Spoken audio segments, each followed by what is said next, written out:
The Life and Letters of Rebecca Jones, Chapter 1, 1739 to 1762. Introductory Remarks. Truly was it said by Solomon, the memory of the just is blessed. And while reverently bearing in mind that none is good save one, it is admitted to be both allowable and beneficial to commemorate his goodness by recording the examples of those who have been clothed upon with his righteousness and made partakers with the saints in light.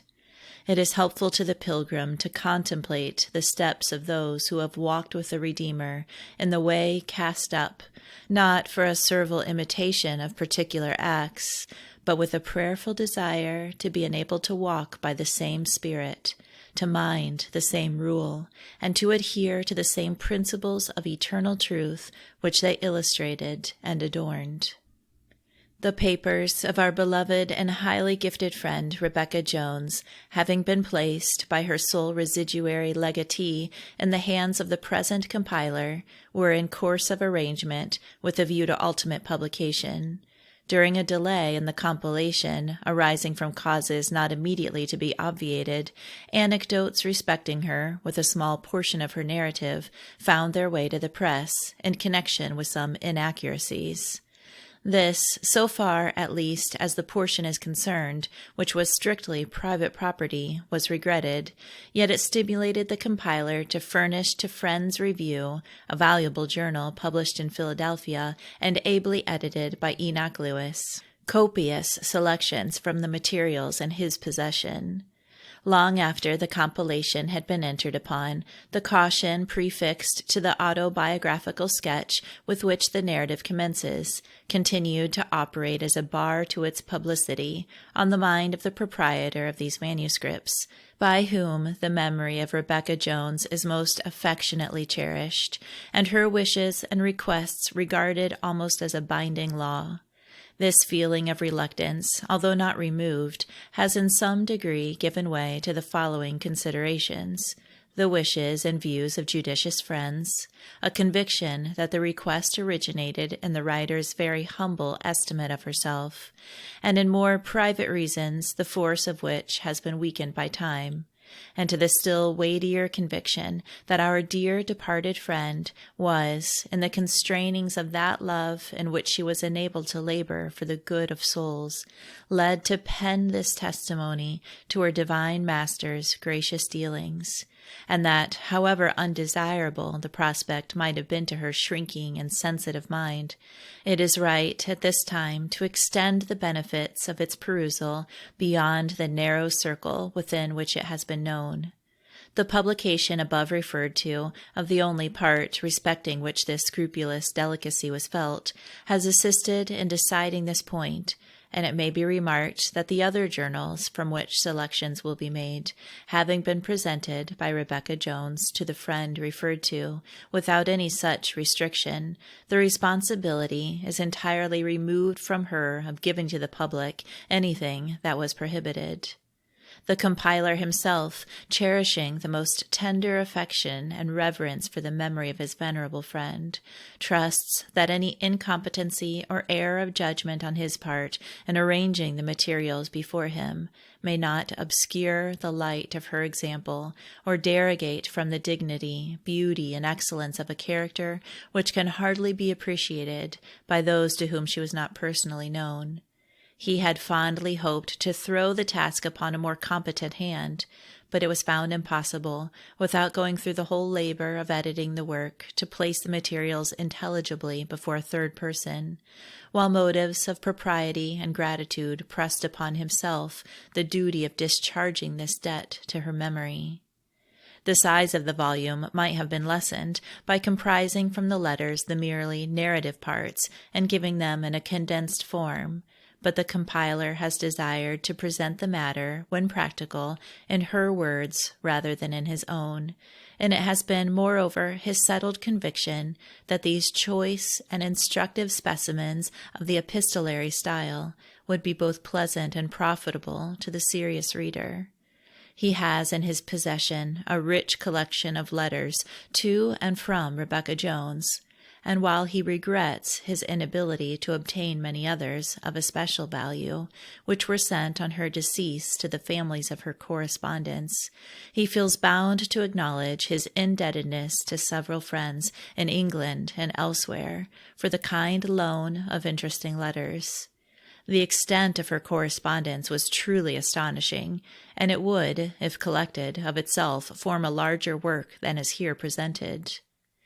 In deviating from the routine of a merely religious work and the introduction of some sprightly, but we trust never trifling passages and anecdotes, it has been the object and hope of the compiler, by adding to its attractiveness to the general reader, to extend its usefulness. He feels convinced, moreover, indeed he has received reiterated assurance of this, that all minutiae concerning Rebecca Jones will interest those who vividly remember her.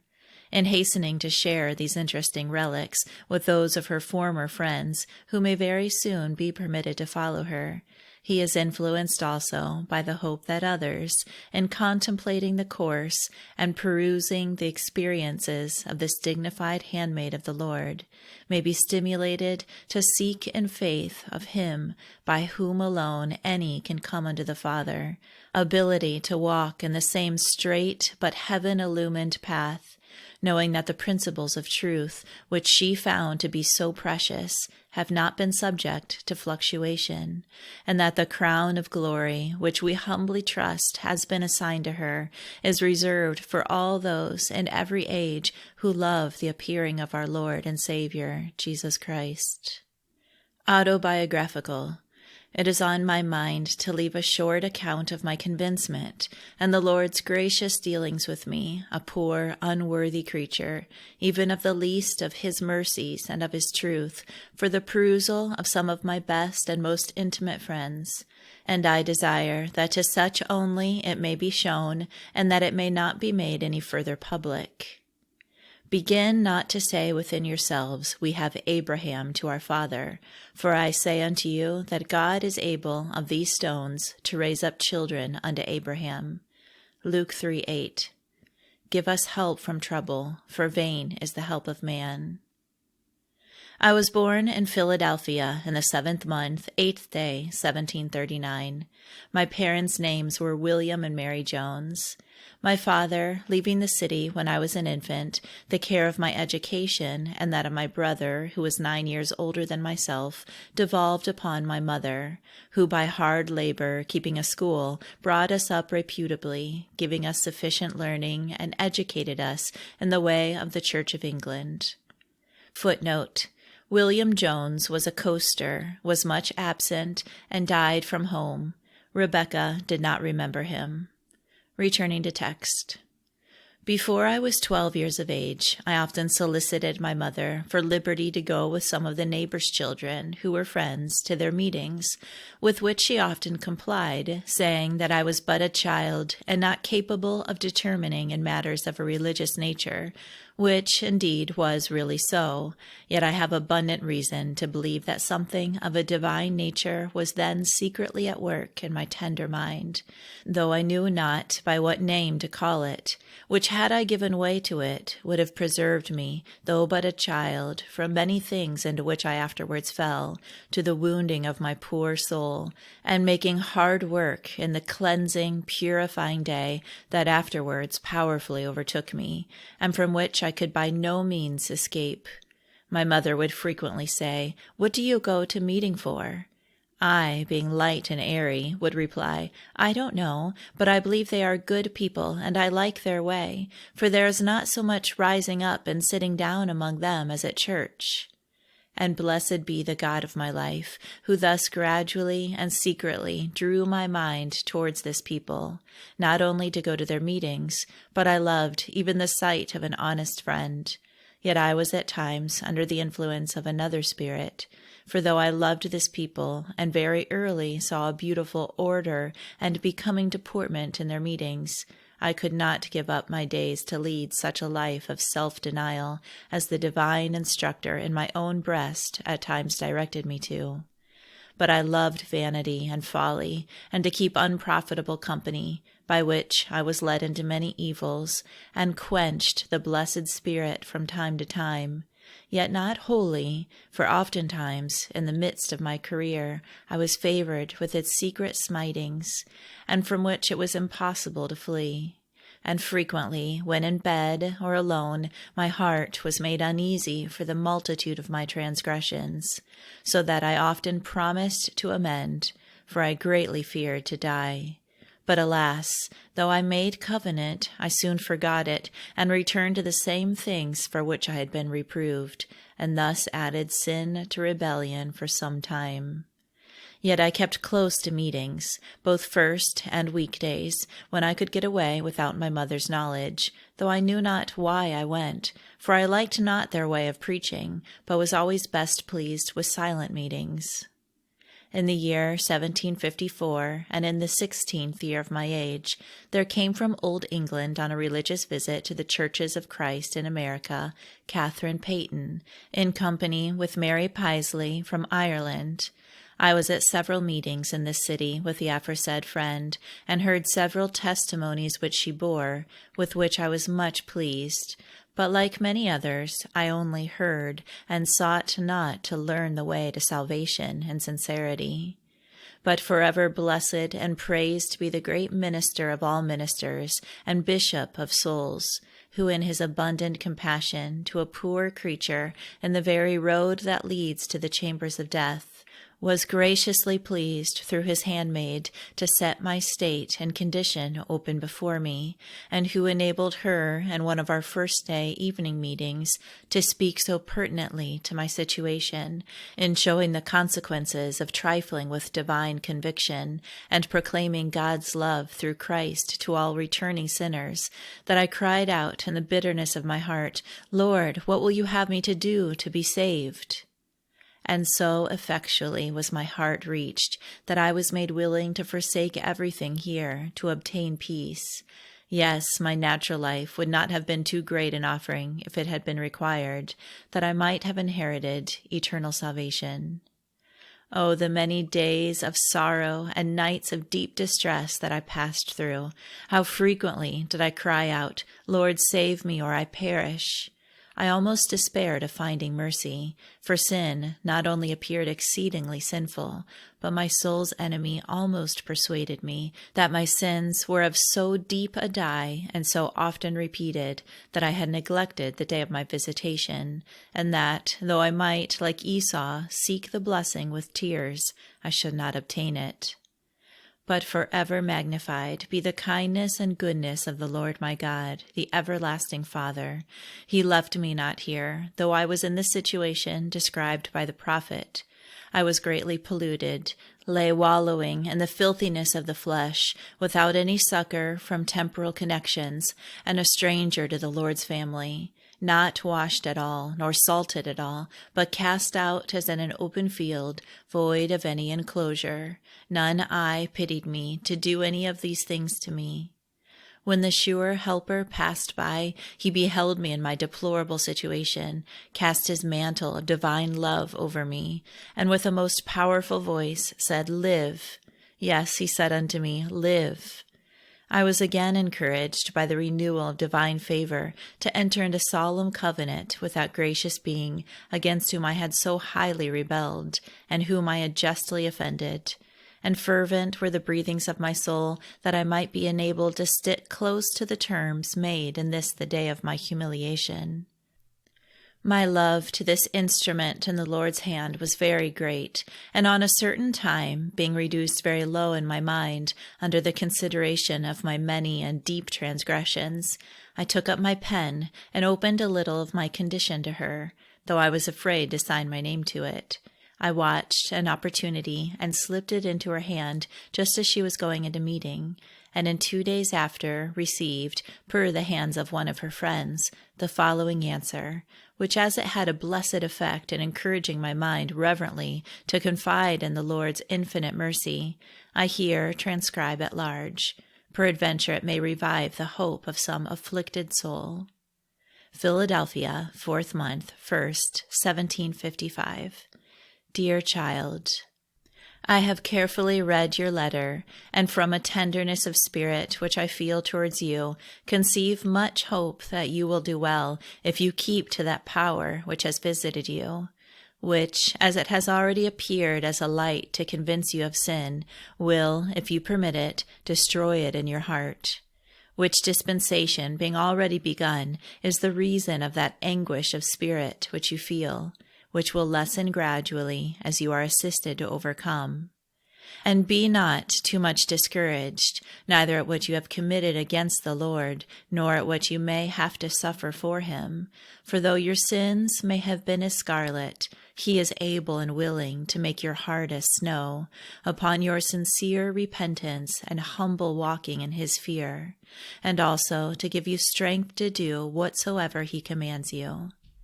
If you are willing and obedient for the future, you shall eat the good of the land in the Lord's time, and as you have already been instructed that you shall only receive consolation as you are fit for it, wait patiently, and let the administration of condemnation be perfected.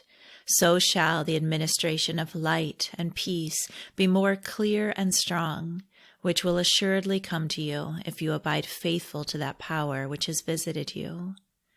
You desired for me to explain some portions of Scripture to you, which I am willing to do as far as the mentioning of them concerns your state, which I believe was to awake watchfulness and care over your conduct, that your soul may bring forth the fruits of purity and love to God, which will be manifested only by your obedience, and that you may not rest in anything short of the knowledge of his power, revealed in your heart as a refiner and teacher, nor place your happiness in anything short of his salvation. I go out of town tomorrow, and not knowing your name by your letter, know not how to get to speak to you, and have therefore committed the care of this to A. Benezet, who I believe will use his utmost endeavors to convey it to you. Farewell, and may the Lord continue to bless you. I conclude, in much haste, your sympathizing friend, Catherine Payton. P.S. I had rather you keep this to yourself, and be careful how you tell your condition to such who have no knowledge of it. Footnote: this letter was not forwarded to her by Anthony Benezet, but by another friend, as will be explained in the next chapter. Returning to text. On the receipt and reading of this letter, my heart was melted into great tenderness before the Lord, and my mind encouraged to trust in his boundless mercy, thus extended to me, a poor, unworthy creature.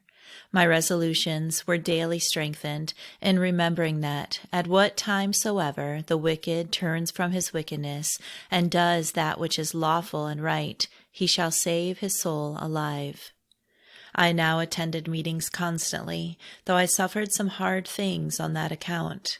I rejoiced when meeting day came. Yes, the evening before meeting day, my mind seemed under the preparing power for the solemn performance of divine worship, of the necessity whereof I was now fully convinced, as also of my unfitness therefore, without the renewal and daily influence of the blessed Spirit. The heart-tendering power of truth in a very singular manner attended, insomuch that if I was not in the enjoyment thereof, my meeting seemed in vain.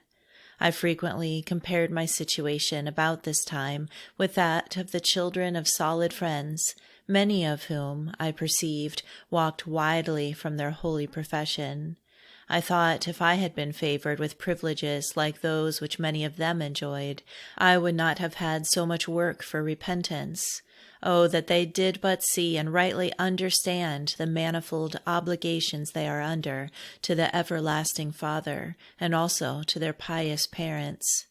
Oh, the unspeakable advantage of an early education in virtue and the fear of the Lord! Certainly, in the great day of decision, it will but add to the weight in the scale against those who pursue lying vanities, forsake their own mercies, and rebelliously turn their backs on the admonitions, counsel, and instruction of tender, pious, heart-aching parents. I seemed myself as a branch broken off from the wild olive and grafted into the good olive tree, and was secretly instructed that I stood by faith, and that the goodness of God would be toward me while I continued in his fear. Otherwise I should be cut off. I often fervently desired that those who had erred and strayed among the youth, whom I compared to the natural branches of the good olive tree, might be grafted in again, for God is able to graft them in again. Be not high-minded, but fear, was the solemn admonition frequently sounded in the ears of my soul. It is not in my mind to particularize everything that fell to my lot, not only from some in near connection with me, but also from my former acquaintance, to whom I now seemed estranged, and many were their bitter invectives and hard breaches liberally thrown out against me. Yet thus far I may say of a truth, greater was that power which had visited me and was in a degree in me than these my enemies that were in and of the world. To the praise of my gracious benefactor may it be spoken, the more I suffered in thus turning my back on all those things which in time past I so greatly delighted in, the more my strength increased, and my resolutions were confirmed to serve the Lord the little time that remained to me in this life, which I then often thought would not be long. In the spring of the year 1756, my aforesaid friend, Catherine Payton, embarked with her before-named companion, Mary Paisley, Samuel Fothergill, who had also performed a religious visit to friends on this continent, and Samuel Emlyn, and set sail for Europe. Soon after their departure, I found an indifference towards meetings gradually coming on, and the enemy of my soul's happiness sorely buffeted me. He suggested to me that my repentance was vain, it was not godly, that my tears were insincere, and that I was most certainly under a great delusion. And the Lord, my only helper in this night of probation, saw fit in his wisdom for the trial of my faith to hide his face from me. Thus spoke the deceiver. Why are you thus? Surely, if you were the visited of God, he would not have left you thus poor, stripped, and helpless. You are not on the right foundation, for if the Lord had been at all with you, he would have remained with you forever. Oh, the grief and distress of my poor soul! The divine presence was withdrawn, and I had no friend on earth to speak to, nor any to whom I could make my complaint. Yet I was favored under all, with strength to pray that I might be favored to see clearly from where this distress and doubting arose. And blessed be to the God of my life, who, though I thought him far off, was near, and had only withdrawn as behind the curtain. He heard and graciously answered in the needful hour. I resolved, if I perished, to perish at his feet. And thus spoke my only friend and alone helper. I will thoroughly purge your dross, and will take away all your tin. My soul replied, Amen, so be it, blessed Lord. Here I could feelingly say, as did David, I know, O Lord, that your judgments are right, and that you in faithfulness have afflicted me. Hope revived as a helmet of salvation. I saw my accuser, and he fled. O my soul, forget not the loving kindness of your God, who thus graciously appeared for your help, not only when the floods of the ungodly made you afraid, but when, in close combat with the prince of the power of the air, the Lord's arm brought salvation, and his right arm got the victory. My love again was renewed for the Lord's people, and although through much difficulty and strong opposition I attended meetings, both first and weekdays, and should have rejoiced had I been worthy to sit in meetings for discipline, a privilege not yet granted me. I frequently went to monthly and quarterly meetings and stayed the first sitting, but withdrew when friends entered on business. I knew I had no right to stay longer. Besides, in one of the yearly meetings for business, I was desired to withdraw by a friend whom I afterwards dearly loved. And though I left the meeting under much distress, being at that time very low in mind, yet no hardness got in, blessed be the Lord. My love rather increased, not only to this mother in Israel, but to the whole flock, and I admired the care used to keep such meetings quite select. I saw that it was necessary to do so, and never after attempted to stay till I was invited by some who I thought tenderly loved me and were authorized to do it. Footnote: during the yearly meeting of 1755, Rebecca Jones went to one of the sittings, not being aware that our order required such meetings to be select. Finding her accustomed seat occupied, she went upstairs, but seeing so many plain friends, she felt uneasy, and as if she had no business there, which feeling was increased as she noticed a whispering near the clerk's table.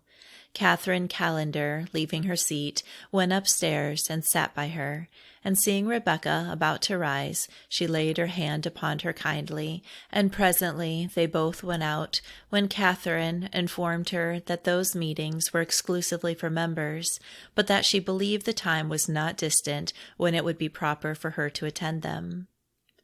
Returning to text. And here I would mention the observation I made of some of our youth after I was favored to sit in meetings for business. I frequently looked at them with love and tenderness, but admired to see so little sense appear among them of the nature and design of such meetings.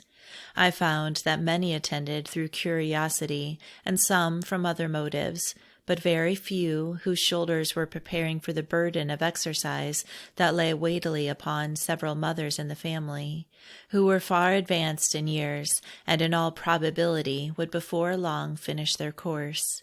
I mourned at the prospect of a succession, and wished that the spirit of Elijah might rest on Elisha. At these seasons I often felt a holy zeal to cover my spirit, and an engagement sometimes attended that the Lord's work might go on and prosper. But in that weak state I concluded that if the youth would not come up to the help of the Lord, I mean children of believing parents, the cause would drop.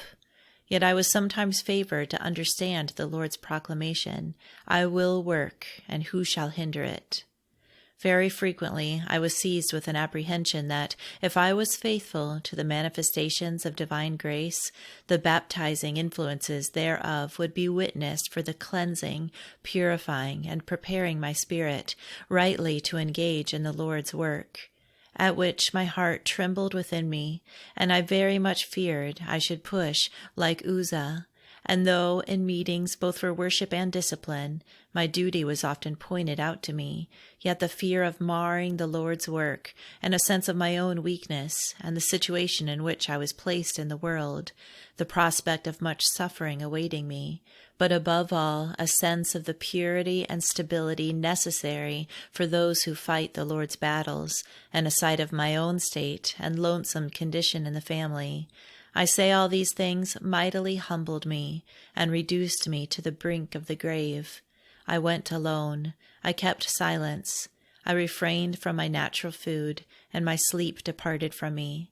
I was stricken of God and afflicted. In this situation, I attempted several times to break my mind to some friends by writing, and to let them know how it was with me, but was always stopped from doing so. And once, when I went to the house of an honest-hearted, faithful servant of the Lord, with an intention to open my case to him, the ear of my soul was saluted with this prohibition: "See you do it not, the work is the Lord's."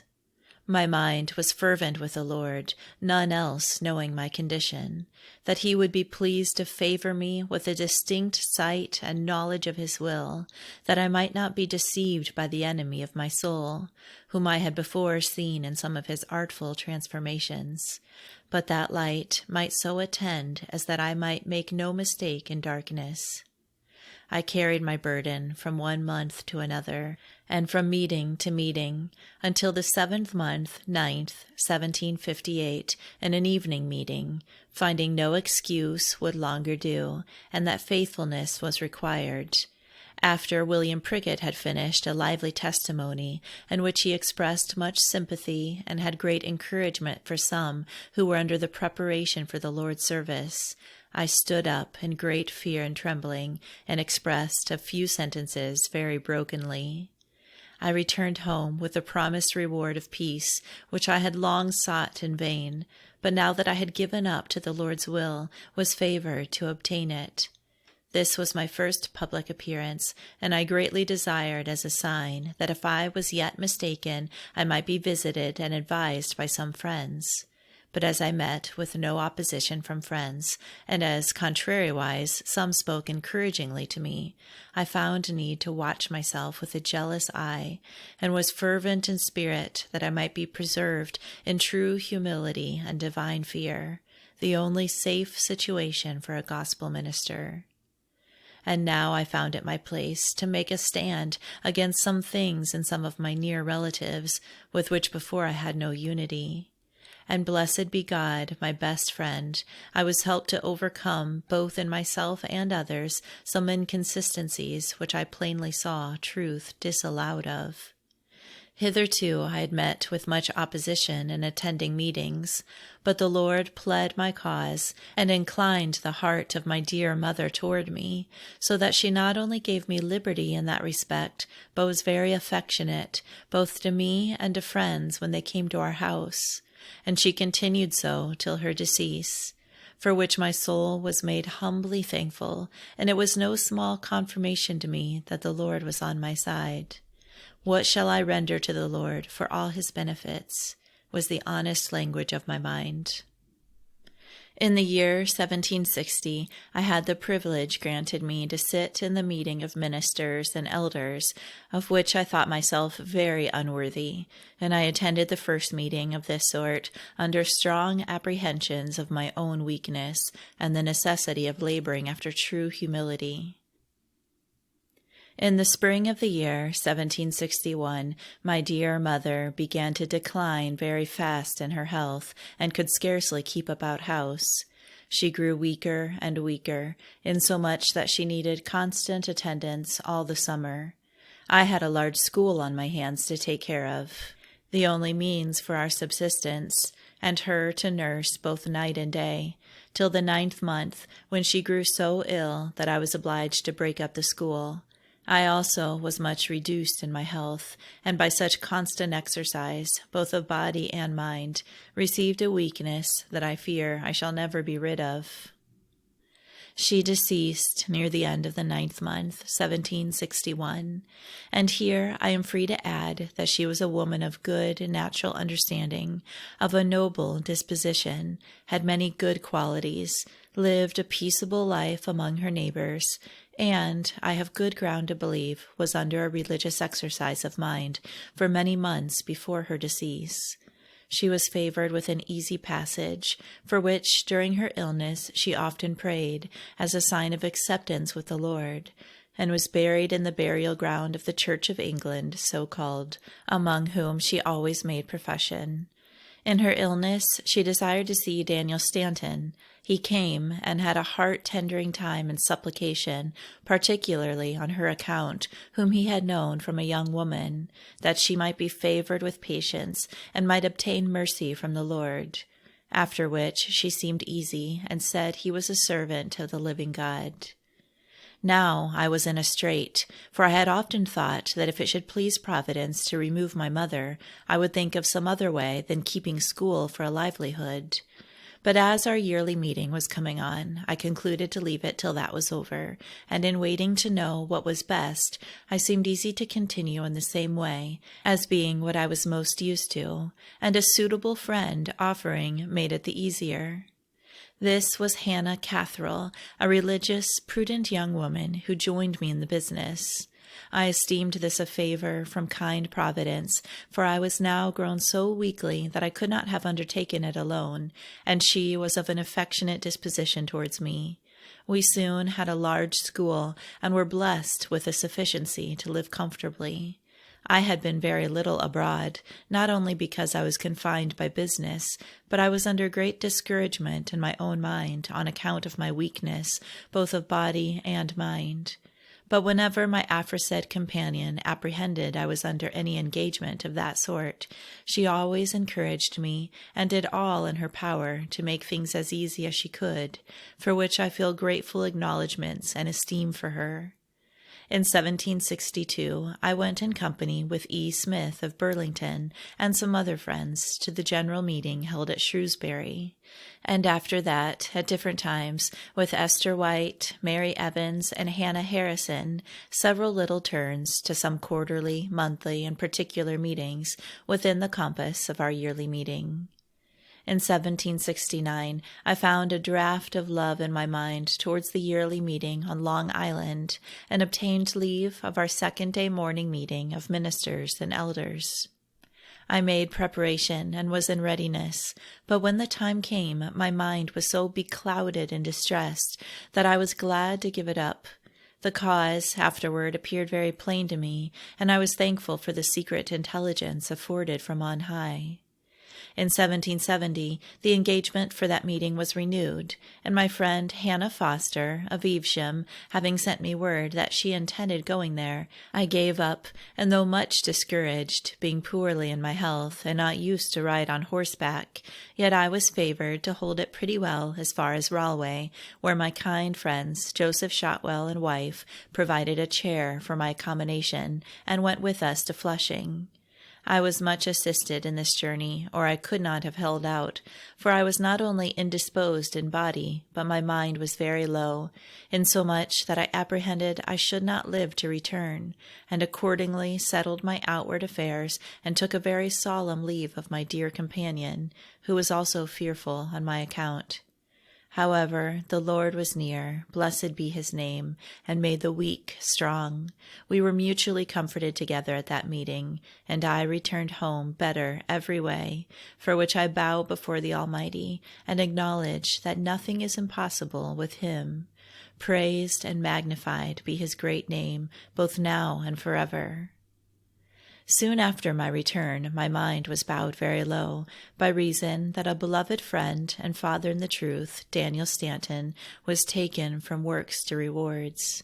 He had been eminently favored in his public appearances for many months before, insomuch that many friends were apprehensive of what he sometimes expressed as his belief, that he had not many days longer to labor among us. This was a great stripping to the church, and a near trial to many individuals, and the loss was not likely to be soon made up. Such was the prospect of things among us. Yet there were still left some honest laborers, and a remnant, clothed with the same spirit of true zeal, which was the covering of this great and good man, who deceased the 28th of 6th month, 1770, in the 62nd year of his age, and who had disinterestedly labored among us upwards of 40 years, approving himself called of God, a workman that needed not to be ashamed, rightly dividing the word to every class in the family. Precious in the sight of the Lord is the death of his saints. Here ends the autobiographical sketch which she probably designed resuming.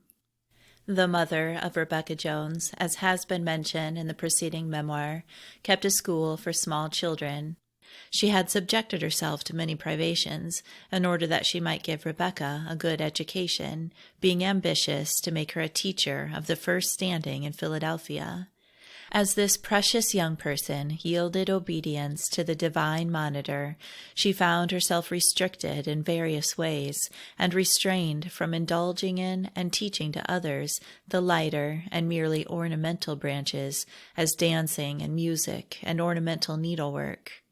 This, being a blight to her mother's fond and ambitious prospects, introduced Rebecca into severe trials and close provings of her faith, from the treatment which she experienced from her parent, who now opposed her attending the meetings of friends. Her conflict of soul became so great that she did not keep fellowship with anyone, and the Bible to her was a sealed book, so that she did not dare to resort to it for consolation. Let no one suppose, however, that she at any time undervalued the sacred volume, in the perusal of which she was diligent through life, and earnest in enforcing the duty upon others, although, at the time of which we write, instrumental means were withheld, she being under the immediate power of the great teacher of his temple, preparing for a service, the true qualification for which must be directly received from and renewed by the alone unfailing source of help. She went to meeting when she could get away, although she knew that unkindness awaited her on return. On one occasion, coming downstairs with her bonnet and cloak on, her mother took hold of the ladder to detain her. She untied the string and walked out, leaving her mother in silent astonishment. But she felt condemnation and could not enjoy her meeting. Her mother, however, never again attempted to detain her by force. During this state of things, her brother Daniel, who was 9 years her senior, and who resided in Mount Holly, made them a visit, and their mother poured out to him her troubles and mortification on Rebekah's account, representing how much money she had spent upon her education, which was now, in her estimation, all wasted, and expressing her desponding feelings relative to their being able to obtain a maintenance. He inquired whether she was not dutiful and kind to her, and obedient in everything, except what she apprehended to be connected with her religious duty. The mother replied that she had never been so kind and dutiful, and that she was only disobedient in relation to things with which she professed to be uneasy on religious grounds. "Then, mother," replied he, "let her alone. If it is of herself, it will soon come to naught, but if it is of the Lord, all that you can do will not prevent it." Footnote: This brother died 10th month, 1771, aged 40 years. Returning to text. It was about this time that she placed in the hands of Catherine Payton, afterwards Catherine Phillips, the letter to which reference is made in her own narrative. It will be noticed that Catherine, in her reply, proposes to entrust it to the care of Anthony Benezet. But having written her answer, she read Rebekah's letter to Daniel Trotter, who was a near neighbor to Mary Jones, and had been her fellow passenger in a voyage from the West Indies. "I do not know," said Daniel, "who it can be, without it's that wild Becky Jones, who has got to come into meeting and sits by Black Rose." This Rose was a goodly colored woman who sat on a bench near the door, and Rebekah, in her humility, occupied the vacant seat beside her. He was so assured of the correctness of his surmise that he undertook to deliver Catherine's letter. One afternoon, at the close of school, Rebekah was sitting with her mother at the door, and seeing Daniel Trotter approach, she was much agitated, lest he, being a friend, should be unkindly treated on her account. He, however, frankly addressed Mary Jones, and conversed pleasantly about their voyage, taking no notice of Rebekah, till as he was going, he shook hands with her, leaving the letter in her hand. She kept it for 2 days before she had any opportunity to read it in private, and then ripped a seam in her skirt and concealed the letter in the quilting, as her pockets and drawers, etc., were frequently searched. Being selected as bridesmaid for her friend Hannah Zane at the time of her nuptials with John Pemberton, the bride offered to present to her a dress of rich silk, then a very costly article, with which Rebekah Jones was pleased at the moment, but her mind became uneasy and soon settled in the conviction that her safety consisted in being content with humble things. During her whole life she never wore a silk dress, though she had no disposition to judge the liberty of others in this respect, or to fix upon them her individual scruple. Thus, early humbling herself, she became fit for the exaltation and dignity designed for her by her gracious master, and although, during a large portion of her life, she was treated by the household of faith with a degree of consideration and deference which very few could receive without injury, instead of being thereby purled up and lifted from the foundation, she seemed to be the more deepened in the conviction that the Lord is everything, and that she was nothing, and from time to time, to use her own expression, to center in my old position as an unprofitable servant. The English friends to whom reference has been made, after an absence from the city, returned to attend the yearly meeting, and being at the house of Catherine Callender in Front Street, nearly opposite the end of the alley in which Rebekah lived, they expressed a desire to have her company, and see Callender's daughter Hannah, who had been Mary Jones' pupil, and intimate with Rebekah until she withdrew from all companionship, was sent to invite her. Hannah walked backward and forward across the end of the alley, occasionally beckoning to Rebecca, who sat by the window. Rebecca Jones at length asked her mother's permission to join her young friend, which was rather ungraciously given. Hannah then told her that the English friends wished her to take tea with them. She was now in a strait, whether to avail herself of the liberty already given, or to risk a refusal from her mother. But feeling best satisfied to act in deference to parental authority, she asked leave to take tea at their neighbor's. Rebecca was emaciated from the trials and conflicts through which it had been her lot to pass, being, to quote her own touching description already given, stricken of God and afflicted. And her mother, who possibly already began to relent, gave permission. She went, but considering herself unworthy and insignificant, she felt as though it were intrusive to place herself in the company of such worthies. She was, however, well repaid by the comfort and consolation which she derived from those dear friends with whom she had not before spoken. It is not known that she ever related the above circumstances more than once, when with much feeling in the latter part of her life she communicated them to one who had for many years been to her as a daughter, saying that she could not write a full account of her early days without speaking of her mother as a child ought not to speak of a parent. Many years, however, having now elapsed, and the reasons for privacy being lessened by time, it is believed that a condensed statement of these facts, in connection with some selections from her notes and correspondence, may tend to the comfort and edification of some sincere minds, and that in this view they ought no longer to be suppressed. The difficulty with her parent did not entirely cease till in 1760 the Church had acknowledged her gift in the ministry of the Word, when a committee of 2 men and 2 women was appointed to acquaint her with the conclusion to which her friends had come. These friends hesitated about going to Rebecca's residence, and thought of communicating with her by letter. But solidly considering the subject, they were most easy to go in person, and share with her whatever was to be borne on the occasion. The interview was in the presence of Mary Jones, and after a time of social conversation, a season of silence ensued, in which the object of the visit was stated. After their departure, her mother said to her, "Your friends have done all that they can for you. They have placed you upon the pinnacle. Now take heed to your steps, for if you fall, great indeed will be the fall." From this time they lived harmoniously. Her mother became reconciled to her being a friend, and her natural disposition seemed softened. The school increased and afforded them a comfortable maintenance, and after the decease of her mother, she entered into the business of teaching more extensively in connection with Hannah Catherine, the latter attending to the sewing department in a separate room. The Life and Letters of Rebecca Jones, Chapter 2, 1762 to 1783.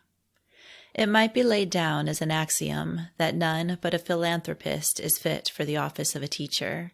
Its responsibilities would be poorly wielded by him who should perform the task solely as a mode of acquiring the means of subsistence. Rebecca Jones had remarkable qualifications for imparting knowledge, for training the youthful mind, developing its powers, alluring it into the paths of true pleasantness and peace, and superintending the progress of a religious, guarded education. Having, as we have seen in the commencement of her career, made covenant by sacrifice, she was not likely to be guided in her vocation by mercenary motives. On the contrary, she performed the service with good will and in singleness of heart, as unto the Lord and not unto men. She was moreover possessed of a commanding dignity and a facility for enforcing salutary discipline, which enabled her to illustrate the Apostle's injunction to Timothy, "Let no man despise you." Thus, she was eminently successful as a preceptor, obtaining to hold not only upon the affections and respect of her pupils, but also upon the confidence of their parents, so that she was often applied to by some of these to aid them with advice in important movements in life, in framing their wills, and in various ways. In such cases, though diffident to her own powers, she was a kind, ready, and wise counselor. Among her pupils were the daughters of John Riddle, a Dutch tailor, who during the Revolution worked for the British officers. Two of them, Polly and Rose, having completed their education. The eldest, who wrote an elegant hand, was his bookkeeper. Footnote: when application was first made for these elder children, the school was full, but so earnest was the father that he procured desks for them and brought them to the schoolroom, and thus obtained admission. Is not his zeal for the right education of his children worthy of imitation? Returning to text. When he wished to place his youngest child under her care, she objected, on account of some scruples relative to the mode of payment. The exact nature of these scruples we cannot with absolute certainty explain, but his funds came from the officers, and the following note by the editor of Friend's Review will suffice to give the general reader a sufficient insight. It is not easy at the present day to appreciate the difficulty to which Friends were exposed during the Revolutionary contest. No inconsiderable portion of the circulating medium consisted of bills of credit, issued for the express purpose of meeting the expenses of the war. The payments of the British officers were indeed made in solid coin, but under the circumstances of the time, it is not strange that Rebecca Jones should hesitate, on religious or prudential grounds, at receiving a pupil whose education was to be paid for out of the money sent to this country to aid in the prosecution of the then existing war. One evening, while Rebecca Jones was enjoying the company of her friend Sarah Wister, John Riddle came in to plead his cause, and strongly depicted the benefits his elder girls had derived. "Dear is mine Polly, dat you did learn to write and decipher. I did send home General Howe's clothes mit the bill, and when he come to pay it, he say, 'Why, Johnny, did you write dis?' holding the bill in his hand. I say, 'No, it is mine Polly's writing.' 'Your Polly,' say he, 'where did she learn to write so good?' And I say, 'Why, she learnt of Becky Jones.' 'Who is Becky Jones?' say he. 'Why don't you know Becky Jones, the Quaker preacher?' I told him she had never gone to any other school." Thus he went on to show his estimate of the value of her instructions, and being fully informed of Rebecca Jones' objections, he said that she might, in payment, take from his shop anything that she needed, and give her friends orders upon him. "Oh, you must take mine Sally," he continued. "Mine Sally won't give you much trouble. Mine Sally's a good gal. She stole her daddy's hearts." Rebecca Jones' guest joined in urging his suit, offering to aid in taking out the debt. Some of the articles thus taken out are before us as we write. The child was admitted into the school. She was so small that her teacher placed a stool upon the bench to enable her to reach her desk. She proved to be a very good child. Before leaving, John took from his ample pocket a blank copybook. "I wants you to write mine will in dis." Rebecca sought to excuse herself, lest some difficulty should result from her ignorance of legal forms and technicalities. "Oh, I don't mean what I shall do with mine money, but dat mine children shall be good to dear mammy, and give her everything that she want. I want them to remember, when I'm dead and gone, dat she's been a good mammy to them. You know how to say it, petter's I can tell you." Rebecca Jones wrote for him to his full satisfaction on a loose paper a letter of paternal advice to his children. This whole family, parents and children, died in the fever of 1793. Sally, then a religious-minded young woman, was the last survivor. During the illness of the family, a colored man went daily as messenger between her and a friend similarly circumstanced, bearing notes in which they exchanged accounts of the progress of disease in their respective houses. These billets sometimes consisted of but a single line, and sometimes expanded with a highly interesting interchange of their religious feelings and experience, and most plaintive references to neighboring families and to their own loved and lost ones, whom they could not bury out of their sight. Her friend also died in the fever of the same year.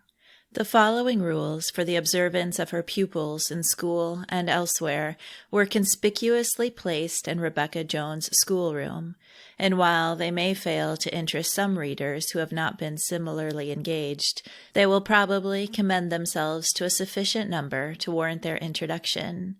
The mind of the candid reader will be carried back to the time in which they were written, and while it would be unreasonable to expect to see them in every respect such as would now be framed, it will be well, in judging of them, to reflect what dignified characters were trained under their strict administration. Rules of conduct for girls at school. First, never absent yourselves from school unless good reasons can be assigned to the satisfaction of your mistress. Second, be always silent at your business, so that your voices shall not be heard unless when you are saying your lessons or speaking to your mistress. Hold no discourse with your schoolmates during the hours of business without your mistress's permission, unless to ask something relating to your learning, which must be done in a low voice. Third, make all your speeches to your mistress with due respect, observing cheerfully to perform her directions with dispatch according to your ability. If a stranger should speak to you, give a modest and ready answer, standing up and turning your faces towards them respectfully, taking your seats again, and silently apply to your business. Fourth, behave yourselves always in a humble, obliging manner to your schoolmates, never provoking one another, contending or complaining about frivolous matters, but courteously use the word please or some soft and obliging expression when you ask anything one of another, and observe to make some grateful return for any little kindness received, never returning injuries, but learning to forgive, showing by an exemplary deportment how all ought to behave. Fifth, never tell a lie knowingly, nor use the name of God irreverently or in vain. Mock not the aged, blind, lame, deformed, idiots. Play not in the streets, or ever for gain. Throw no sticks, stones, dirt, snowballs, or anything at a person.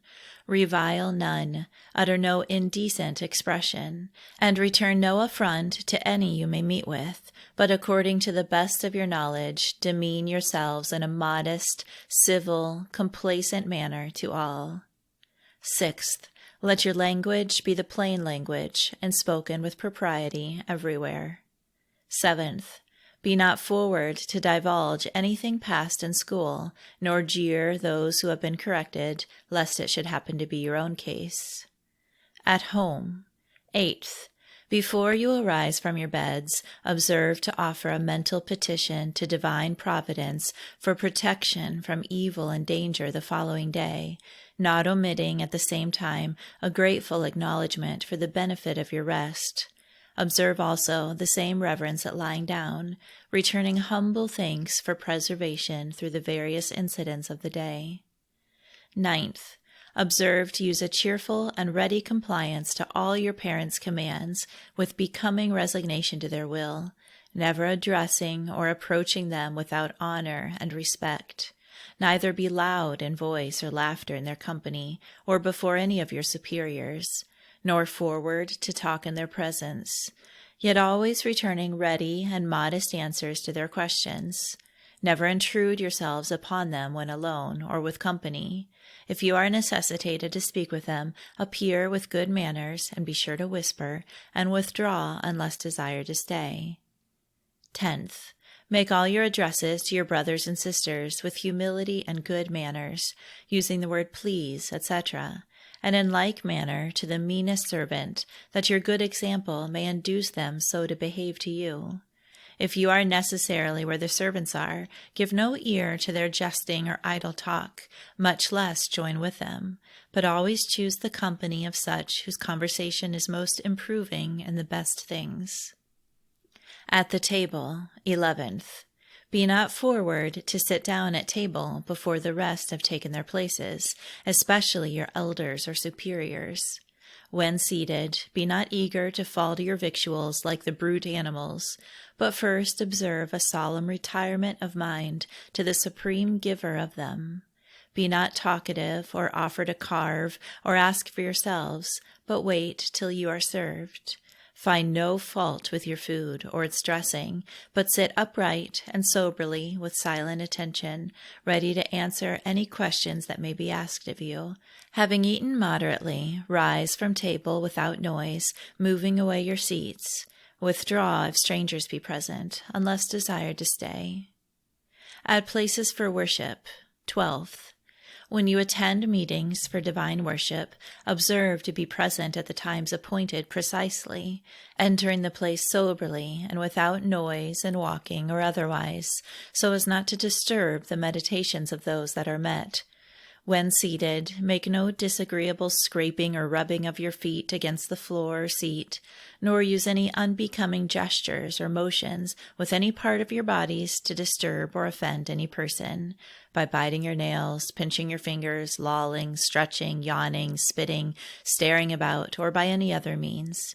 But sit attentively and erect in a decent composure of body and mind, secretly desiring to be favored by our Heavenly Father with a proper disposition of mind to offer Him spiritual and acceptable worship, and to be enabled to practice what good advice you may hear, giving diligent attention thereto, that your behavior may not only be grateful to that divine being that made you, but also well-pleasing to your parents and friends.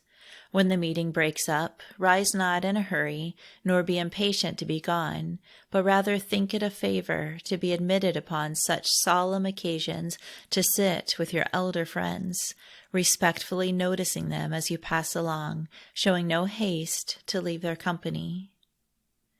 In the absence of a regular diary of this portion of her life, it is not easy to supply the deficiency, but little of her early correspondence being accessible.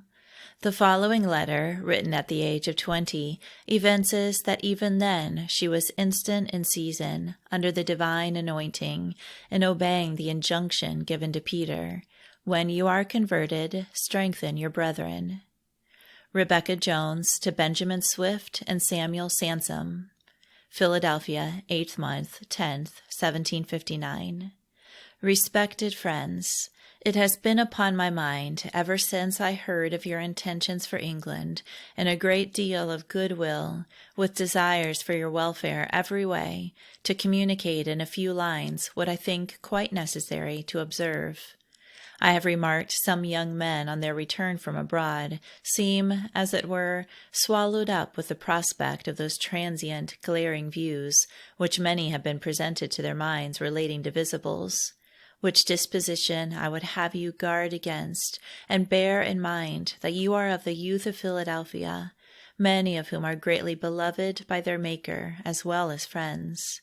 I wish that you may not only gain experience in worldly things, but that you may know the stay of youth and the staff of old age near your spirit in all company and places, whereby you may witness experimentally a growth in grace and in the saving knowledge of God our Savior, and may adorn our holy profession by a circumspect, steady conduct, not only among the faithful, but among whomsoever your lots may be cast, and may know the reprover, refiner, sanctifier, and comforter, which is no other than the Spirit of Christ, to operate effectually in your hearts, making you vessels of honor to His praise. This is the sincere desire of your friend, Rebecca Jones. Elizabeth Smith to Rebecca Jones, Burlington, 23rd of 4th month, 1759. Dear friend Rebecca Jones, as your letter did not seem to require an immediate answer, I thought it best to defer it till a suitable time and opportunity offered, to acquaint you that I received it as a testimony of your regard and a demonstration of love to the blessed truth, which I believe you have been favored in measure to know the revelation of, even of that divine arm of everlasting love and power, which has been the strength and support of the upright in heart through every age of the world. Notwithstanding, infinite wisdom has seen fit to try and nearly prove His faithful children many ways, sometimes by allowing them to be surrounded with humbling fear and many deep baptisms on several accounts, which certainly is in order to wean our affections from too great dependence on a love to things here below, and to keep us in a state of continual dependence on himself, who alone is worthy to be trusted in, and steadily followed through every dispensation of his providence. My friend, I heartily join you in desiring a resigned heart, being fully convinced that it is not for lack of sufficient help from him in whom all power is, that some of the professors of Christianity stumble and even fall, and many turn aside and are offended because of sufferings. No, it is undoubtedly for lack of having the will of the creature subjected to him whose will is to sanctify and redeem mankind to himself. And surely they will be blessed with an everlasting blessing who are not offended in him who has given himself a ransom for all that receive him. And may you and I be so favored as to have strength afforded so to follow on in the path of the just, as to have the happy experience made our own of its growing brighter and brighter under the perfect day, is the sincere desire of my mind, with which I conclude your assured friend, Elizabeth Smith. The writer of the foregoing letter was sister to Samuel Smith, the historian, and between her and Rebecca Jones a close fellowship existed until the decease of the former, which occurred in Meridian life. We have already seen that they were banded in religious service in the year 1762. She died in Burlington, 10th month, 2nd, 1772, aged about 48 years, and on her deathbed warned Rebecca Jones to be faithful and to place her trust in him who can safely keep his children by sea and by land. She was, from a child, of unusual steadiness and composure of deportment and character, and being early entrusted with the care of her widowed father and his family, her faithfulness not only won his confidence and love, but was also, it is believed, attended with a divine blessing. She was of sympathetic heart, much given to works of charity. She bore a clear testimony to the value of the Holy Scriptures and against the fashionable publications of her times. Early called to the work of the ministry, she traveled considerably in truth's service, and having long apprehended herself bound to cross the Atlantic, she at length spread her concern before the Church and received its sanction, but was soon seized with a disorder which terminated her earthly pilgrimage, and introduced her, as we doubt not, and as she expressed when dying, into joy unspeakable and full of glory. During her illness, having mentally queried, "Why am I so afflicted?" her spiritual ear was saluted with the answer, "My beloved Son, who never offended me, drank of the cup before you. And thus," said she, in speaking of it, "I am helped along with one kind hint after another." In a solemn prayer to the Almighty for his support, when about to undergo a painful operation, she reverently closed with the following words: "You are the God of my life, who has kept me and fed me all my life long. Be now near and support by your presence, and if it is your will to put an end to my being here, I submit. Be graciously pleased to give me rest in your mansion, with your dear Son, the Lamb Immaculate, forever and ever." A distinguished contemporary said of her, "She lived and died unmarried, a pattern of modest virtue." There is, we apprehend, a lesson to be derived from the perusal of the following singularly characteristic epistle, which we introduce in the present connection. It brings to mind the humbling caution, "Let him that is without sin cast the first stone," and it shows us that those who approach most nearly to the blameless exemplar are the most tender in extending admonition or even rebuke. Upon few have the limitations of truth been placed with greater strictness than upon John Woolman.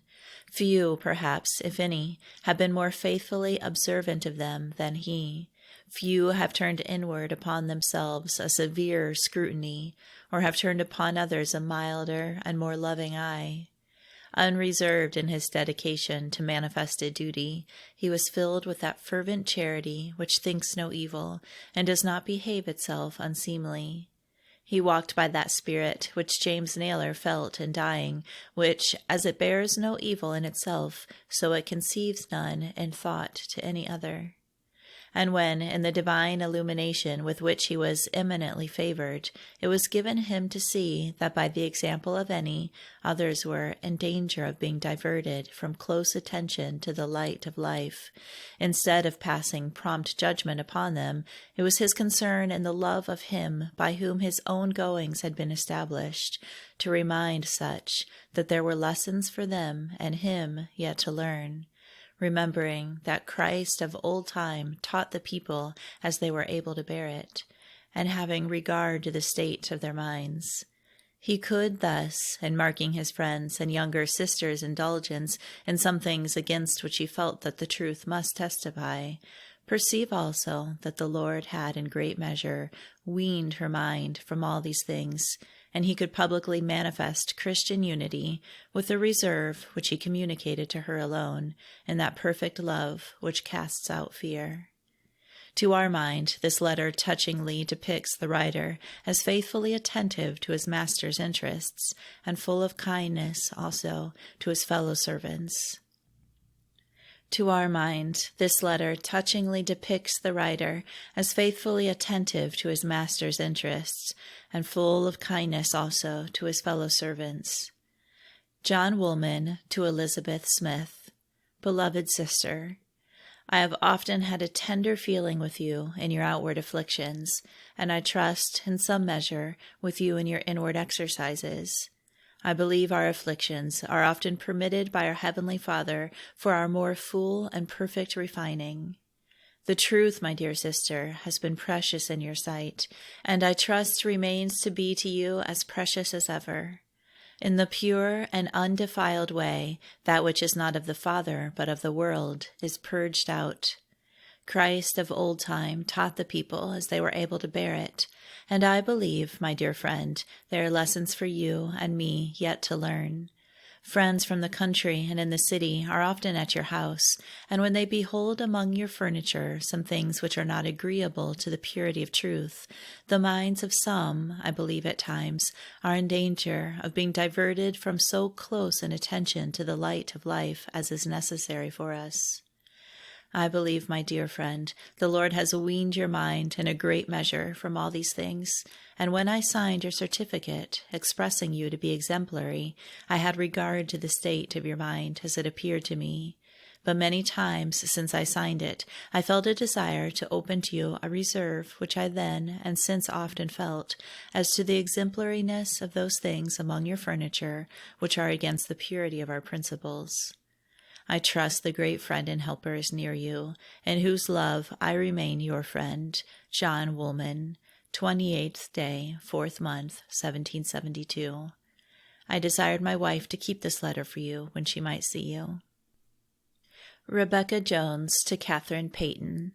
Footnote: Catherine Payton married William Phillips in 1779. Of course, this letter, which is without date, was written before that time. It is in the juvenile hand of Rebecca Jones, and the date, it is supposed, should be 1789. If so, she was then about 20 years of age. My dear and much esteemed friend, Catherine Payton, feeling the arising of divine help and consolation in my soul after a time of deep waiting and travail in spirit before the Lord, I, with a grateful sense of the salvation of a gracious God and the tender care you expressed for my welfare in your last letter, have set pen to paper just to acquaint you that I am alive, and blessed be the God of my life. I feel an increasing love for truth, for the further I see and witness of the workings and power of it, the more I rejoice in Christ Jesus that I have been counted worthy to have a sense of it.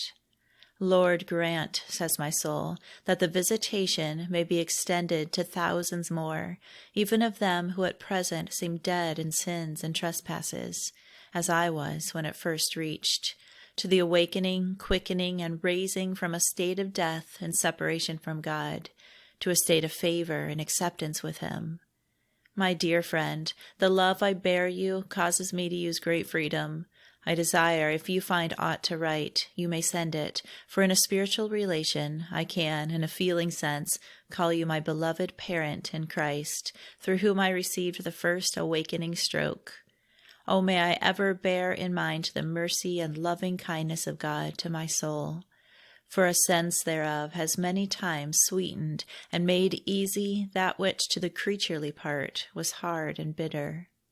I would not burden you with many words, but draw quickly to a conclusion, for I trust you can feel, though at distance in body, the circulation of that spring of love and life that cements the whole flock and family the world over.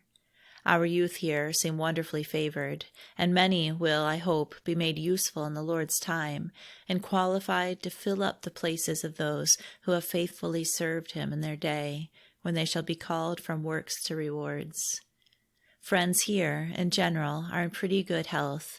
If you should meet with Joseph White, please to remember my love to him, and tell him I heard a few days ago that his family were well, and the young man, Benjamin Hinton, who had appeared at the Falls meeting, seems to grow, and promisingly appears a well-concerned minister. In a copy of the epistle from the yearly meeting of Women Friends of Philadelphia, held 9th month, 1755, to the corresponding body of London, preserved by Rebecca Jones, we note the following paragraphs, which are interesting to the present connection, as Catherine Phillips had been made to her the instrument of much good. It is regretted that we have not been able to find their correspondence. We have to inform you that this, our annual assembly, has been large and attended with a continuation of heavenly and merciful regard, graciously manifested for our help and encouragement, both immediately and instrumentally, having been favored at these opportunities with the company of our worthy and well-esteemed friends from Europe, Jonah Thompson, Joshua Dixon, Samuel Fothergill, Mary Paisley, and Catherine Payton, whose solid and edifying labors of love in the gospel of Christ we have good grounds to believe have been made effectual to the awakening of some, and we trust will be blessed by him who gives the increase, to the bringing them into a near acquaintance with the one Shepherd of Israel, under whose teachings they may be favored to find true rest to their souls. The reports from some quarters further signify that a religious visit to friends' families among them has lately been performed to good satisfaction, in which weighty service friends of the city are now engaged, and so far as they have proceeded, have met with satisfaction, having therein been favored with renewings of strength from the divine hand, and also with the acceptable company and solidly helpful labors of our well-beloved friends, Mary Paisley and Catherine Payton. As she was early associated in religious service with Rachel Wilson, the following testimony of the same meeting, given in like manner in 1769, having been preserved by Rebecca Jones, may here be inserted. We have been favored with the company of our well-esteemed friend Rachel Wilson from Europe, whose unworthy labors in the service of the gospel on this continent have, we trust, proved effectual through the divine blessing, not only to the removing of prejudices and making room in the minds of the people for the admission of those important truths relative to life and salvation, but have likewise tended to the building up and edifying of the body in love, that praises may ascend to him who is over all worthy forever. Rebecca Jones to M. Rickley, Philadelphia, 1759. Respected friend, it appears to me plainly that the query proposed to you is not applicable, because they that pretend to know supernatural wisdom make no pretensions to religion, and so differ little from the animal part of creation, although a measure of the same grace and good Spirit of God is given to them, whereby they may know the mind of heaven concerning them, if they hinder not its work in their hearts, by allowing the lust of the flesh and of the eye, and the pride of life, to crowd in and fill up the heart. But we, who profess to be led and guided by the Spirit of truth, and are sensible that we have a monitor within that will not only dictate to us our duties, But if we ask in faith, nothing doubting, will also give ability to perform that which it makes known to be consistent with the will of providence. I say, we who are making such a profession as this are not only to expect such guidance, but it is our indispensable duty to seek to Him for counsel and direction, if we expect from Him a blessing. But they who are regardless of their future welfare, who mind only earthly things, set their affections only on visible objects that are fading and transitory. They look no further, and if they accomplish their desires by having a companion to assist in this life, that they may live more comfortably here, they think that they need look no further. But they who are favored with the prospect of a future state and compare this little span of time here with that immense ocean of eternity are satisfied that their chief interest lies in making preparation for it, seeing that our time here, when compared with eternity, is but as a drop to a fountain. But at the same time, my friend, I would remark that if we only pretend to be actuated by that grand and noble principle of truth, if we are only satisfying ourselves with the name of Christianity, and at the same time are destitute of the life and power of religion, we are mocking God and deceiving our own poor souls. And such as these are, I fear, in a worse state than those who openly rebel and manifest that they are children of the world, and so enemies of the cross, because they are true to their King, though he be an enemy to the kingdom of love and light. But these who are in the service of the devil and yet pretend loyalty to God are deceivers in his sight, and he beholds them with derision. In short, love begets love, and where 'tis from a motive of love that is pure, and the person's expression agreeing with truth, for out of the abundance of the heart the mouth speaks, when we see that they are founded upon the sure, immovable foundation, we need not fear adversity, neither shall we in prosperity be lifted up. It is religion only that beautifies, and where that is lacking, I don't mean a name only, the distinction between a reprobate and a Christian is also lacking. I hope with you that you may, with sincerity, seek wisdom and counsel of God, and then, if it is with sincerity, He will hear and answer your request. It is my prayer that you may be favored with the knowledge of the truth as it is in Jesus. For I am of the faith that our God will raise up from among the youth of this generation faithful men and true-hearted women that need not be ashamed, some laboring in a private and some in a public manner for the exaltation of the blessed truth, if they stifle not that which will burn up all the chaffy part and purify the heart thoroughly, and make them fit vessels to contain the precious treasures of the heavenly gifts. May we be of this happy number, that we may know the purging power of truth, to do away all that which is of an unsanctified, unholy, impure nature, that being quickened by the life of religion, we may be able to glorify God in our day, age, and generation, and that, whether single or married, living or dying, we may have the evidence in ourselves that we are His, is what I earnestly desire. Rebecca Jones. An ancient mansion stands number 8, Drinkers Alley, Philadelphia. Its kitchen window, which opens to the westward, afforded at the time of which we write a cheerful prospect of a pleasant garden, the site of which is now occupied by a smith shop. On a pane of said window may be read the name of Mary Jones, and of 3 others of the same surname, inscribed, probably, with a diamond. Here dwelt the mother of Rebecca Jones. Here Rebecca and her friend, Hannah Catherine, succeeded her in the school, which was continued in this place till the departure of the former for Great Britain. An intimacy subsisted between Rebecca Jones and John Woolman, and she sometimes spent the principal part of the summer vacation at his house. We have lying before us several specimens of his more careful penmanship in writing copies performed by him to be imitated by the pupils of his friend, and which were used in her school, of which he was an occasional visitor. Knowledge shall be promoted by frequent exercise. Happy hours are quickly followed by amazing vexations. Just be your thought, and every word sincere. and know no wish but what the world may hear. If you know Christ, you need no little more. If not, all's lost that you have known before. Censure none rashly, nature's apt to halt. Look inward, he's unborn that has no fault. On the night succeeding the select quarterly meeting day in the second month, probably about the year 1762, a great fall of snow occurred, which was next morning piled by an eddy halfway up the door and window of our friends in Drinker Alley, who were apprehensive that they might not be able to make their way through the snowdrifts to quarterly meeting. Rebecca Jones opened the door to sweep the snow from the step, and found, to her surprise, the pavement cleared and a path made down the alley to Front Street. While she was preparing the morning repast, John Woolman entered, saying that he thought he had earned his breakfast.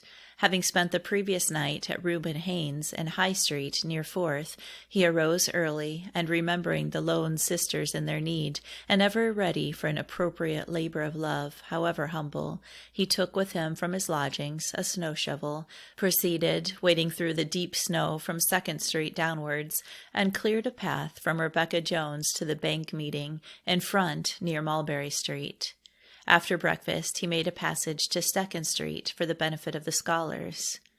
A letter from John Woolman to Rebecca Jones, dated Mount Holly, 4th month, 20th, 1772, contains, as is supposed, a reference to this visit, and concludes with commending her to Him who is a Father, a Counselor, and safe protector to his family, through the various difficulties which attend them in this world. 8th month, 20th, 1772. This day our beloved friend Sarah Morris laid her concern to visit friends in Europe before our second day morning meeting for its consideration. She expressed her feeling with much weight and brokenness, and informed that she had had a distant prospect of that service for many years, but that since the decease of her dear mother it had been near, and now was very weighty upon her. Friends expressed much sympathy and unity with her, and next 4th day she intends for Burlington, there to confer with our dear friend Elizabeth Smith, who is under the like concern.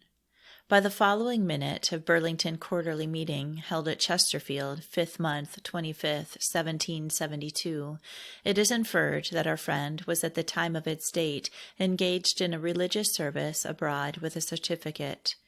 We were now favored with the company of our esteemed friends Rebecca Jones and Joyce Benezet, to our satisfaction and comfort. Rebecca Jones to Elizabeth Robinson, then in England.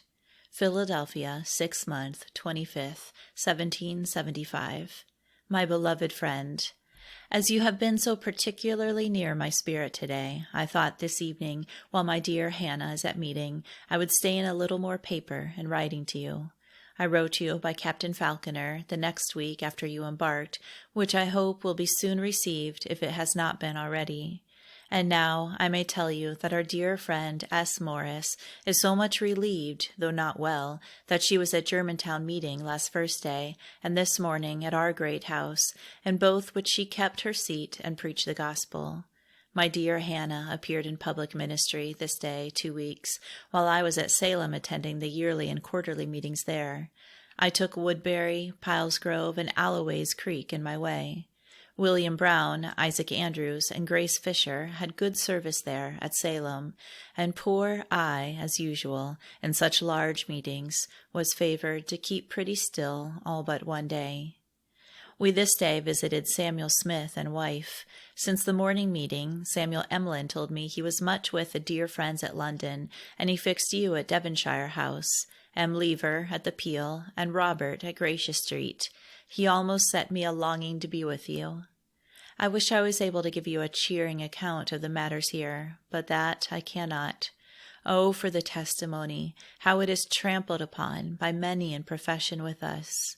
Last first day morning, a friend by the name of Martha Harris, whom you must have known, began at Pine Street, then went to G House, and lastly at Bank, with the same message to all. She left her bonnet at the door, walked up the meeting house through all the upper and lower galleries, then very gradually through the passages under them, and then turned about to the meeting and said with an audible voice, Dear friends, look to the God of heaven and of the whole earth, for he is about to search his camp. This is truth and no lie. After which she withdrew and went home to North Wales without attending any other meeting. She appeared to me to be under a very great exercise, and I was not uneasy with it, though many others were much so. Neither did I find that her singular appearance did in the least disturb or unsettle any of the meetings. I am sure it did not ours. I am in hopes that we are not all mistaken in supposing you are now in London. If not, I am much out in my prospects, thinking you are all there the 1st of this month. Now I think I should be sorry to tire you, but you know I did not used to be tired of being with you, and this a little supplies the place of conversation. Allow me to say, my heart loves you, and fervently wishes you may be preserved faithful till the end of your days. I am encouraged in my present state of great weakness and poverty, in the remembrance of your unreserved dedication to the Master's counsel. Dear friend, have me in your remembrance, for indeed I am a poor, feeble child, and sometimes doubt ever being otherwise. Yet if I know my own heart, I wish to be what the gracious, compassionate father of the family intends, whatever conflicts and difficulties may attend. My spirit salutes you in true gospel fellowship, and bids you farewell in the Lord. Rebecca Jones. Respecting this friend, Rebecca Jones has left the following brief note. 1773, 9th month. Robert Walker and Elizabeth Robinson arrived from Yorkshire, both faithful laborers in the Lord's work, and delivered many warnings in this land. Sailed from Chester in the 4th month, 1775. Of a visit performed in 1779 within the limits of Baltimore, and probably also a Virginia yearly meeting, little is known beyond what is contained in the following letter. Rebecca Jones to Warner Mifflin, Philadelphia, 8th month, 1779. Esteemed friend Warner Mifflin, although I was somewhat disappointed on the return of my dear companion from your quarter, she informing me you had not found time to write to me, I feel the prevalence of that disposition ever worthy of aspiring after, do as you would be done by, and therefore I may inform you respecting myself, that after you left us, we were poor and quiet some days, and after attending Fairfax and Goose Creek preparative meetings, and the monthly meeting at Fairfax, were in a resignation to go forward, if best, and in order thereunto, accompanied by Joseph Janney, Malin, and his sister Mary, we the next first day got as far as South Fork, attended that meeting, which was a time of deep exercise, and went 5 miles further on our way to John Gibson's, his wife, Ruth, in a poor way, and glad to see us, where we lodged. In the morning, my very enfeebled state, both of body and mind, together with the deep and singular provings and exercises I had undergone in this journey, so discouraged me that upon Rebecca saying she thought of setting her face homewards, I at once submitted to her prospect, not daring to proceed on my own concern. And here I think we missed it, for I now believe if we had kept more in patience and clave close to the great Master, we might at least have returned with as much, if not a greater, share of peace. As to the propriety of your all leaving us in that wilderness, I leave it. If you have settled it with your master, I dare not judge. Warner, I am a poor, feeble, tottering child, and am thankful at times that I see myself so. And this sense, though it does sometimes prevail to the retarding of my own steps, yet is, I believe, intended in mercy to keep my feet from sliding. Oh, the necessity of dwelling deep, ever watchful on the pointings of that hand that does all things well, for lack of which my own hand has sometimes lifted itself up, and in so doing I've not failed to make work for repentance. I concur in your sense of things in those parts, as expressed in your letter to my Hannah Catherall, but must tell you the field of painful labor yet remains open, and many hands may also lighten the work there, as well as in other places. We took some meetings on our return, such as at Monomy, Bush Creek, Pipe Creek, Monolin, and Huntington, and left all the rest for another time or other hands. I am often encouraged in remembering the Apostles' declaration, "If there be first in you a willing mind, a man is accepted according to that which he has, and not according to that which he has not." So that to be entirely willing, or in other words, unreservedly dedicated to the Lord's serving, is the sure prelude to his blessed favor and acceptance. This I am laboring according to my little measure for, and sometimes think I feel pretty near it, when maybe in the instant moment of struggling, the poor, unmortified creature shrinks, draws its neck from the yoke, and its shoulder from the burden, and then it is all to do over again with renewed exercise and increasing labor. It may be that this is only my case. However, I do breathe for strength to follow on, and if I cannot keep company with the foremost, I hope I may come up in the rear, so as that I may not be left quite behind. Give my love to your spouse, and to Daniel and his wife, in which my companion unites, and also in the expression of care for Daniel and his amiable Deborah, that they may not only see and approve that which is excellent, but with heart and hand join in with the tender visitation of love and mercy, so as they may, by the sanctifying operation of truth, be made what the Lord would have them to be, not serving themselves, but him who died for them, and who has brought them with no less a price than his own blood. Stupendous thought, matchless love and mercy, which we can never too much adore, nor will the greatest returns in our power to make be adequate to such infinite loving kindness. Rebecca Jones. David Sands to Rebecca Jones and Hannah Catherall. New Cornwall, 10th of 9th month, 1781. Dear friends, we read, as from the lips of our blessed Lord, that blessed are the poor in spirit. I have viewed you as a part of this number, who have your way through much poverty and at times great tribulation, in which situation I can at present sympathize with you in some measure, I having been for some time past in rather a low spot, having had several poor turns as to my health, and I think I find myself under more weakness of body since I left Philadelphia than ever before, having been much of the time hardly able to sit a long meeting, and under these trials my mind seems to be stayed on the Lord, and hope that if it is his will that this earthen tabernacle should be dissolved, I shall, through the merits and meditation of a Redeemer, gain an admittance into those joys that are unspeakable and full of glory. I have had to remember you in much affection and nearness, and the many useful little hints that you occasionally dropped in my hearing, as also the letters I received from you at the Western Quarter, and esteem your cares and kindness as the truest tokens of real friendship. I believe I should have written to you before now if I had been at home, but I thought at this time duty and inclination joined in strengthening my hands to take up the pen and endeavor to make some small retaliation for the favors and kindness received, and withal in hopes of drawing some small bill on one or both of your pens, as I shall, I believe, always be glad of a line from you whenever freedom and opportunity will admit, and shall endeavor to make the best remittance I'm capable of, which is but small.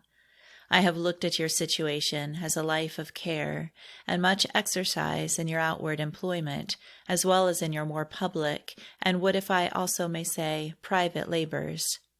Still, I do believe it is by direction of best wisdom and in providential care for the help and welfare of friends in the city, both parents and children.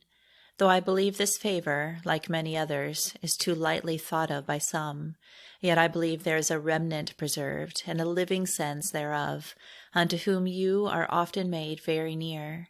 And I have sometimes thought there is abundant cause for the honest-hearted to be encouraged in hope, that though Israel be not gathered according to their desire, yet they are still glorious in the eyes of the Lord, and their God will be their strength. But notwithstanding what I have said, I don't mean to confine your labors within the walls of the city, believing that if I have to accuse you of any neglect of duty, it is not being more given up to visit the more remote parts of the family.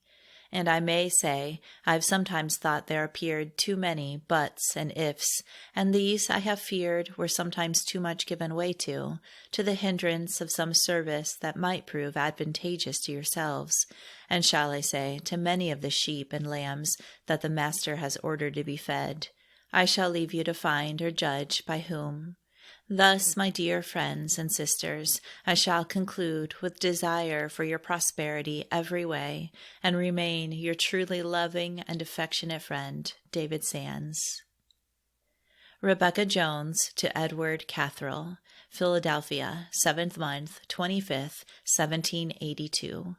Dear Edward, since you left your father's house, my mind has many times turned towards you, sincerely desiring that you may not only witness preservation from every temptation that may present to draw you still further from the path of innocence, but that by a steady adherence to the quick and powerful word in the secret of your own mind, you may be brought into an acquaintance with a state of true inward stillness, in which you may be favored to understand the things that belong to your soul's peace, which is of the greatest consequence both to the aged and to the youth, especially when we consider that our stay in this world is very uncertain, and that, after we have done with things below, we must appear before a righteous tribunal, there to give an account of the deeds done in the body, whether good or evil. How careful, then, ought we to be in our steppings through time, how watchful should be our words and actions. Retirement of mind is such an excellent situation, I have found it so, that I cannot but recommend it to you. May you often retire alone, and rather choose to be so, than in such company as may have a tendency to do you hurt. Young people who are inexperienced are often drawn into things highly improper, if not offensive, in the sight of heaven, for a lack of keeping on their guard in this very spot. Whereas, if they did but love silence, and to hearken to the monitions of divine grace in their own hearts, they would grow up in good liking, yes, in favor with God and man. My heart prays for your preservation, and that you may, now in a state of separation from all your tender connections, be met with by him who is willing to do them good, and who is waiting to be gracious to the descendants of those who have loved and served him, as your grandparents did. Keep this letter to yourself, and read it over leisurely. It is the language of one of your best friends. Rebecca Jones. 5th month, 5th, 1783, Rebecca Jones notes, I awoke this morning with the following passage, You have not chosen me, but I have chosen you, that you should go and bring forth fruit, and that your fruit should remain. O my soul, treasure up and improve under the present favor. 16th, this day Samuel Emlyn opened a concern for visiting England the 5th time. On the 6th of 7th month, having attended 3 meetings under great exercise and conflict, she records a petition to be preserved from murmuring and help to redeem time. 10th month, 27th. She opened to the 2nd day morning meeting, and 11th month, 24th, to her monthly meeting, the prospect of the important and extensive service upon which she was soon to enter, and under the last date, she remarks, divine help was near, and our spirits were baptized together under its blessed influence. 29th, she notes, 10 o'clock, a still, clear sky, an awful shock of an earthquake. The Life and Letters of Rebecca Jones, Chapter 3, 1784. Having long felt an engagement to make a religious visit beyond the Atlantic, a certificate was granted her by Philadelphia Monthly Meeting for the Northern District on the 27th of 1st month, 1784, addressed to our friends and brethren in Great Britain and elsewhere in Europe. In this document, her friends say, we find our minds nearly united to her in Christian fellowship and sympathy, she being one whose life and conversation becomes our Christian profession, and her ministry sound and edifying. This certificate was signed by 112 friends, only one of whom, a woman friend, aged nearly 90 years, a former pupil of Rebecca Jones, is now living. An endorsement from the quarterly meeting held the 2nd of the 2nd month expressed a prevailing sense of near union and sympathy with our beloved sister in her religious exercise, under which she has secretly labored several years, which lately reviving with increasing weight, she has now solidly communicated to us. The following certificate was granted by the select yearly meeting, held by adjournments from the 27th of 3rd month to the 30th of the same inclusive.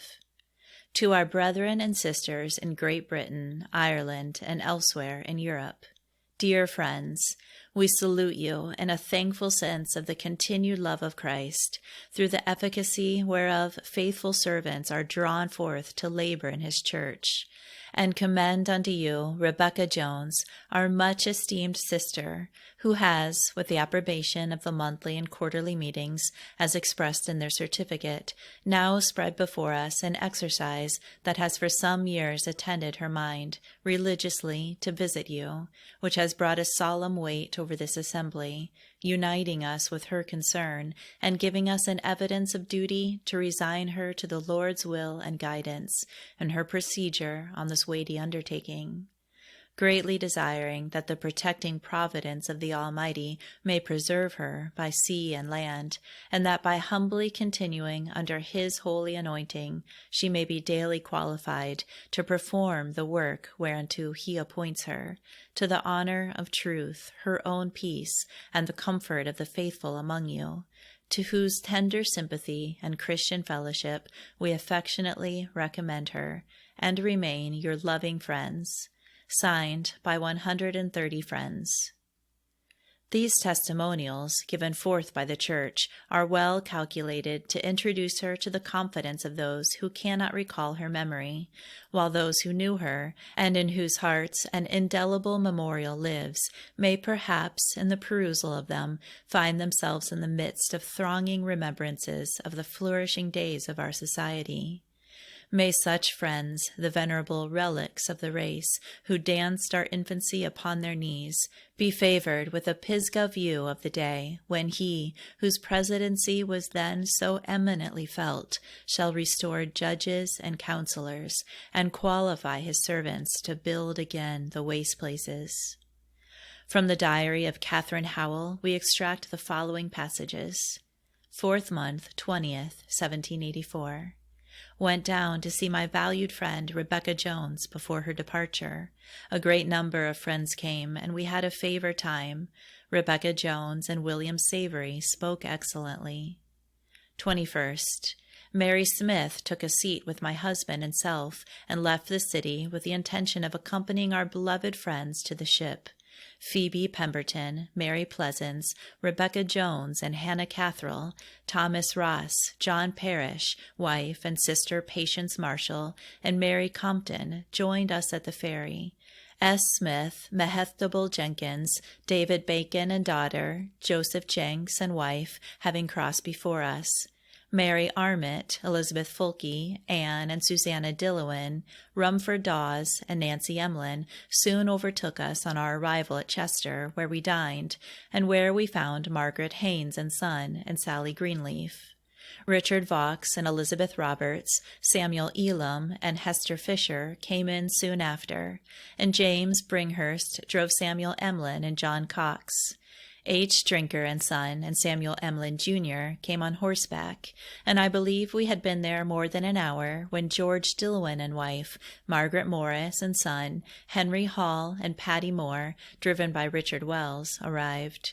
Reached Wilmington after 5 o'clock, and were taken by our kind neighbor Rumford Dawes to his brother Harvey's, where a good cup of tea proved grateful to many. At 8 o'clock there was an evening meeting appointed. First day, 7th month, 25th. We crossed the ferry about 8 a.m. after a very pleasant ride to Newcastle, had a sitting with our dear friends in a public house, after which there was liberty given and a meeting held in the courthouse. After dinner, we took an affectionate leave of each other, and our friends went on board of the ship Commerce, Captain Truxton, about 4 o'clock. Relative to our embarkation, we find the following note in Rebecca Jones' Sea Journal. Embarked at Newcastle on board the ship Commerce, Captain Thomas Truxton, commander, the 25th of the 4th month, 1784, in company with my valued friends Thomas Ross, Samuel Emlyn and son Samuel, George and Sarah Dillwyn, and Mehetabel Jenkins, all intending for Great Britain. Footnote: the following incident respecting Thomas Ross was mentioned in my hearing long after his death by a friend who was personally acquainted with him. While his mind was under exercise with the prospect of a visit to Europe, but before he had given up to the service, he was one day thrown from his horse, and his foot being fixed in the stirrup, he was dragged some distance, probably a very short one, in that perilous situation. His mind recurring to this engagement as one from which he was improperly shrinking, he breathed forth a petition, "Lord, spare my life, and I will go," when some of the fixtures giving way, he was instantly released. Editor of Friend's Review. Returning to text. She also preserved the names of the cabin and steerage passengers, ship's hands, and common men, her interest extending to all ranks and conditions of men, desiring the welfare of all, and being more than willing to be made helpful to any. Succeeding this catalogue of names, we find the following passage. Having for many years had a prospect of duty to pay a religious visit to friends in Great Britain, under which my heart was often bowed within me, secretly desiring that if it was indeed the Lord's requiring, my will might be brought into a perfect state of resignation to his holy will. At length my mind was fully given up, trusting in a gracious promise which I was favored with from the source of all true blessedness and comfort, with this charge: "Look not out, and all things necessary shall be furnished." In the regular, precious order of truth, I laid the same before my dear friends, who in sympathy and unity therewith signified their concurrence in the monthly, quarterly, and general spring meetings. And though I was favored as it passed from stage to stage, so that my mind was preserved entirely clear of doubting, yet it was my constant desire, the which I each time told my friends feelingly, that the divine will only might be done. The before-named friends, under the like exercise, being all set at liberty, and the aforesaid ship offering, we felt easy to take our passage therein in a humble depending frame of mind, believing that if it was the Lord's will, we might reach the next yearly meeting at London. An incident connected with her embarkation is worthy of recital, as illustrative of the benefit which the true disciple may receive from an entire dependence upon the all-sufficient teacher. 2 ships were in readiness to sail for London. One was a large merchant vessel. The other, a smaller one, had been built for a privateer, and was especially adapted for fast sailing. Rebecca and her associates in the proposed voyage visited the 2 ships to decide between them, and went first on board the larger one, which had been preferred by many of their friends. They seated themselves in the cabin, and Samuel Emlyn first broke the silence by saying, "Death and darkness." A similar feeling of uneasiness in reference to this vessel pervaded the minds of the others. On taking their seats in the smaller ship, a clear evidence was vouchsafed them that it would be right for them to take their passages in her, which they did accordingly, and in due time the reader will have occasion to remember that there is a wisdom profitable to direct, which was remarkably confirmed in the experience of our friends. The next day, after they found themselves out at sea, their rough captain, subsequently Commodore Truxton, opened a locker and threw in a pack of cards, saying, "Lie there, you'll see daylight no more, in compliment to these friends." And at the table he took up his glass of beer, saying, "Here's hoping that we friends may reach London timely for the yearly meeting," which, it will be remembered, had been their desire, though from the shortness of the time it was not confidently expected for them. After clearing the capes of Delaware and discharging the pilot, Truxton joined our friends in the cabin, and having obtained their assent to some pertinent remarks upon the mutual benefit which persons confined within such narrow limits would derive from making themselves agreeable to each other, he observed that there was one thing they could do which would very much displease him. They of course desired to be apprised of his meaning. "It is," said he, "for you to know that there is anything in my power which will contribute to your comfort, and not to ask for it." The kind disposition thus indicated was continued by him through the voyage, and his high estimate of the qualities of Rebecca Jones was frequently evinced. As an illustration of this, we may be allowed to quote a rather extravagant speech which he made at a London coffee-house soon after their arrival, in speaking of her to his brother captains and merchants, that he had brought over an American Quaker lady who possessed more sense than both Houses of Parliament.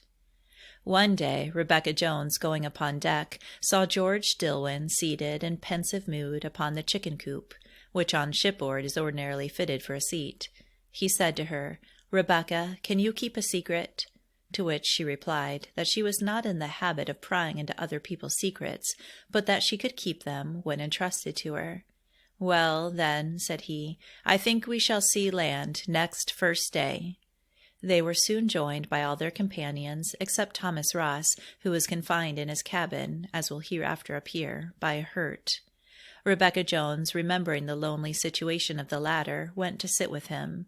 He accosted her in the same words, querying if she could keep a secret, to which she repeated her former reply. He then expressed the same prospect, that they should see land next first day. On first day morning, 5th month, 22nd, 1784, George rose very early, and standing on the quarter deck with his arms folded behind him, he called out with a firm voice, "Land ahead!" The captain, being still in his berth, hastened up in alarm, and asked who had called "land ahead." George, calmly retaining his position, in a few minutes repeated his call. The captain immediately ordered to the masthead a man who was noted for distant sight to keep a lookout. When after the lapse of 10 or 15 minutes no sign of land could be discovered, the captain sharply rebuked George Dillwyn for the false alarm, which might, he said, have led to serious consequences. George stood unmoved, and called in a firm tone and louder than before, "Land ahead!" The puzzled captain ordered the lead to be thrown, but before this could be done, the sentinel called out, "Ahoy! Land ahead!" The lead was then thrown, and in reference to it, the compiler, turning for confirmation to Captain Truxton's sea journal, finds the following note: Sunday, 23rd May. At 6 o'clock sounded, got 42 fathoms water, shells and rotten brown stones. At 7 made the land, lake it for the start, bearing ENE, 9 leagues distant, latitude observed 49 degrees, 45 degrees north. Rebecca preserved some of the shells and sand taken at this place, a portion of which is still kept. We will anticipate the course of the narrative to say that they landed at Gravesend on 6th day, the 28th of 5th month, after a passage of 30 days, reaching London about 4 o'clock p.m., this being the day prior to the select yearly meeting. 2 weeks afterwards, the ship to which their attention had first been turned was towed in on her beam ends, the keel being out of the water, the ballast and whole cargo having shifted in a storm, so that they were unable to right her. They had taken a different course from the one pursued by the Commerce, and experienced danger and distress, so that all hope of reaching their port at one time vanished.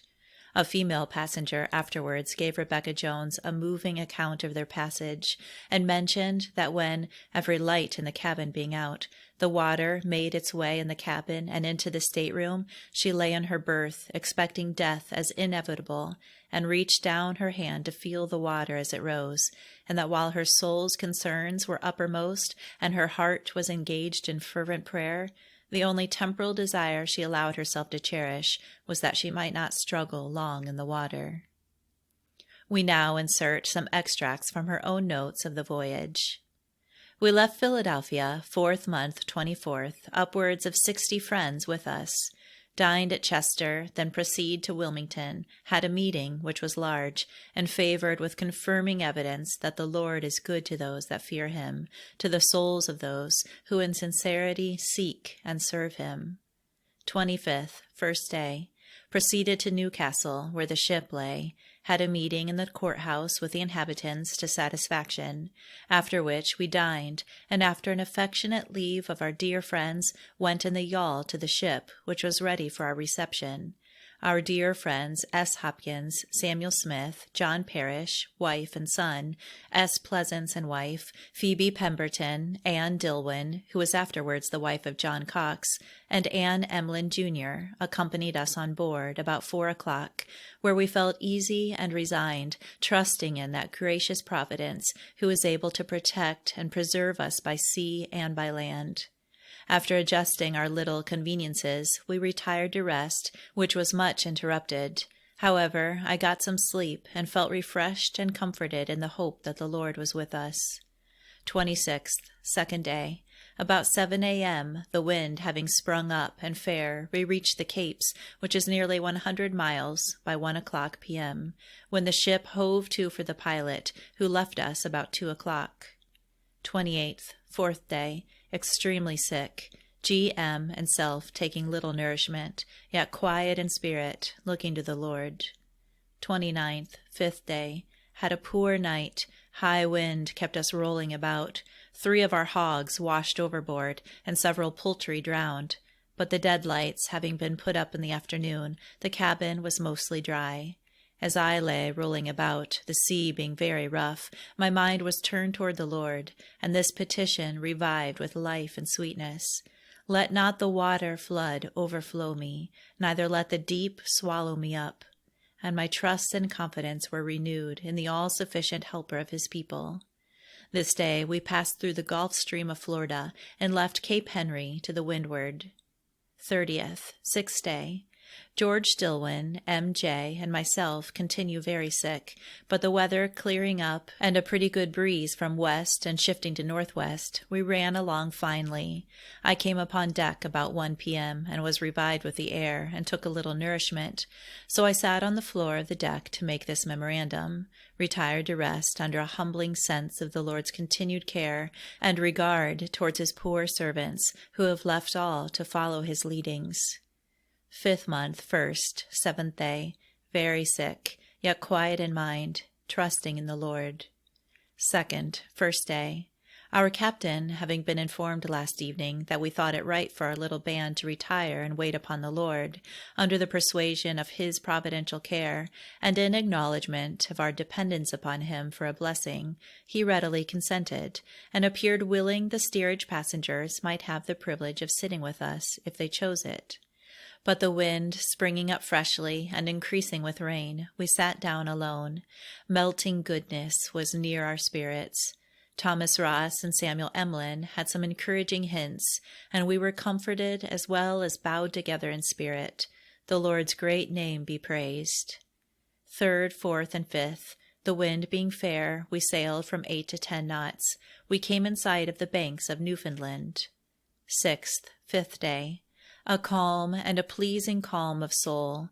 May gratitude be the covering of my spirit, under a renewed sense of the deep obligations I am under to the great Shepherd of Israel, who has not only favored my poor soul with the knowledge of his will respecting me, but, oh, blessed be his power, has furnished with strength sufficient hitherto to comply with his heavenly requirings. And I feel at this instant renewed desires that I may be kept humbly dependent on him alone, who is strength in weakness and riches in poverty. Hitherto all the company in the cabin have conducted in great harmony, each being willing to assist the other in little kindnesses, and our mutual friend, nurse, and helper, Sarah Dillwyn, has been particularly attentive to our various needs. I esteem myself under great obligations to her. May her labor be acceptable and rewarded by the great Master, who has promised that they who give a cup of cold water in the name of a disciple shall receive a disciple's reward. And in the course of this voyage, William Ludlam, one of the passengers, an obliging, sensible, well-behaved man, having a stone bruise on his heel, and Samuel Emlyn and Thomas Ross, having by the motion of the ship slipped and hurt themselves, Sarah Dillwyn has had to dress and tend the wounds of them all. I was favored with a quiet, good night, more so than any previous, and was in my sleep in company with my dear friends at Philadelphia, to the enjoyment of sweet unity and fellowship, especially my dear Hannah Catherine, for whose welfare is my soul anxiously solicitous, that she, with myself, may be kept near the Lord, waiting steadily on him for help and direction in the most needful time, and that we may be supported, encouraged, and helped under the present trial, to stand so unreservedly dedicated to the Lord's will and requirings, that the hands of our arms may be made strong for labor in the heavenly vineyard in the daytime. 8th, 7th day, had a good night, awoke about midnight, in the enjoyment of divine love and sweetness on my heart in a superior degree, lying peacefully with my mind turned towards him who has, I do believe, required the sacrifice at my hands, and whom I do acknowledge worthy to be served, honored, and obeyed, now and forever. In the morning seasickness came on again, that George Dillwyn, M.J., and myself were renewedly tried. A small bird, called a curlew plover, supposed to come from the banks of Newfoundland, lit on one of the ship's yards, and was taken by one of the hands and brought into the cabin. It is about the size of a pigeon, with a small bill like a snipe. It being a stranger, and to us Americans a curiosity, our captain has ordered a box for its accommodation, Sarah Dillwyn wishing to carry it to England. My mind was this evening poor but quiet. Retired early to bed. 9th, first day morning. Awoke refreshed, both in body and spirit. Sick for a short space, but getting better, was favored to sit in the cabin, where a meeting was held, the captain, cabin passengers, most of the steerage passengers, and as many of the seamen could be spared from working the ship, attended and behaved well. It was a solid, good opportunity, and I trust was owned by the great commander of the sea. Sarah Grubb D., Samuel Emlyn, and M.J. each appeared lively in the exercise of their gifts. A light headwind. 10th, second day. Awoke with these expressions: confide in his mercy and adore his power. Was sick at first rising, but grew better. Spent great part of the day upon deck in sweet fellowship with our little band. Little wind, and that ahead. 11th, third day. Less sick today. A fine wind. In the evening, my mind was drawn into secret retirement, in which my soul was bowed in humble prostration and worship to the God of my life, who has done great things for me, a poor, unworthy creature. Rain in the night, with thunder and lightning. 12th, fourth day. Could have slept this morning, but felt much sympathy with M.J., knowing by experience how dispirited they feel who are very seasick. I called the steward and gave orders for some gruel, which was salutary, and she seemed better after it. Our worthy friend Thomas Ross, this day, by a lee lurch of the ship, fell in the cabin and wounded one of his legs badly, which was timely attended to. It was a favor that he was not more hurt. I retired to rest under a thankful sense of divine mercy and fresh breathings of soul after the renewal of love and favor. 15th, fifth day. Awoke, sweetly refreshed, arose humbled in a view of my own weakness, felt drooping this day, but quiet in mind. 14th, sixth day. Better this morning, admired the kindness of divine providence towards us in this our floating enclosure on the great deep. Blessed be his great name, whose care is over his poor servants, fulfilling his gracious promise, who has said, I will not fail you, nor forsake you. We had a sweet, refreshing season this morning in our cabin. Select from the other passengers, which is an additional favor. It appears from the captain's account that by 12 o'clock this day we have, in 24 hours, sailed 228 miles. He, with William L. and R. Ely, are preparing fishing tackle to catch mackerel. May our rejoicing be in fear, depending only on the divine protecting arm of the Almighty, without whose permission not a hair of our heads will be allowed to perish. 15th, seventh day.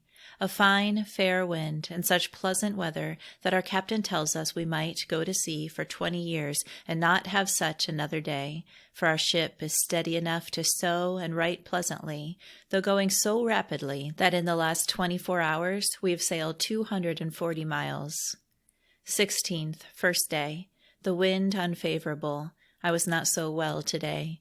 We sat down quietly in the morning, but had not so general an opportunity as on last first day. Spent the latter part of this day alone in our stateroom, my heart being turned towards the Lord, and my confidence renewed in His sufficiency and strength for the fully supplying of our various needs. 17th, second day.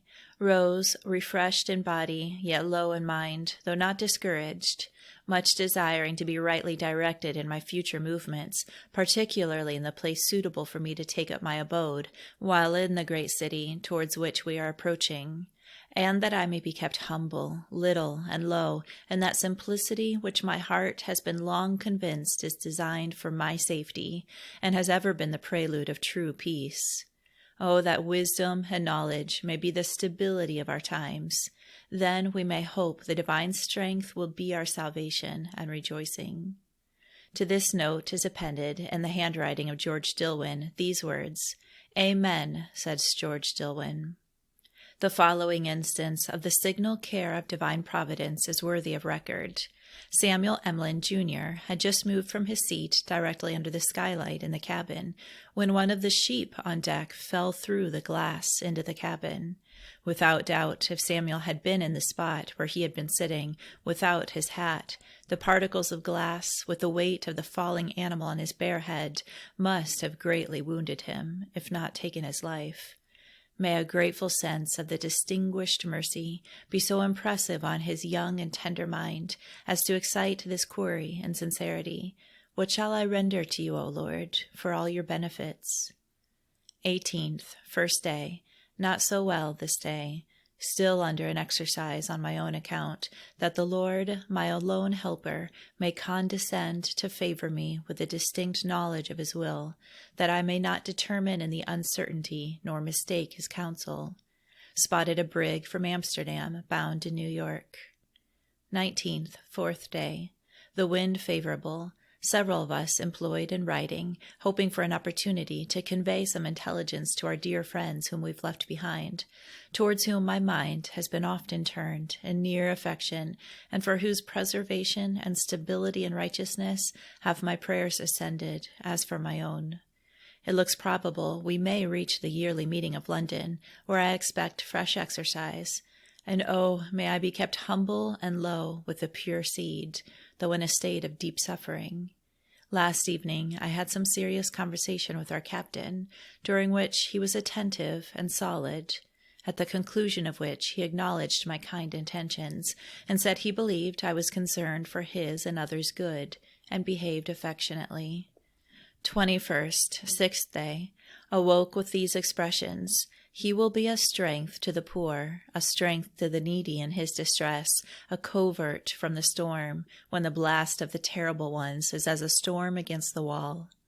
Spent much of this day in inward retirement, humbly trusting in the Lord, my sure, unfailing friend, to whom I desire to look in simplicity, as a little child, for further direction and help, knowing it is not in man who walks to direct his own steps.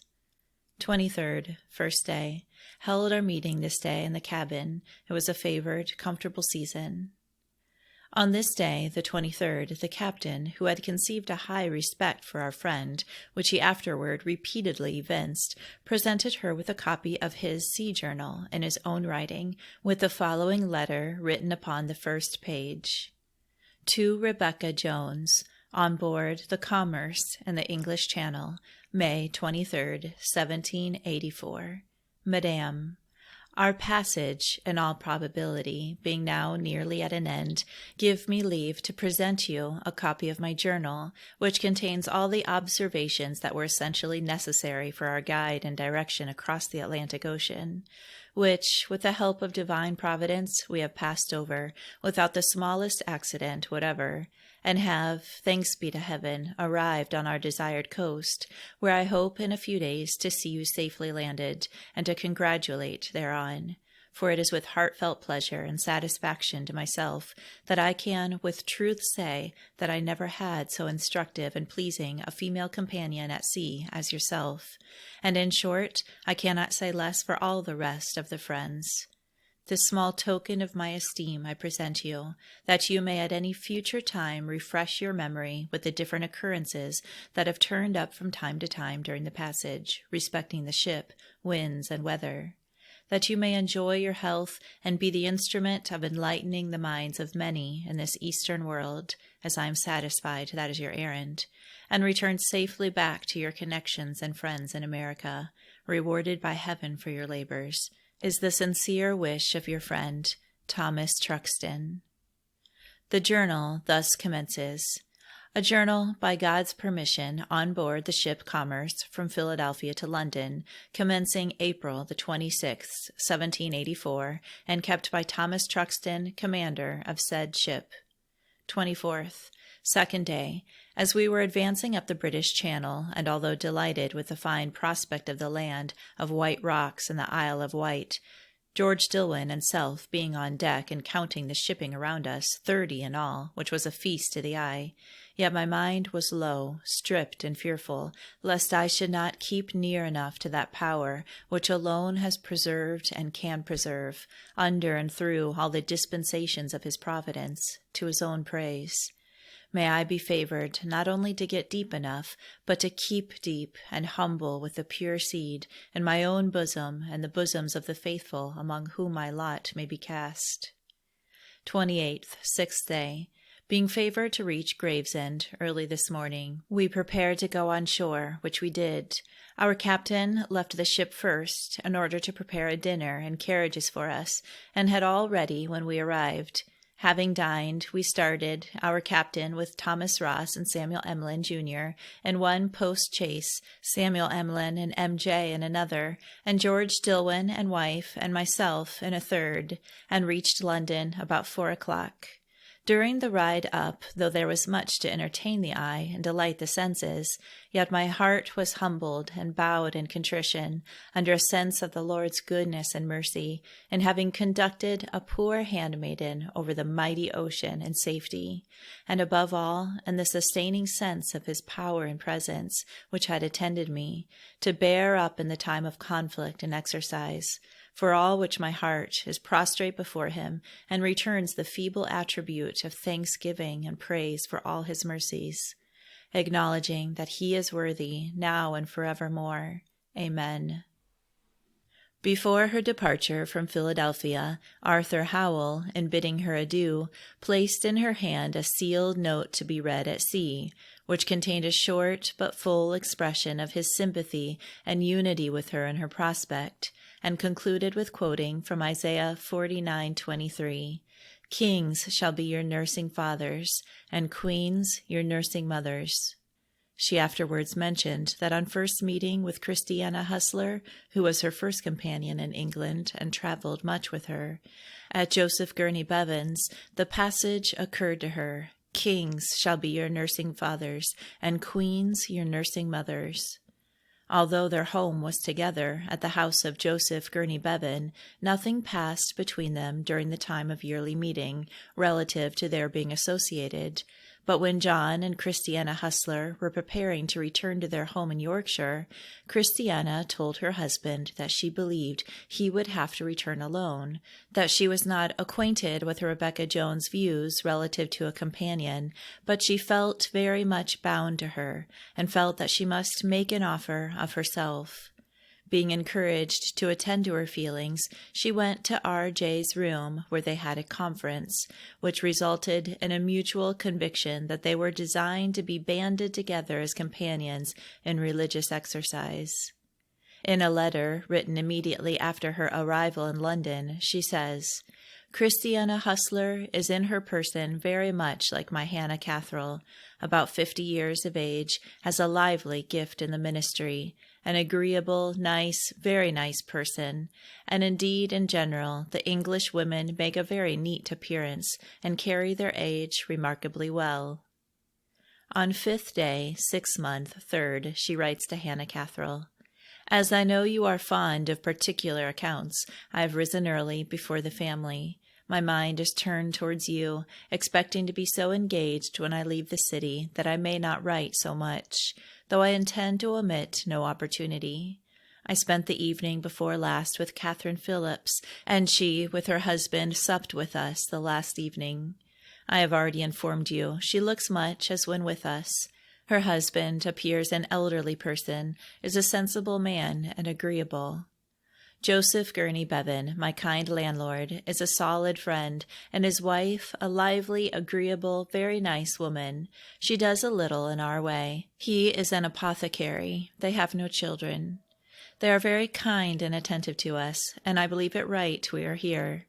John Eliot, with whom Thomas Ross, R.N., S. Emlyn, S.N., and many others lodge, is a solid, substantial friend, and his wife a fine person. She made me think of her mother, M. Weston.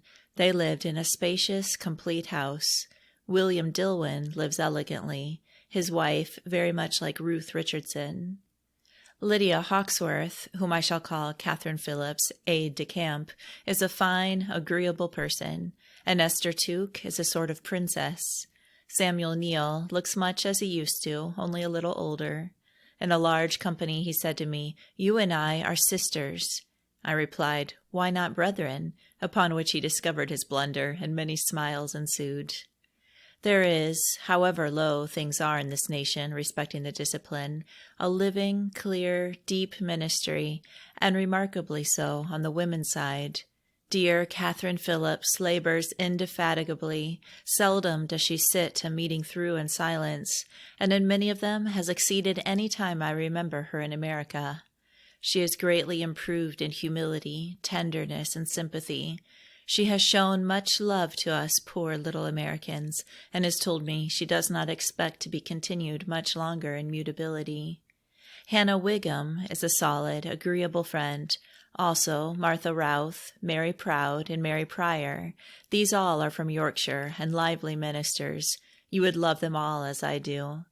Alice Rigg, an enterprising, skilful workwoman, is from the same place. She pled nobly before the men's meeting.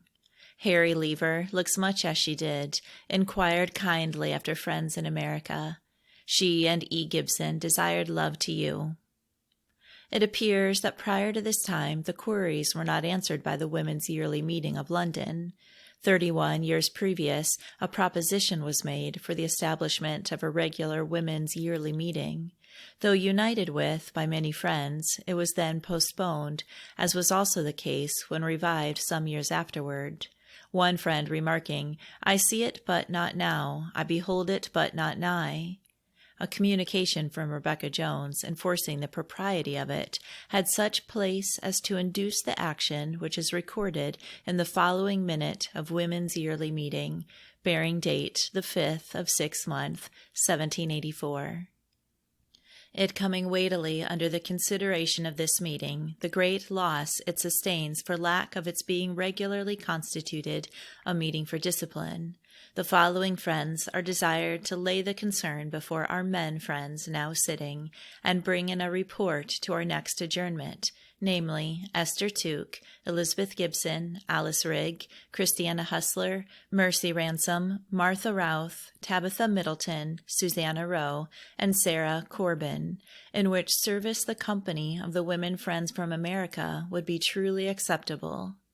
Footnote: the ministering friends from America in attendance at this meeting were Robert Valentine, William Matthews, Nicholas Waln, Samuel Emlyn, Thomas Ross, George Dillwyn, Rebecca Wright, Patience Brayton, Mehetabel Jenkins, and Rebecca Jones.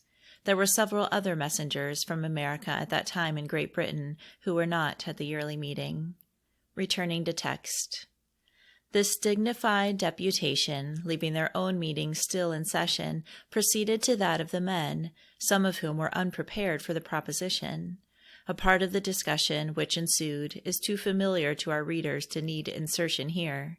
One friend expressed the sentiment that it would be preposterous to have a body with 2 heads. To which Rebecca Jones responded that there was but one head to the body, which is the church, and that in Christ Jesus, male and female are one. A note in Hannah Catherall's hand says, "My Rebecca Jones informs me that Alice Rigg pled nobly in the men's meeting, and Martha Routh silenced David Barclay. I perceive by a letter to J.P. he surrendered very unwillingly." This deliberation resulted in the issuing of an epistle setting forth the rise and the use of the discipline, and encouraging women friends to attend to their share of it. In alluding to this measure, Catherine Phillips remarks, "As mothers of children and mistresses of families, they have an extensive service to attend to, and ought to be concerned so to discipline their families as to be able to answer the several queries relative to their situation." Samuel Neal, in reference to the proposition as opened by these women friends, says, "The evidence of truth strongly impressed the minds of those present with a sense of their concern being right, and friends occurred so heartily with them, that a minute was made to that purpose at the next sitting of the meeting, and a copy of the said minute was handed to the women friends by a deputation from the men's meeting. Robert Valentine, William Tuke, and I were the deputies. We had a good time among them, and left them in sweet peace."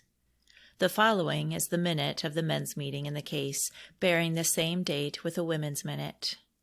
This meeting, after a solid and deliberate consideration of the proposition brought in from the meeting of women friends held annually in the city, agrees that the said meeting be at liberty to correspond in writing with the quarterly meetings of women friends, to receive accounts from them, and issue such advice as in the wisdom of truth from time to time may appear necessary, and conducive to their mutual edification.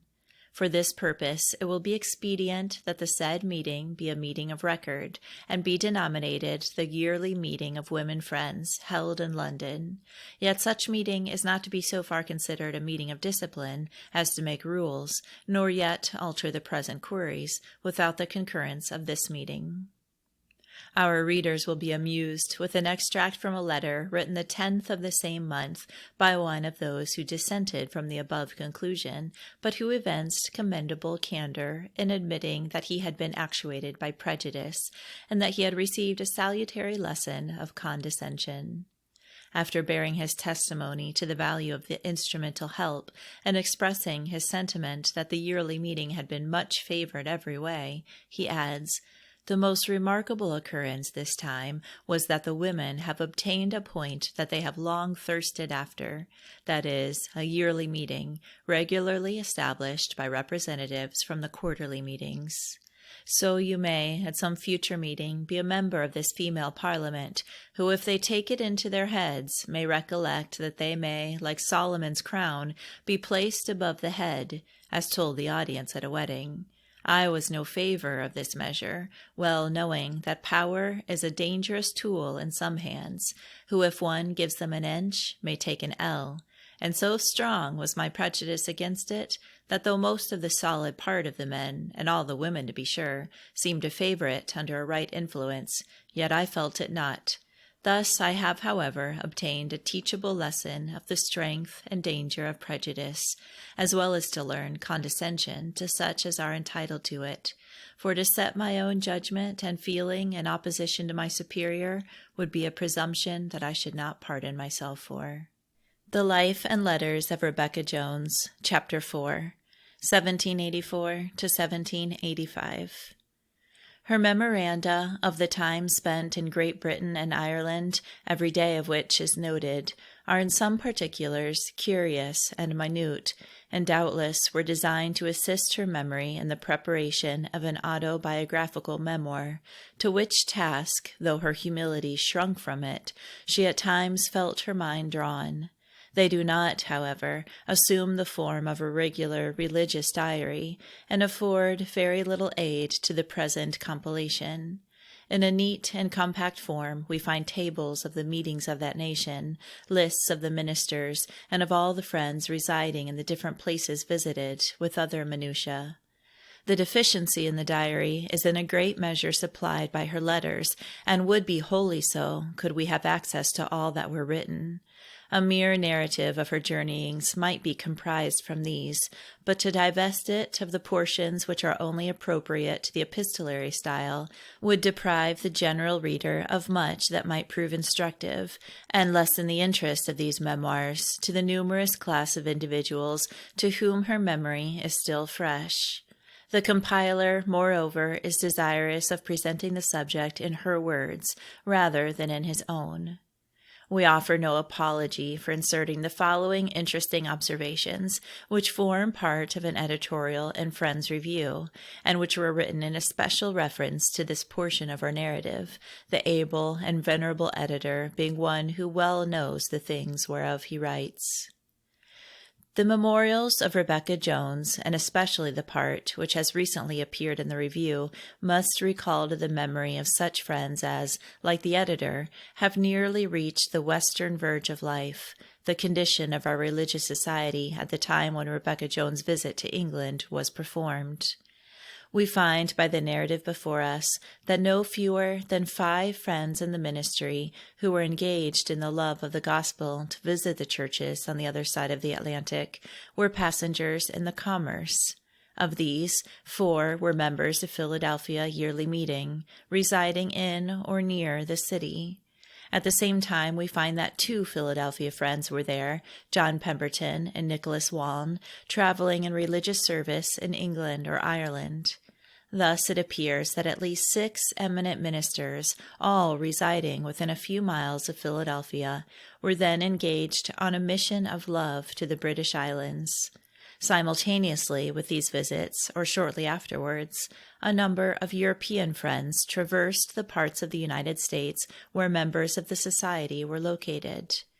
This interchange of gospel messengers was then going on between the people of 2 nations, whom their respective governments had, a short time before, placed, as far as governments could place them, in the attitude of enemies. The epistolary correspondence which was maintained between our yearly meeting and that of London, and the mutual visits which were paid by ministers and others immediately after the revolutionary contest, may be considered as conclusive evidence that the storms of that turbulent period had no power to estrange the minds of friends on different sides of the ocean from each other, or to interrupt the harmony which, as professors of the same faith and advocates of the same cause, they had always maintained. Whether the same cordiality of religious fellowship is experienced in our day is a question which very naturally presents to the reflective mind, but which we shall not answer either positively or negatively. Of one thing we may speak without hesitation. The reciprocation of gospel messengers has very visibly declined since the period in question, and the number of those on both sides of the Atlantic who are clothed with the gifts of apostleship appears greatly reduced. A comparison of the society at these different periods forcibly revives the inquiry, your fathers, where are they? And the prophets, do they live forever? And upon whom has their mantle fallen?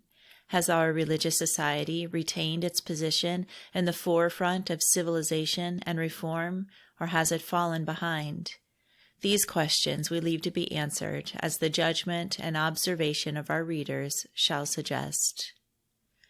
After having attended 20 meetings in London, including the yearly meeting, our friend, on the 12th of 6th month, accompanied by Christiana Hustler, T. Corbin, and Addie Bellamy, went to Colchester quarterly meeting, taking her abode at John Kendall's. After this, and a meeting at Manningtree, the following letter was written at Dykes Alexander's to her old friend John Pemberton, then in Ireland. Rebecca Jones to John Pemberton, Needham, in Suffolk, 6th month, 17th, 1784. Esteemed friend, I was much disappointed, among others, in not meeting with you at London. I suppose by the return of Samuel Neal and J. Goff, you have been furnished with a particular account of the yearly meeting, and among other things, what is concluded upon respecting the women's meeting. I desired S.F. to send you a copy of the minute on that head. My heart was made thankful in that the women's application carried the weighty evidence of truth with it, and that men friends were made so feelingly sensible thereof that they yielded as brethren.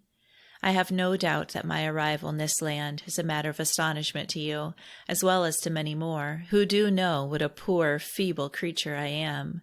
But having resigned my life and all into the Lord's hand, I have witnessed preservation over the mighty deep, our passage being 4 weeks from land to land, without any storm, in an easy ship, with an obliging, kind captain, and was kept quiet in mind during the voyage, trusting in the providence of the Almighty, who has been rich in mercy towards me, an unworthy servant. Blessed be his great name. During my stay in London, which was 2 weeks, my path was in the way of silent tribulation, and at times very low, yet content to suffer with the seed, remembering that declaration, "Where I am, there shall my servant be." And now, having attended the quarterly meeting at Colchester, and proceeding towards Woodbridge and Norwich quarterlies, I don't see how I may be directed afterwards, whether to proceed into Yorkshire before the cold weather or not. I see very little at a time. You know it used to be so with me, and I am as poor a thing as at any time heretofore when abroad. But my earnest prayer is that I may be kept in childlike simplicity, and in a humble, watchful frame of mind. And indeed, the little opportunity I've had among friends here has furnished to me already with a prospect of the need of steady circumspection and holy fear, to step along rightly and safely among the wise and great in this world. I can say of a truth, I am willing to appear as a fool in their eyes, but if favored with a great master's presence, it is enough. You have my true sympathy in your particular allotment, and a degree of faith springs in my heart that you will before long see your way out of Ireland, and I hope be fraught with sheaves of solid peace and satisfaction of mind. And if, in divine direction, we should fall in with each other, it would be to me truly comfortable. But I dare not desire anything of that sort, only that, however little my appearance among the tribes, and feeble my endeavors towards the promotion of the great cause, I may be preserved from bringing any sort of blemish thereon, for it is in my view precious beyond all things. Patience Brayton and Mehitable Jenkins have gone towards Yorkshire. N.W. is there. I left the other Americans at London, Christiana Hustler being my companion, and Ralph Bainbridge of Durham with us. Your dear spouse has opened her heart and house to my dear Hannah Catherall, who will, for a time, abide with her. My Hannah Catherall could not yield with perfect resignation and clearness to a prospect under which she had labored for some time of accompanying me. It was too great an indulgence. We were not to be gratified, and whether she may feel it again revived, I cannot tell. But of this I am fully convinced, that her desire of soul is to do right, and I trust if she sees her way and is helped along, she will be of service among women friends in this nation who are in need of suitable help in the discipline, and you know she is peculiarly gifted therefore. I feel the precious unity while I am writing, and in it can freely subscribe myself your poor little affectionate friend and sister, Rebecca Jones. Rebecca Jones to Henry Drinker, Leiston Abbey, about 17 miles northeast of Woodbridge, 6 month, 23rd, 1784. Yesterday, after the quarterly meeting at Woodbridge, being low, poor, and disconsolate, I received a few lines from my good neighbor, brother, and friend, H.D., which being the first intelligence from my beloved native land, did revive me. The removal of that little valiant man, A. Benezet, will be a sensible chasm, but I remember from where he derived his qualifications, and that the divine fountain is inexhaustible. I feel as I should do on the occasion, and for dear Joyce, who is not far from the same peaceful mansion. It is truly comfortable to hear that I have a place in the affections of your family. May they increase in every durable good. I hope your kind desire for my growth in faith, strength, and love, which casts out all slavish fear, and I add to the necessary train humility and childlike simplicity. My situation while on the voyage and in London will, I expect, be imparted in that freedom which subsists between Hannah Catherall and you. I left that city on the 12th, having worthy Christiana Hustler, my companion. She has felt for me. T. Corby went with us to Colchester, attended the quarterly meeting, took a few, Manningtree, Needham, and Ipswich, in the way to that at Woodbridge. That being over, we are now on our way to Norwich quarterly meeting, after which I hope to wait for right direction. You know I am a little one, and such don't see far at a time. What a favor that it is so. Dear Henry, don't forget your feeble sister.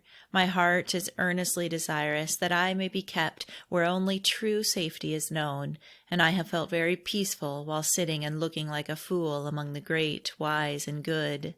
Several feeling friends have been helpful in sympathy. I have admired at it, as my case has been quietly concealed within, but the heavenly fellowship enters deeper than words, and in it I have found comfort and sweetness. R. Valentine had a certificate signed for returning. On comparing the date of your note with the memorandums made at sea, I find by my note on the 16th that your pen was under right direction, so be encouraged in future to do what your hand finds to do. I feel as I approach Norwich much in the same situation as when drawing near London, and feel as willing to appear like a fool, so that I may be kept in my place, is my earnest desire. Norwich, 7th month, 1st. The quarterly meeting here ended yesterday. William Matthews and E. Gibson, with many others from a distance, attended, and though in many instances there is abundant cause of lamentation and mourning, yet the precious visitation of divine love was remarkably extended to the young people, many of whom were bowed under it.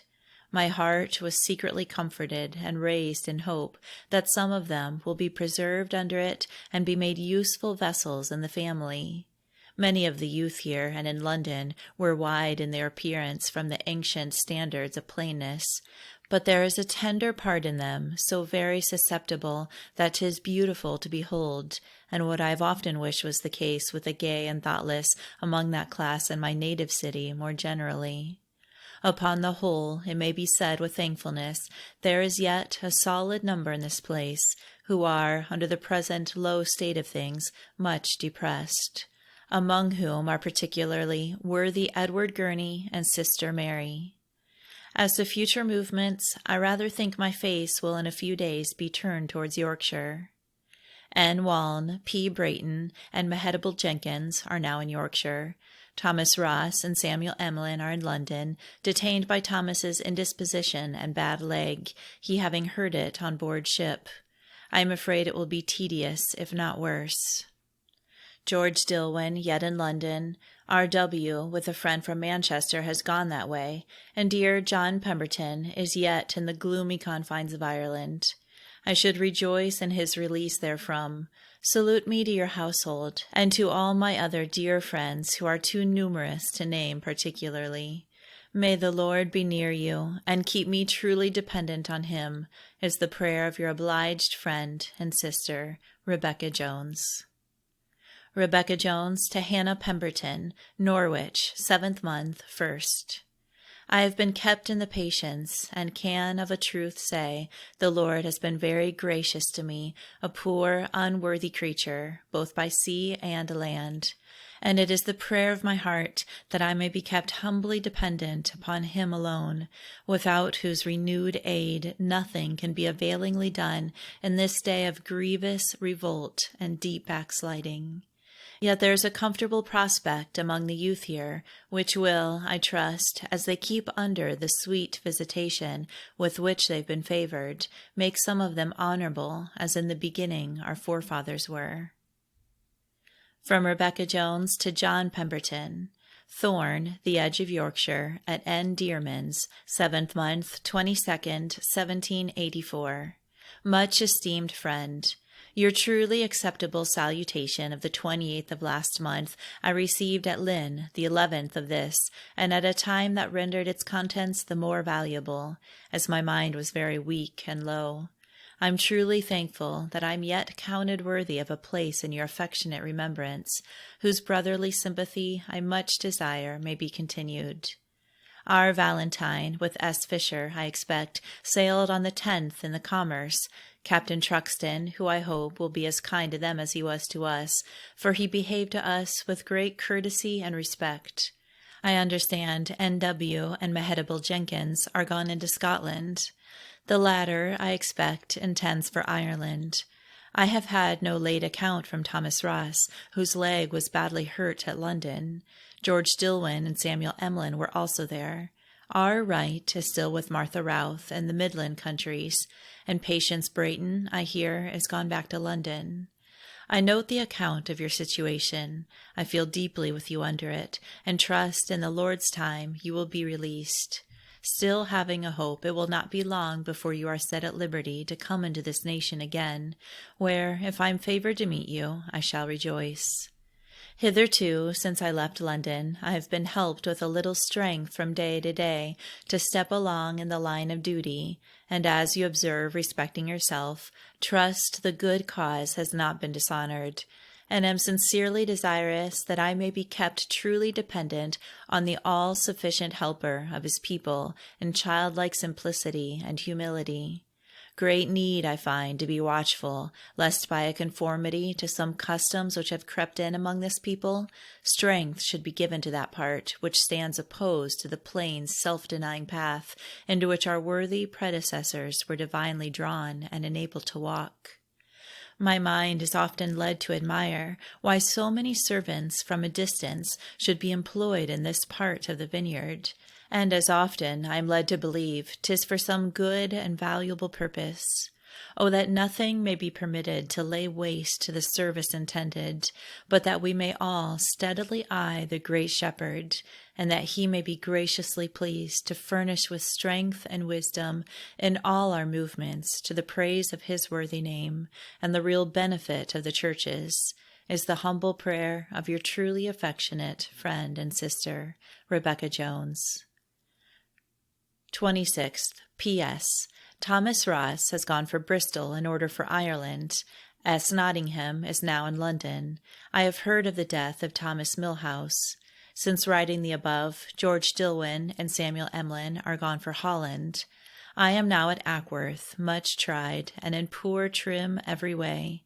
Yet my mind has been for some time, and remains so feelingly dipped into sympathy with you in your present and late particular exercise, that I have often been on the inquiry, and am now informed that you have been led in so singular a line that must have been deeply trying, I know, to you.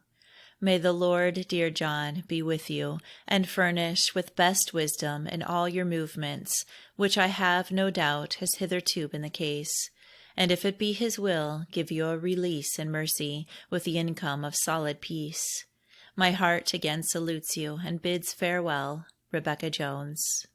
Footnote: John Pemberton, while on this visit, as well as at some other times, found his mind engaged in a manner which had not been common of latter times with ministers of our religious society.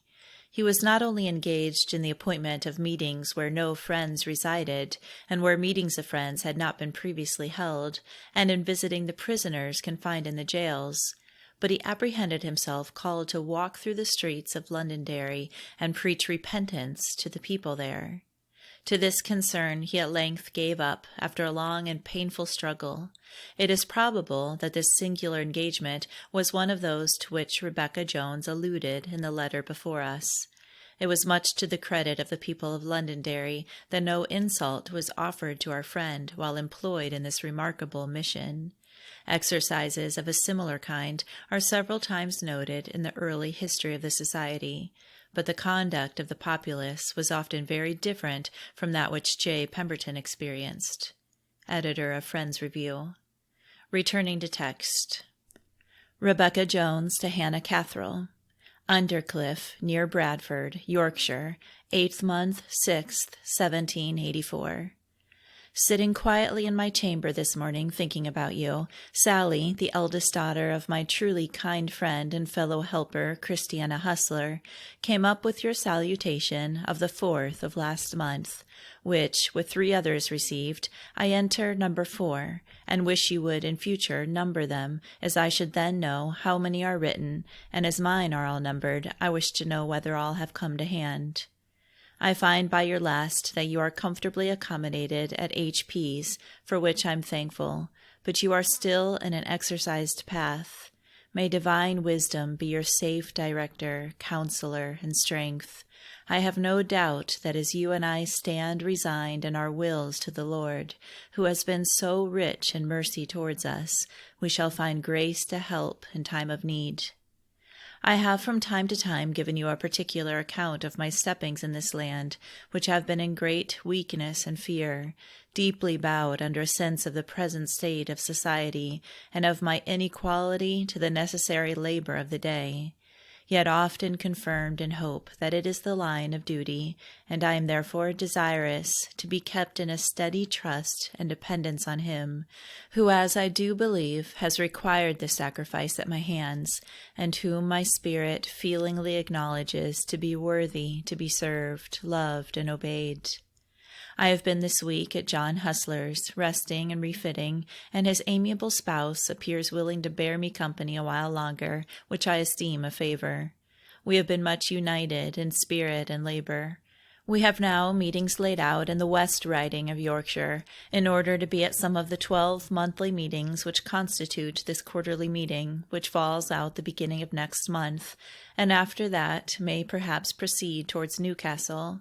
But I see my way so gradually that I hardly dare say where next, only may tell you that I am desirous of falling in with monthly and quarterly meetings, which will, I expect, make more riding. And as to some places, it will be impractical in a chase. Don't know how I shall be able to bear trotting on horseback. As yet, I'm favored with Christiana Hustler's chase, which has conveyed us above 500 miles. In my last, I gave you an account of the Americans as far as I knew, and have not heard since about them. My love to your connections is not lessened. Tell them so, and persuade dear R. for me that she will feel more true satisfaction in conforming to the blessed witness in her own mind than in any gratification that can possibly arise from the indulgence of a vain and airy appearance in her future arduous movements. I have the same desire on account of J.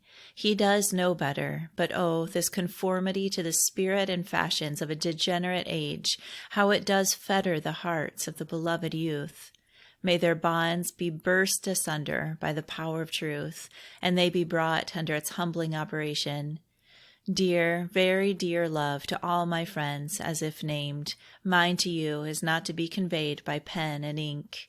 Feel me, therefore, in that which has kept and will forever keep us near in spirit, as we abide with it and under its influence. Rebecca Jones. To Hannah Pemberton, wife of John Pemberton, then in England, Undercliff, 8th month, 6th, 1764. Dear friend, I expect you will often hear of your precious John Pemberton, who was well and fervently engaged in his good master's service.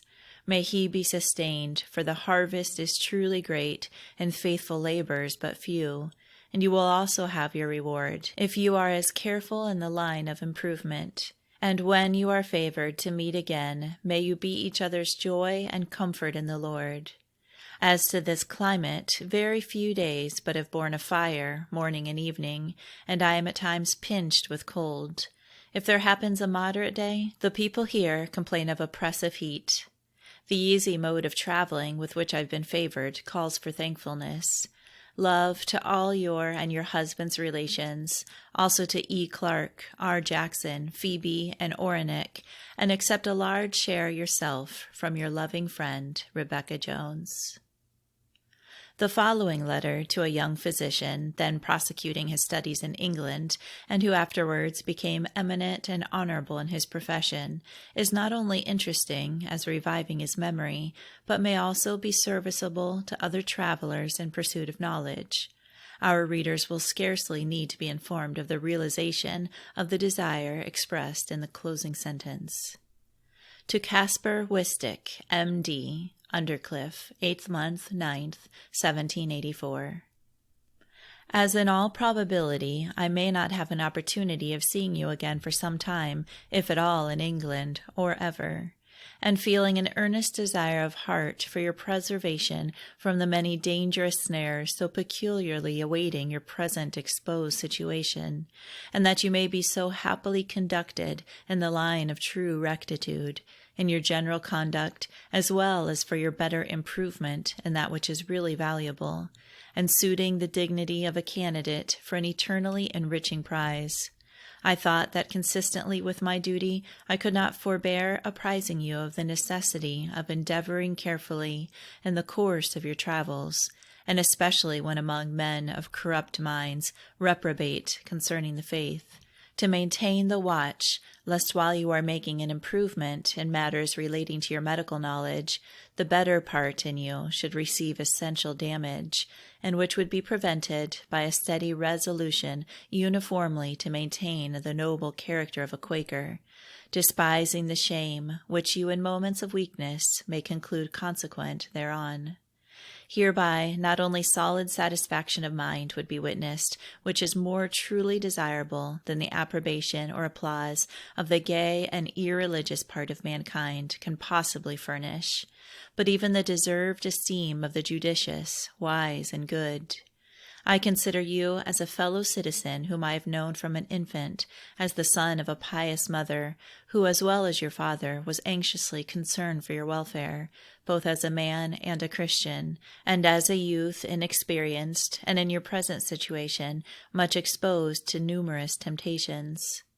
All these considerations, dear Caspar, induce me thus, in much affection, to entreat you steadily to adhere to the blessed principle of divine grace. To the monition thereof I trust you are no stranger. Allow its restraining influence to have due place in your heart, and be not ashamed of its tendering effects.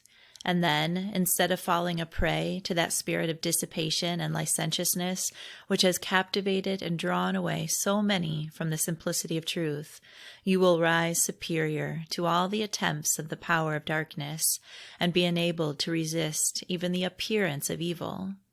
I mean not to suggest, from any observations I have made, that you are more in danger than other young travelers, nor has any part of your conduct been represented as exceptionable. Far otherwise.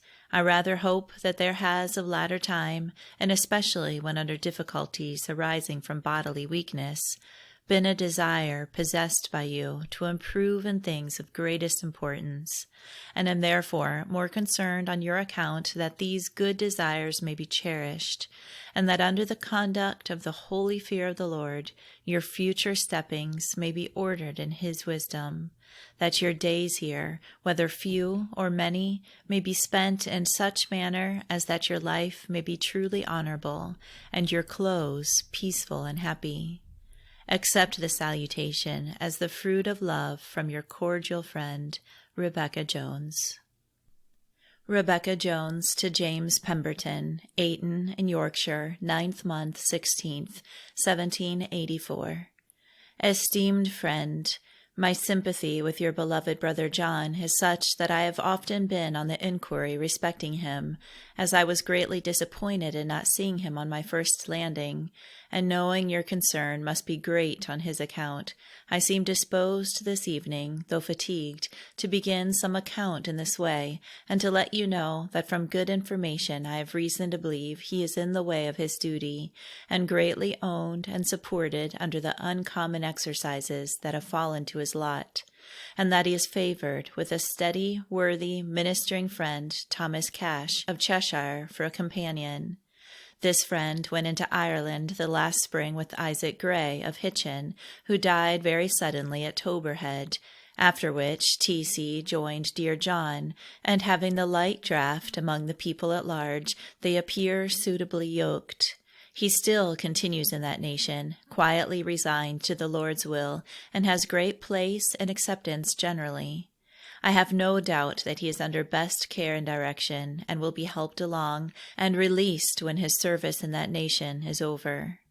And now I may inform you how I have been engaged since my landing in this nation. I left London 6th month, 12th, in company with Christiana Hustler of Yorkshire, who being at the yearly meeting, lodged at Joseph Gurney Bevan's, which was also my quarters, and she, having felt her mind engaged on my account, has continued with me ever since, visiting most of the meetings in Norfolk, Lincolnshire, part of Essex, and Suffolk, and now in this county, most of which we have gone through, expecting to be at the quarterly meeting in York the last 2 days in this month, after which I cannot say, as I see but little at a time, and continue among the little ones. My mind seems turned towards the monthly meetings, but they lie so widely that it occasions more riding and industry necessary. But being accommodated with John Hustler's horse and chaise, and his spouse being an excellent pilot, we have steered in safety thus far, through hills, moors, and variety that is to be met with in this mountainous part of the world called Yorkshire, and am often bowed in humble thankfulness to the Almighty, who, blessed be his great name, has been rich in mercy and kindness to me, a poor, unworthy creature, and my dear friend and true helpmeet, before named, being willing to take me under her truly motherly wing, is not one of the least of the favors for which I have to be thankful. This is increased by the sense of gospel unity which is felt mutually in our religious labors as we pass from place to place, finding the state of things in most places to be exceedingly low, especially in the meetings for discipline among women friends, though there is an honest number who are bewailing the present sorrowful declension, and these are a little comforted in the prospect of some relief. But alas, unless the Lord is pleased to help, in vain is the help of man. At times I have felt a secret hope that there is a reviving, and that the Most High will yet show himself strong in behalf of the sorrowful few who have indeed hung their harps as upon the willows. There is a precious visitation of divine love extended to the youth, and many of them are under the humbling, forming hand, who, if they abide patiently under the holy fan and fire, will be made in the Lord's time useful and honorable in their generation, for the rebuilding of the walls of our Zion, that are in many places so sadly broken down, and repairing the breaches that are so conspicuous. Though I feel my own great weakness, yet I am sustained mercifully in assurance that this sacrifice was called for at my hands by him who has an undoubted right to my all, and who, my soul can say, has been all things to me that I have stood in need of. And as you know, I have not attained to great things. I may inform you, I have nothing in desire more than the exaltation of the pure testimony, however the creature may be abased, which has frequently been my experience, being often deeply dipped under a sense of the greatness of the work and the feebleness of the instrument engaged therein, insomuch that I have cried out, "Who is sufficient for these things?" My fellow laborers from America are, I believe, all well, and scattered up and down in this nation of Ireland. N.W., by his increase of flesh, looked finely at the yearly meeting. I have not seen him nor any of the others since, except W.M., who is now in Scotland. Have been twice at Friends' boarding school at Ackworth, which is a fine institution and a blessing to the youth. Upwards of 300 are now there under the tuition of pious mistresses especially. I say mistresses because my concern was more towards the females. I hope the masters are, several of them, religiously engaged, and proposals are on foot for another boarding school for girls only, intended for the accommodation of 40 or 50 girls, to be established at York, under the particular inspection of Esther Tuke, who is truly a mother in Israel, and seems to think, though her constitution has had several alarming shocks of late, that her time will be prolonged till the school is established. And I am inclined to think that it will be of great use and benefit to the female part of society. Indeed, in a general way, friends here seem more attentive to their daughters' education than in some parts of our country. They are mostly good penwomen and read with propriety. I am ready to conclude from a dream lately had of John Raynal that he is either gone or near going to the house appointed for all living. I hope the continuance of kind notice and regard from you and other friends to my dear partner, for whom I have felt deeply. May best wisdom be her counselor and sure friend. You may, with my love, inform S. Waln that her husband is acceptably among friends here in the way of his duty. The like, I hope, may be said of all the others. I hope dear R.V. is by this time arrived with S.F. and Sarah Grubb, and should like to hear how they made out with our captain, who on our account deserves the esteem of our friends. Robert has left a good savour on the minds of friends here. Oh, I am afraid of none of my fellow servants, but on my own account I am in great fear, lest I fail in fulfilling the gracious intention of Him who in the riches of His mercy visited my soul in early life, and called by His grace into an acquaintance with Himself by the working of His mighty power in my heart, and changing it both in desire and affection, so that, as a brand plucked from the burning, have I been rescued from impending ruin, and now engage for the good of others, that they may come, taste, and see for themselves that the Lord is good. These considerations are to me very humbling, and lead fervently to breathe after continued preservation, that I may indeed so run as to obtain, so fight as to gain the prize which is reserved for the end of this arduous race, and is often animatingly in my view, being feelingly convinced that of ourselves we can do nothing, and I therefore desire that my dependence may be only on Him who can support, direct, and help in every time of need. Yesterday I was at Whitby meeting, the place where so many friends were disowned on account of their being concerned in vessels carrying guns, and I understand that one of them is already reinstated, and that 2 others have offered an acknowledgment, which is before Scarborough monthly meeting. One of the number chose to accompany us to the next meeting at Castleton, and as it was his desire, we did not forbid it, having other friends with us. I am looking forward to the approaching yearly meeting at Philadelphia. May you be remembered, strengthened, and comforted together. Hamsley, 25th.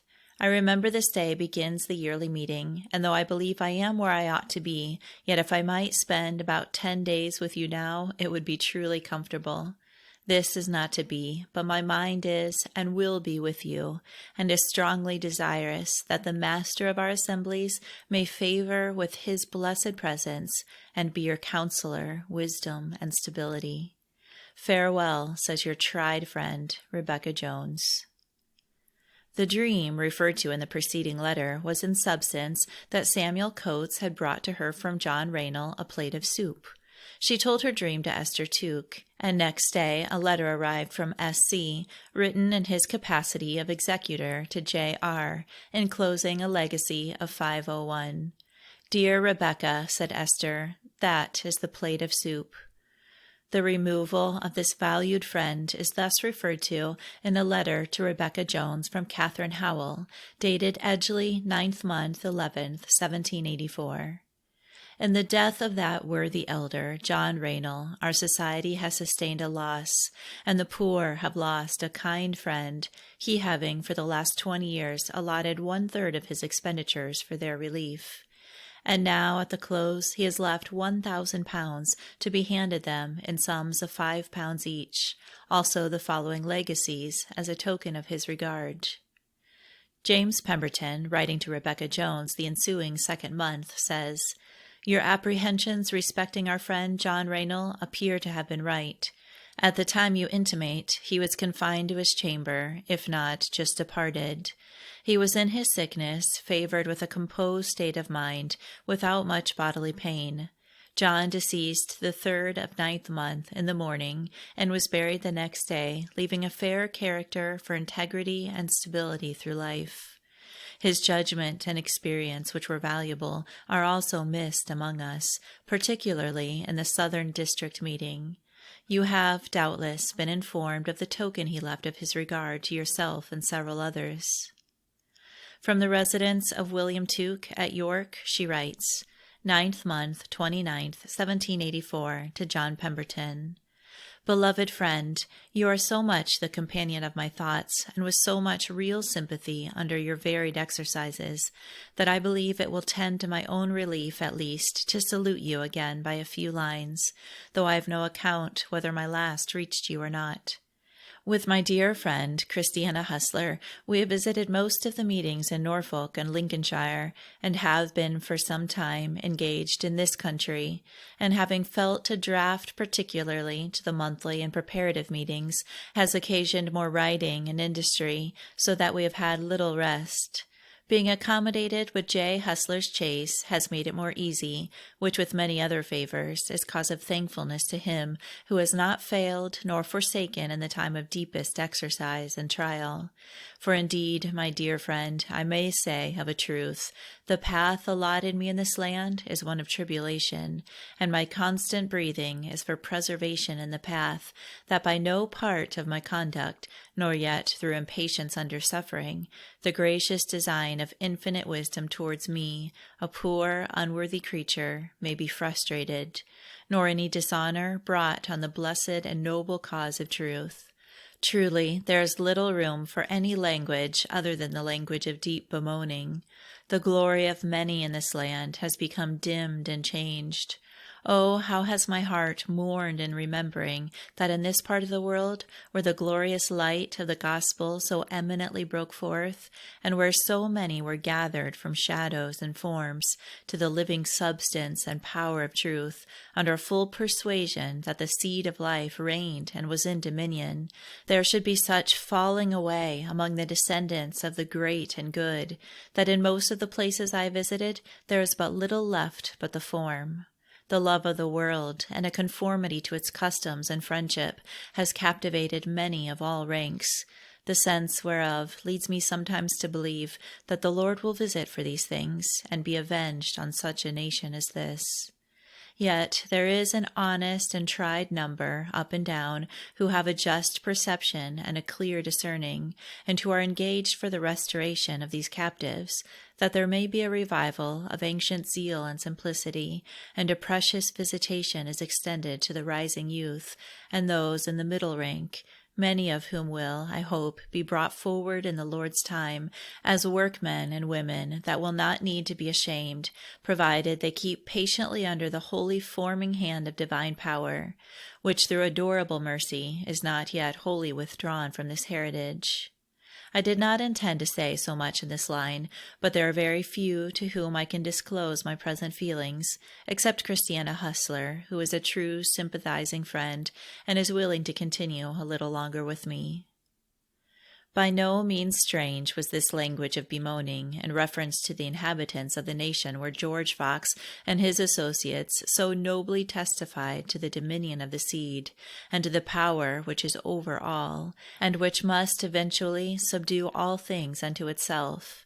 In what land, indeed, might not the plaintive query be raised, the fathers, where are they?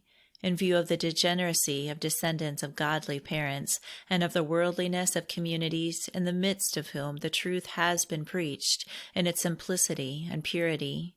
Feelings such as those above recorded will often be experienced by the divinely commissioned messengers of the eternal word, and they were in after years renewed to Rebecca Jones in various parts of her own land. In every country, indeed, and in all time, the children of those who have been conspicuously employed in the spread of the Redeemer's kingdom have, in common with all others, abundant need of watchfulness and humility, and can only become their worthy successors as their eyes are fixed upon the same unerring leader, and as renouncing self, they take up their cross daily, following him in the way, and yielding to the baptism wherewith he was baptized. The reader can rejoice, however, that in respect to many of those for whom our friend was thus exercised, she lived to see the travail of her soul, and to be satisfied in the realization of the hope blended with faith, which she repeatedly expressed. I love Yorkshire, she subsequently writes. Many friends in it are near to my very life. and she proceeds to declare her belief that some of the present generation there will be preserved, and in the right time show themselves to Israel, equipped with the holy armor on the right hand and on the left. Omitting some passages of less general interest, we now resume her letter to John Pemberton. I know your situation in Ireland must have been truly in the cross to your nature, but my mind has been settled in a full persuasion that you are not following cunningly devised fables, and often hearing that you are mercifully sustained is cause of rejoicing to one who, according to my measure, have often been engaged for your increase in strength and dedication, as well as my own. May the Lord be near you, your bow and battle axe, and enable you to finish the work which in his counsel opens to your view, that your crown may be weighty and eternal. And oh, may I have a place in your brotherly remembrance, for you know what a weakling I am, yet I dare not but acknowledge that the Lord has not been lacking, nor do I distrust the sufficiency of his power for the accomplishment of his own purposes. But weakness and diffidence still attend. After this quarterly meeting is over, it looks as if we might endeavor for that at Newcastle, for the county of Durham, and some meetings thereabouts. Our yearly meeting is now sitting. May they be strengthened and comforted together. I hope dear R.V. has arrived safely, and I hear Zachariah Dix and Ann Jessup are coming in the fall as additional ambassadors to these parts. Surely something more than common is intended by all these. John Parrish and James Cresson have laid before their monthly meetings a concern to visit Barbados. S. Hopkins, Thomas Scattergood, and John Houghton have been to the yearly meetings eastward. I am with endeared sisterly affection and sympathy, your poor little friend, Rebecca Jones. The following instructive epistle may be perused with benefit by parents and by all who are engaged in the training of youth. To E. Alexander, Conwood, Northumberland, 10th month, 19th, 1784.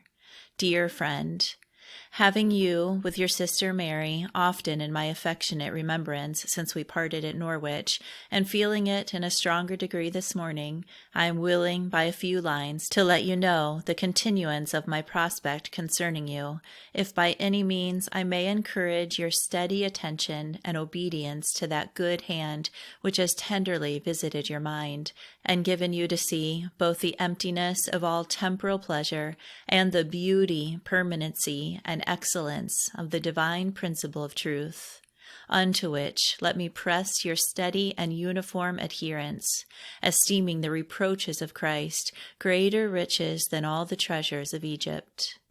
I know that the enemy of all righteousness is endeavoring by various means to divert the minds of those who are newly awakened to seek an inheritance in divine favor. And therefore was the injunction of the great Master so repeatedly to his disciples, watch and pray that you enter not into temptation. And for lack of this, many who were beloved of God and called to be saints have stumbled on the very threshold of the narrow way, and so made no advances in the path of self-denial. May you, therefore, be made sensible, after having seen and approved those things which are excellent, of the necessity of yielding obedience to every discovery of the divine will, and by an increasing dedication of heart thereunto, be strengthened in your arduous station of a mother, bringing up your tender offspring under the conduct of holy fear, and in a suitable contempt of the vanity and folly of this delusive world, leading them by example in the way of the cross, and in an appearance consistent with the pure principle of truth which we profess, endeavoring, as far as your influence extends, both to advise and restrain them in their tender years, and to make them acquainted with the nature and effects of divine grace in the heart, according to that ability with which you may be furnished from time to time. I am the more anxious on this head because I believe that unfaithfulness in many parents of the present age has not only proved a great loss to their children, but has been productive of increasing difficulties to their tender minds in the day of their visitation, by the open door that has been made for them into the vanity and foolish customs of the degenerate days in which we live. so that if you are wise herein, you will not only be wise for yourself and grow strong in faith and good works, but wise for them who are not arrived to an age to be wise on their own account. And what is of infinitely more value than every other consideration, have the answer of a good conscience towards the everlasting Father, who has visited you with the knowledge of himself, with gracious intentions to establish you before him forever. Please communicate the contents to your beloved spouse. He is equally interested in all the foregoing, and in my sincere desire for his welfare. Also your sister Mary, may she never lose the precious tendering she was under when we were together. My dear love is to them, your father, and yourself. My companion Christiana Hustler, whose company I am still favored with, and William Matthews, being present, unite in the salutation. My aforesaid friend and myself have been steadily engaged since we parted with you, and having taken meetings through most of Norfolk, Lincoln, York, and Durhamshires, and this county, are about to enter Cumberland, where to receive a few lines from you and dear M will be truly acceptable to your sincere and well-wishing friend, Rebecca Jones. We pass over the detail of attendance of meetings in England and Scotland, in which service, though supplied from day to day with strength sufficient for each emergency, she was introduced into feelings of weakness. Indeed, she says, no one was ever sent abroad who had more need of the prayers of the faithful. In this sense of poverty, she found safety in resorting to the Christian's strong tower, and supplicated that whatever sufferings might be allowed her, she might be kept from doing anything that could injure the blessed cause of truth.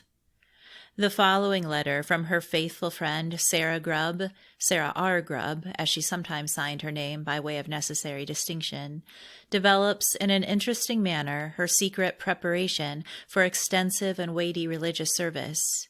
It may here be remarked that the letters of Sarah Grubb, from which it is proposed to make selections, were not in the possession of the friends who prepared her journal, but were so valued by Rebecca Jones that she transcribed them in a book now in the compiler's possession. The intrinsic value of these letters will, it is trusted, compensate for the space they may occupy.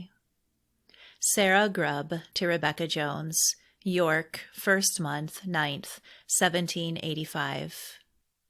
About 2 weeks ago, being in a distressed, tossed situation of mind respecting the unsettled prospect of our future residence, and finding no clear opening of what might prove our lot, either in this land or in Ireland, and but little ability to trust and leave the disposal to the Lord, I seemed ready to sink under the pressure of increasing anxiety, especially one day as I sat in meeting, when through deep, dark proving I got low enough to accept any pointings for peace. My mind was on a sudden calmed, and a secret language seemed applied to me. You shall not settle, I have other service for you. On which I was deeply humbled, and then I thought I perceived an opening about the ensuing 3rd month to accompany my esteemed friend Rebecca Jones to I know not where. A degree of sweet peace and serenity mercifully succeeded, and all that was within me acknowledged, Good is the Lord. My mind being thus stayed as to my past troubles, I endeavored almost continually to obscure the view I had had, either by making to myself new objects or reasoning against this, till I came to the quarterly meeting, when it forcibly presented itself again, and urged me to seek a conference with you. The idea of being instrumental to part companions, whose union and service have not been small to one another, was to me so irksome and delicate a point that I concluded that whatever was the consequence, I would conceal my feelings, not having so much as hinted them to anyone but my husband after his return. But after I got here, the matter still remaining, and considering you as mothers and myself a child in these characters, I saw nothing to fear, either to you or myself, from this simple communication, as I believe it possible for very distant services to be brought so near us in order to subject our minds, as that we may widely mistake the time for the accomplishment of them if we run after the vision when it would withdraw and leave us. And if in this or other respects I am erring, your superior experience and present sense divinely afforded may, instead of hurting me, prove of lasting benefit. Wherefore I leave it. Sarah Grubb. In a letter addressed to Sarah Tuke, Rebecca Jones, after speaking affectionately of Sarah Grubb, says, I have received her loving, modest, and prudent offer to help a poor creature, a little one, which with yours of a chase makes me feel very humble that such way should be made for me in the hearts of those who love the cause of truth and sincerity. Indeed, I have admired at it, knowing my little feeble estate, and thinking that by this time you must know it pretty well. The following from the same letter we quote as bearing upon the present subject. You cannot think how much good you have done me by your several free hints, especially your reviving the charge, whom the Lord has joined, let not man put asunder. And as I believe it was the Master's will that Christiana Hustler and Rebecca Jones should be joined so far, so I am comforted in the belief that nothing of an inferior nature has attempted to separate. By this you will understand how kindly we take both your letters to us, and dear Sarah Grubb's. Oh, what an unspeakable privilege they enjoy, whose foundation is on that rock, against which, as you wisely observe, the gates of hell cannot prevail.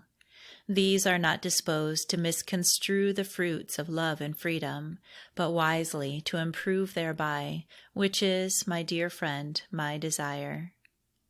Sarah Grubb to Rebecca Jones, Foster, 1st month, 11th, 1785.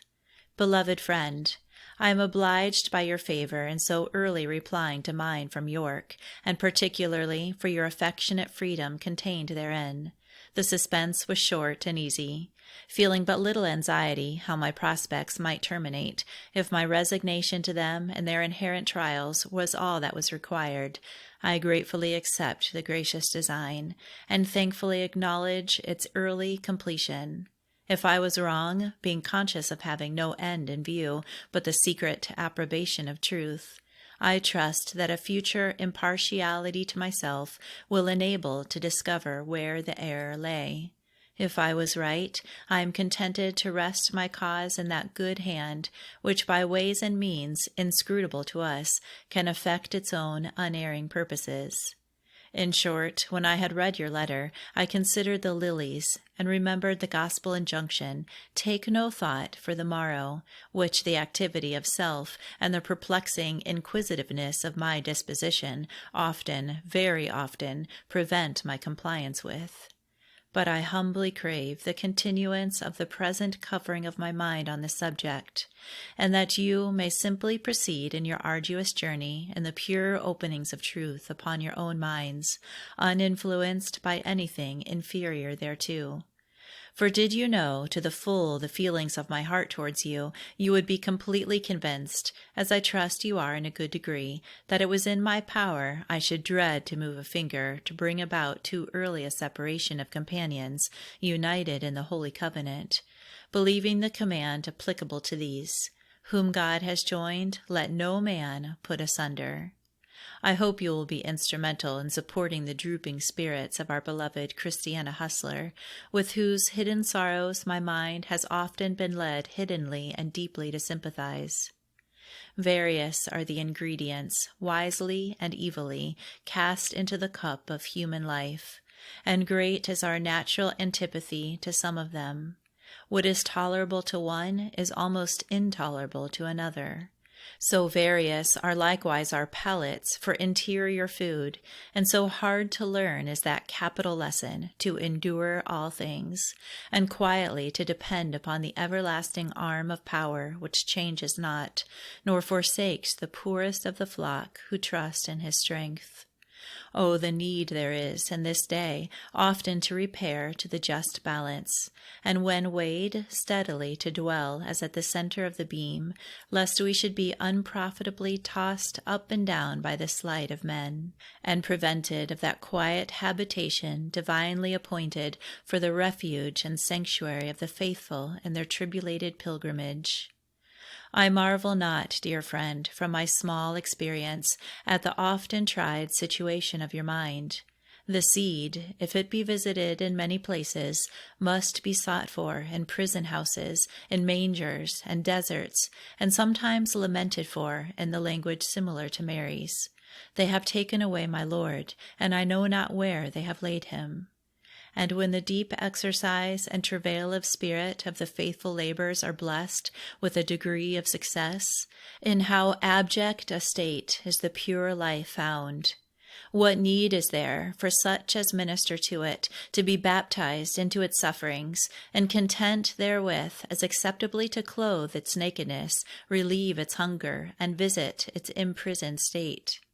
Notwithstanding the impoverished situation of these, their deep self-abasement and fear respecting the uselessness of their services, yet undoubtedly they are held in everlasting remembrance. And, in the more triumphant state of the seed, we see even here these are admitted to near access through the gracious invitation, "Come, you blessed of my Father." I remember to have heard that Samuel Fothergill, in the last journey he took, was often so exceedingly stripped and tried, particularly after his public appearance, that the unity or approbation of the least child in the family would have revived him, and this led him to acknowledge that he was never more weak and apt to doubt the rectitude of his ministry. Yet a friend of much religious worth and spiritual discerning, who was often with him, told me that it was never more pure and baptizing. But I am grieved with myself for writing thus to an old soldier, instructed in all the righteousness of both law and gospel. I had more need to get to some Gamaliel and sit at their feet a while, or what would be still better, place myself as Mary did, that by similar teaching I may be rightly instructed and enabled to keep my own standing, which appears to be in slippery places. I might say much to you respecting the proved situation frequently portioned as my spiritual meat, which, though unpleasant to flesh and blood, is nevertheless, when the mind is truly humbled, experienced to be substantial food. And by these things our life is preserved, as through subjection of soul the sanctifying power of truth is not obstructed. When there is the least certain evidence that I am at all engaged in the good fight and have not forsaken the faith, I am then encouraged to look with a degree of confidence to divine help for my future steppings, and in order to run so as to obtain, to endeavor to run with patience. We have not yet come to any conclusion respecting our future settlement. It is indeed by getting deep enough that we can be rightly directed. Sarah Grubb. Thomas Ross to Rebecca Jones, Ballator, 1st month, 25th, 1785.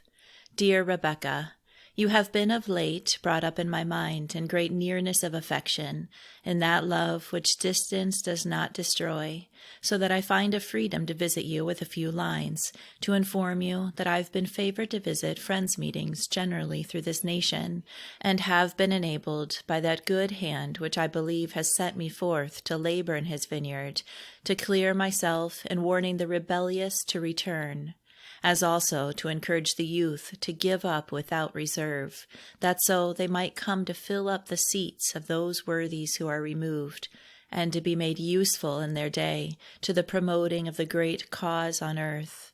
Dear Rebecca, I think I know you are a woman who travails in the deep.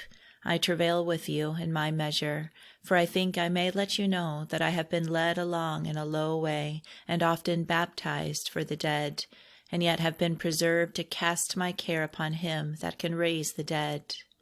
Dear Rebecca, you have been as an epistle written on my heart, and in a fresh revival of the precious unity which subsisted between us when at home.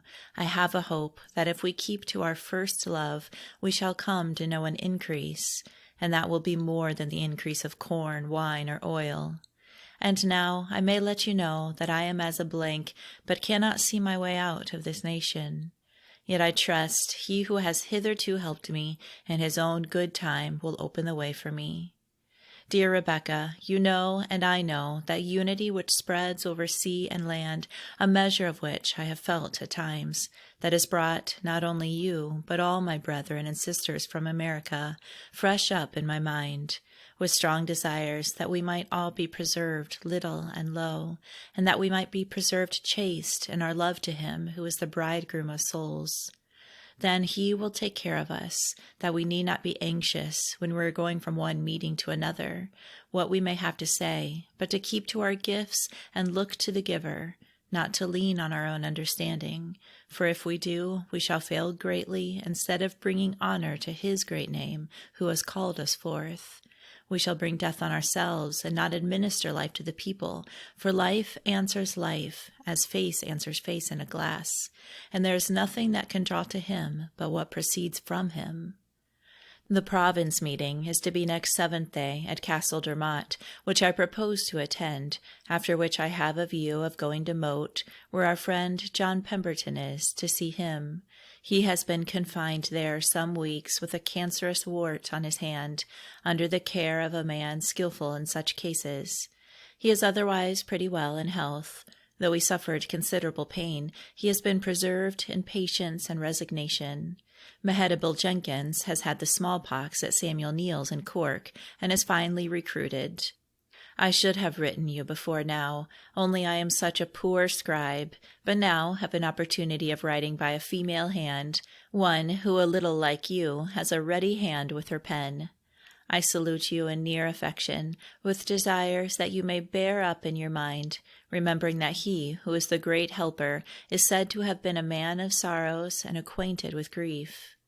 My dear love to Rebecca Wright, Patience Brayton, William Matthews, Samuel Emlyn, George Dillwyn, and in particular Nicholas Waln, George Dillwyn's wife and brother's family, John Elliot and family, Samuel Emlyn Jr., and all other inquiring friends. Richard Shackleton and family join in the above salutation, also to your dear companion, Christiana Hustler. Farewell. I remain your brother in tribulation, Thomas Ross. Rebecca Jones to John Pemberton, Appleby, Westmoreland, 2nd month, 2nd, 1785. Beloved friend, yesterday, on my dear companion Christiana Hustler and myself coming to Perneth, where this day sat their monthly meeting, I received your affectionate letter, dated the 14th of last month at Moat, by which we were somewhat relieved from that anxiety and concern we have felt on account of your diseased hand. It was cause of rejoicing to my poor mind that I am still counted worthy of the near sympathy of the faithful servants in the heavenly family. Your situation of mind is truly a desirable one, for to be preserved in a good degree of resignation and hope that divine help and favor will be continued is a distinguished favor from the Father of mercies.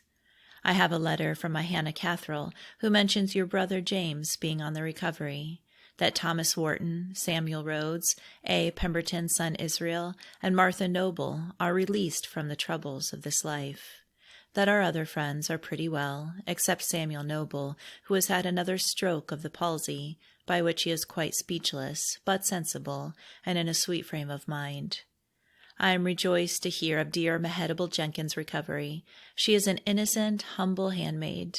I am able still to please you with the tidings of my dear Christiana Hustler continuing with me, and hope I shall yet be indulged with her motherly assistance, if in the Lord's will. I expect William Matthews is now in London. He often, while we were together, expressed his deep sympathy with you, as do many other dear friends. Rebecca Wright and companion got well out of Scotland, and are under the Master's direction and help. They, with N. Waln, W. Matthews, and myself, were at Leeds quarterly meeting, and mutually comforted in the fresh sense of true unity. It was a large, favored meeting. I rejoice in your account of dear Thomas Ross, and hope that he will be kept by the power of God unto the end. Perhaps he may find his mind engaged to bear up your hand, which, if he should, will, I have no doubt, be acceptable to you. I have not been able for some time to find out where dear Patience Brayton was, but I find by a few lines from George Dillwyn, since the date of yours, that she has gone towards Bristol and Wales. George Dillwyn and Samuel Emlyn have been usefully engaged in visiting families in London. The first seemed low, but in the quiet. My dear friend may find from my frequent epistles that you are often in my remembrance, and however poor and weak I see myself, yet I am nearly united in spirit to my fellow laborers, who are more strongly qualified for useful, lively service in the family. I would have you give my love to such friends you may fall in with, who may inquire after the weakest of the flock, now abroad on truth service. Don't forget me, for I am at times so amazed and fearful that but for the renewed confirming evidence that did attend my own mind and the minds of my dear brethren and sisters before I left the American shore, being at times livingly renewed, I should indeed faint by the way. The greatness of the work and the insufficiency of my feeble endeavors towards its furtherance are to my mind very humbling and awful. Yet I am at times enabled to say, by a degree of comfortable experience, the Lord is good and worthy to be feared, served and obeyed in his own way and according to his appointment. James Pemberton to Rebecca Jones, Philadelphia, 23rd of 2nd month, 1785. Dear friend, notwithstanding my silence, I may venture to class myself with the foremost of your friends here in remembrance of you, believing no day has passed since your departure, and you unthought of by me with sincere desires, however feeble, for your preservation, and that fortitude and strength may be your experience in each day's service appointed. And lo, I am with you always, is the unfailing promise from all-sufficient wisdom, not intended only for those to whom it was immediately spoken, but all others of his devoted servants. It has been an occasion of thankful gladness that you are furnished with a companion in whom I am persuaded you have found the benefit of a harmonious labor for truth's honor. As we have often heard queried, she was amiable in my view in her youth at friend Weston's, and being since dignified with a commission from the highest authority for publishing the glad tidings of peace, I think myself authorized by the precept of an eminent minister to hold her in double esteem for the work's sake. I expect your beloved Hannah Catherine gives you a minute relation of occurrences among us as they fall out, so that were I to particularize, it might be a repetition only. Nor can I convey you a comfortable account of the state of society being advanced for the better since your leaving. The spirit of the world, in its allurements to trade and commerce, has captivated too many, to the hindrance of their spiritual progress, and to the manifest injury of some in their temporal concerns. Yet there remains a number engaged for the general warfare. Our meetings are greatly increased in number by the removal of many from the country, without addition to our real best strength. The evening meetings of First Day continue to be often crowded and much attended by other professors. The labor in them rests for the most part upon William Savory, Jr. and Daniel Offley. Daniel Burns has lately become a citizen in the Southern District and takes his share with them. Your Hannah is mostly a silent hearer, yet now and then, chiefly on fifth days, gives proof of the validity of her call to the sacred office and improvement therein.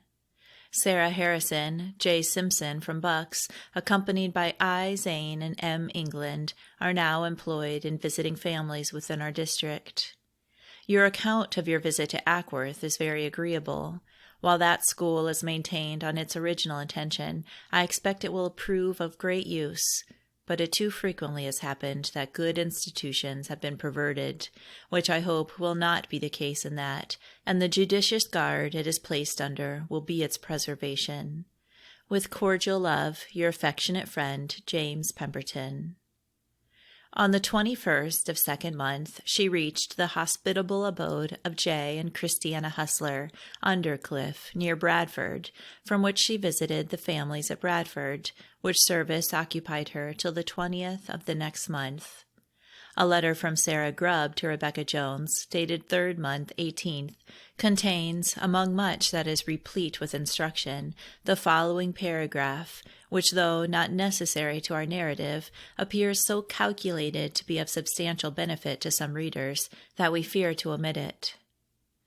There is so little in me that is comfortable, much less desirable even to myself, that I am ready to say to corruption, "You are my father," to the worm, "You are my mother and sister." And were it not for the breakings in of immortality and the depth of this abasedness, which, though soon taken up again, leaves a renewal of strength behind it, how abject would my state be! Were there not something which no outward gratification can satisfy, my husband and my situation, in most respects, might soon fix my mind in a sort of earthly paradise, and centre my enjoyments in what the world calls good, and what, under the blessing which makes truly rich, is really so.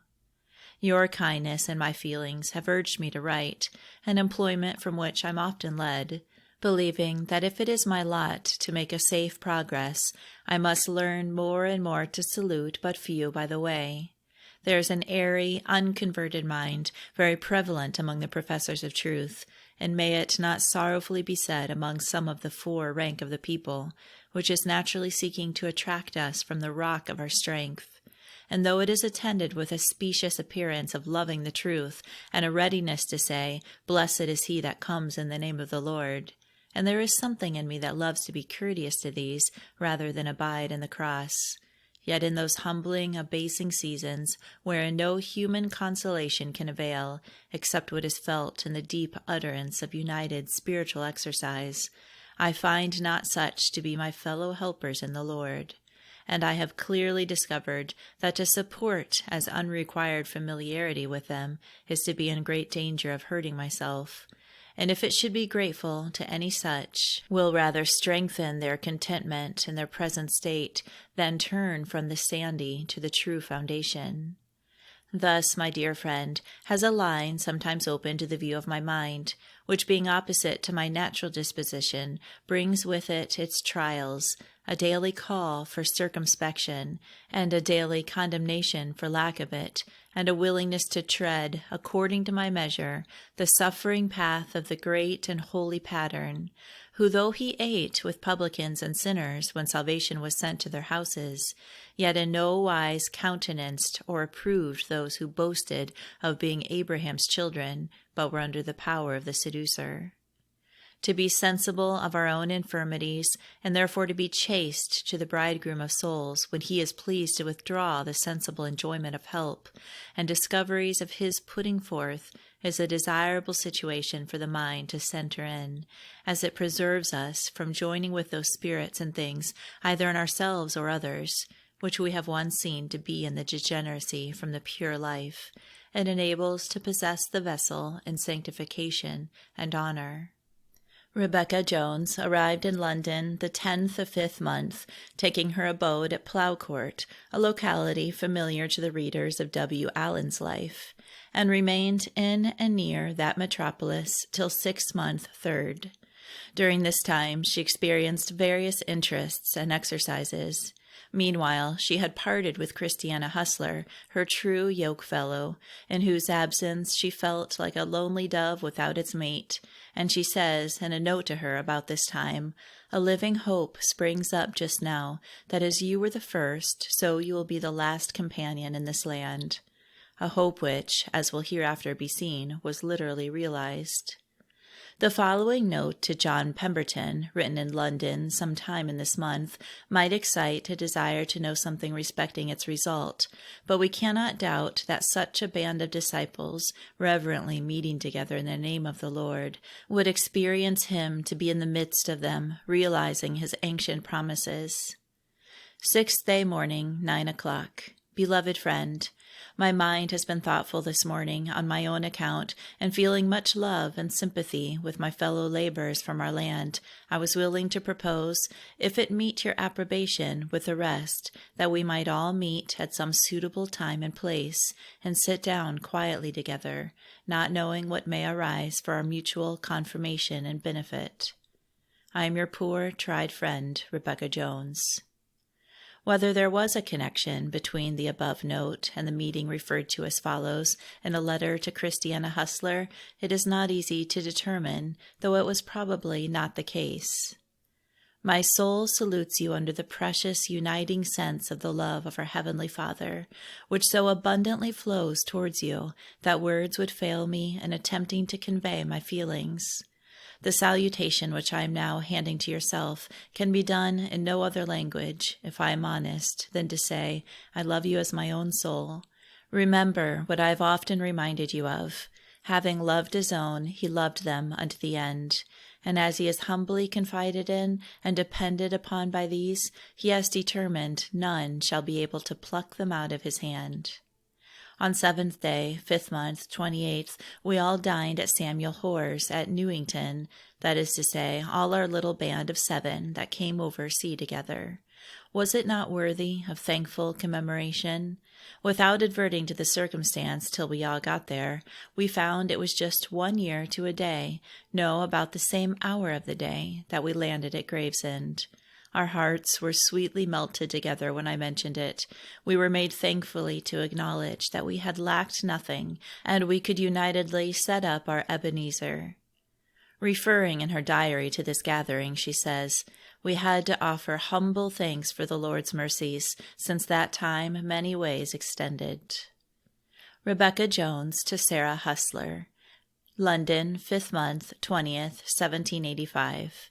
Dear Sarah Hustler, your dear mother, my precious companion, being gone to meeting, and I not being quite well in my chamber, having you with the rest of her beloved offspring often in my near remembrance, it seems as if I may tell you, if you are willing to be instructed by the divine monitor within, which is the only true teacher, there will be little occasion for any of the Lord's servants either to be grieved with anything in or upon you, or to fear your coming forward answerable to the merciful intention of divine goodness towards you, who having drawn your worthy mother out of the vanities of this world, called her by his grace, and established her among his humble children, and engaged her mind on your account, will bring you also into the same comfortable experience in yourself.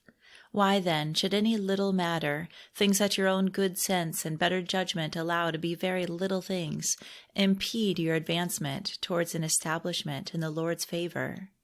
Is there anything too great or too valuable to be parted with for the sake of that unshaken peace, which all these outward things united cannot furnish? Be obedient, then, my dear.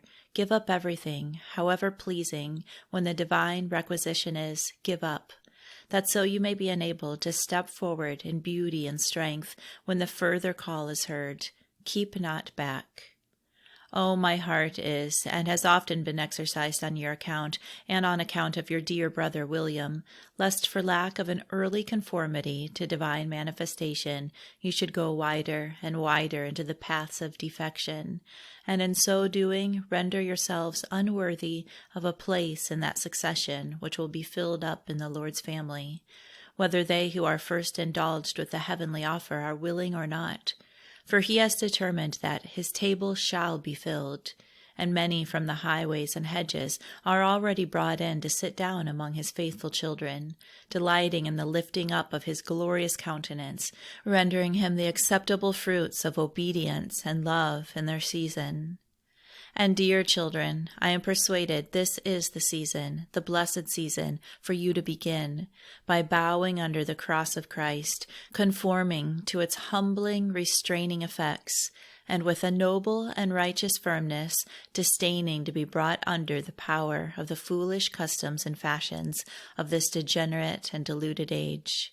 For if you honor the Lord in heart and conduct, you will not only rise superior to them all, but what is infinitely better, will be honored by him who has promised to do it for such.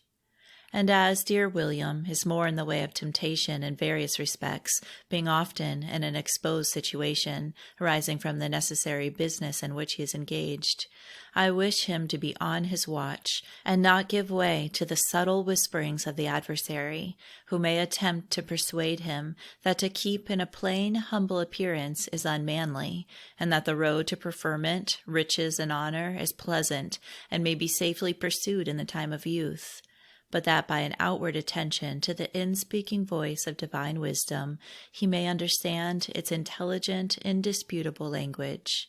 by humility and the fear of the Lord are riches, honor, and life, and wisely prefer it. Thus, dear children, is my heart concerned for you. Receive it as the fruit of love, feeling you near as if you were my kinsfolk according to the flesh. Yes, more near than some of these. And under this concern I do entreat you, be wise for yourselves, remembering that the wise shall inherit true glory, when shame shall be the promotion of fools. Hereby you will be good examples to the younger children, beloved by those who love what is only lovely, and make glad your father and give your mother joy. Rebecca Jones, having written to Sarah Grubb, proposing that they should be associated in a visit to Ireland, Sarah Grubb, being at the time from home on religious service, writes on the 31st of 5th month, and after expressing her apprehension that she should be most easy to lay the subject before her friends on her return, adds, "It has ever been a great trial to me to avow a concern to any religious service, and to act in obedience thereto most humiliating. I seldom attempt it as long as a stone is left unturned, in endeavoring to put it by, so that I hope my dear friend will have a little compassion on my doubts and hesitations. For the more I see myself, the greater need I find that all my prospects and feelings should be weighed in the just balance of the sanctuary, time after time, to prove whether they increase or decrease in pure strength. I feel near sympathy with you, my beloved friend, especially in parting with a humble-minded, sympathetic companion, whose trial and loss will, I trust, with yours, be repaired by the Comforter from the Father."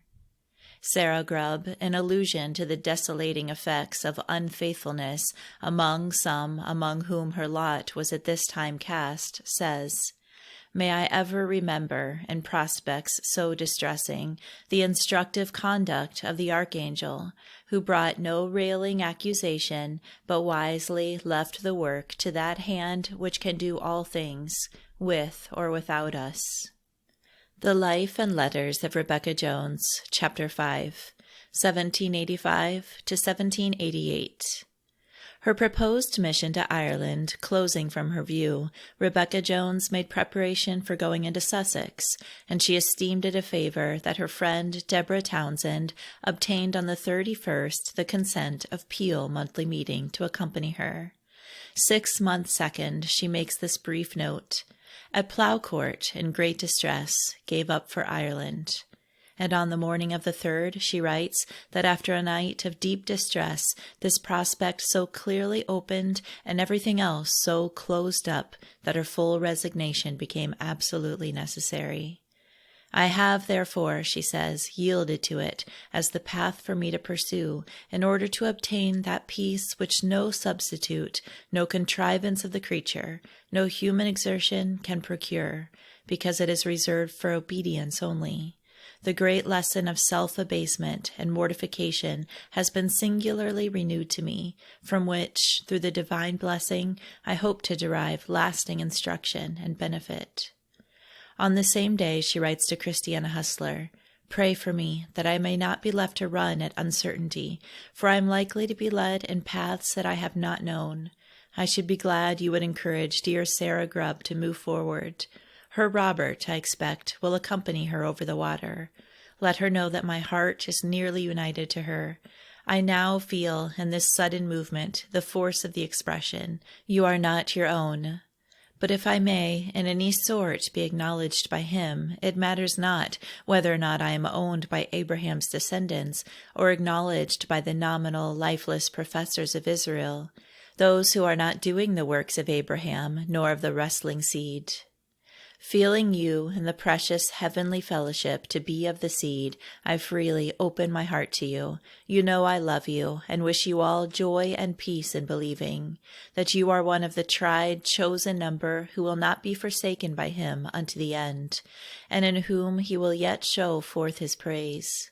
Lift up your head and hope, and trust in him who is able to help you over and through all. Yes, he will do it." On the 4th of 6th month, with her face turned toward the land she had feared, and without any certainty of a companion, she took her departure for Liverpool, where on the 13th they embarked on board the Earl of Carlomont packet for Dublin, and landed at Rogerson's Quay.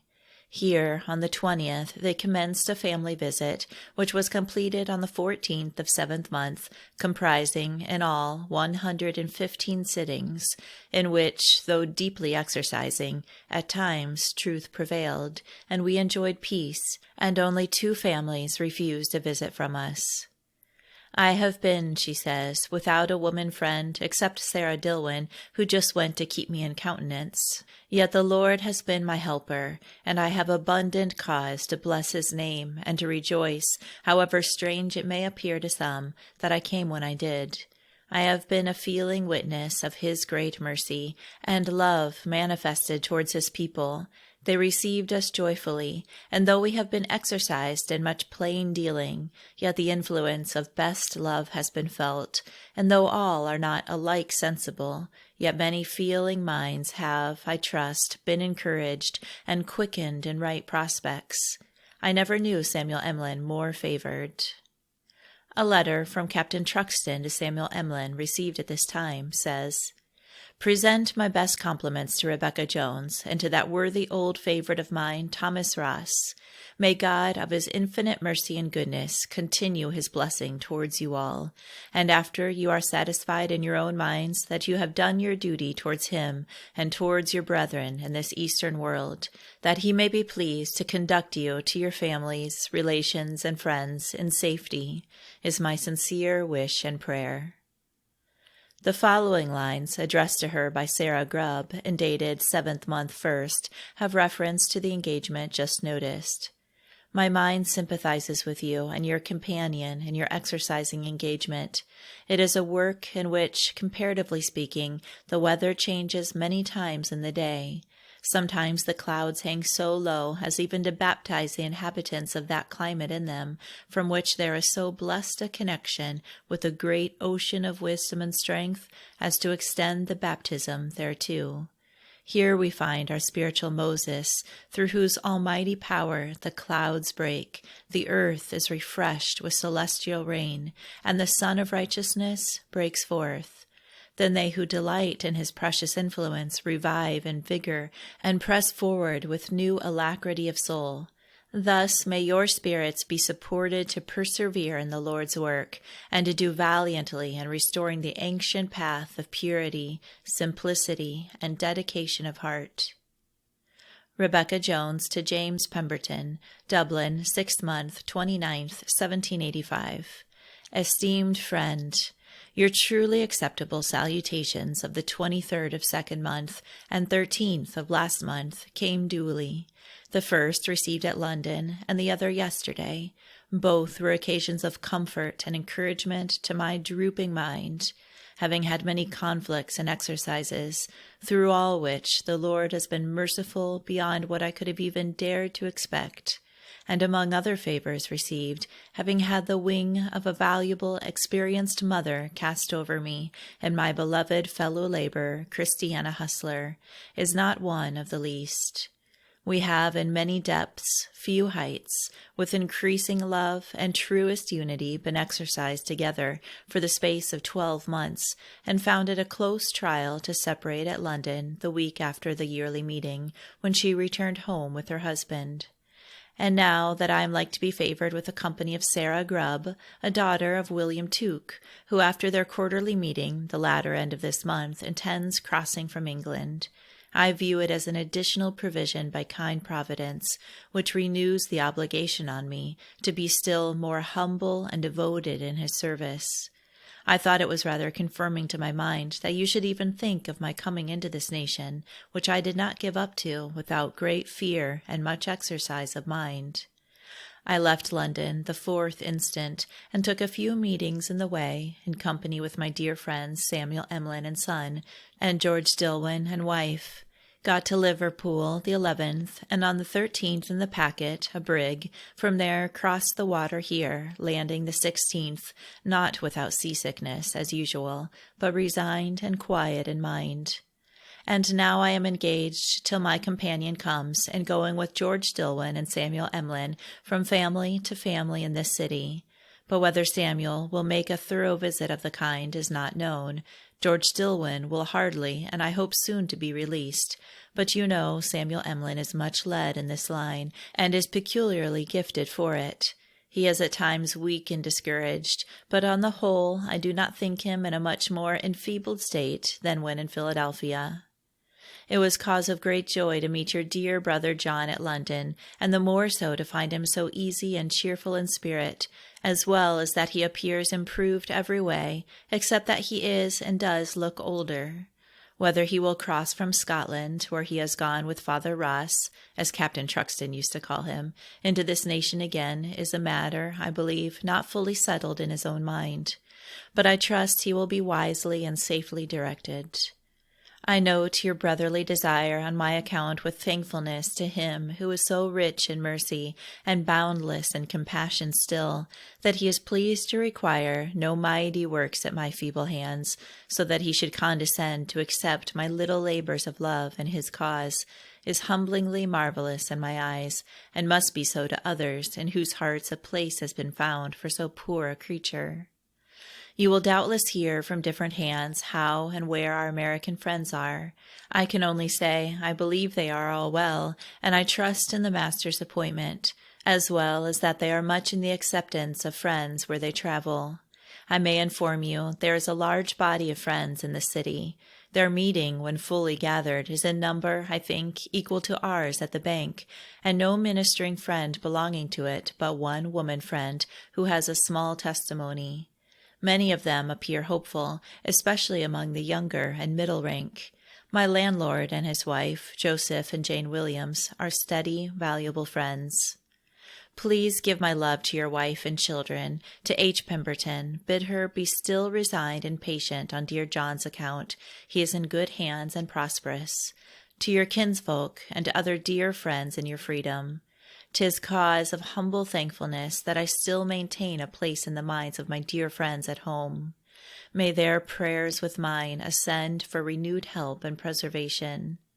Your brother John has left a sweet savor behind him in this land, and so have all the other friends who have been here. And oh, that I may be kept from doing any harm, for I do very little good, except 'tis secretly, yet I don't murmur, but am content. Your account of dear William Savory and D. Offley is comfortable. May they be preserved through all. My love to them. Tell D. Offley his letter came safe and was acceptable. I should like to hear from my friends often, but I feel my own unworthiness, and knowing that others must know it, I forbear asking. And now, desiring that I may not be forgotten in this dark corner by those who have my welfare and the welfare of the great and good cause at heart, which is increasingly dear to me, though a feeble servant who can do little, very little, for its advancement, I conclude and remain your affectionate friend, Rebecca Jones. To H. Drinker and wife, and M. Sandwith. Dublin, 6 month, 30th, 1785. Much esteemed friends and old kind neighbors, H.D. and wife, and M. Sandwith. I don't forget my former acquaintance, but often, among many others, think of you and yours with continued desires for your preservation every way, that as you with me have been made experimental witnesses of the care and kindness of our merciful Creator, many ways vouchsafed, we may neither distrust his continued mercy, nor withhold from him his due, even the surrender of ourselves, and all with which he has blessed us, into his holy hand, allowing him to have his own way and work in and upon us in time, and finally lay down our heads in peace in a happy and joyous eternity.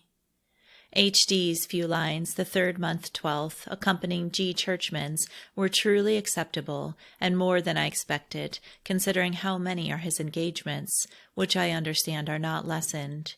Should a suitable opportunity offer, I should like my dear love given to A. James and his precious wife and their children. I have sympathized with them all, to your connections, to your kinsfolk, the Jarvises, neighbors Walns, Hortshorns, Howells, and to other dear friends in your freedom. Dear Samuel Emlyn and son, George Dillwyn and wife, with myself, left London the 4th of this month, embarked from Liverpool the 13th, and landed here the 16th. Samuel Emlyn, whose service is great in families, with George Dillwyn, found their way open to a visit in that line here, and as a feeble link in the chain, I have been united with them. We have been engaged about 10 days, and there being as large a number as I think there is in our bank meeting, the weather very trying in this crowded city, and some of the band weekly, we don't take above 6 in a day, so that if the whole is gone through, it will take me at least 3 weeks more to complete it. But Samuel Emlyn often talks of going back to England and taking ship from there home, which, I apprehend, he will in a short time. He is, as usual, often poorly and discouraged, at other times better and cheerful, but strong in his master's service, and is, with George Dillwyn, greatly owned therein. Indeed, it seems a day of precious visitation to friends here. Our friends from America are, I believe, all well in different parts of England, and dear John Pemberton has left an open door in the minds of friends and others here. So have the other friends who have visited this nation. May their honest labors be blessed. 7th month, 25th, 1785. Richard Shackleton and wife, George Dillwyn and myself, engaged in a family visit to friends at Ballator and Callid's.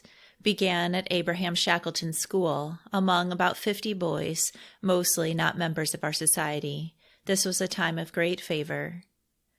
During this visit, which, by a subsequent note, we learn, consisted of 16 different sittings, Rebecca Jones was introduced into much discouragement. Her friend, Sarah Grubb, having arranged to meet her at Dublin, found herself detained to attend the monthly meeting at Warrington and a meeting at Liverpool. She at length embarked in the Havre packet and had a tedious and distressing voyage. Being compelled to put in at the Isle of Man, she was detained there 2 nights. Their provisions were entirely exhausted. Rebecca had received letters addressed to Sarah since her embarkation, and also tidings that she had actually sailed. Hence she was in great distress of mind, and brought very low, ready to conclude that if through her means so dignified an instrument should have been lost to the Church, she must be under a delusion, and her mission a mistaken one. On their way from Richard Shackleton's, accompanied by his wife, to visit some friends in the country, Rebecca Jones was riding in much mental depression. George Dillwyn, being on horseback, rode up to the side of the carriage and said, "Be comforted, Rebecca. Sarah is safe on terra firma."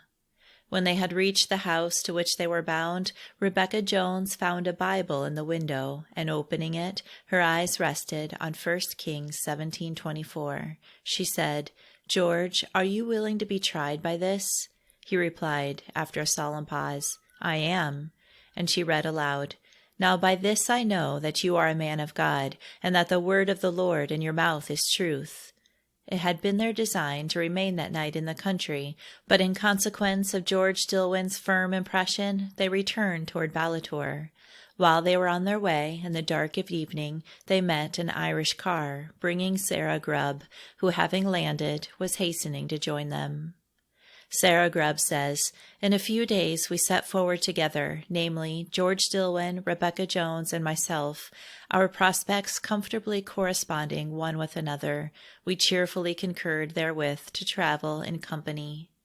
On the 4th of 8th month, returning to their lodgings after a little mission to Christianstown, they had a solemn sitting with the family from whom they were about to part, on which occasion K.J. was enabled, as Sarah Grubb expresses, in awful supplication to breathe for continued support and preservation in the path of obedience, which, she adds, comfortably contented our spirits together. Next day they set forward, leaving Sarah Dillwyn at Richard Shackleton's. On the 1st of 8th month, she writes from Baltimore to Joseph Williams, who was her kind host at Dublin. "I am yet a very poor creature, but hope to be content, and to feel the reward of peace in reviewing my labors in your city. May the professors of truth in that place be favored so to submit to the divine visitation that the scales will fall from their eyes, and they see for themselves the necessity there is for many to come away from Lebanon, from the top of Amana, from Shinar and Hermon, from the mountains of the leopards, and from the lion's den, that so our heavenly Father may delight to dwell among them, even as he did among their forefathers, as they come into the experience of the fulfilling of his gracious declaration, "This people have I formed for myself, they shall show forth my praise." Rebecca Jones to Christiana Hustler, Grange, near Carlmont, 6 month, 13th, 1785. Dearly beloved friend, so it is, whether we have anything worth communicating or not, when we are brought near to them we love, and feel in the precious covenant of life and heavenly fellowship, we cannot forbear saluting each other. And this is so much my case, that I am obliged to take up the cross to the disposition I feel, or should run you to much unprofitable expense. I wrote you from Ballator. Since then, that is, George Dillwyn, my companion, and self, have taken the meetings at Rathangan, Timahoe, Edenderry, Oldcastle, Cootehill, and Castleshane.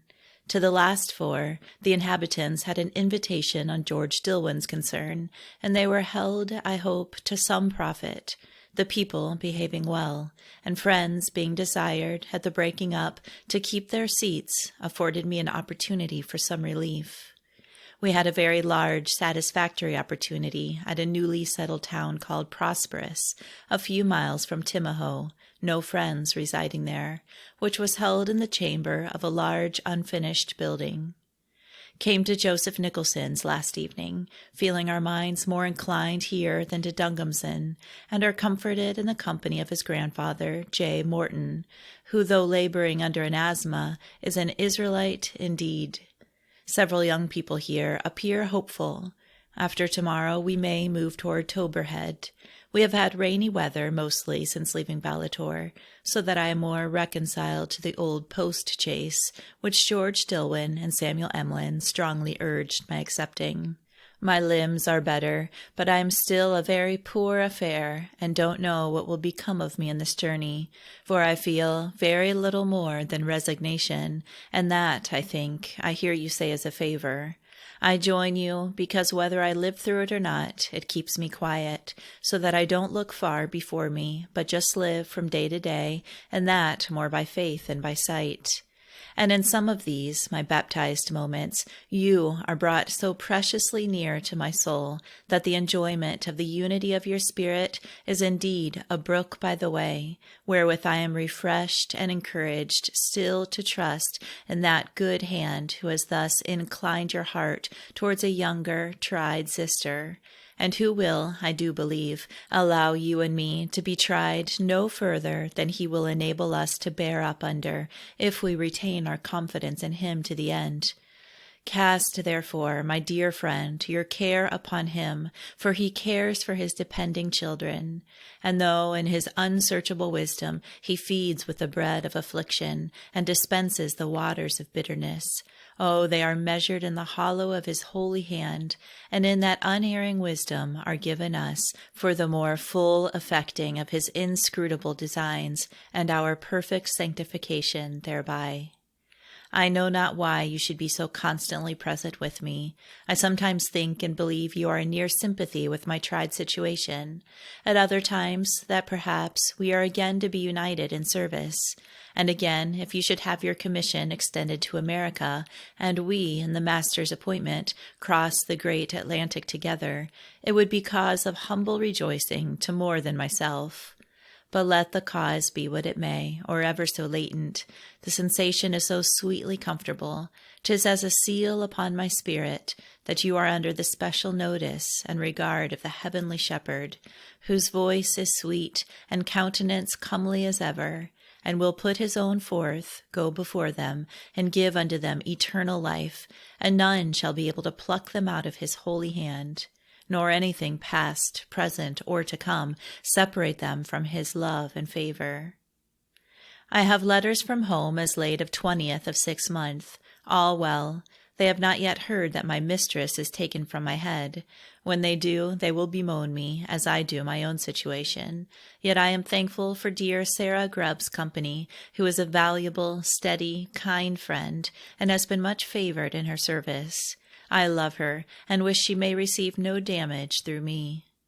Now to him that is able to keep us through all that may be permitted to attend, and to present us faultless before the throne of his glory with exceeding joy, I commit and commend you with my own soul, and remain with undiminished love and well-wishing, your poor fellow pilgrim, Rebecca Jones.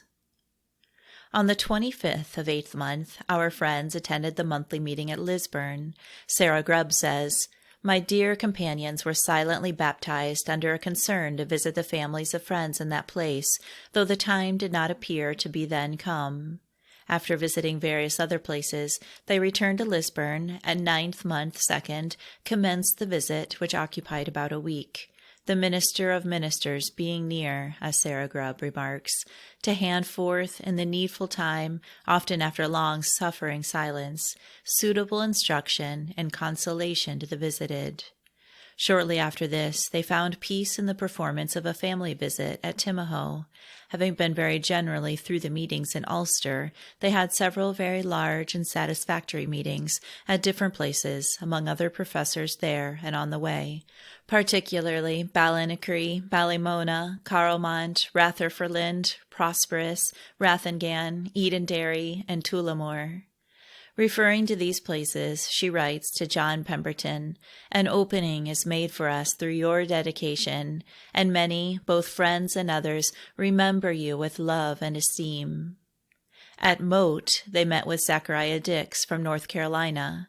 "I expected," says Rebecca Jones, "George Dillwyn and he would have united, but when companions are rightly yoked, great care should be exercised, lest a separation do harm. And though I stood freely resigned to the thought of our being left, two poor females, to struggle alone, yet George did not see his way clearly to join Zachariah Dix, and we parted from him in love and tenderness." After a week spent in Dublin, under great discouragement, she writes from Limerick, 10th month 10th, to John Pemberton, "I need not tell you how low the state of things is in this land. The scarcity of living ministers fully evinces it, as well as the deep feeling sense which has attended our minds. Yet there is room to hope that some young people will, if not turned aside by the many stumbling blocks, be brought forward in the Lord's time. I feel for you, dear John, in the tried, exercising path in which you are led. But as often as I look towards you, the passage occurs, 'He that sows plenteously shall reap abundance.' And I trust the sweet, enriching crop of divine peace will be yours at last. But as for me, I need the prayers of my friends, for I am of no service, only that I am daily led in the way of the cross, and wish to be obedient, but have little strength. I am humbled with the kindness of friends to so nothing of a creature." Her services in Ireland were extensive, and from the testimony of her companion and others, it is evident that she gave full proof of her ministry, and was in numerous instances made helpful to her fellow probationers. Having taken at Dublin their passage in a collier bound to Whitehaven, they were detained by contrary winds. Sarah Grubb says, "We found it safe to look around us, that if any little service was omitted, it might then be performed. Standing in the resignation, and not being detained of ourselves, several opportunities for public and private labor unexpectedly opened, generally tending to invite the ignorant, and to encourage the sincere and drooping minds to a faith in the sufficiency of the gift of God in themselves, for the sanctification of the soul, and the necessary supply of every spiritual enjoyment, and qualification acceptably to worship, which must now, as formerly, be sought for in the beauty of holiness and in newness of life.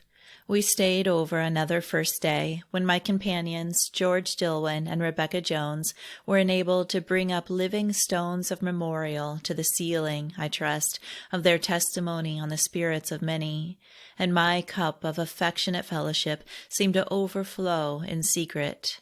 The next day a gale rose in our favor, which we thankfully accepted, and were very gently wafted over by it in 25 hours. On the 20th of 12th month, our friends, including George Dillwyn and wife, landed in England, and on the 27th she writes to her valued friend Joseph Williams of Dublin. Rebecca Jones to Joseph Williams, Leeds, 12th month, 27th, 1785. Dear Joseph, George Dillwyn having undertaken to announce our safe arrival at Whitehaven, in gratitude and thankfulness to the great preserver of men, it was less necessary for me to write at that time. Yet feeling increasing affection to you, your family, and other dear friends in Dublin, I thought it would not be unacceptable to hear again from us and how we are at present circumstanced. We stayed meeting at Whitehaven and went to Grey Southern that afternoon, where George Dillwyn found his way open for a visit to Cumberland, dropped anchor. Sally will stay in the neighborhood until the quarterly meeting for that county, which is to be held at Wigton the latter end of this week, after which I know not how they may be disposed, as George Dillwyn, like myself, sees but little at a time. We parted under a persuasion that it was the right time and place to leave them. My dear companion Sarah Grubb and myself proceeded in a post-chaise by Kendal and Settle to this place, taking Ray, Bentham, and Settle meetings on our way, and arrived here last evening. The weather has proved very cold, and during the last 2 days much snow fell. On taking a view of my late travels and small services in your nation, though I do find abundant space to write, unprofitable servant, yet I feel the evidence of peace and a full persuasion that I went, continued, and returned in the right time, and trust the remembrance of the Lord's mercy and goodness as witnessed by our little band, and felt to be extended towards a living, though small, remnant in different parts of your country, will follow me all the days of my life. I feel that you and your beloved, valuable wife, with others, will be as epistles in our hearts, as we in yours, under the sweet influences of that love which many waters cannot quench. May you, dear friends, stand wholly resigned to his all-wise direction, whose fatherly care and protection are and will be over you and yours, while the race begun is continued in. And finally, I ardently breathe for you as for myself, may we be found in our lots in the end of our days. I hear that one of the society from Congenee in France has come to London to consult with friends, and has brought with him a long epistle signed by about 500 persons, giving a very full account of his people and their present condition, that though he has been a warrior, he appears to be a solid, sincere-hearted, thinking man, and that he proposes staying a while to acquire the English language. Rebecca Jones. The following is extracted from a letter from J. Pemberton to Rebecca Jones. It appears there are in 2 places in our land convincements similar to that in France, one about 150 miles from Danby on the borders of Canada. A man who had been an officer in the army grew dissatisfied and uneasy in his mind, retired home and got into the quiet, and sat down with his family, retiring inward to wait upon God. This drew the attention of some of his neighbors, who came and sat down with him, but did not know there was any people whatever that held the same principles they were led to embrace, until some who had been in the army and got some knowledge of friends and their principles called them Quakers. They then sought to be informed respecting us, and meeting with Robert Barclay's apology, rejoiced to find there was a people who professed this inward principle. Their number is about 12 families who have embraced this doctrine. The other settlement is up the North River, on the west side of it, the number not mentioned. At the opening of the year 1786, we find by a note that she was enabled to look forward with the eye of faith toward the end of her pilgrimage through time, with something of a living hope that all remembrance of the necessary proving seasons will be lost in divine fruition, everlasting and eternal. The notes relative to the early part of this year afford little material for our present purpose, while they clearly indicate industry in her religious engagements. First month, 6.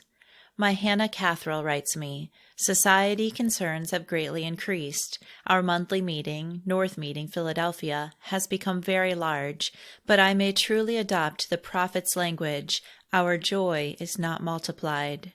She laments the ungathered, airy situation of many of the youth, and the unskillfulness of some friends who have undertaken to nurse some of the precious lambs who have been immediately called by the heavenly shepherd's voice. She is, upon the whole, in a bemoaning, sorrowing situation on account of several, yet strong in faith, on account of her poor Rebecca Jones, at which I marvel greatly. Second month, 3rd, she notes, Thomas Ross said to me, Dear Becky, I'm waiting for the messenger. Oh, he will be a welcome messenger to us. Give my dear love to Hannah Catherine, to H. Pemberton, and to all my dear friends in Philadelphia. I have heard that several are coming forward and growing in the truth, and I rejoice in it. Tell them so. Oh, I hope that he who has been with me in 6 troubles will not leave me in the 7th, but will grant me patience till my change comes, which will be a glorious change to me. Dear John Pemberton, I have believed that you will be set at liberty to go home after the next yearly meeting, and I once hoped to be your company, but that is over, and I shall finish my course here. Rebecca Jones to Henry Drinker, written at Robert Grubb's, Foston, near York, 2nd month, 8th, 1786. Much esteemed friend, I have abundant cause to be more humbly thankful to the Father of mercies than any other of your correspondents, not only for the innumerable favors heretofore received, among which the enjoyment of a living union and sensible fellowship with the members of the Church militant is far from being the least in my view, and your cordial brotherly salutation of the 4th of 12th month last, which met me here under an exercise of both faith and patience, is an occasion of renewed gratitude. Your several kind and brotherly queries were replied to by the silent tear which afresh flows on taking up my pen, and often has this been my experience on looking toward you and yours with some other dear friends in our native city of Philadelphia, where may the presence of him who so marvelously sustained us through a fight of afflictions that are past be mercifully witnessed to preside in meetings, families, and the minds of individuals, and by his own saving power keep and preserve my soul with yours in a state of humility, watchfulness, and dedication to the end of the painful race. As no impossibilities are required, I have been for several weeks with my beloved friends Christiana Hustler and Sarah Grubb, in turn, using some medicines which have had a reviving effect, and have had an opportunity of frequently visiting our beloved aged friend Thomas Ross, who is drawing gradually to the house appointed for all living, with an unshaken evidence, which he often expresses, that there is a place of rest prepared for him. He was much revived by your letter to him, and often mentions great nearness to friends in Philadelphia. His disorder being in part dropsical, one of his legs has burst and discharged considerably, which has afforded him some relief, but we have no hope of his recovery. Our dear friend John Pemberton is with him at the house of Lindley Murray, 1 mile from the city of York, which will, I trust, prove recruiting to J.P., as his arduous labors have not afforded him much time for rest. He looks well, but considerably older. I observe with concern that bodily weakness is your attendant. It has often been so, and it has not checked your best and most worthy pursuits. Let us then, dear Henry, take courage and hope that all things shall work together for good, as we retain our integrity and follow on to know his blessed will concerning us, whose will is the sanctification of the obedient mind. My pen can do but little towards setting forth the excellency of his loving kindness, but my soul even now worships with prostration, and daily craves ability acceptably to adore his unspeakable, unmerited, and matchless mercy and goodness me-ward, that he should at all condescend to notice, strengthen, and engage one of the least in the family, to proclaim his goodness, and call unto others to come, taste, and see for themselves that he is good. I am pleased with your account of the friends from hence. May they be furnished with divine strength and wisdom proportioned to their need, and that dear N. Wayne is so favored, is comfortable. The situation in which you describe dear Samuel Emlyn to be was much his when in Ireland. We often mingled our tears. I had a hope he would get safe home, but I regretted his hasty escape. Footnote. It may not be inappropriate here to insert an extract from a subsequent letter from H. Drinker to Samuel Neal, dated 3rd month, 10th, 1788. Our valued friend Samuel Emlyn has visited our dwelling place twice this day. He is, as you must have known him, often feeble in body, but continues to be a vessel chosen and appointed to preach the gospel and the authority thereof, frequently animated and strengthened to the admiration of many. Ever since his last return from your land, he appears at times much bowed under a sense of too hasty escape, and an apprehension that he must give up to visit some parts of Great Britain once more. Returning to text.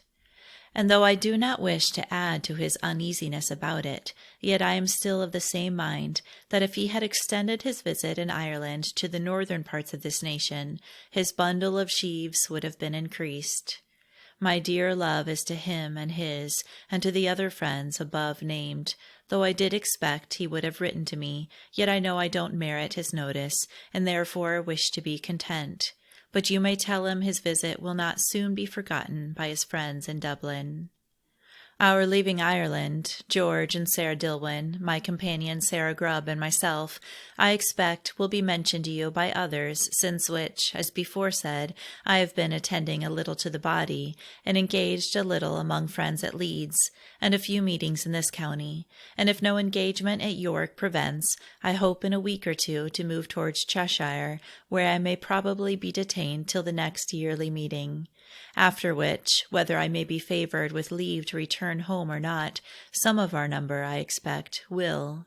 But as I remain a poor, weak, short-sighted creature, and George Dillwyn says it is best not to strain our eyes in the dark, I crave that I may be kept in that resignation in which I left my native land, with an attentive ear, that when the sound of the trumpet is return, it may be with the same certainty and confidence to be followed as when the command was heard to go forth. But the continued feeling of unprofitable servant so accompanies all my movements that I am at times ready to fear on my own account, though my fellow servants, I am sensible, are greatly favored in their steppings, all of whom, I believe, are well, and in acceptance and love among friends. And you may tell N. Waln and R. Valentine their labors will long be remembered by many. Robert Grubb and wife join me in love to them. Mountain, 2nd month, 10th, at David Priestman's.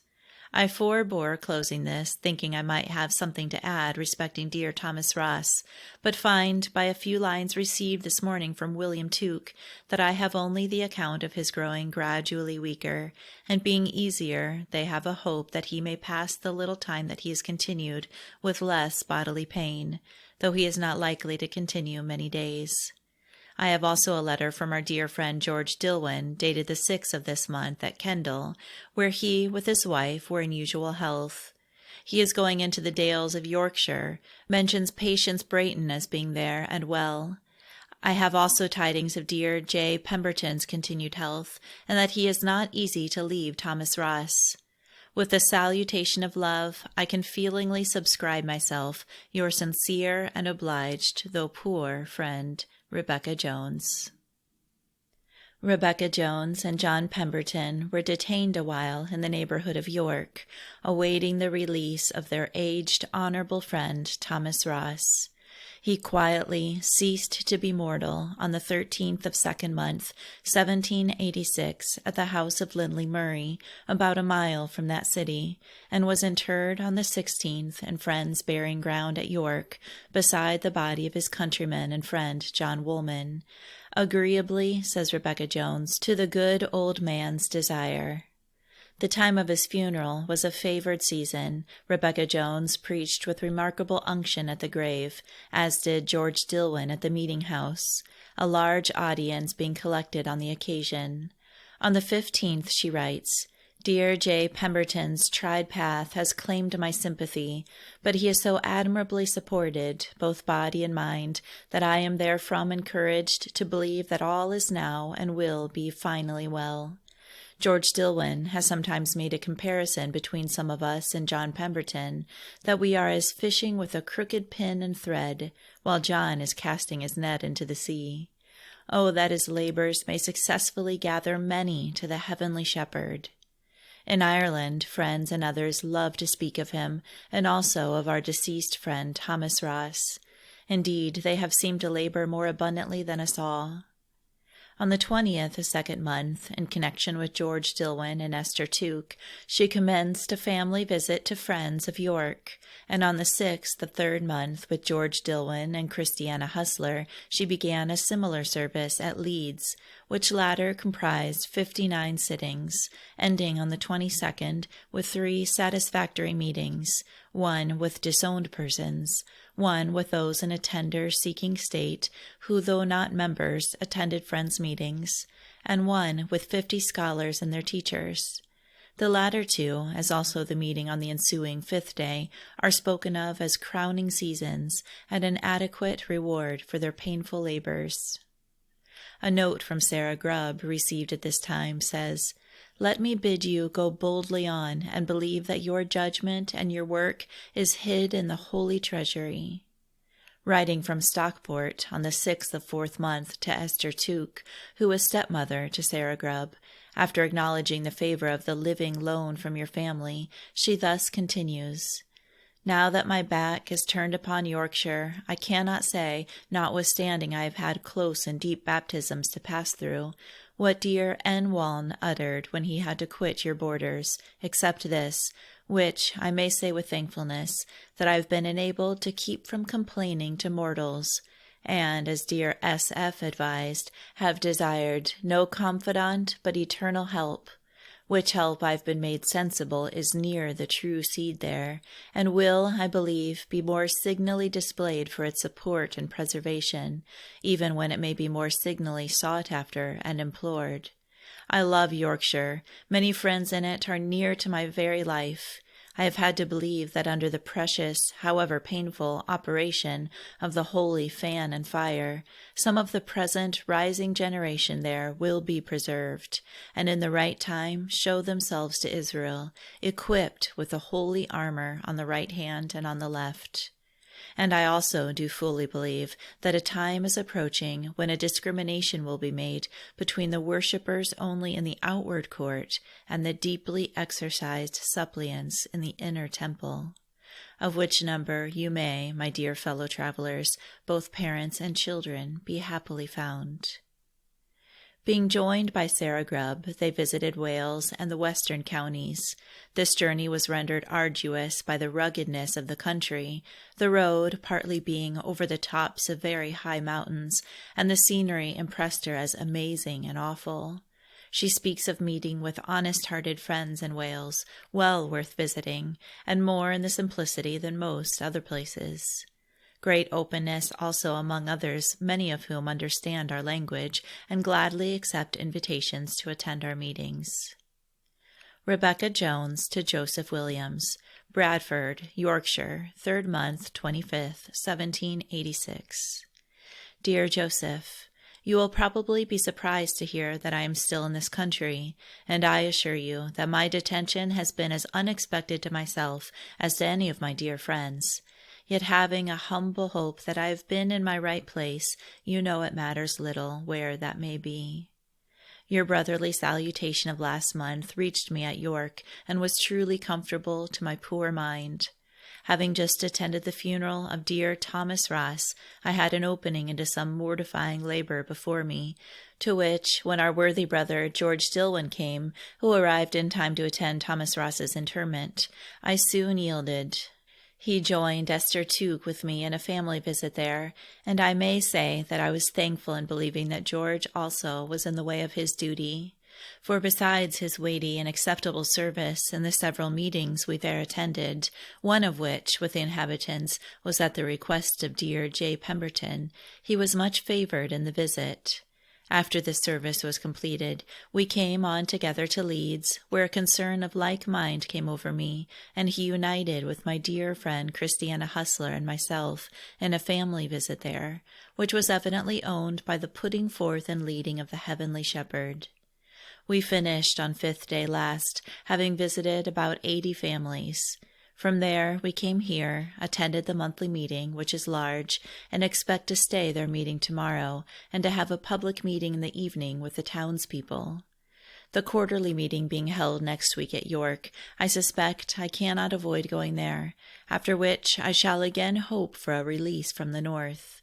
You may judge by this how my way is hedged in, and feel a little for me in my situation.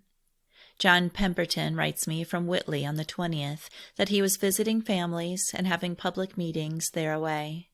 William Matthews, by a letter this day from him, has been held prisoner during the winter in London, where he has had many large satisfactory meetings with religious professors not of our society. At the time of writing, he was at Hertford, laid by with a rheumatic complaint in his head and face, and was low in every way. He says that dear Catherine Phillips is in a declining state of health, that Anne Jessup had been in Cornwall and gets along finely, and that he hears our dear Z. Dix is mending. P. Brayton has gone towards Cumberland, and M. Jenkins is in Westmoreland. I suppose she, with George Dillwyn, will attend the quarterly meeting, held in about 3 weeks at Blackburn in Lancashire, where dear Sally Dillwyn, whose abode has been for some time at Kendal, will meet her husband, and probably proceed with him to London. Dear Sarah Grubb is to join me after the quarterly meeting, and if her patience is sufficient, may perhaps set me down in London, where I shall be rejoiced to see you and your dear wife, and many others of my dear friends of your nation, whom I love, and wish well here and everlastingly. I am obliged by your sundry pieces of intelligence, and hope you will continue your truly agreeable and profitable correspondence, for I can assure you I am the same poor thing as when under your roof. Farewell, dear Joseph, and be not of a doubtful mind, for faithful is he who has called us unto his service, and I do believe he will not leave us destitute of his mercy and care while we follow him in the way of his requiring. Though he may allow us to be deeply tried, as in the depths of the wilderness, yet he will make way for his dependent suppliant ones where there appears to be no way. He has promised that the needy shall not always be forgotten, the expectation of the poor shall not perish forever. I am, with unfeigned regard, your affectionate friend, Rebecca Jones. From the residence of her valued friend Dorothy Owen at Tythe Yarrig, she writes, 4th month, 26th, to John Pemberton. We came by way of Ackworth, where my dear Christiana Hustler, receiving a hurt, I went home with her into Lancashire, and so into Cheshire and Shropshire, taking the meetings in those parts. After Shrewsbury, my prospect was turned into this principality. I have been 2 days coming here, over a rough road and mountainous country. Had a comfortable meeting here this day, and though several of the friends cannot understand English, it was a tendering time. Friends from other places met us here, because we cannot get to them on wheels.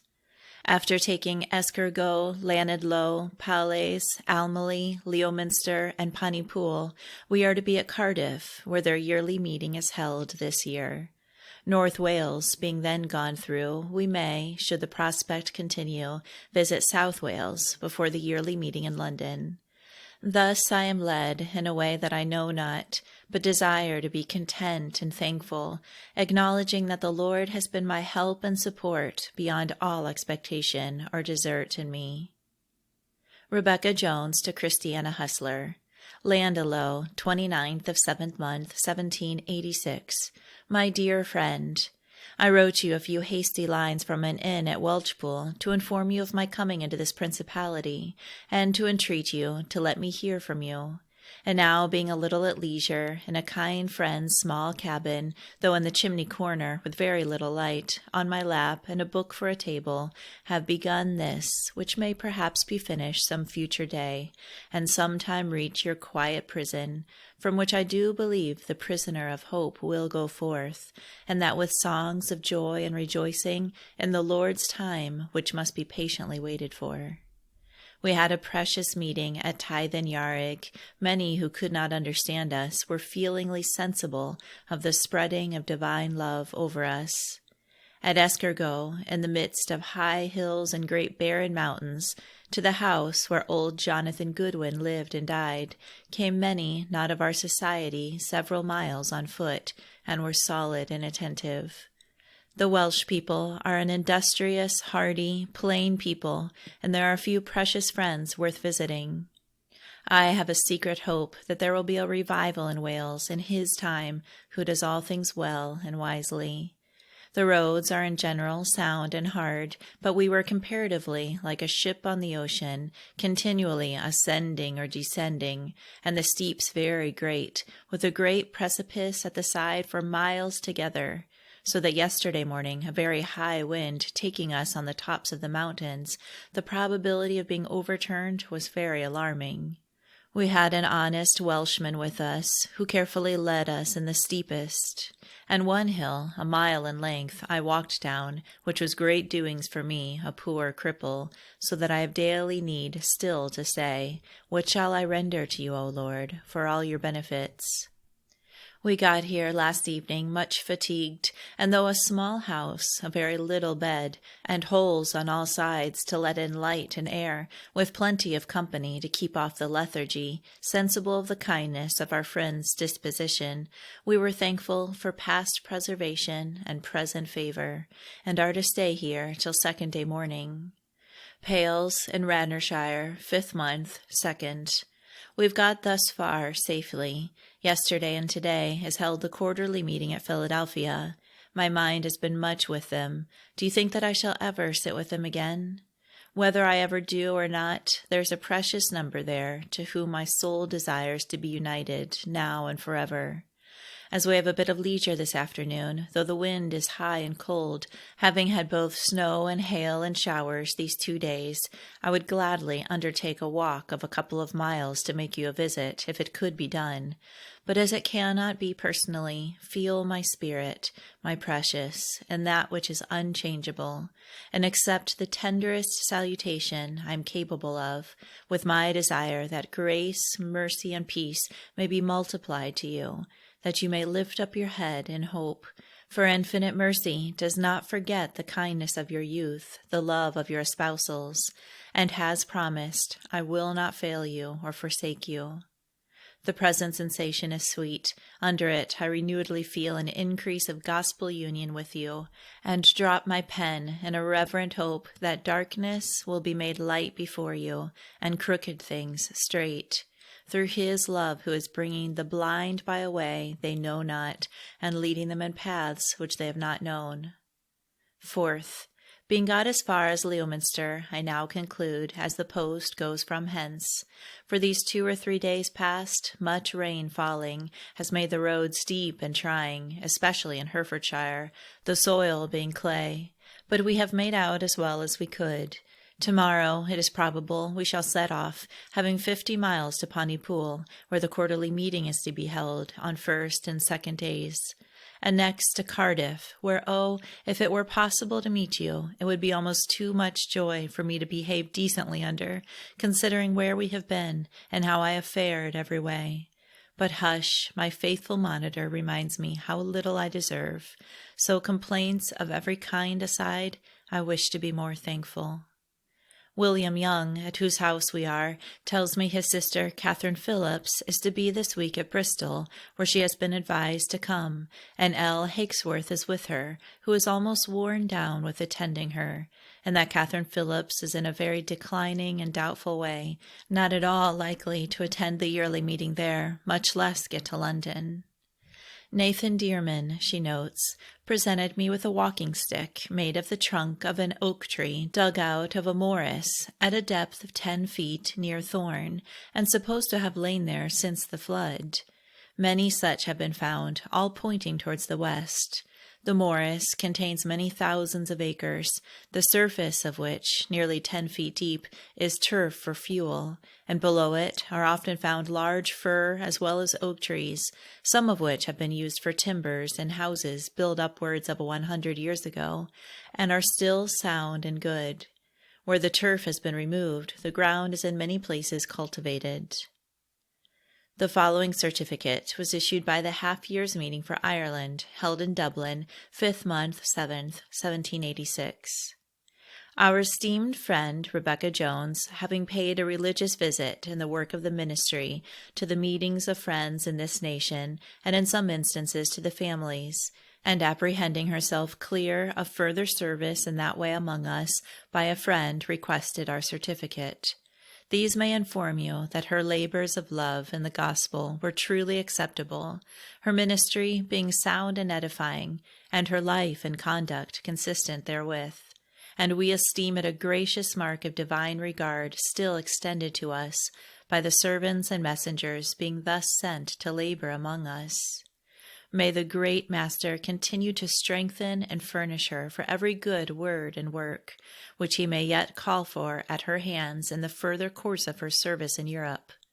And when this is finished, conduct her in safety to her habitation and friends, with the incomes of his sweet peace as a reward for faithfully giving up to labor in his vineyard. Signed by 144 friends. After the close of London Yearly Meeting, Rebecca Jones, in writing to John Pemberton, gives a beautiful instance of the tenderness with which the assembled church could enter into sympathy with a tribulated servant traveling in the bond of the gospel. Though you did not fully commission me, she says, to apply for a certificate for you, yet I felt a freedom to tell friends at the select meeting your wish, the expression of which brought a solemnity over the minds of many, and led to the expression of their near sympathy with you in your deep and singular exercise. E.T., E.H., and J.A. severally informed the meeting that they had been eye-witnesses of your dedication, and that they believed that your services had been of great use in spreading the knowledge of our principles. The meeting desired me to convey to you by letter the expression of their tender sympathy and concern, hoping that you might be favored with a release from the very exercising path in which you have been led. In the epistle of this year from the Women's Yearly Meeting of London to the corresponding body of Philadelphia, the services of the women friends from America are thus acknowledged. It has been strengthening in this large assembly to have the company of our beloved sisters from America. Their united concern and fervent labors for the furtherance of the Lord's work will, we trust, be blessed to us. She, not seeing her way to request a returning certificate, was left at liberty to obtain one, if released before the next yearly meeting, from the morning meeting.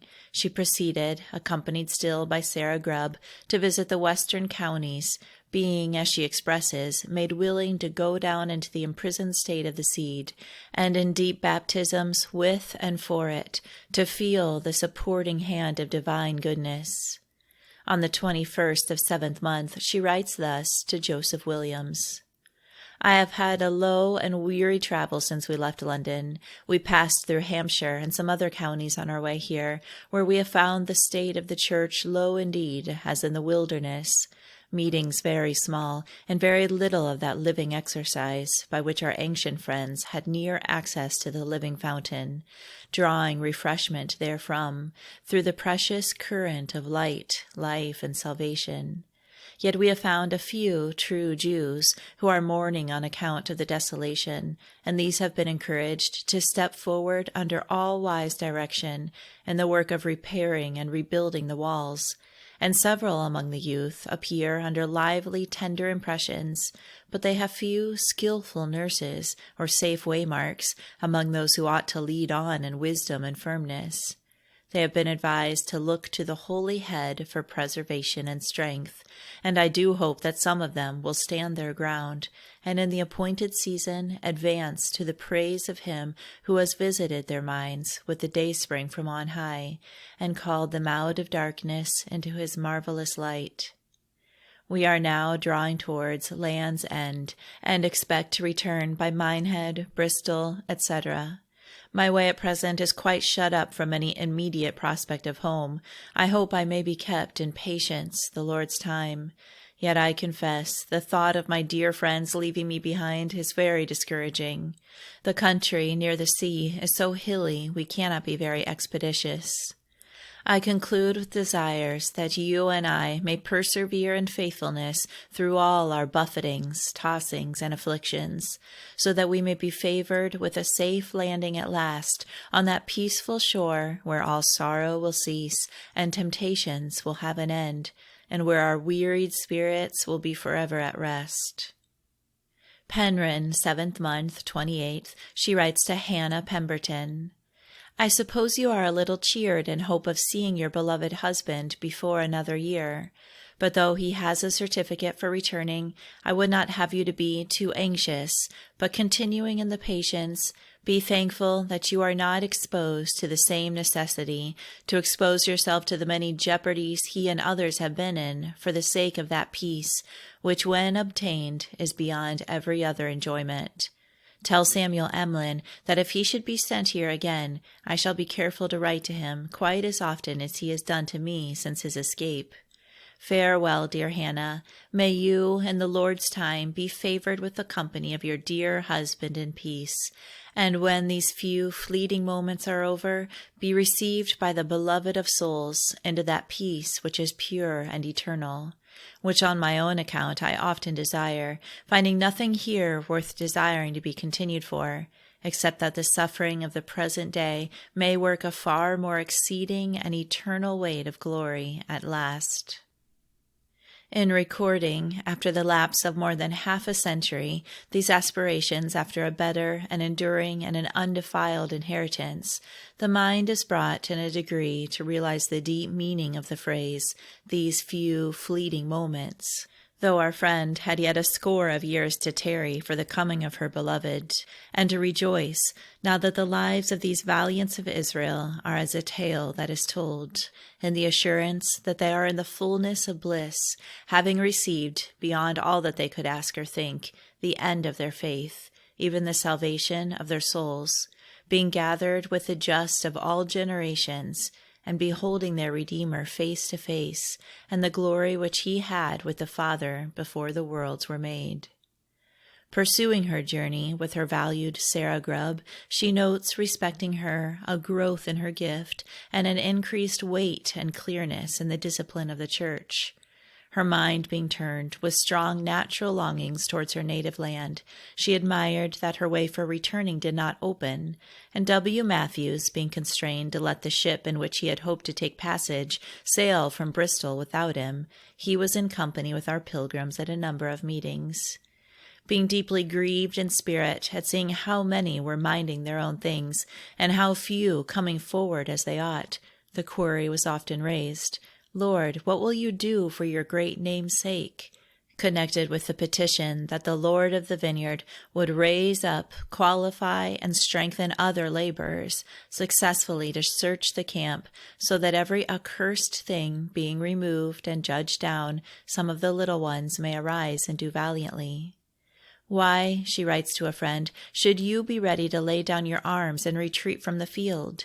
It is a noble cause we have embarked in, and there is no doubt of victory if we humbly and industriously follow our holy captain, seeing it is decreed that he and his followers shall have the victory. It is a time of suffering, and I look for little else. Can we expect to reign where the Master does not reign? Let us then be content with the necessary portion of suffering assigned us, and not increase it by wishing to be anything but what he would have us to be, because without him we cannot be at all. William Matthews, having founded his place, being stopped from returning to America, to join himself to the yearly meeting committee and visiting quarterly and monthly meetings, thus refers 12th month, 10th, to the services of his pilgrim sister. In most of the visits, we had the company of our beloved sister, Rebecca Jones, who was eminently furnished, not only with gospel love and authority, but also with wisdom to point out, in our conferences with those we visited, the way whereby the waste places might be rebuilt. She has shown herself a workwoman that needs not to be ashamed, rightly dividing the word. I may say her company and fellowship have been a strength to me whenever our lot has been cast together, and her growth in her gift greatly increases through her honest dedication of heart to her Master's service. Sarah Grubb left Rebecca Jones at the circular meeting at Gloucester, yielding her place as companion to Christiana Hustler. In the 11th month, this valued partner was taken dangerously ill, so that they were laid by a week at Dudley and several weeks at Sheffield.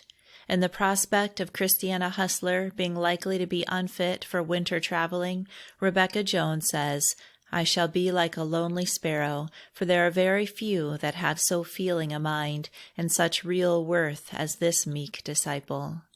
At another time she says, "It has pleased the Lord to knit us, as were the souls of Jonathan and David."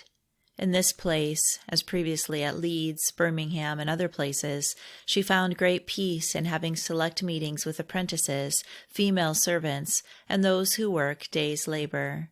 She had also one with parents and heads of families. After a time of painful exercise at the quarterly meeting at Leeds, she left her invalid companion, Christiana Hustler, at Undercliff, under great trial, neither feeling at liberty to separate from the other.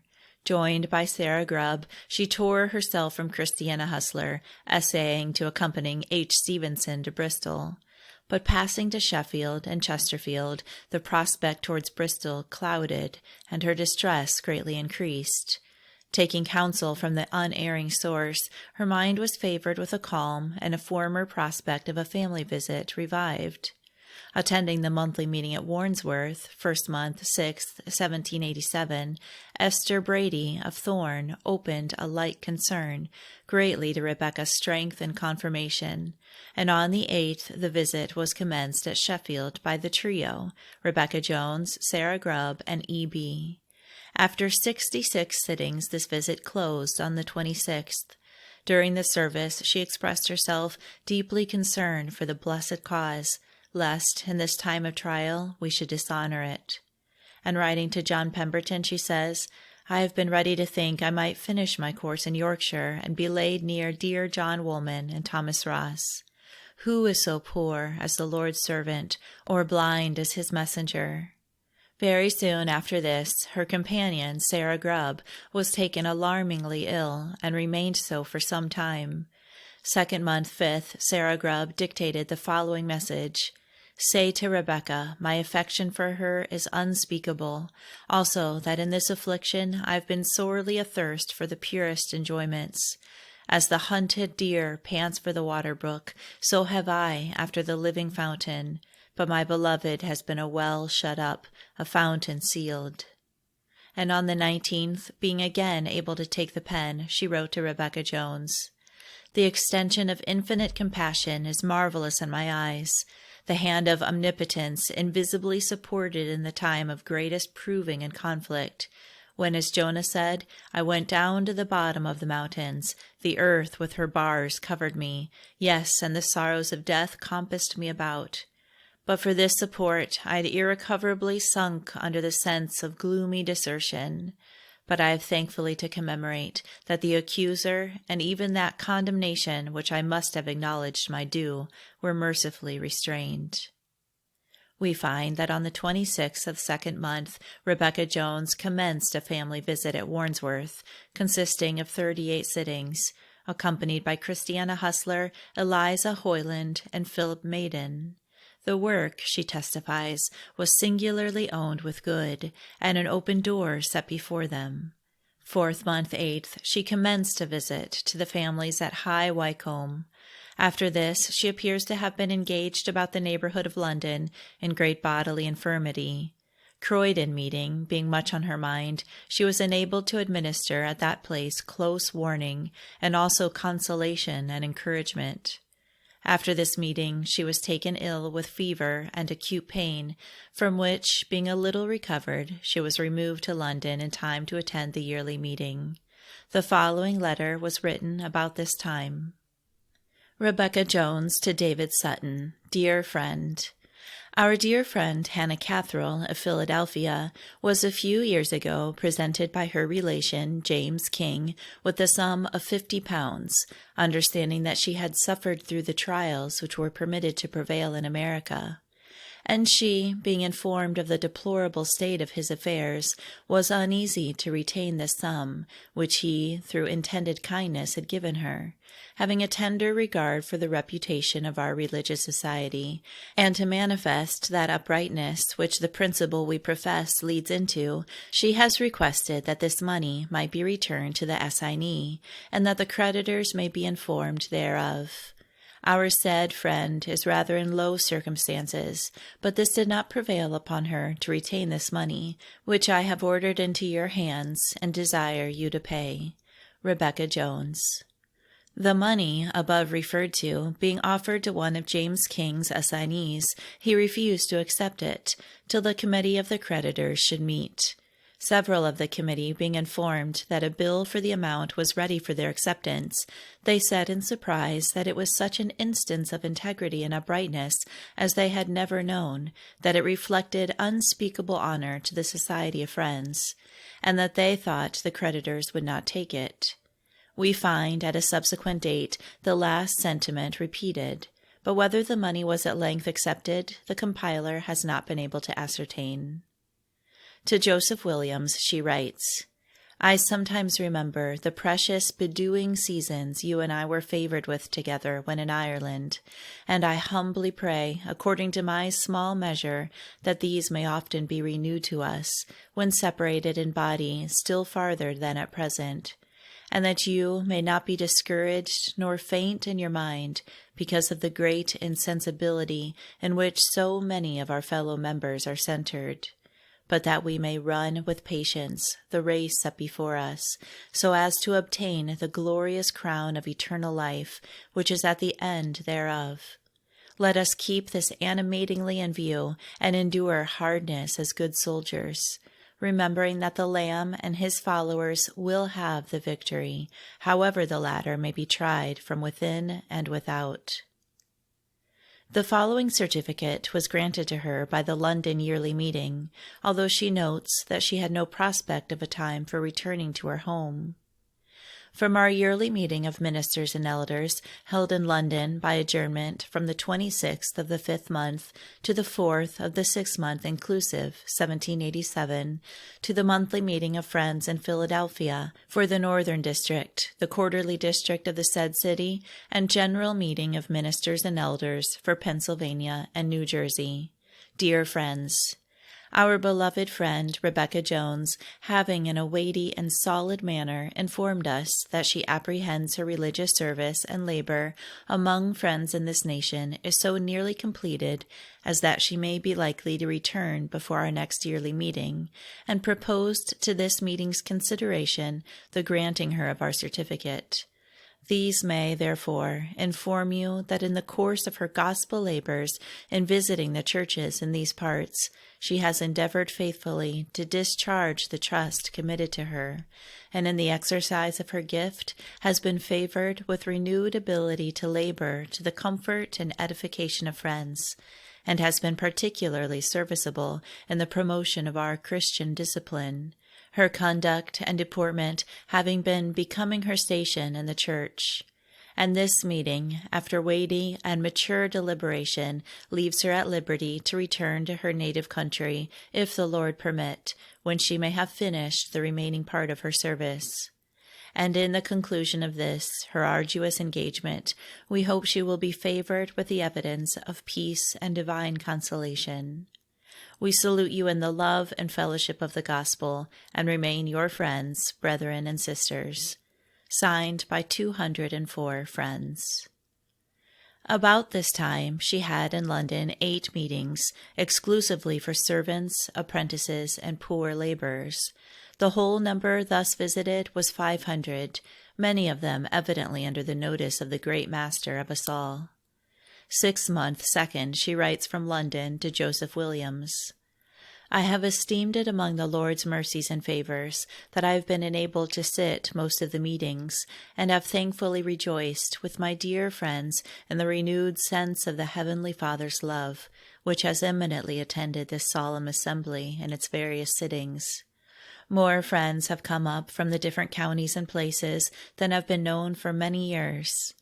With solid satisfaction, I may inform you that the newly established women's yearly meeting here increases in weight and experience. Their deliberations have been profitable and solemn, and I am strong in the faith that men friends will not have cause to repent their indulgence to their sisters in this and other instances. Very pleasant has been the sight and company of so many of my friends from your nation, and they have had their use and service in the general muster. I hope it will not only be easy, but a desirable thing in future, for surely the wages will be adequate to the toil. From Plough Court, 7th month, 25th, 1787, she writes to John Pemberton. About half an hour ago, dear Patience Brayton, etc., left us, taking an affectionate leave of dear Christiana Hustler and poor me. I have striven for leave to go with them, but it not being granted, I am desirous of obtaining strength to stand fully resigned to whatever may be permitted to attend. But this has been a bitter cup indeed. Our dear friends seem all sweet and easy. They go at 6 o'clock tomorrow morning to Gravesend, to be on board at 11. Christiana Hustler continuing with her. After the yearly meeting, they were engaged in extensive and arduous service. Rebecca Jones testifies concerning her that she was eminently favored in the exercise of her gift, though she does not take the lead as I would have her. They parted for a season about the middle of 9th month, E. Hoyland accompanying Rebecca Jones in a pretty extensive range, and then yielding her place to L. Hawkesworth. Our pilgrim was not only in the companions of her journeys blessed with a signal realization of Arthur Howell's prospect for her at her embarkation, that Queen should be her nursing mother's, but striking coincidences in the mode of her being thus furnished evinced that these helpers were provided for her in the care of him who put her forth. Sarah R. Grubb, in referring to a prospect, which was unexpectedly realized afterwards, of joining her for a short space in a particular service, thus instructively speaks of the authority needful even to act as helpers to others in these solemn engagements. I am more and more convinced that if we are right, we are not at our own disposal, and that even the most plausible inclinations are not in general to be followed, without they are accompanied with some little sense of divine bidding to render them profitable and safe. The protecting providence of the Father of mercies is, indeed, repeatedly manifested to those whose care is cast upon him, and whose blindness is that which is peculiar to his messenger. Rebecca Jones to Christiana Hustler, Brecknock in Wales, 11th month, 8th, 1787. My last to you from Worcester informed of my intention to move with my dear friend L.H. and John Dearman into this principality. Know then, my precious, that we left Worcester last 2nd day morning in our own chaise, but found the road so exceedingly bad by the rains that had fallen, by then we got to Bromyard, that from there we took a chaise to Leominster, and stayed over 3rd day there, having a meeting with them, which tended to my relief. On 4th day, as the weather continued unsettled, the badness of the roads, the season of the year, and the worn-down state of poor Jack, who had enough to do in dragging us to Bromyard, were considerations inducing us to believe it might be best to leave our conveyance at L, to be forwarded to us at some suitable place on our return, and to go in hired carriages at least as far as to Haverford West, and round to Swansea and Neath. Accordingly, having our friend W. Young with us, we left L. about 8 o'clock yesterday morning, had some showers in the way to a town called Hay, which is 24 miles, dined there, and came 15 miles from there to this place, where at a good inn we have lodged and breakfasted.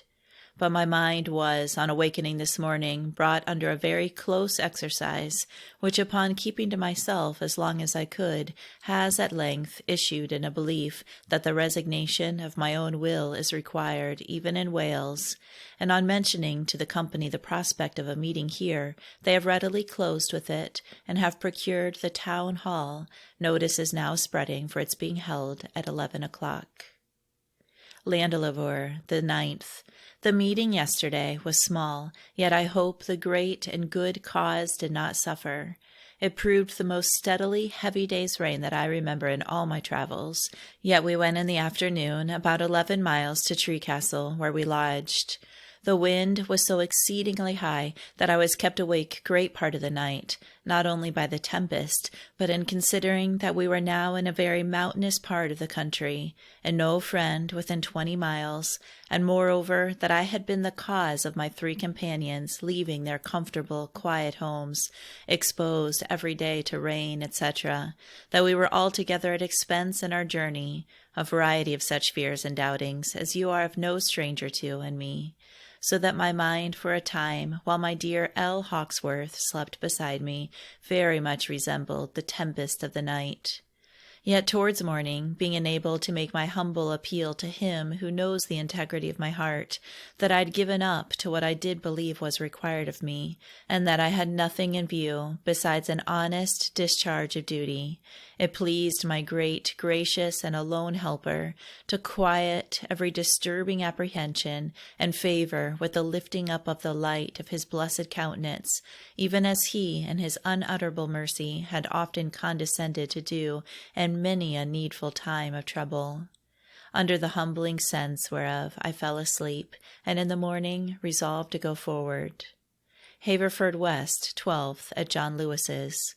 Since writing the foregoing, we have had steady and heavy rain, yet we have been favored through the Lord's mercy to get on to the far end of our journey in Wales, and are better in health than could be expected. We had a public meeting at Llandailo, there being only 4 friends there. From there, going around to avoid the water, which by abundant rain had rendered going one way dangerous, we reached Carmarthennan, the largest town that we have been to. Here there is a meeting house belonging to friends. We held a large and satisfactory meeting on first day morning, after which, though the people expected another in the afternoon, we proceeded to St. Clair, and hoping we might have a dry evening, changed our chase, and set off for Narberth, which was 13 miles further. There we were obliged to take 4 horses, or we could not ascend the mountain at 5 miles distance.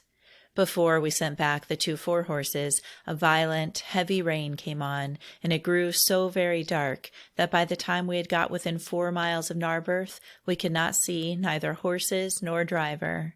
Poor I.D., soaking wet behind us, not daring to pass the chase, lest he should be lost in the storm.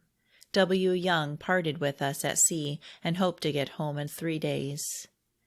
You may judge of my situation, what a tossed state I was in. But after a sore conflict of spirit, I almost fancied myself in the wide ocean, remembering that the Lord on high to His poor servants was greater than the noise of many waters. And so I was helped into the quiet harbor of resignation, in which I was mercifully preserved through this close trial. We lodged at Narberth, and next morning, having only 10 miles here, we got in about 12 o'clock, and to our surprise, as well as mutual comfort, met dear M. Ridgway and companion, who were also very low and discouraged, having been here waiting about 2 weeks for fair wind to return home, and failed reaching their half-year's meeting. I am now under renewed anxiety about poor William Young, an old man, and alone in such inclement weather returning, so that my precious friend cannot help sympathizing with me, and the more so when I tell you I am in great concern about returning. The roads are so bad, and still it rains. But then I consider that if I had not been accommodated in a closed carriage, it would have been impossible to have proceeded. Yes, I doubt whether our Jack will be equal to the load again. And yet, when the great expense attending the present mode of traveling comes into view, I am ready to sink and call all into question. Thus I unbosom myself to your feeling mind.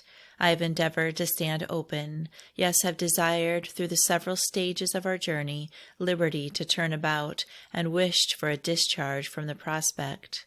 But though I have by night and by day thus labored, have not obtained it, and therefore hope to cast my care upon him whose wisdom is unsearchable and his ways are past finding out.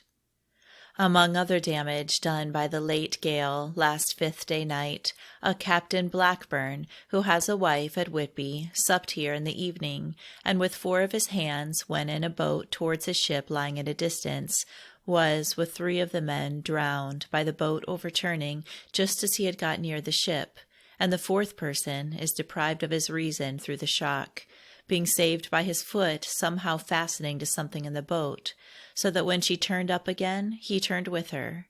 This affecting circumstance has made deep impression on the minds of friends here, as they valued the captain, and he had just before left their company.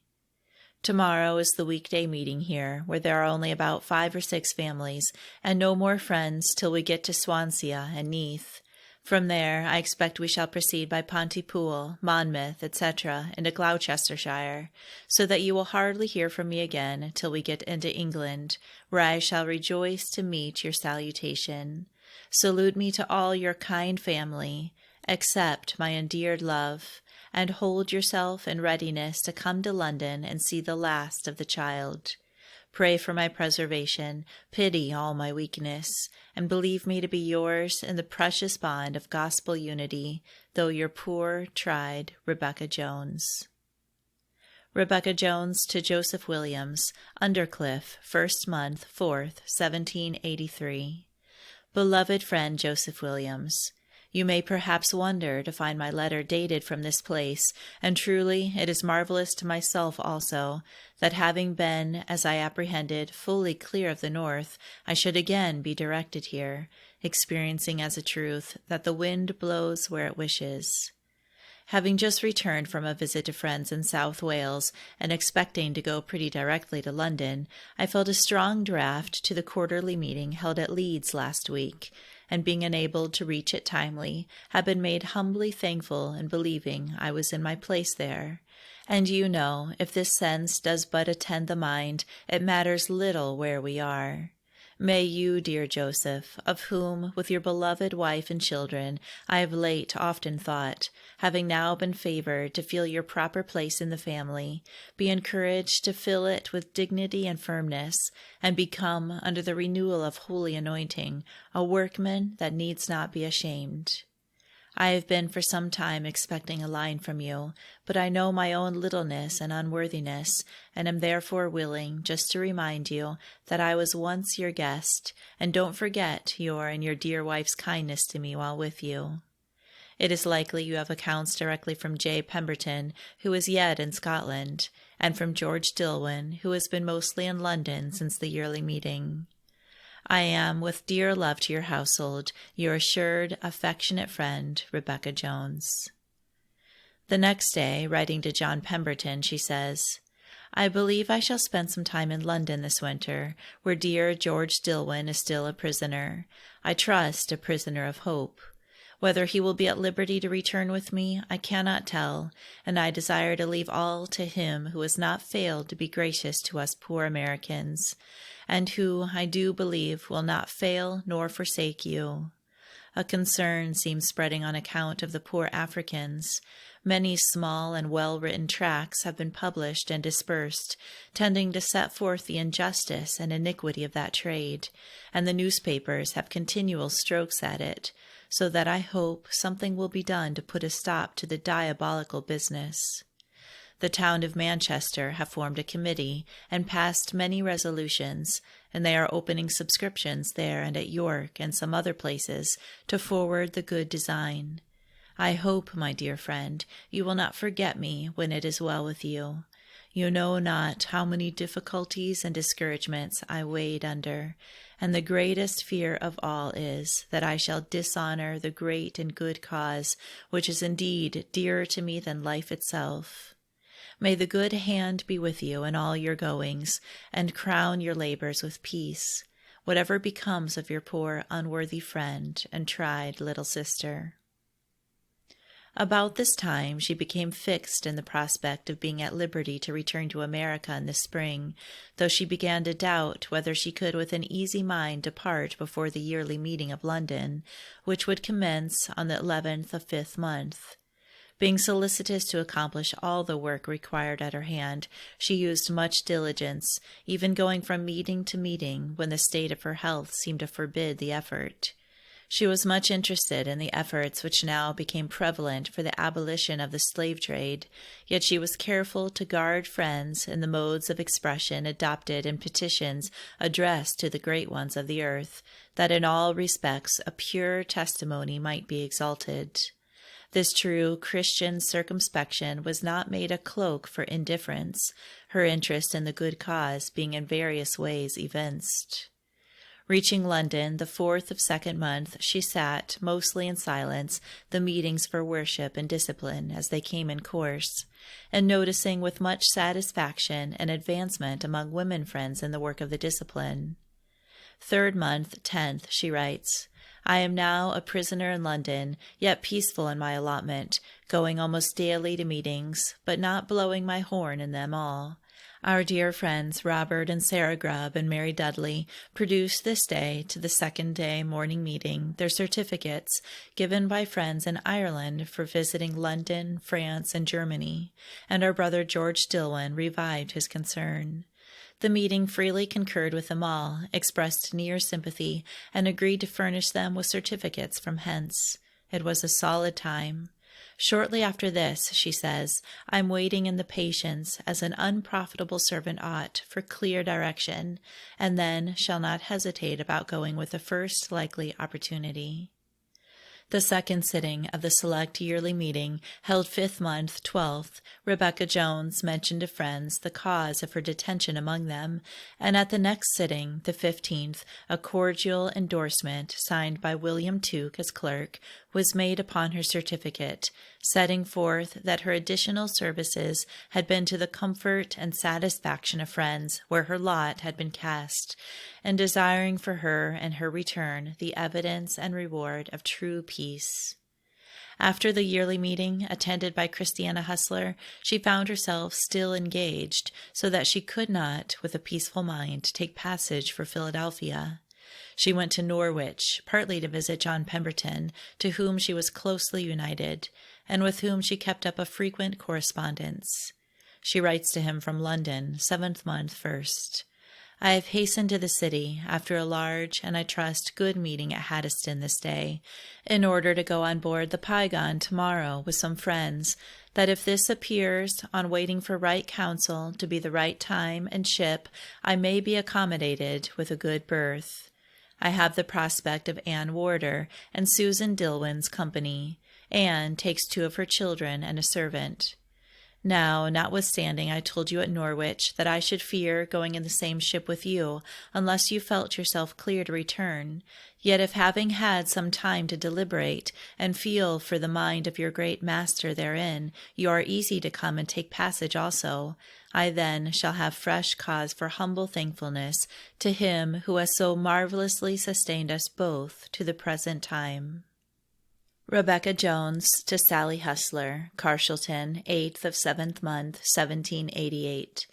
My dear Sally Hustler, as the time of my departure from this country seems to draw nigh, and as you, with the other branches of my worthy friends, J. and Christiana Hustler's family, have often been the object of my tender solicitude, I feel disposed, as we have a day's quiet rest here, to give you one more testimony thereof in this way. Though it may probably be my last from this shore, yet I shall, if favored to reach my own country, be gratified and rejoice in often interchanging these allowable tokens of mutual affection, and hope to be punctual in my remittances for every one that I shall be indulged with by any one of the inhabitants of that hospitable retreat called Undercliff, where I have been often received, kindly cared for, and tenderly treated, far beyond my deserts. Can I then forget those who have, through the precious efficacy of divine love, been made so near to my best life, the connections of a faithful yokefellow and companion in the arduous service through which I've been carried to my humbling admiration in this land, a helpmate specially provided by kind Providence himself? Can I forget those who have been part of the hundredfold promised in the gospel, to those who have forsaken all in obedience to divine commandment? Surely no. Herein my heart shall not reproach me while I live. Well, my dear Sally, I do also hope and desire that the resignation of your worthy father, the condescension and dedication of your dear mother, your sisterly kindness, and the works of love received from the whole family will both be accepted and amply rewarded by him who declared that the giving even of a cup of cold water to one of the least should obtain a disciple's reward. May you, therefore, become more and more the object of divine care, and by an unreserved surrender of your all into his blessed hand, be strengthened in full obedience to all his requirings, that so with increasing years you may happily experience increasing fitness to come up honorably in that line of service in the Lord's family, which after having undergone the necessary preparations therefor, his wisdom may assign you, and thus know his blessed will to be to your devoted willing mind your meat and your drink. This is my fervent breathing on your account to Almighty Goodness, who has been rich in kindness to your soul, and has often made your tender mind, under the bedewings of his love, as a well-watered garden, wherein he has graciously sown the seed of eternal life, which, if full room is allowed, and it is suitably cherished, will spring up with increase to the praise of his ever adorable name, and your enriching comfort both here and forever. I hardly know how to bid the last farewell, but as I apprehend it will be so, shall conclude in the fresh feeling of dear love, craving to be had in all your remembrance, and being your truly affectionate friend, conclude such, and bid you endearedly farewell in the Lord. Rebecca Jones. As the time of her departure from England approached, many and touching were the evidences of that Christian fellowship and true unity of spirit which cannot be weakened by separation, though it adds solemnity to those partings which, so far as time is concerned, are likely to be final. Many a farewell scene was crowned with supplication and benediction, and on these occasions the holy presence which had gone forth with her was thankfully felt and acknowledged. The 10th of 8th month, the last first day before her embarkment, was to her and her associates a day of favor. At Grace Church Street meeting in the morning, she took for her text the words of David, "Give unto the Lord, O ye mighty, give unto the Lord glory and strength. Give unto the Lord the glory due his name. Worship the Lord in the beauty of holiness." At Devonshire House in the afternoon, she notes having an exercising time. At 6 o'clock in the evening, she had a meeting with men and women servants. It has been already remarked that she was curiously minute in some of her tabular notes. From these, we find that the time of her embarkation in the Commerce to that of her arrival in her native land, she had traveled 20,491 miles, had attended 1,578 meetings, 275 of which were those held for discipline, and in which, as her friends in Great Britain officially testified, she was particularly serviceable.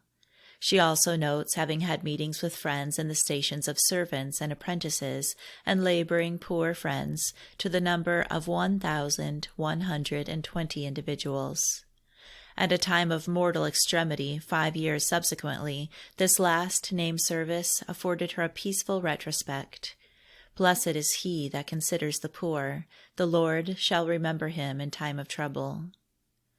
On the 13th of 8th month, the whole company of cabin passengers who were to cross the ocean in the Piegon, together with various friends, dined at Ploughcourt, with Rebecca Jones' noble host, Joseph Gurney Bevan, after which they went to Gravesend.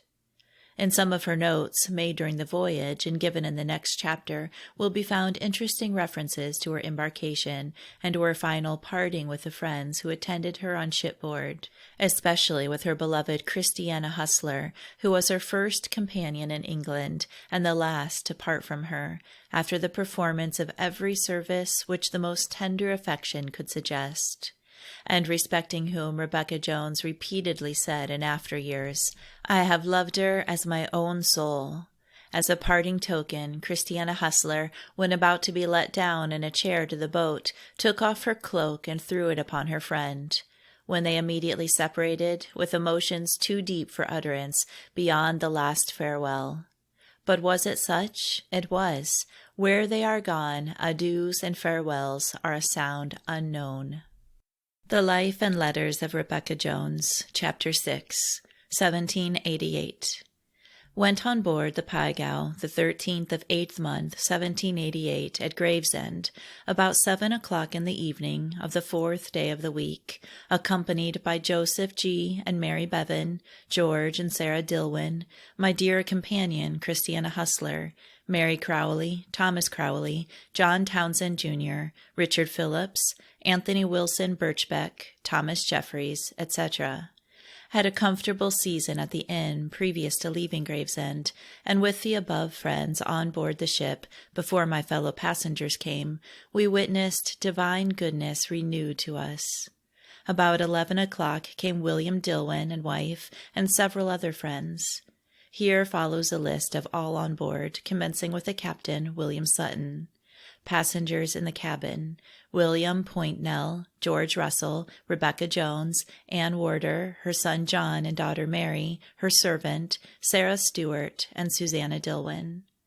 Stayed up till late in order to adjust some things in my berth, which, through the captain's kindness, proved a large, airy one. And as the wind was fair to carry us into the Downs, I got some sleep, but was seasick, yet I felt easy in my mind. And parting with my dear companion, Christiana Hustler, who had been to me part of the 100-fold promised in the gospel, and my kind landlord, Joseph Gurney Bevan, and his wife, and many others, under the precious influence of the Father's love, the sense thereof remained so very comfortable that I was enriched thereby. 14th. Our pilot left us about 2 o'clock, and the wind being contrary, we lay at anchor, so that by the tossing of the ship I was at times unfit for anything but lying in bed. Yet a boat coming to us from Deal, I wrote to my friends Joseph Gurney and Mary Bevan, to dear L.H., and to my beloved Christiana Hustler.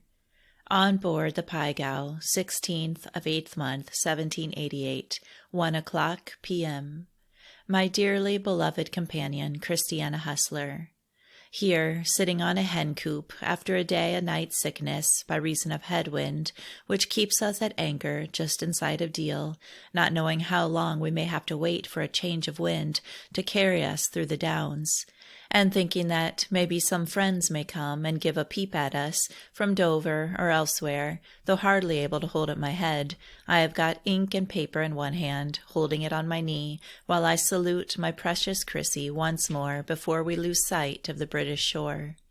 Feeling the same holy, cementing influence by which we have been in the Master's appointment united, and now, under the same direction, separated, I dare not distrust his continued mercy, nor that he will fail his poor handmaidens. My heart and eyes now fill in thus saluting you. May you be helped to think of your poor Rebecca Jones, now in her narrowed enclosure, and pray for her preservation in all things. You know I am a poor creature. I suppose you are now on your way some miles from London, and dear M.C. with you. I hope she will feel satisfaction in waiting upon a meek, humble disciple, who has long accompanied a lesser disciple, with whom she is united in the great Master service, and that she will be instructed by your company and conversation, even as I often have been. I am so sick that I cannot say all to you and your family that is in my heart. Let it suffice, my precious, that I feel your spirit near, as in the days that are past, and what is more to be prized, I feel the Ancient of Days is near to us both now we are separated. Lift up your head in hope that your condescension to the poor servant, out of still greater love to your blessed Master, is accepted by him, who did, by his in-speaking voice, say to my soul, when it was lifted up within me on your and my account at Walden, Lo, I am with you always, even unto the end of the world. Look towards me with sisterly kindness, for my whole heart salutes you in the bonds of the gospel, believing the pure union will not be dissolved by time or distance. I am your ever-loving, grateful, though very sick companion, Rebecca Jones. 17th. Being the first of the week, I told my female companions that I should think it right for us to hold a meeting in the cabin, to which they agreed, and leave being had of the captain, I mentioned our intention to 2 men who were our fellow passengers, namely, William Pointnell of Philadelphia and George Russell of Birmingham, withal saying if they were free to give us their company, it would be acceptable, but if not, we should take no exceptions. Accordingly, the whole of our company in the cabin, also our captain and chief mate, sat down together in the cabin where condescending goodness was pleased to own our first little meeting in our narrow enclosure. My mouth was also opened in a short testimony to his goodness, believing we were under his providential care. The men, before alluded, were very serious, and they were very civil and attentive to us on the voyage. 8th, second day, about 3 o'clock, hoisted anchor, and got through the Downs well. What a mercy that my mind should be kept in perfect peace, while the poor body is so distressed with sickness, and the ship in a continual agitation and tossing.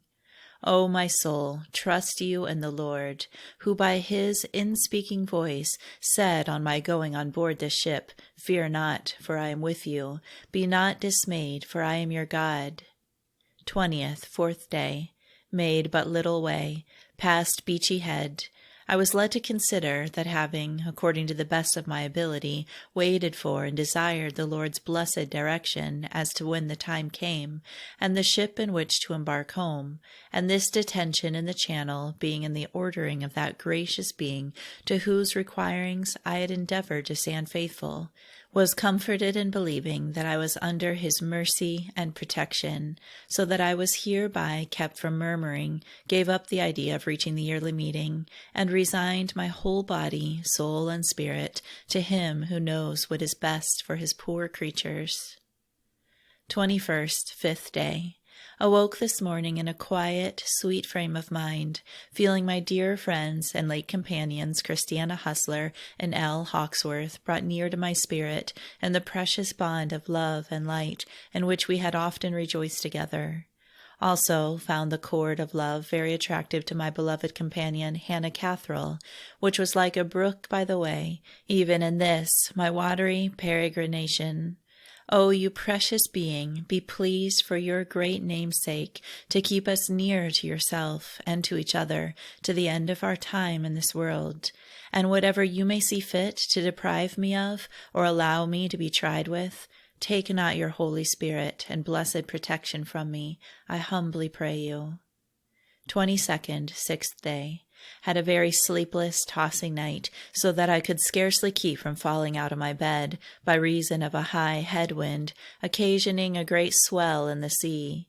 My mind was, however, mercifully preserved in a steady reliance upon that gracious being who of old time was declared to be mightier than the noise of many waters.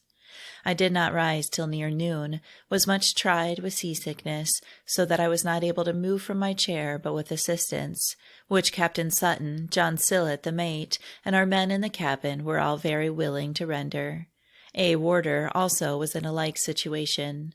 Before I arose, my dear Christiana Hustler came sweetly into view, believing her to be nearly, if not quite, arrived at her own habitation, where, among her amiable family, she will be joyfully received, where I have at different times spent some weeks, and where I shall often be the subject of their agreeable conversation, and have the sympathy and prayers of the friends with whom, next to my beloved Hannah Catherine, I have been most nearly connected in the Father's love of any in this world. May I be sensible enough of the favor, and may the aforesaid 2 dear friends, and next to them my beloved fellow laborer Sarah Grubb, and my other dear, kind, and benevolent companion, L. Hawkesworth, with my own soul, be kept under the precious influence of that love and life which covered our spirits when together, and united us in travels, visiting the churches, and in baptisms and sufferings for the Lord's sake, that nothing may be allowed to separate us from one another in him who went with us, a light and a leader, our Ebenezer, forever worthy to be followed and obeyed. My mind is more exercised on account of dear L.H., whom I left in London in a declining state of health and under much discouragement. Yes, it was a near thing to take my last leave of one who had been so tender and kind beyond expression to me from the time of my first landing, and rendered me many kind offices to the last. When I took from her the parting embrace, and our tears mingled together, she said, "My dear, may the Lord's blessings go with you. Yes, he will be with you unto the end." This was the day before I left London, when she gave me a small parcel, with directions that I should not open it till I got home, on which was written, "A few specimens for the hand of dear Rebecca Jones." Oh, it was like rending a part of my life to part with her, and with my ever-dear Christiana Hustler, which last was on board the Pygau, to which she accompanied me, stayed near 3 hours, helped make my bed and adjust various things in my berth, and was the last woman let down into the boat by a chair fixed on ropes. We wept upon each other's necks, and repeatedly embraced. Our feelings were too exquisite to admit of a single word more than the mutual farewell. And then, with difficulty, we separated from each other, she to the boat for Gravesend, and I to my berth, to feel my bereaved situation, which was more than supplied by the incomes of the Lord's goodness, whose loving kindness is better than all other enjoyments, yes, even life itself. And my hope was revived in that salvation which has been so richly manifested towards me, and the worthy companion with whom Almighty goodness has been pleased to favor me, in all our travels through England, Ireland, Scotland, and Wales. To him, therefore, the Holy Shepherd of Israel, be all praise and glory given, now and forever, says my soul. 23rd, 7th day. Had a comfortable night's sleep, for which I was thankful, also that I was not so sick through the day as usual when at sea, so that I spent great part of it on deck, the weather being fine, though the wind was still against us, we not having got further than Plymouth, which seemed trying both to our captain, who was of a kind, quiet disposition, and to our fellow passengers. But I dare not murmur, believing that the mighty ruler of the seas knows best what is best for all his depending children. This night I laid down my head in a degree of faith that the Lord was near to us. 24th, first day. Rose, humble and grateful for the favor of another quiet night, and feeling more able than usual, got into the cabin to breakfast.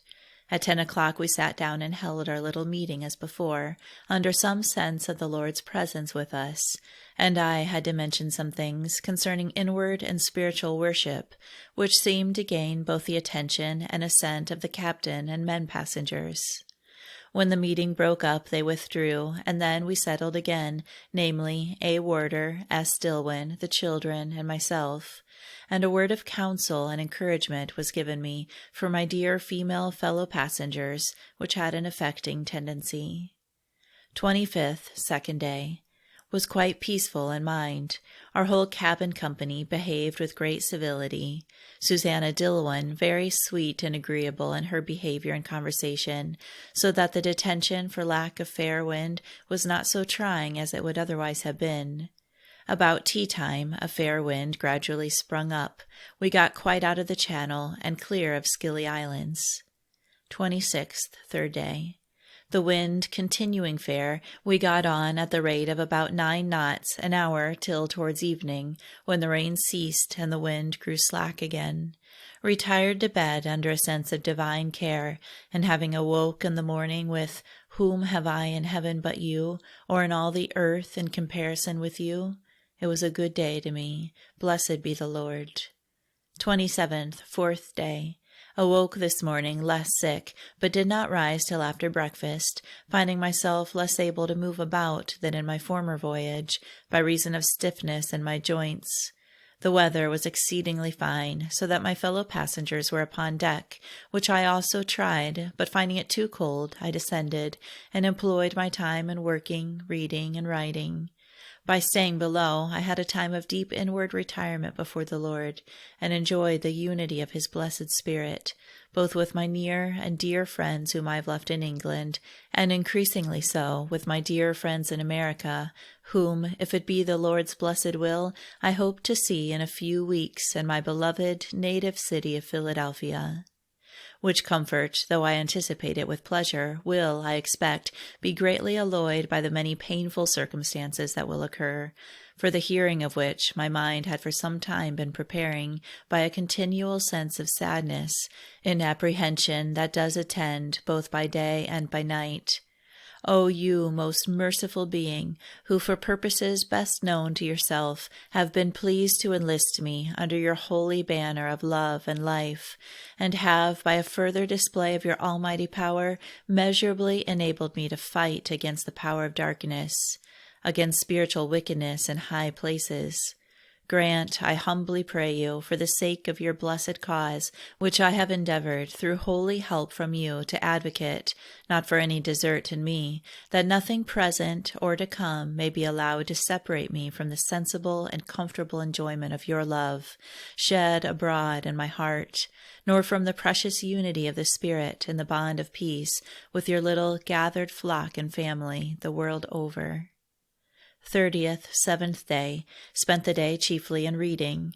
I have often admired not only the kindness of our captain, but the quiet, civil, and sober conduct of the whole crew, among whom scarcely an indecent or unsavory word was heard.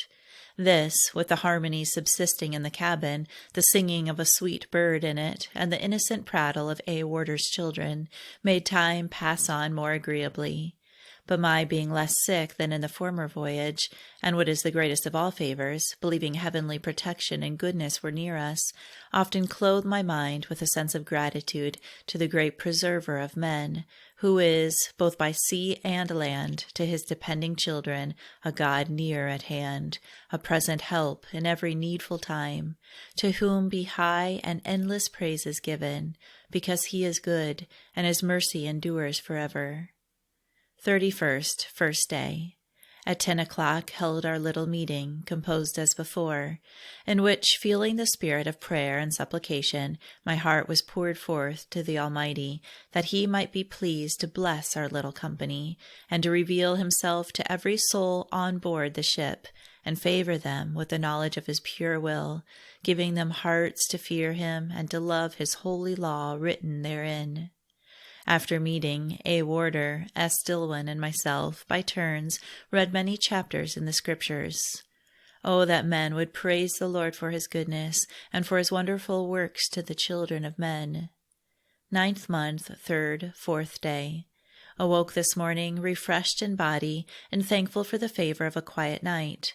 A gale suddenly came on, and heavy rain, with squalls, which, though fair, tossed us much about, during which my mind was inwardly retired to the Lord, in humble secret intercession, that for His mercy's sake, and the sake of His blessed cause, He would be pleased to look down upon us, and preserve us over the mighty deep. When the assurance which was given me on my first coming on board with my dear friends to feel after right direction was comfortably renewed, fear not, for I am with you. Be not dismayed, for I am your God. In about an hour and a half the sun broke out, and the wind becoming more steady, we went on pleasantly. Oh, the unspeakable loving kindness of the great I Am! My mind this day was variously, and I hope not unprofitably engaged, taking a retrospective view of my steppings in the arduous service in which, during the 4 years I have been separated from my native land, I have been steadily, and I trust honestly engaged, the consideration whereof deeply bowed and contrite in my mind, and qualified me afresh to admire, worship, and adore that power which has been experienced by me, a poor, weak instrument, and excited a renewal of my confidence in the continued mercy of the Almighty, also raising living desires and fervent breathings and cries to Him, that I may be, through the blessed assistance of His Holy Spirit, enabled to walk with care and circumspection on my return to my own country, and to the end of this painful pilgrimage be clothed with the garments of unfeigned humility, gratitude, and fear. And now, under a precious sense of the Lord, having in early life plucked me as a brand out of the fire, made me sensible of the multitude of my sins, which for His mercy's sake He was pleased to forgive, and to blot them out as a thick cloud, by the spirit of deep and sore judgment and the spirit of burning, to cleanse and purify my soul from the pollution of sin and iniquity, for the purposes best known to Himself, to commission me, a poor unworthy creature, to testify to His goodness and the sufficiency of His mighty power, has been with me hitherto by sea and by land, provided me with suitable companions and every necessary and agreeable accommodation, and favored me from time to time with fresh and sure direction as I have waited for it. My soul is prostrate in great awfulness. I acknowledge myself worse than an unprofitable servant, and can set up my Ebenezer. Blessed be your great name for ever and ever. Amen. Say with gratitude and thanksgiving, hitherto you, Lord, have helped me. Blessed be your great name for ever and ever. Amen. And now, in the prospect of my returning to my beloved friends and native country, without a home of my own, nor certainty of what place will be allotted me, there is at times the source of great anxiety.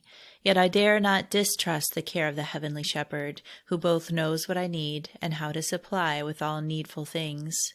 If you, Lord, then will but condescend to be with me in the way that I go, give me bread to eat and raiment to put on, and bring me again to my own country in peace, you shall indeed be my God, and I will, according to the measure of light and strength afforded, forever serve and follow you. My life, if you preserve my life, your sacrifice shall be, and death, if death shall be my doom, shall join my soul to thee.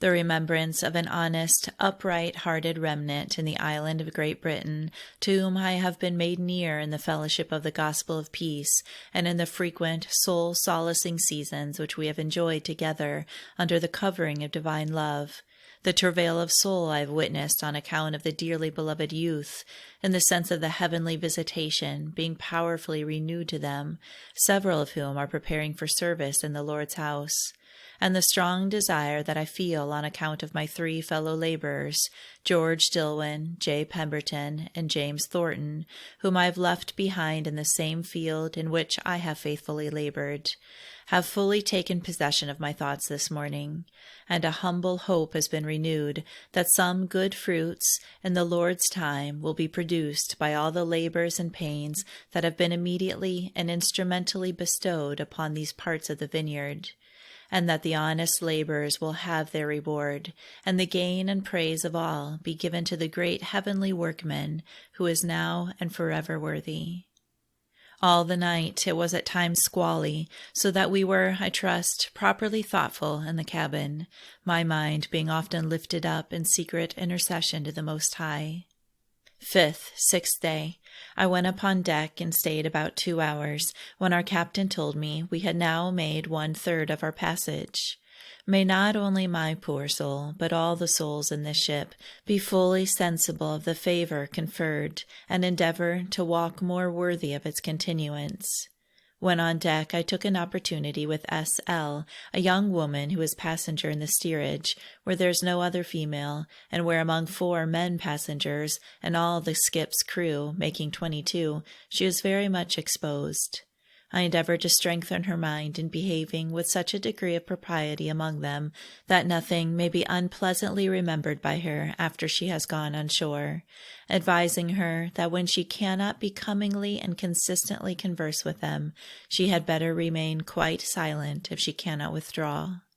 I also inquired into her stock of clothing, with a view of supplying her if necessary. With all which she appeared much affected.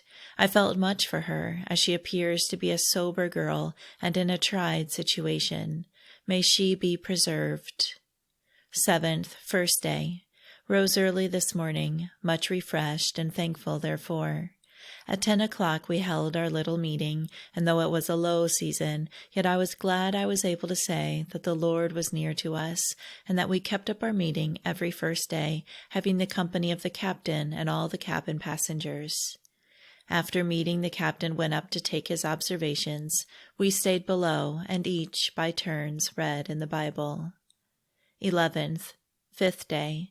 My mind was comforted in believing that in the right and best time we shall be favored to reach my native land and beloved city, when, though I expect to meet with renewed and manifold exercises and trials, oh, that I may be kept in the hour of temptation by the favor of my gracious Shepherd, that so nothing may be able to pluck me out of his holy hand in time and in eternity.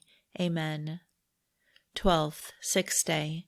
Rose this morning quiet and thankful in spirit, breathing for preservation to my almighty helper and sure friend. A dead calm. 13th, seventh day. Awoke refreshed and humbly thankful, but found my berth more uncomfortably warm than I had known it before. On deck, found the awning up, all hands on deck, some mending the sails, some repairing the rigging, and the chief mate preparing hooks and lines for fishing off Newfoundland banks, towards which we seem approaching. 14th, first day. On consulting together, we concluded that with such incessant motion and tossing of the ship, we could not sit safely and hold our meeting at the usual time, so postponed it, and hoped that we might sit down in the afternoon. But the same difficulty attending, and A.W. and myself being poorly, we were engaged reading most of the day. S. Dillwyn, while A.W. lay down, came and read to me. I was pleased and helped with her innocent company. 15th, second day. Was seasick in the morning, as were my two female companions, but having a fair wind which carried us without much motion 5 and 6 knots, we all grew better, and were able after breakfast to do a little sewing and writing. Walked a while on deck, but soon retired to the cabin, finding the sun very hot. I was awakened in the night by a heavy gale with lightning, which prevented my getting any more sleep. Yet as I lay, my mind was inwardly retired to the Lord, and breathing to him for preservation every way, for his blessed cause's sake. 16th, third day. The wind increased, had several heavy squalls, and the sea ran very high, so that the waves seemed like mountains rolling around us. One wave, while A. Warder was on deck, was so near breaking over the ship that they were quite alarmed, and we esteemed it a great mercy that it did not reach us. This gave the ship such a lee lurch that a large table, with our breakfast tray, which was on it, and S. Dillwyn's box of minerals, which was under it, all well cleated and lashed, broke loose, and was driven with violence to leeward, where A.W.'s dear little children had just been sitting, and removed but a few minutes before it happened. What a signal display of divine care over innocent children! When their mother came down and saw and heard the circumstance, she sat down and wept in humble thankfulness, and well she might, for had they been in the way, they must have been badly hurt, if not killed. Our captain informed us that we had passed the banks of Newfoundland, and that he believed we were crossing the Gulf Stream. During the course of this day, I was often led to examine myself, whether in any sort I was the cause of this distress, to look back upon my former travels, and to consider whether it might not be, in some sort, preparatory to my arrival in my native country, and to keep me watchful and careful while on board. And under all these considerations, as I sat holding both with hands and feet to keep on my seat, those comfortable expressions arose in my mind. Behold, God is my salvation.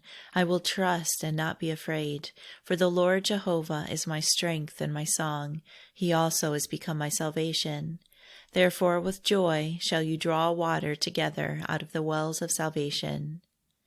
This, with the enriching assurance given me on my first coming on board of the ship, fear not, together with a prospect which my dear friends Christiana Hustler and M. Pryor had at the same time, that we should get safe to our desired port, tended to settle my poor mind in humble trust to almighty goodness and mercy, through the present and whatever trials might in future attend.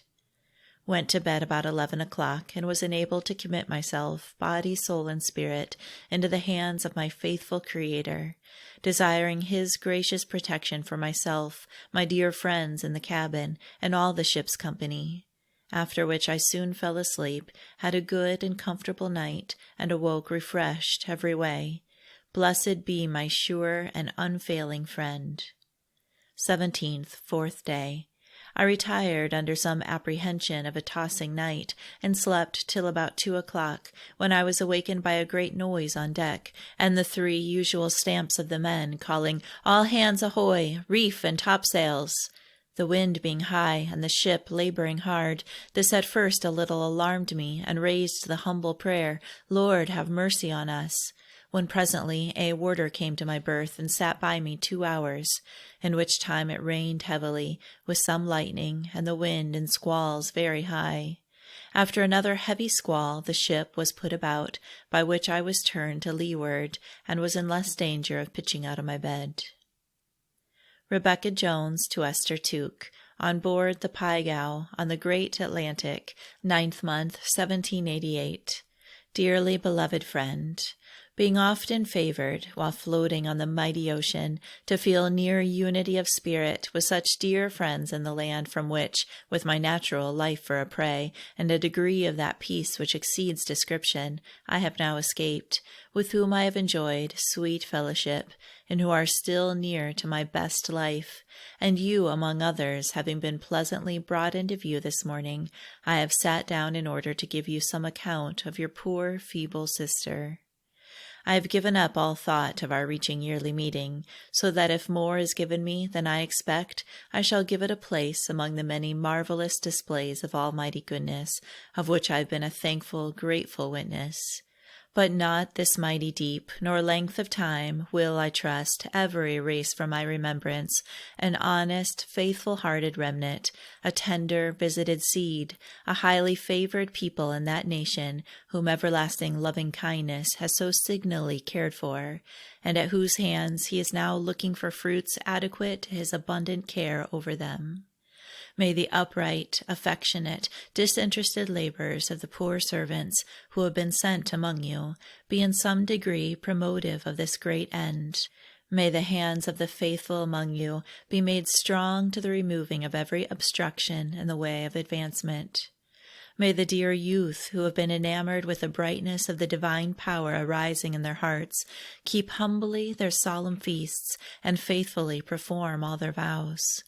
May the North, through the softening influence of holy animating love and life, be prevailed upon during the day of offered mercy to give up, and the South, in a state of faithful obedience to the divine will, keep nothing back, is my humble prayer.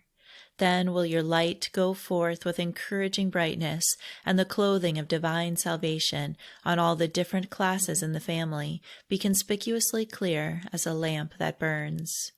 Nor shall I be, I humbly hope, deprived of the enjoyment of the bond of Christian fellowship with those who meet at the approaching annual solemnity in Philadelphia, and at your quarterly one held about the same time.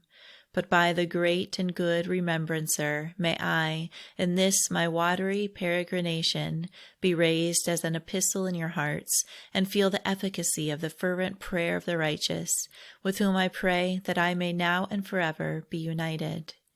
I know I am an unprofitable servant, and yet can appeal to the great Master in a degree of childlike simplicity, that I have endeavored to do that which was required as a duty at my hands, and for the encouragement of other poor weaklings I have to testify to the goodness of that hand which put forth. It has gone before, made crooked things straight, and cast up a way, even when and where to my view there has appeared no way. So that now, though I am going to my own country and people with no spoil taken, yet am I returning with that acknowledgment made by the early publishers of the gospel in reply to the query, "Lacked you anything?" and can, with reverence of soul, say, "Nothing, Lord."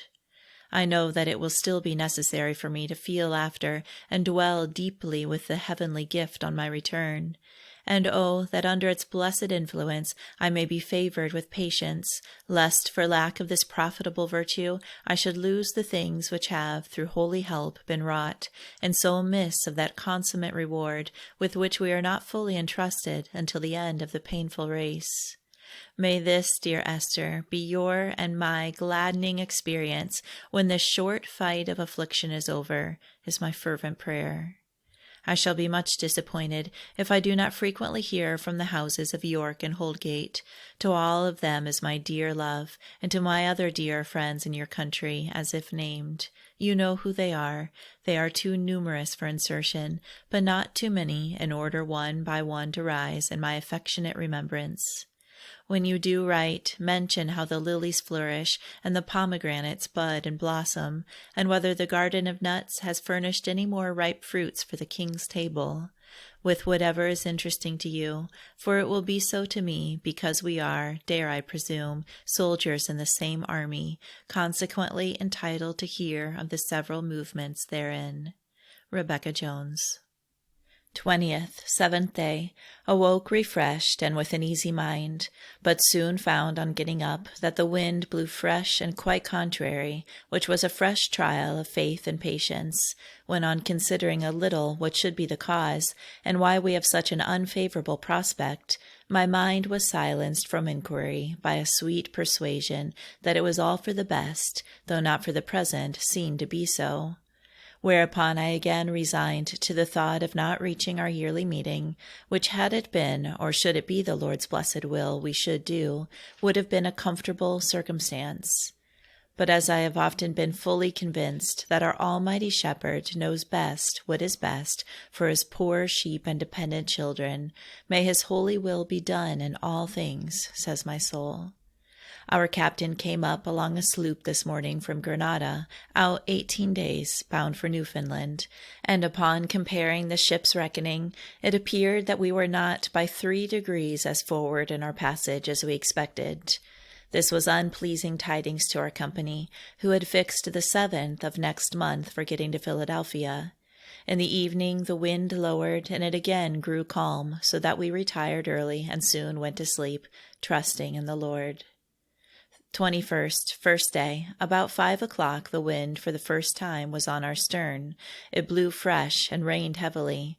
I rose early in hopes that we might hold our little meeting, and once more in the cabin together wait upon the Lord. But the wind so increased that we kept our seats with some difficulty. The dead lights were all put in, and candles brought into the cabin. I, however, sat down in quiet about an hour, with my mind inwardly turned to the Lord, who is worthy to be waited upon at all times. The ship was the whole day in a perpetual roll from side to side, and a day of the most heavy and steady wind, our captain said, that he ever remembered, so that the poor men were wet to the skin, and we could not stir at all out of the cabin. We went through the day at a rate of 8 and 9 knots. The great motion, rolling, and thumping of the waves was alarming at first, but our captain told us we were crossing the Gulf Stream, so that if the wind had taken us ahead instead of astern, or had been quite calm as before, we should have been in a much worse situation. This, and his further information that this wind in Delaware Bay would inevitably run us ashore, humbled and deeply affected my mind, leading to the renewed inquiry, what shall I render to the Lord? A.W., having dreamed of her husband, pleased herself with thoughts of getting to Philadelphia in a few days more, but having always found that I fared best when I was most fully resigned to the Lord's will, and having been favored to come to this desirable attainment, I did not dare to flatter myself with so agreeable a circumstance, though fully persuaded that all things are possible with our gracious Creator. 22nd, second day. Our company seemed highly pleased with hopes of soon getting on shore, but on several accounts my rejoicing is in fear. O you great preserver of men, condescend to fortify my mind with a reverent trust in your goodness and providential care, and clothe me with humility and watchfulness on my first meeting my beloved friends, and to the end of my time in this uncertain, fallacious, and wicked world, for your mercy's sake.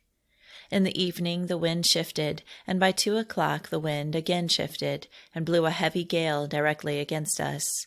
Captain Sutton ordered all sails made snug, and lay to about 12 hours, during all which time the deadlights were in, and the ship labored so much, and the sea was so high, that it made the most awful and gloomy appearance I ever beheld. Dear A.W. and I, not being able to keep safely in bed, sat up till daylight. W.P., being much alarmed, sat up with us all night. Footnote. Sarah R. Grubb, writing to Rebecca Jones, says, "If I am not mistaken, since your leaving London, you have had your portion of awful sensations on the mighty waters.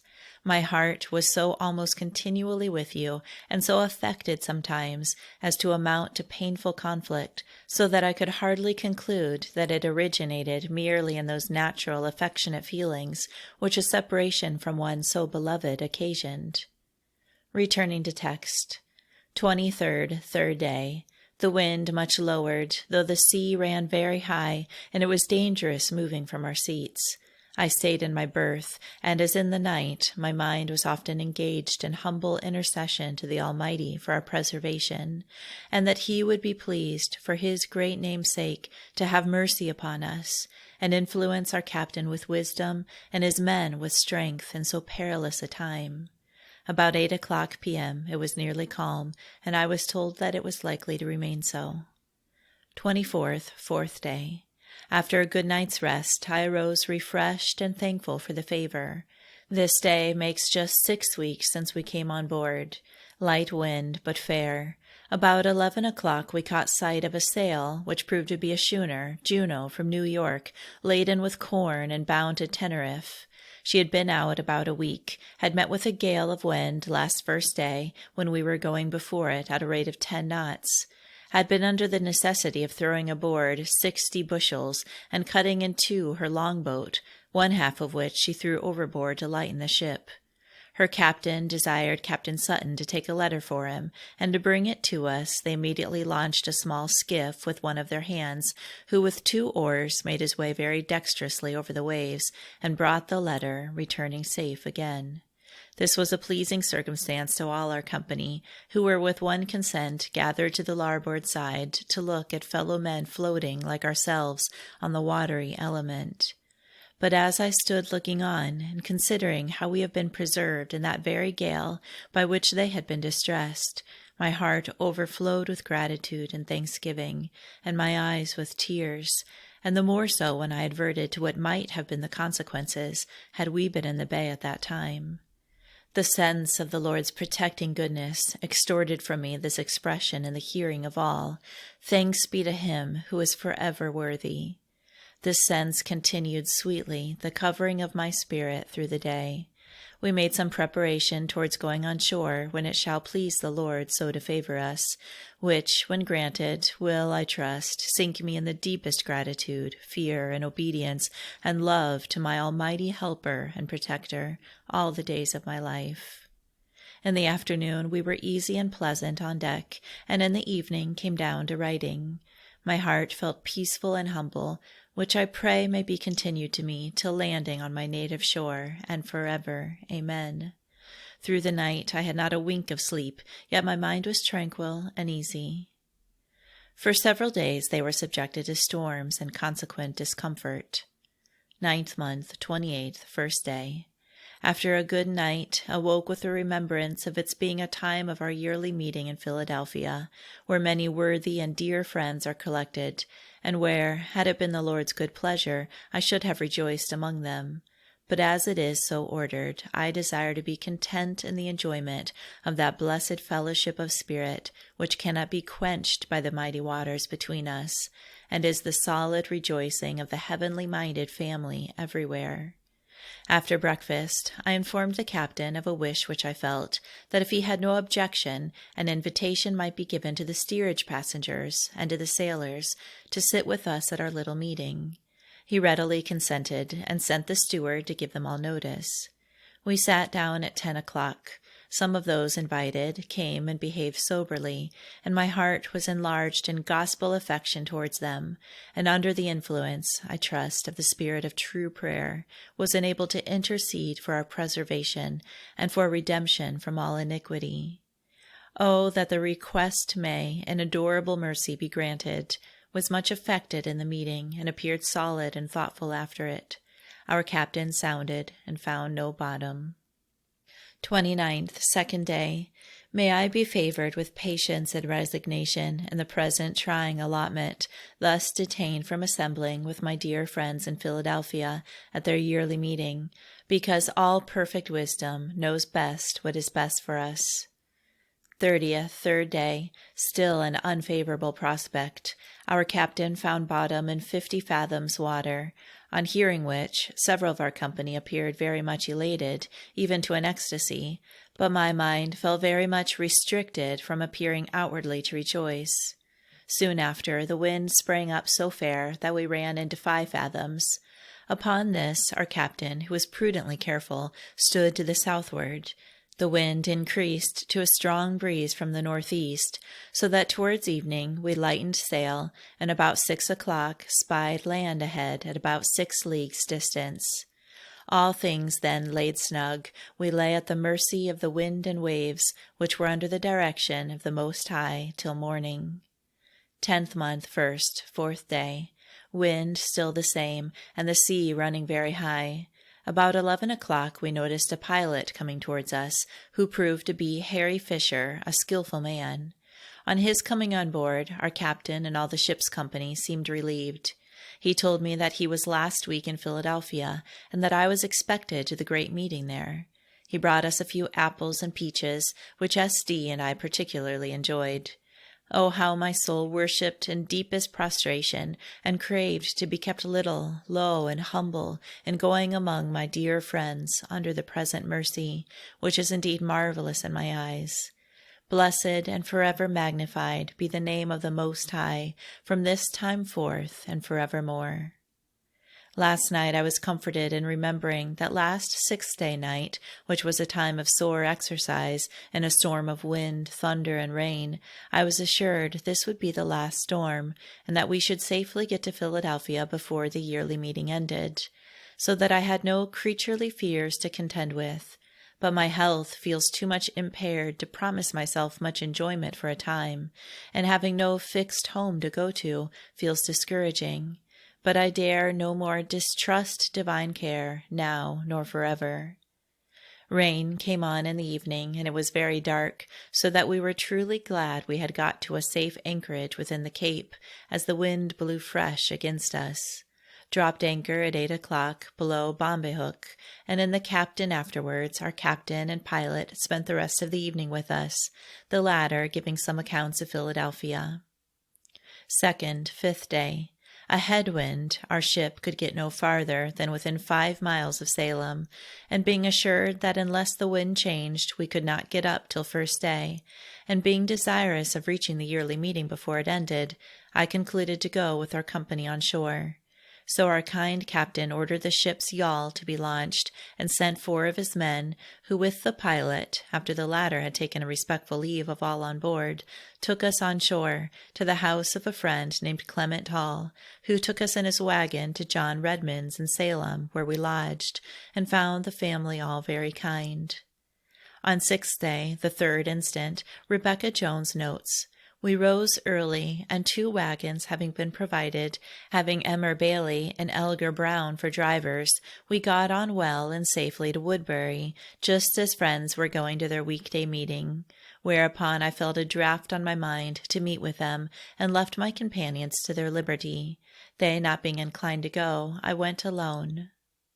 Our pilgrims, halting at Woodbury, noticed a few friends going to meeting, and anxious as they all were to reach Philadelphia, Rebecca Jones could not feel at liberty to pass the first meeting of friends after her arrival without attending it. Her companions left a vehicle and driver for her, and proceeded. Owing to the attendance at yearly meeting, the number of friends assembled was of course small, and she was only recognized by one person present, Marjorie, wife of Samuel Mickle. Having relieved her mind, and after sitting a short time, feeling easy to do so, she informed friends that she wished to attend the closing sittings of the yearly meeting, and desired that the meeting might not be disturbed by her quietly withdrawing. The friend already referred to followed her out. Her carriage soon overtook the one containing her friends, and saluting them, she passed on before. They crossed the Delaware in company, no time having been lost by her attending Woodbury meeting. "We arrived," she writes to S. Alexander, "on the 3rd, just 2 days before the close of our yearly meeting, after a passage of 7 weeks from Gravesend, but only 36 days from land to land, so that I had the satisfaction of seeing my dear friends generally from the country, and truly our joy was mutual, and in the assembly of the Lord's people to give him thanks for his mercies." The Life and Letters of Rebecca Jones, Chapter 7, 1788 to 1790. "On the first sight of my native city," she says, "my heart was so affected that I seemed near fainting, but after relieving myself with many tears, I felt deeply humble and thankful, under a sense of marvelous preservation every way experienced, but more particularly so on the mighty deep, as the Harmony, Captain Willett, who sailed with us from the Downs, came into port about the same time in a wrecked condition, from a storm which we were favored only to feel in part. We landed at the Old Ferry. This was about 1 o'clock, from which, taking leave of my company, I went to John Hopkins, where I dined, and dismissed a letter to H. Pemberton to let her and my Hannah Catherine know that I was landed. Samuel Emlyn came in his chaise and sent me in it to Richard Humphrey, where my Hannah Catherine met me. We were deeply affected on seeing each other, and together blessed the Lord for his abundant goodness and mercy. I was shocked in looking at her, and thought her every way more altered than any other person. At 3 o'clock went to the women's meeting, where a general solemnity soon overspread us, and I was engaged publicly to return thanks to my great and gracious helper, preserver, and everlasting friend, the Lord Almighty, who is worthy to be served, feared, and obeyed, forever and ever. Her arrival was known to few friends till her appearance at the afternoon sitting. Soon after the meeting was settled, Rebecca appeared impressively in supplication, and the remarkable covering of solemnity was long remembered by those who were present. "Before the meeting broke up," she notes, "I went up to John Pemberton's to avoid being stopped by the crowd of friends who were glad to see me again, and in the evening several came to see me. I was much fatigued with this day's labor, but got some good and quiet sleep." Next morning, in the select meeting, she returned the certificate granted to her by that meeting in the 3rd month, 1784, with endorsements from the yearly meeting held in London in the year 1787 and 1788, and from the half-year's meeting for Ireland, 5th month, 9th, 1786. Her diary thus proceeds. 4th, 7th day. Rose refreshed, and with a mind deeply bowed in gratitude to the great preserver of men. At 8 o'clock went to the last sitting of the select yearly meeting, where I returned my certificate, which they had given me, and also delivered those given me from Ireland and England. And though I had not much to say for myself, I was enabled openly to declare that not only was the promise made to the early disciples when sent forth mercifully fulfilled to me in every part, so that I could say on my return, as they did, that I had lacked nothing, but that the reward of peace was more than adequate to all the endeavor I had been enabled to use for the promotion of the one great and good cause. After this meeting concluded, I went to that for business among women friends, which was large and solid. Dined with many friends at John Pemberton's, and before bedtime had an opportunity of seeing many of my dear friends who called there. 5th, 1st day. This being the first day after my landing, I chose to go to the bank meeting, that being the one to which I had always belonged. I attended both morning and afternoon, and sat in silence. Dined at Henry Drinker's, drank tea at William Compton's, and having much pain, did not go to the evening meeting, but after sitting an hour at Daniel Drinker's with J. and H. Churchman, went to my lodgings. 6th, 2nd day. Was at the second day morning meeting, dined at James Pemberton's, and there, in the evening, finished several letters begun on board the Pygau, and sent them by the ship going to Cork. Various letters commenced on shipboard were finished on her arrival. In a postscript to one addressed to John Pemberton, she says, 10th month, 6th, I can't help wishing it may be your lot to return in the Pygau, when it shall please our great Master to set you at liberty. Till then, may patience and holy stability be your covering and girdle, that so you may return with a clear evidence of having finished the work assigned you, and in the right time. Which I can say with humble thankfulness is in some degree my experience, though I am sensible I have not been fitted for great things, and am an unprofitable servant. The reward of peace is more than adequate to the exercise I have undergone for the sake thereof. So, dear friend, be encouraged through all to look to that good hand which has hitherto supported us, and is able to keep us to the end. I am now quietly sealed in your front parlor with your beloved wife, who is about as well as common, and received me very kindly into her house, though she appeared not a little disappointed at not receiving you also. Yet she bears it with becoming patience and resignation. We arrived at Philadelphia last 6th day, the 3rd of this month, timely for the afternoon meeting for business. Next morning at the select meeting, had my certificates read, and at the concluding women's meeting afterwards, so that I was at 3 meetings with my beloved friends, who were all, with me, mutually glad in seeing each other, under the humbling sense of the Lord's goodness and many ways extended to me, a poor, unworthy creature. An eminent display whereof we witnessed in a hard gale a few days before we reached the land, which, though it did our ship no damage, was very heavy upon the Harmony, Captain Willett, who left the Downs with us and arrived in a shattered condition soon after us, having carried away her mizzen, mast, and quarter galleries, washed away her caboose with 2 men in it, several of her livestock, etc., and lay 4 hours on her beam ends without her deadlights in. Which, when I heard, oh, how my heart was humbled within me, and a grateful sense of divine preservation over us, for which I hope to be forever thankful. I see great alteration in people and things. Many look more than 4½ years older, and my dear Hannah Catherine is one of the number. We have not yet got a house, but hope we shall soon. But your dear wife wishes us to be content with this. May the God and Father of all our mercies, who has thus favored me to return in peace, be with you in the way in which you go, and in the appointed season restore you to your beloved wife and near connections. After her return to her native land, she accepted the hospitality of her friend Hannah Pemberton until 10th month, 22nd, when, having obtained a house, she, with her former companion H. Catherine, removed to it. We find her domestic accounts and business records interspersed with memoranda, from which occasional extracts will be given. 10th month, 9th, 5th day, at meeting, Werner Mifflin and Anne Emlyn married, more in the simplicity and with less parade than I've ever seen on the like occasion. I fear they will not have many followers in this city. 12th, 1st day, was at bank meeting twice, and in the evening at Market Street. 13th, 2nd day, morning meeting, Samuel Smith opened a concern for England. 27th, 2nd day, at the select meeting, dined and drank tea at John Warder's, where also dined Captain Sutton, George Russell, W. Pointel, and Susanna Dilwyn, all my fellow passengers in the Pygau. 28th, 3rd day, monthly meeting at bank. I gave in certificates to both meetings. S. Harrison appeared in supplication. Samuel Emlyn came into women's meeting.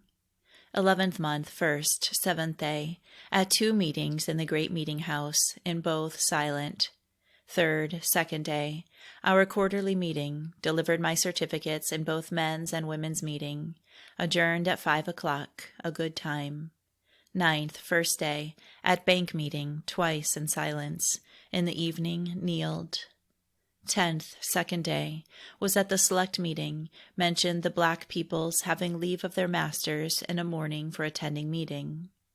11th month, 14th, she was comforted beyond expression by the reception of a letter from her beloved Sarah R. Grubb, the following extract from which will meet a response in the hearts of those of our readers who, being amid the conflicts of time, preserved in the bond of peace, feel that they, like these precious sisters, stand together in the unity. The following extract from which will meet a response in the hearts of those of our readers who, being amid the conflicts of time, preserved in the bond of peace, feel that they, like these precious sisters, stand together in the unity, having in themselves the evidence that they have passed from death unto life. Sarah Grubb to Rebecca Jones. I do indeed join you in the grateful tribute of thanksgiving and praise to our ever-living Helper, who, blessed be his name, has done and will, my soul is renewedly and firmly persuaded, continue to do for you great things, wherein his own eternal name will be exalted, and your acceptance with him stand forever. Ah, my precious friend, these truly are great things, not works of righteousness which the creature itself can do. No, his mercy and his truth are marvelous in our eyes, and that effectual washing, that fiery baptism of spirit, which prepares instruments to convert sinners unto him. I congratulate you, as my spirit did in the last, which was written before I heard of your safe arrival in Philadelphia, from which your rejoicing salutation of 10th month 6th reached my hands a little before meeting time last 5th day. It almost unfitted me for going, because my mind had been exceedingly tried about you for a little while, both by night and day, towards the latter part of your passage. But this meeting proved a salutary opportunity for me, under the assistance then afforded, to centre down to the root which bears the branches, whose direction is as various as every point in the compass. And yet they have all the same origin where they meet together and flourish through the efficacy of the one liberal source. There is a prospect now that the salutation of my heart will be wafted to you and meet your acceptance in the renewings of that love which I humbly trust no vicissitudes or future dispensations will ever be allowed to diminish. I value it as a gift from the hand which is full of blessings, and wish to honor it as such. The affectionate part in us fabricates a strong resemblance of gospel fellowship, but had we no stronger cement than it affords, we could not stand together in the unity, through many of those storms and combats with which the Christian traveler meets from within and from without. Our readers are supposed to be aware that the writer of the foregoing letter had removed to Ireland and taken charge of Clonmel School. The following inscription was worked with beautiful neatness on a sampler by the scholars under her inspection and sent to America as a memento of their close friendship and gospel unity. Rebecca Jones had it framed and hung in her chamber. Rebecca Jones having spent about a week in Clonmel School, the pupils had become much attached to her, so that the offering was one of affection on their part, and not merely as made to their teacher's friend. Clonmel School to Rebecca Jones of Philadelphia.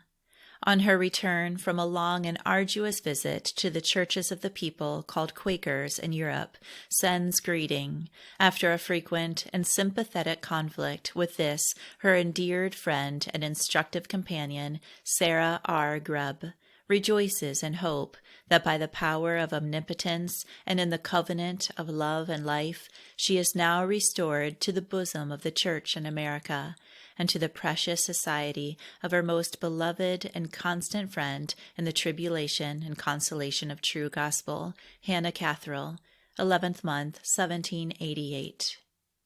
Shortly after this, in an open conference between Rebecca Jones and Hannah Catherine as regarded their future mode of living, the latter announced the insufficiency of her health for resuming the charge of the school.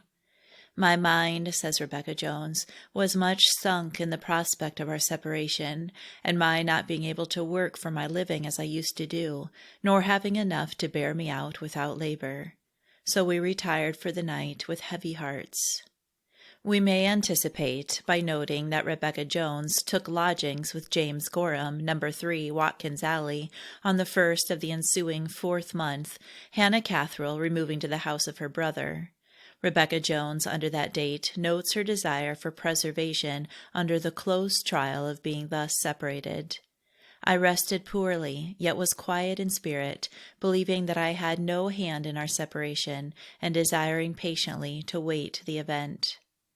Writing 11th month, 18th, to Samuel Alexander of Needham, having related the incidents of the voyage and their preservation from damage in the storm, in which the Harmony, which could not have been far distant, was shattered and almost wrecked, she says, "For this extraordinary circumstance, together with the innumerable unmerited mercies in which I've been made a sharer, both in your country and my own, my soul worships in the deepest prostration before the throne of boundless goodness, adopts the humble inquiry, What shall I render unto you, O Lord, for all your benefits? And desires to walk in gratitude and humility all the days of my life." After giving information on various points, she thus concludes, "Your kind epistle, which reached me before I embarked, I esteem as a fresh proof of your brotherly remembrance, and that you are desirous of pursuing the one thing needful. May your labor be crowned with success, and your resignation to the despicable epithet of fool introduce you worthily among those wise who are to shine as the brightness of the firmament, and as the stars for ever and ever. When I look towards the honest-hearted living members in your land, I rejoice in feeling the current of precious unity flow even from this, and am still fervently engaged in spirit for the restoration of all the dispersed, scattered, and captivated children through the various tribes in our Israel. May the Most High hasten the day in which this great and good work will be effected, to the praise of his own adorable name and power, and that without instrumental help. It was a great thing to part with my beloved friend and precious companion, Christiana Hustler, yet it was made more easy than we could have expected, and so have other hard things through the virtue of that love and life without the sensible enjoyment of which there is nothing worth desiring to live for. Farewell, dear Samuel. Hold fast that which you have received. Let no man take your crown. I remain in Christian sympathy, your assured friend, Rebecca Jones.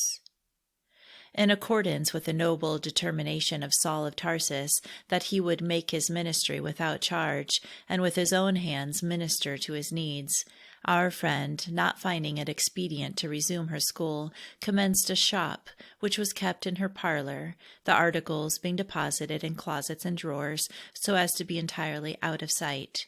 She imported gloves, shawls, kerchiefs, some articles of dry goods and trimmings, and various articles, costly and of superior quality, many of which could be obtained nowhere else in Philadelphia. In the selection and importation, she received the willing aid of her friends on both sides of the Atlantic, and thus her business, which was never allowed to interfere with her religious duties and engagements, was made to her the means of providing things honest in the sight of all men. 12th month, 27th, 6th day, was at Philadelphia monthly meeting. Job Scott and Daniel Aldrich had the chief service. It was a good meeting. At its close, I had a short opportunity with Warner Mifflin, and desired him to let patience have its perfect work. Rebecca Jones to Joseph Williams, Philadelphia, 12th month, 16th, 1788. Dear friend Joseph Williams, before this reaches you, you will have heard that through the tender mercies of the Most High, I am safely arrived in this, my native city, which I was favored to reach 2 days before our yearly meeting ended, thereby having an opportunity of seeing my beloved friends from different parts of the country. They received me cordially, and we were helped together to set up our Ebenezer with thanksgiving and praise to our almighty helper and everlasting friend. My beloved companion, Hannah Catherine, was almost overset on my approach to her. I was favored with a good passage on the whole, a very kind captain, and good company. But what calls for the deepest thankfulness is that even while we were much tossed with the tempest, about a week before we arrived, my mind was preserved under the calming influences of soul-solacing peace. under which I met my dear friends, and through boundless mercy it has been the covering of my spirit by day and by night since.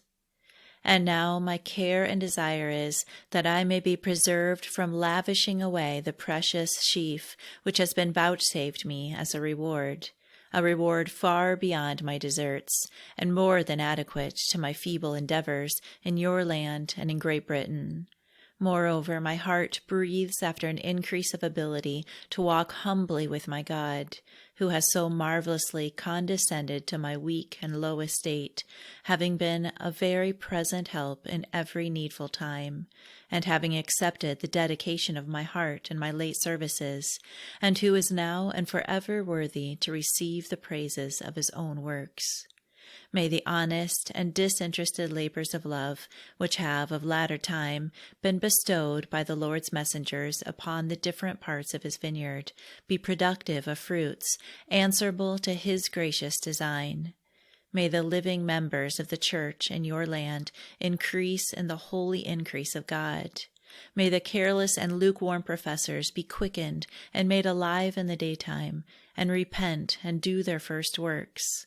May the camp be cleansed from the accursed thing, that so Israel may no more turn backward in the day of battle. And may you, dear Joseph, improve your time and your talent faithfully, and with my poor soul witness the answer of well done at last. I feel near sympathy with you while writing. I know the humble diffidence of your spirit, but be honest, be vigilant, I beseech you. Then the greater the cross, the weightier will your crown be. Salute for me, dear E. Pike. I think of her as a mother in Israel, worthy of double honor. Let your dear wife and children know I remember them with a heart replenished with love and fervent desire for their welfare in time and in eternity. Do write to me soon, and let me hear if the lilies grow and the pomegranates flourish in your nation. I am entering into a larger field of sorrow and exercise in my own land, where though I find a faithful, upright-hearted number, there are multitudes of a different description among the professors of truth, some of whom will assuredly be corrected by their own folly and be reproved by their own backslidings sooner or later. In reviewing the past with friends in your island and Great Britain, I feel the precious unity of the one everlasting covenant, in which I can, in spirit, though absent in body, salute, sympathize, and rejoice with the true-born children of our Heavenly Father, and say, Fear not, little flock, it is your Father's good pleasure to give you the kingdom. Among these, you, my dear friend, with your faithful partner, have often been brought nearly into view, feeling tenderly solicitous for your welfare in every way. And I trust, though finally separated in this state of existence, we may, through boundless goodness, meet at last, where we can unite in the ceaseless song, Great and marvelous are your works, Lord God Almighty. Just and true are your ways, you King of saints. Your assured, obliged, and affectionate friend, Rebecca Jones. 1789, 5th month, 4th. Was at our quarterly meeting, where I mentioned an exercise for going to the yearly meeting of Flushing and Rhode Island. Friends gave leave for mentioning my concern to the monthly meeting. On the 2nd of 6th month, a certificate was granted by her monthly meeting, signed by 64 friends in conformity with the prospect above noted. 5th month, 20th, she writes, About this time, I suppose friends will be going towards the yearly meeting of London, where if I had the wings of a dove, I should be tempted to join the solemn assembly. But as this is altogether impossible in body, I am thankful and believing I shall in spirit be wafted there to join the intercession with a faithful number to the Father of mercies for his continued help, preservation, and guidance in the weighty service of that meeting. It is interesting in this connection to observe the reciprocation of feeling on the part of her transatlantic sisters in the assembly to which her mind was thus turned, as expressed in the epistle addressed by the Women's Yearly Meeting of London, 6th month, 1789, to their friends in Philadelphia. We rejoice, they say, in the extension of divine favor vouchsafed to you, our beloved sisters, in your annual assembly, and that our endeared friend Rebecca Jones, with other gospel messengers who lately visited this land, were conducted in the aboundings of peace to their native country. We are now favored with the company of our beloved friends John Pemberton, James Thornton, and George Dillwyn with his valuable wife, whose services and gospel labors have been truly acceptable to friends and others where their lot has been cast. Of this journey to New England, neither her notes nor her numerous letters, two excepted, have been discovered. Hence we can give the reader no connected details. An endorsement upon her certificate, signed on behalf of New England Yearly Meeting, states that her gospel labors, exemplary conduct, and conversation have been much to our edification and comfort. And a very full minute of similar purport records her attendance at Sandwich Quarterly Meeting at Nantucket, the 30th of 6th and 1st of 7th months. She had a meeting with a few Indians and Negroes on this island, 45 in number, also one with 600 young females, and one with about 400 young men and lads. Our friends, she says, were very industrious in spreading the notice, and seemed well satisfied with them all. I have great cause to be humbly thankful that I gave up to the pointings of the great Master, and that he was pleased for his own name's sake to vouchsafe a portion of best help. This service appears for a long time to have been in anticipation, as in a letter to Christiana Hustler, dated 5th of 10th month, she says, I have taken part of a house in a valuable family, where I am well contented, but I do not expect to be allowed long to enjoy my pleasing retirement. New England and Long Island rise full in my view. You may recollect that I used to tell you those parts were yet to be visited. Well, I serve a gracious Master who provided all things necessary in my late journey, and I still trust in his providential care. 3rd month, 1789. Her young friend, Dr. Isaac Catherall, to whose skill and remarkable assiduity and tender attention she was, some years subsequently, as will be seen, indebted, under Providence, for her life. Being about to sail for the East Indies, she addressed him an affectionate epistle. I wish to suggest by these few lines, she writes, the warm and tender desire of my heart for you, that as you have hitherto been, through the tender care of the Most High, which is the arm of salvation, preserved from falling into temptation to gross evils, and as you are no stranger to the principle of divine grace, you may now stand upon your guard and acquit yourself with such a degree of uprightness and conformity to your profession, to the sincere desire of your well-wishing friends, and to your own solid and better judgment, as that, on a serious retrospection, your own heart may not reproach you as long as you live. Be especially careful of your company both on shipboard and on shore. If you begin right, it will be more easy for you to keep so. To find you do so will give me real satisfaction. My heart loves you, and my best wishes attend you. May you be favored with a desire after retirement. On first days you may find it in your berth. And know that power near you which is greater than the noise of many waters, yes, than the mighty waters of the sea. Believe me when I say that if you will seek the Lord, he will be found of you, and will do more for you than all things without him. 8th month, 25th, she attended quarterly meeting at Haddonfield and was largely engaged, exhorting friends to beat their plowshares into swords and their pruning hooks into spears, and to make war in righteousness, thus seeking to arouse those who, in the spirit of this world, were taking their rest and laying up their treasure in sublunary things. Dr. Offley followed in supplication. Rebecca Jones to Joseph Williams, Philadelphia, 10th month, 21st, 1783. Beloved Joseph, yesterday, about noon, arrived our dear Mary Ridgway and Jane Watson, after an easy passage without a storm, though longer than some others, I think 10 weeks. I had been, by a hurt received from a fall and an epidemic cold, confined for 17 days, mostly to my chamber, and had that morning just made out to crawl to our meeting. But on hearing of their arrival, and John Pemberton, at whose house they quarter, sending his carriage for my dear H. Catherine's self, we went to see them, and truly our joy and greeting were mutual. They were calm, cheerful, and very well.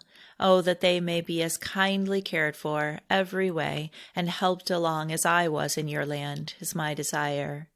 I often think you have set us in America a good and noble example in your provision for such poor pilgrims, and I do hope friends here will not be deficient towards these worthy handmaids of the Lord. Your last, dated 9th of 7th month, hints the low, deserted state of your mind, like a pelican in the wilderness, and striving to wear your sackcloth covered. Yet I felt, while reading your bemoanings, my mind meet you in your tried steppings, and hail you as a fellow probationer, with affectionate breathings, that our confidence may not be allowed to fail us in him who has said, I will not fail you, nor forsake you. I do not marvel that you and I are more deeply plunged than some others.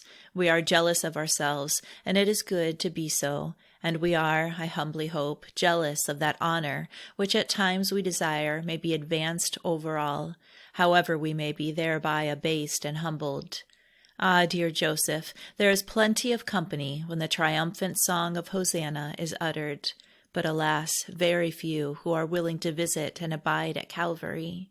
Flesh and blood does not like it. It wants a more pleasant way. But let us keep near to him in whom we have believed, and be willing to visit his precious seed, though it be in prison and to death. For to those who herein are faithful, the promise is, I will give you a crown of life. And still Ireland is visited and revisited by the servants. May the labor bestowed be productive of some profitable increase. I am glad my dear friend Samuel Smith is your guest. I hope he will experience, as I did under your roof, that the Son of Peace dwells there. You may interrogate him as you please, respecting me and my present situation. I note your sundry intelligence, and am obliged by your continuing willing to give me a hint of matters and things interesting among you. Our dear friends who have lately visited your land are, I believe, all well, except W. Matthews, who seems in declining health. Samuel Emlyn moving about as usual, and sometimes grumbling at himself for coming home so soon. In the 12th month of this year, she was severely ill.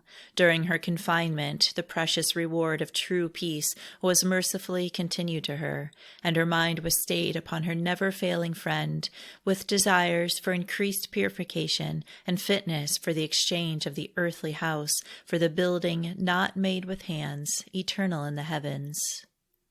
To Christiana Hustler, she writes, 3rd month, 10th, 1790. We have had the company of the female Hibernians, Mary Ridgway and Jane Watson, in this city since their arrival, except a small excursion for a few days to Burlington. They labor faithfully and zealously for our good, in public and privately. They have finished an arduous and acceptable visit to the families of the middle monthly meeting, about 300, and are nearly through a like visit to Pine Street monthly meeting. This they expect to complete by the general spring meeting, the last first day in this month. Their services among us, particularly in our large first-day evening meetings, composed often of more than 2,000 people, are very acceptable. Dear Mary Ridgway is a great example as well as a great minister, and her faithful armor-bearer, Jane Watson, keeps her close company. May this renewed visitation be blessed to us. May we rightly prize it and improve under it. Else there is room to fear that it will be an addition to that weight of condemnation which too many of the professors of truth are already under. These dear women have been various times at my habitation, and appear pleased with my visits to them, which are as frequent as my health and engagements will allow, they being near half a mile from my house. Mary Ridgway wishes to have me with them at least every first day. I was last second day in our morning meeting so dipped into sympathy with our two brethren now in England, especially our dear George Dillwyn, that I told friends how I felt, and that I did believe the language of their spirits was unto us as formerly uttered, Brethren, pray for us, that the word of the Lord may have free course and be glorified, even as it is with you. It had a baptizing effect in the meeting, and several, after it broke up, said they had also been in like manner in company with those two friends. John Pemberton is now with Samuel Emlyn, and others waiting on Congress on behalf of the oppressed Africans. In a letter to Mary, wife of Joseph Gurney Bevan, dated 4th month 15th, after referring to her frequent indisposition during the late winter, which frequently confined her for weeks at a time, she says, I am often with you in spirit, and strong in desire that you may encourage each other to do all the good you can while your faculties are continued bright and lively. I feel mine on the decay, and am secretly comforted in believing that I was divinely helped to discharge in the right time the very heavy debt to your land, under which I had long waited. To the Lord alone be the praise. His time, dear M., is the only right time. I frequently see your cousin Samuel Powell Griffiths. He is in good repute here, both as a physician and as a member of our society. A visit which she paid to Maryland, of which no particulars are preserved, is believed to have been performed in the spring or early in the summer of this year. The summer was chiefly filled up in attending meetings near Philadelphia, as she found herself drawn forth, different friends alternately taking her in their carriages. At one of these meetings, on the 30th of 8th month, she was largely engaged in enforcing the duty of frequently reading the Holy Scriptures in families, and also of supplying poor friends with them. This concern she was, on suitable occasions, engaged to impress upon her fellow probationers. And surely those who believe in the divine origin of the sacred volume, and that its contents are given by the only wise God for our instruction, should be careful not to be deterred by indolence, by the cares of life, or by any subtle presentation of the tempter, from a diligent and frequent perusal thereof. Rebecca Jones to Esther Tuke, Philadelphia, 10th month, 30th, 1790. My soul bows in deep abasement in consideration of the little fruit as yet brought forth in my vineyard, in return to that gracious being who, to magnify his own praise, has done marvelously for me, a poor, unworthy creature. My bodily health is confirmed, and he has made ample provision for this tabernacle, yet he has condescended to make up every deficiency for his mercy's sake. What then shall or can I render? Nothing have I of my own. All is of and from his own inexhaustible source, who has determined that no flesh shall glory in his presence. You have doubtless heard that I have shaken my hands from the gain of school-keeping, though by the way I may tell you my present gain is not so delicious, nor do I feel so every way complete as when my uncontrolled sway was love among my numerous tried of varied dispositions, circumstances, and ages. But as I cannot be ground over again, nor renew my youthful sight and other requisites for the service, I endeavor after contentment in my present situation, and hope that I shall wind up my accounts as to worldly matters without even the shadow of bankruptcy. If my more solemn and important account prove as fairly stated and as fully clear, then shall I, in an advancing awful hour, have nothing to do but to die. Oh, may this, my dear friend, be our joyous condition at last, whatever shall attend us in time, is the breathing cry of my whole heart. On this ground I feel your spirit meets me. I rejoice in your company, even now, 3,000 miles distant. Hail, fellow traveler, then, we are near the journey's end, and we have nothing to rely upon but boundless mercy and unfailing goodness, of which we have often been made joint partakers, and which will never be withheld from us if we patiently continue under the holy harness and cleave steadfastly to the law and to the testimony. I am glad you were enabled to attend your late yearly meeting. I thought I felt you and our dear Christiana Hustler there, united like old standard-bearers. For I may tell you that however desirous I might be at many other times to keep mind and body together, I am not able to do it at the time of your general assembly. My spirit wings its flight. I see you collectively in Devonshire House. I run to Plough Court, Bartholomew Close, Duke Street, Lamb's Conduit Street, and other places, and salute first one and then another of those whom I dearly love. I am refreshed with these ideal excursions, and have a sentiment of my own about such visits, which is strengthened by your saying that I was much in your remembrance. Your account of that meeting is very descriptive of our late annual solemnity, where, to our comfort, we had dear Mary Ridgway and Jane Watson. These brave soldiers are greatly beloved and honored, both by the master and by their fellow servants.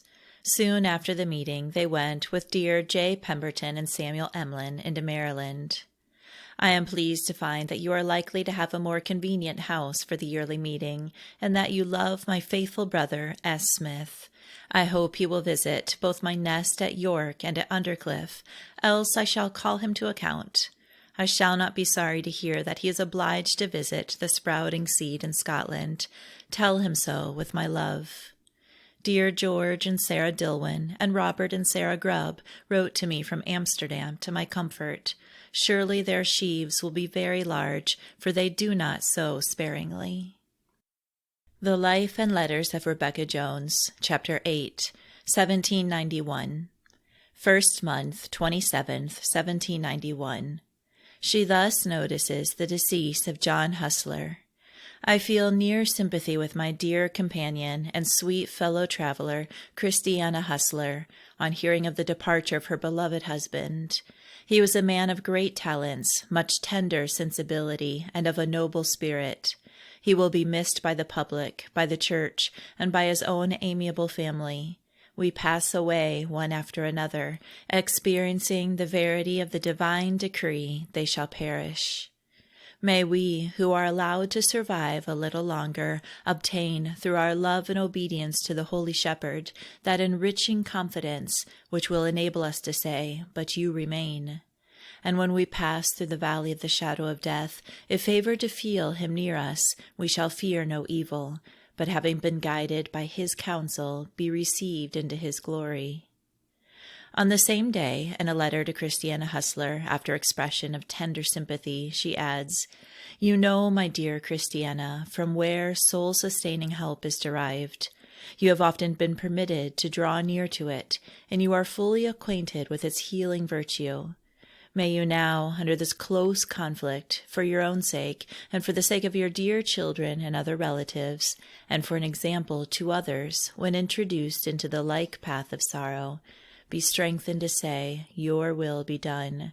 Yes, confess aloud with holy Job, and say, 'The Lord who gave has right to take away.'" A letter from George Dillwyn to Rebecca Jones, mentioning the decease, in her 35th year, of Sarah Grubb, with whom he had been associated in recent religious service on the Continent, says, "She closed the relation which she gave to the quarterly meeting of Cork of our mission to the Continent with a declaration of her belief that although we had done little, the Lord was doing much in the earth, concluding with these words, 'My day's work seems almost accomplished, and I shall adopt this language of Scripture, "Return unto your rest, O my soul, for the Lord has dealt bountifully with you." The last expressions she was heard to utter a little before her exit were those of her dear Lord, "My peace I leave with you." Thus fell a valiant and the church militant, whose endowments and dedication are equaled by few of the present generation, and to whose memory, I believe, as general a tribute of tears has been paid as to any person with whom I was ever acquainted. In writing to Christiana Hustler, 4th month, 29th, 1791, after referring to the peaceful exit of John Hustler, she thus continues, "I trust your minds are, with mine, fully persuaded that with him the end being happy crowned all. And this must be cause of thanksgiving and praise to our great and gracious Helper, who I perceive has also been with you, and remains to be your comfort and support, my ever dear friend. I have from many kind friends received accounts of the last illness and death of our dear Sarah R. Grubb, who also has left this vale of tears for an eternal resting place in the abodes of peace and felicity. May the loss be supplied to the militant church through the faithfulness of her visible members, is my fervent prayer. I expect many friends are preparing to go up to the General Assembly, which I pray may be a feast of holy convocation. I hope you will be strengthened to take your proper stand there and do valiantly. I am also preparing for a journey to Long Island, where I expect to meet our noble warriors, Mary Ridgway and Jane Watson. Dear Samuel Emlyn is now with them at Rahway, and John Pemberton and wife also talk of getting to the yearly meeting to be held next month at Westbury. Our ancient friend Robert Willis was interred about 12 days ago, and we have, within a few months, been stripped by death of several valuable friends, both in city and country. Thus we are all passing away from time to an awful eternity. In retrospect of the visit to Long Island, her prospect of which is above alluded to, she notes 11th month, 15th. Through the continuance of the heavenly shepherd's care, I have been helped in the performance of some religious service on Long Island, New York, and had the company of our dear Rebecca Wright therein, also to some meetings in New Jersey. I felt on my return the incomes of sweet peace, for which I desire to continue thankful to the great author of all good. About the same date, she says, I received a letter from dear Jane Watson from New York, where she and dear Mary are engaged in the arduous service of cross-plowing the field over which dear Rebecca Wright and I hastened last summer, i.e., visiting families. In this journey, Rebecca Jones attended the half-year's meeting and most of the meetings on Long Island, and visited all the families of friends in the city of New York. Arriving at her home, 6th month, 21st, she notes her attendance of yearly, monthly, preparative, and 9 particular meetings, and having visited 80 families and traveled 310 miles.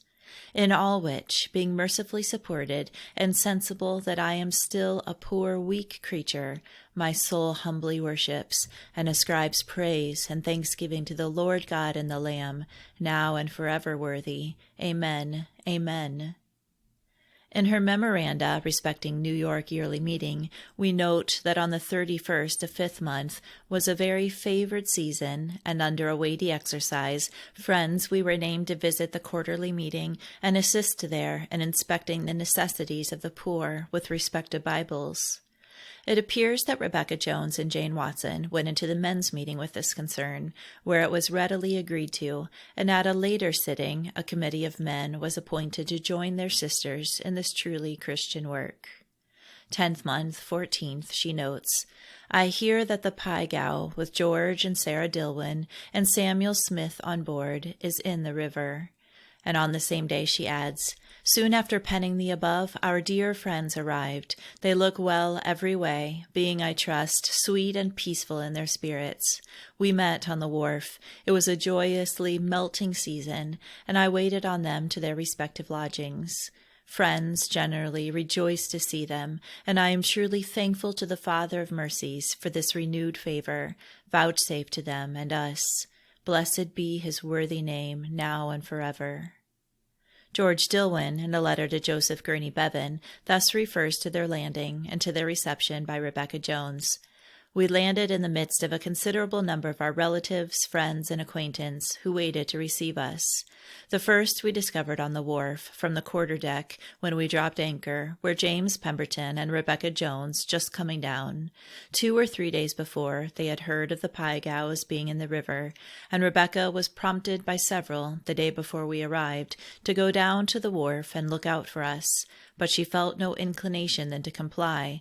But, mark the woman, on this day, dining at James Pemberton's, the cloth was scarcely removed when she exclaimed, Now, Phoebe, let's get on our cloaks and bonnets and set off. We'll go from wharf to wharf till we meet them. And a precious meeting it was, for which the language of humble, silent praise rose, through much tenderness of spirit, to the gracious preserver of men, the leader, forth, and reward of his people. This interesting scene is well described by herself in the following letters. Rebecca Jones to Mary Bevan, Philadelphia, 10th month, 28th, 1791. Our dear friends George and Sarah Dillwyn and S. Smith landed in the city last 6th day, the 14th of this month, about 3:00 p.m., amidst a great number of friends and others on the wharf. As it happened, my friend Phoebe Pemberton and self were the only females who knew of the ship's coming to an anchor timely for going down to the wharf. You can conceive, better than I can express, how we all felt. Tears of joy and thankfulness flowed plenteously. I went with George and Sarah, first to their cousin James Smith's, where was Susan Dillwyn. We next proceeded to Sarah Dillwyn's sister, Margaret Mourne's, where they dropped anchor, and all their connections in the city soon collected. The scene was sweetly affecting. Lastly, I introduced them to the chamber of their disconsolate sister Moore, who was composed on the occasion. Here we all sat down in solemn silence, and together were enabled to set up our Ebenezer in our own land, sensible that the Lord had helped us. So after leaving them all together, this I thought right to do, I proceeded to the house of my old acquaintance and neighbor, S. Smith, where after a dish of tea, the like experience became ours. I asked him several questions, the first of which, about friends, was after my kind friends Joseph Gurney and Mary Bevan, of whom he gave me a comforting account. The particular trials on their passage you will, I have no doubt, have from themselves. They look particularly well, and appear to be in possession of the reward for faithfulness. 11th month, 3rd, she writes to Esther Tuke. We received our dear friends George and Sarah Dillwyn and S. Smith joyfully on the 14th of last month. Taking J. and P. Pemberton with me, I hastened to the wharf, against which the Piegow anchored, and we embraced each other amidst a concourse of friends and others in open daylight, with tears of thankful rejoicing. Among all my friends who were at your yearly meeting, not one thought of sending me transcripts of the memorials read there concerning my late dear companion Sarah R. Grubb, but that prince of a man, William Roch. They reached my hand in our yearly meeting week, and I thought myself warranted in offering them for reading to our women's yearly meeting. That meeting appointed a committee to inspect the contents, which should always be done if the subject be not specially addressed to them, who reported their opinion that they might be usefully introduced, so they were audibly and affectingly read by my Hannah Catherall, who was clerk, and had a seasoning, tendering effect on the minds of friends, who were desired to go and do likewise. I may say of a truth, she being dead yet speaks, and scarce a day passes but I am in secret sweet converse and communion of soul with her sanctified and exalted spirit. Her memory will long live in my heart, and among the just will be blessed to many in different lands who were acquainted with her pious, upright example of humble, unreserved dedication of body, soul, and spirit to the service of that God, whom to obey and follow in all things was her meat and drink, yes, her all in all, unto the end. Rebecca Jones to Christiana Hustler, 11th month, 15th, 1791. Our dear friends Samuel Smith and George and Sarah Dillwyn seem peacefully at home and are in good health. George and Sarah stayed but a few days in the city and then went to their beloved retreat, Burlington. Samuel Smith, being my near neighbor, we have had several pleasant interviews and much agreeable conversation about you and yours and several other dear friends in your nation, and I have the satisfaction to find that he and I harmonize in sentiment on most subjects that have occurred. But what do you think of our Mary Bevan and Deborah Townsend's comparison? They both, by letter, express their having found a striking similarity of voice, manner, and disposition in Samuel Smith to their friend Rebecca Jones, at which I greatly wonder. However, it is no disparagement to the latter, and I hope S. Smith's feelings will not be hurt thereby, for he is a beloved brother of mine. I have a choice letter from dear Esther Tuke. She tells me they are compiling for the press our dear Sarah Grubb's notes, and requests extracts from her letters to me, in making which I propose, if I am spared, engaging the evenings of this winter. Oh, what a loss to the church is her removal! Yet I believe it is in wisdom and mercy unutterable. Rebecca Jones, in compliance with the request conveyed by Esther Tuke, made copious extracts from the numerous letters of Sarah Grubb to herself and to Hannah Catherall, which are now before the compiler, but it seems that they were not prepared in time to be used in the highly interesting and instructive account which has long been valued as among those standard works without which the library of a friend would be incomplete. The following passages from a letter to Martha Routh bring so vividly to remembrance the pleasant, familiar, conversational vein of the subject of these memoirs, that those who knew her may also fancy her before them. The English hat, a large beaver with its broad brim and crown about half an inch in height, is well remembered by the compiler. Such an appendage to the head of one of our female ministers would in this day make quite a sensation. Philadelphia, 11th month, 5th, 1791. Beloved friend Martha Routh, your kind letter by my old friend and near neighbor Samuel Smith has laid me under sufficient obligation without the addition of a new English hat. Why, dear woman, I can never compensate for former marks of your sisterly attention, and you must need increase the debt. So you must look for your gain from the right quarter, and then you will have your reward with suitable interest. Leave off complimenting my tongue and hand, I entreat you, for the first never came up to yours, and the latter, through failure of eyesight, is in danger of forgetting its old cunning, I do assure you. And yet, with thanks to him who is forever worthy, I may say that at times my heart is helped in the indicting way.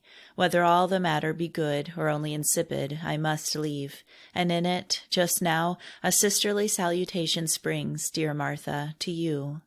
Having heard that your worthy aunt, S.T., had entered into her rest, oh, that you may be helped to come up in her footsteps, and be divinely qualified to turn many to righteousness, through the efficacy of the heavenly gift which you have received. Let it turn whithersoever the great and all-wise giver shall see fit. That in the evening of your day, peace and comfort may be your crown of rejoicing, and your glorious arrangement be forever among the stars. I often feel like a soldier put upon half pay and not at all fit for great exploits. And yet the little bread and water graciously dispensed from royal bounty keep the soul alive in famine, and cut off the occasion for distrust in that mercy and goodness which have followed me all the days of my life. May I but be counted worthy of this provision and succor unto the end, is all a poor unworthy creature can or dare to ask. And if these be in boundless mercy granted, I am and shall be, with the deprivation of every temporal good, thankfully content. It comforts me to hear you express yourself with so much genuine affection concerning that beloved disciple, our dear Christiana Hustler. Her sorrows have oft been concealed under a meek and pleasant countenance, and I trust the holy staff will be her support, now in her declining years. As to the accounts of your late yearly meeting, except what I felt at the time it was held, I am left by all who have written to me, saying, as you do, that there is expectation of my being furnished by a more able hand. But where is it? And yet you have done more than any other, for which I am your obliged friend. You will like to know that Mary Ridgway and Jane Watson are now at New York, cross-plowing that field after your friends Rebecca Wright and Rebecca Jones. We visited all the families in that day, last 6 months, together on our return from Long Island, where we had attended that yearly meeting and most of the meetings. And we returned home in as hot a spell of weather as I ever remember. But we were so brisk and lively that we walked about without our staves. After relating an accident to R. Wright, who, she says, after having driven safely so many thousands of miles in Europe and America, separated from her dear Nathan, made out to overturn herself in a chase near her own home and lie with her on horseback, Rebecca Jones adds, in our late partnership journey, you were frequently the subject of our conversation, and that love which many waters cannot quench. And if your master should commission you to this continent, while these 2 Rebeccas are in the body, you may be assured of a couple of affectionate and well-wishing friends to hail you into our field of arduous labor. the master of which has dispensed unto us the penny and commanded us to be content with our wages. My love is to your beloved husband, who I desire may continue to believe when the voice which formerly separated unto the Lord Barnabas and Saul is heard commanding the surrender of his second self to the Lord's service, that his reward will also be in proportion to the acquiescence of his will to the divine call, wherever it may lead. With this desire and with dear love I conclude, your poor little affectionate sister, Rebecca Jones. She continued to board with James Gorham till the year 1792, when, having concluded to rent a house, she went to look at one which was to let in Brookes Court.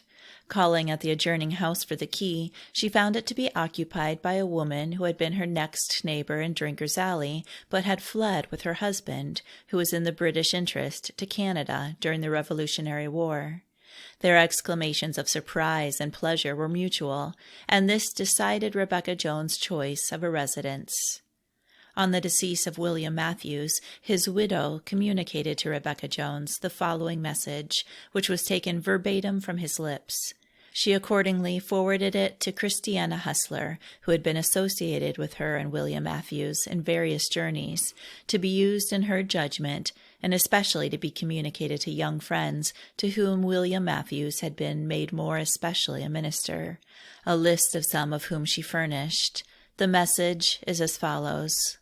After a time of great weakness, he said, I wish one of you, soon after my change, to write to Rebecca Jones and inform her of it, and request her to write to my friends in England, and remember my very dear love to them.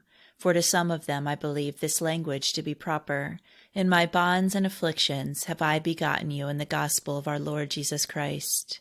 Several of them, he added, could testify that he had been made instrumental in turning them from darkness to light, and from the power of Satan to serve the living God, that it was the Lord's doing, and marvelous in his eyes.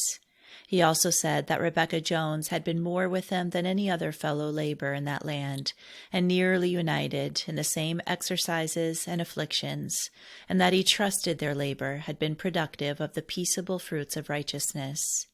That his mind had for several days past been much and remarkably in Europe, and seemed to pass along through almost all the meetings which he had attended there, remembering how it was with him in most of them, saying that he wanted Rebecca Jones to write and communicate to friends where his affectionate regard, and that he had intended to write to her himself, but it now seemed too late. To S. Rodman of Nantucket she writes, 4th month 1st, 1792. The paper respecting the disuse of West India produce has made many converts here. Although I have not yet wholly declined sugar, I do prefer that made from the maple, and have procured a keg from my friend Henry Drinker, which answers all the purposes of the other, and is clear of the diabolical trade. At our spring meeting, dear Samuel Emlyn and Sarah Harrison were set at liberty by certificates to visit England. May the good hand go with, bear up, and preserve them through heights and depths, is my humble prayer. To Joseph Williams she writes a few days subsequently, coinciding with his views respecting the disuse of West India produce, and avowing her preference for maple sugar. John Hoyland, in a letter dated 4th month, 17th, thus intimates the extension in England of a similar feeling. I enclose a newspaper containing the debates upon William Wilberforce's motion for the abolition of the slave trade, if it be not too black to be read, also a late publication respecting sugar, supposed to be written by a friend, upon which I desire your sentiments.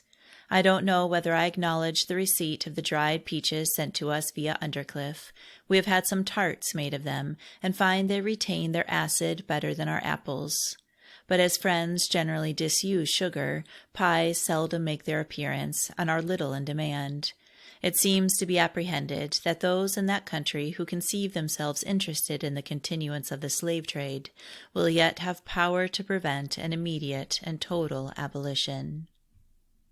Rebecca Jones to S. Hustler, Philadelphia, 6th month, 9th, 1792. My dear S. Hustler, Your truly acceptable epistle of the 17th of 2nd month came duly by the ship Grange, and is now before me. Its contents are all interesting to me, as my love and friendship to and for your whole family remain undiminished, and will, I trust, so long as I am capable of recollection, and with a sense of that mercy and goodness which were so signally around that habitation of my endeared companion, your worthy mother, who is a sweet and lively epistle written upon the table of my heart, which I trust will never be obliterated, whatever we may each of us have to pass through of an afflictive nature. Salute her for me. Tell her I was sure from my feelings, great part of the winter and spring, that she was in a poor way, and if I was within a few days' ride of your house, poorly as I have often been myself, I should have visited, and helped you to nurse and cherish her. A widely extended deep is now between us as to the outward. What a favor it is that we can in spirit visit and salute each other, and as I have done this morning, say, "Be of good cheer. He that has called us is faithful. He has promised to be with his own to the end of the world." I have frequent conversation with my near neighbor, S. Smith, that S.S. you think so much resembles poor me, though by the by, I don't think so, or else I might be proud. We often talk about you, and his account of you and some others is what comforts me, and in some degree answers my expectations. I want to write to B.S. She has noticed me more in this line than any one of that house. My love to them all. I am sorry to learn that dear E. is so declining, but she, having been diligent in business while able, will now reap the consolation derived from a sense of having, with great fervency of spirit, served the Lord, which I trust is also your beloved mother's enriching experience in times of weakness and bodily pain. May we all have an eye to the blessed recompense of reward, and not cast away our confidence in the sure arm of divine support in times of dejection and discouragement, which are often my attendants, but continue steadfast and immovable, always abounding in the work of the Lord, that when called upon to render up our accounts, we may stand acquitted in his holy sight, as was the poor woman, concerning whom her Lord and Master said, "Let her alone, she has done what she could."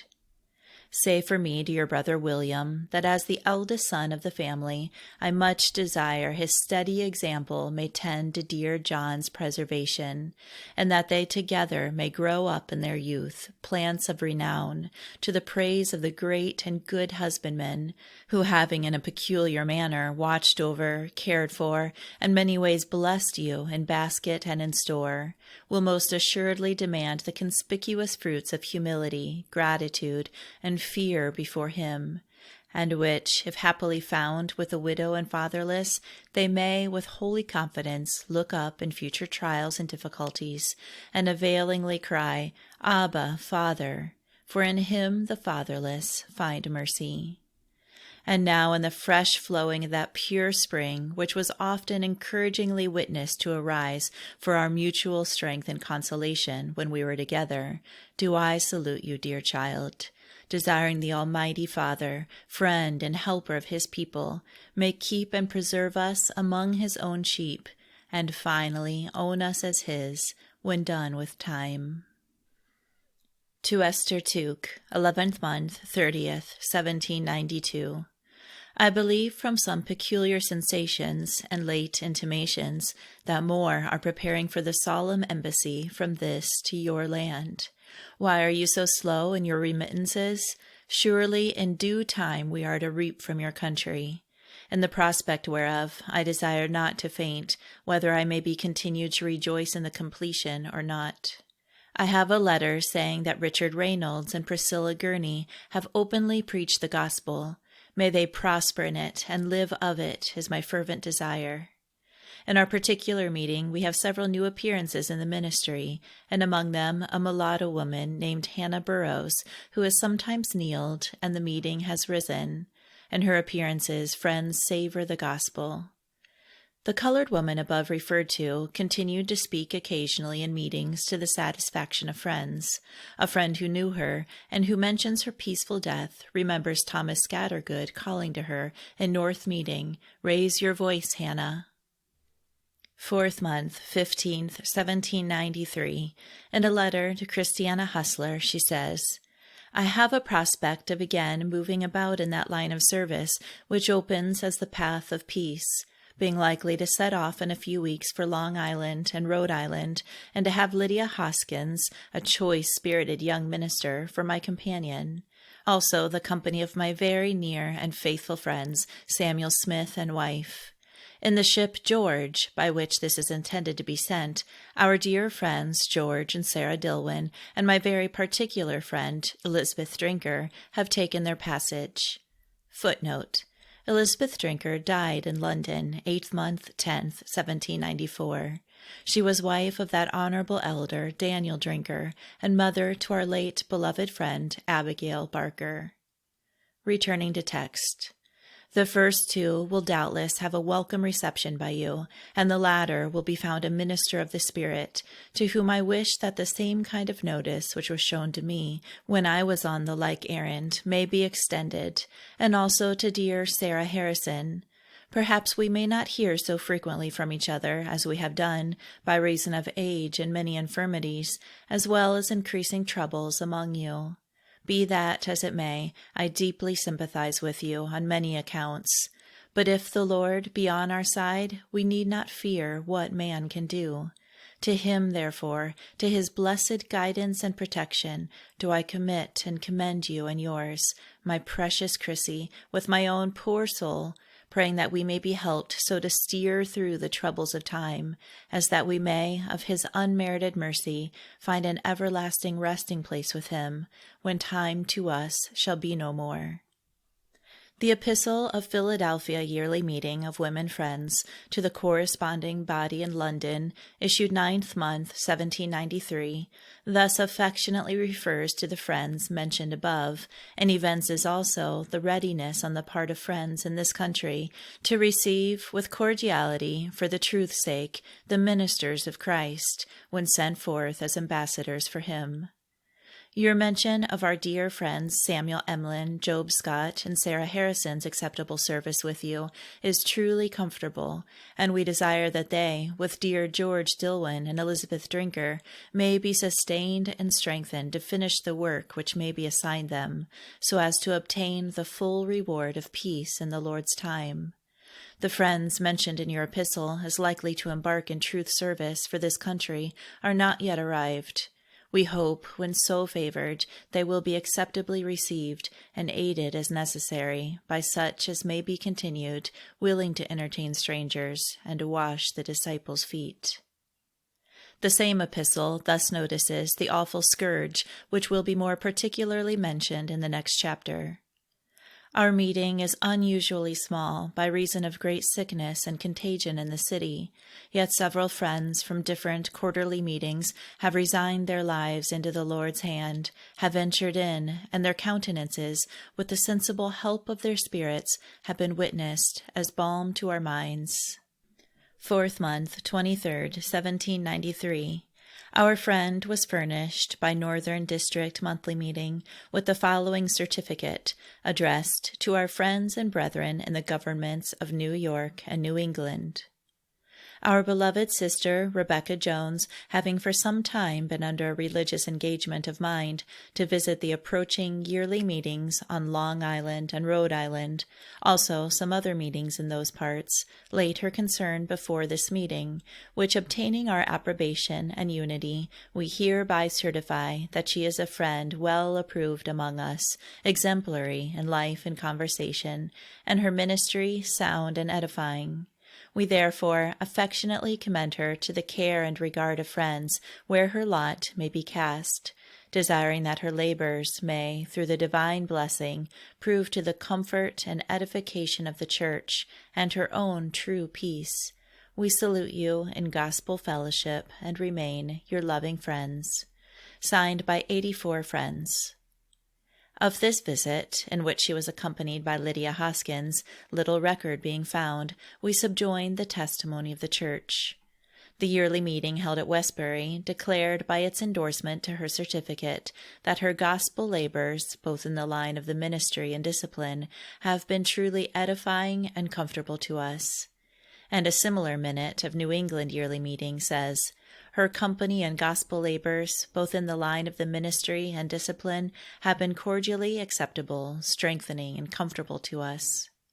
At the suggestion of Rebecca Jones, the women's yearly meeting held at Westbury in this year made an essay toward a correspondence with the women's yearly meeting of London, which, said they in their epistle, if it meet your approbation, we hope and trust will, under the divine blessing, tend to our mutual comfort and edification. Newport, Rhode Island, 10th of 6th month, 1793.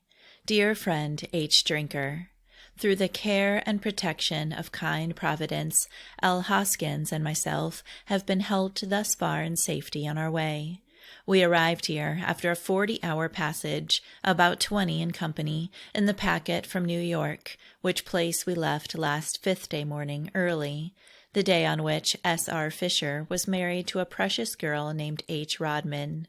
The disappointment was great, but the marriage was not suspended on that account.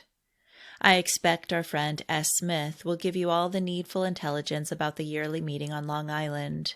His company would have been agreeable to me here, but he was most easy to return from New York. This I also wished for myself, and sought for a door of escape, which not being found, I now humbly trust I am where I ought to be, and am in pretty good health at the house of our dear friend Thomas Robinson, whose daughter Mary is likely to become a crown to John Morton. They have passed one meeting. P. Yarnall and E. H. are on their way here by land, and expected this evening. I don't hear of any other strangers coming to the yearly meeting. I hear that our North meeting have altered the hour of meeting in the afternoon to the 4th, with which I unite, and should be like to hear that it has answered a good purpose. Please tell me whether any account has reached you respecting our dear friends in the Piegow, about whom I have been very thoughtful during the late succession of easterly winds. As I have not anything very interesting to communicate, though our sex are often charged with prolixity, I shall not trouble you, as E. Tuke says, with a lengthy speech now. But as I do feel very sincere esteem and love for your dear wife, sister, and children, please let them know it. The Life and Letters of Rebecca Jones, Chapter 9. A number of our readers will vividly remember the malignant fever which prevailed in and almost depopulated Philadelphia in the summer and autumn of 1793. For an interesting account of this awful visitation, we refer the reader to the memoir of Thomas Scattergood, Friends' Library, Volume 8, page 57. To that interesting memoir we also refer for some letters from Rebecca Jones to Thomas Scattergood, which we do not think it necessary to transcribe. Among those to whom this fearful epidemic was made the summons into life was Rebecca Jones' beloved friend Margaret Haynes, an elder of Market Street meeting, the loss of whom was long and extensively felt and mourned. She was no ordinary woman, being possessed of singular energy and efficiency, able, as some of her contemporaries said of her, to attend to many things at once, and her capabilities being both sanctified and fully developed by the grace which was not bestowed upon her in vain. She was eminently useful in her day. In a quiet, unostentatious way, she seemed, almost as if by intuition, to discover cases of suffering and need, and knowing no distinction of sect in her expansive benevolence, she was to all classes an invaluable friend and helper. Entering, with the sweet insinuations of private sympathy, into the minute needs of her friends who were less amply supplied with the good things of this life, and particularly those who were called to go forth in the service of truth, she would provide garments and other things suited to their need, and make valuable presents with a beautiful delicacy and privacy which did not wound those who were thus benefited. In her capacity as a mother in the church, she was sympathizing, judicious, and faithful. To the diffident, she administered appropriate encouragement, and to those who needed counsel and reproof, she extended it with a tenderness which precluded offense, and thus she avoided plucking up the wheat together with the tares. In her final sickness, she was peaceful and trustful, clothed with love to all, and even amidst her suffering, making provision for the poor. And the language of David may be applied to her: "Blessed is he that considers the poor, the Lord shall deliver him in time of trouble." As an evidence of the close union of spirit which subsisted between Rebecca Jones and this honored friend, we subjoin a letter written on the morning of her decease. To Caspar and Catherine Hanks, 10th month, 3rd, 1793. To dear Caspar and Catherine, I awoke this morning about 5:30 under such a solemnity and sweetness of spirit that it seemed almost like the end of all conflict, and which I lay under till nearly 7. Then I believed all was well over with your dear parent, my truly precious friend. And as Rebecca Scattergood has just called to let me know that the awful scene is closed, my feelings now are sweetly joyous on her account. She is blessed forever and ever, and my sympathy is renewed with you, who feel like my own children. You will, I trust, be helped now in the needful hour, and if, by my coming down, I could render you any essential service, I would run all risks. Don't think at all about me. The Lord has helped hitherto, and I bless his ever-worthy name. My dear love salutes you and dear H. Hastings. I cannot add, my heart is too full for utterance, more than that I am your sincerely affectionate and sympathizing friend, Rebecca Jones. On the 11th of 10th month, Rebecca Jones was seized with a yellow fever, and for 2 weeks there was little prospect of her recovery. Her illness continued for nearly 2 months, and it may not be out of place to note, as an evidence of the difficulty in obtaining aid in this contagious disease, that the wages of her nurse was $2 per diem. Thomas Scattergood visited her daily and sometimes frequently during the day, and from his diary we quote the following passages. 10th month, 23rd, 1793. Called to see Rebecca Jones, who was seized with great pain and could hardly talk to me through extreme suffering, though the day before she seemed bravely. 23rd. Dear Rebecca Jones appeared under much discouragement about getting about again, but was in a heavenly frame of mind and glad to see me, telling me that I felt like bone of her bone. On my telling her that I had not seen but that she might be raised up to bear testimony to the Lord's goodness and truth, she replied, I am a poor Adam, unworthy to be employed in the Lord's work. Dear Thomas, many have fled from the truth, but the Lord will meet with them. I have been an exercised woman for 30 years past, and often grieved to see the pride and forgetfulness of many in our society, the multiplying of pleasure carriages, formal visiting, etc. And at another time, when with her, she said, There is another dispensation in store for this people, depend upon it, repeating it more than once, if the people are not humbled by the present. 25th. I called to see dear Rebecca Jones, who lay with her eyes almost closed, and although I spoke to her and took her by the hand, she answered not, which was affecting. After meeting, I went again, and going near to the foot of the bed, she said, Dear Thomas, I saw you, alluding to the morning visit, but I could not speak. I am in waiting. There is nothing to do.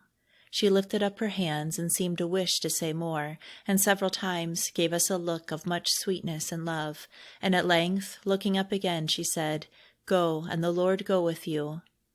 Being with her again in the afternoon, she said, Dear Thomas, if the Master renew your commission, and should send you over the water, mind the time. Do not deal it out to individuals, but spread it before your friends, and you will find sympathizers. And when you get there, remember the poor servants and families. They are too often neglected.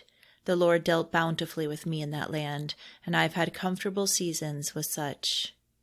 I asked her what she had a view of in the morning, when she looked up at me and said, Go, and the Lord go with you. She replied, I could not tell you before J.J., though I love him, but I alluded to your going over the great waters. The Lord has, in some instances, entrusted me with his secrets, and I have not betrayed them. After some more conversation, she appearing inclined to sleep, I left her with much sweetness, and could say in my heart that flesh and blood had not revealed these things unto her, but our heavenly Father, for my confirmation and encouragement. Footnote. This, as we are informed in the instructive biography of Thomas Scattergood, was before he had disclosed his prospect to anyone. Returning to text. This sickness, as it proved, was not unto death. After the 1st of 12th month, she attended meeting, and as Thomas Scattergood notes, bore testimony to the goodness and mercy of God. Footnote. On page 61 of the Memoirs of Thomas Scattergood, as published in Friend's Library, may be seen a weighty epistle addressed to him by Rebecca Jones, bearing date 5th month, 10th, 1794, with the endorsement, to be opened when at sea and recurred to in Great Britain and Ireland. Returning to text. Rebecca Jones was so reduced in this fever that not only was her life despaired of, but her decease was currently reported. There are those who remember her name being officially announced one morning, suppose 10th month 25th, among the deaths of the preceding night. Nor is it strange that such should be the case, as all hope was relinquished the previous evening, and the nurse was about to remove the pillow and lower her head, that her close might be more speedy and more easy, when Dr. Catherine, her attending physician, exclaimed, "No, no, I can't let her die." He assumed the post and duties of a nurse, and remained with her all night, dropping into her mouth alternately water and diluted wine.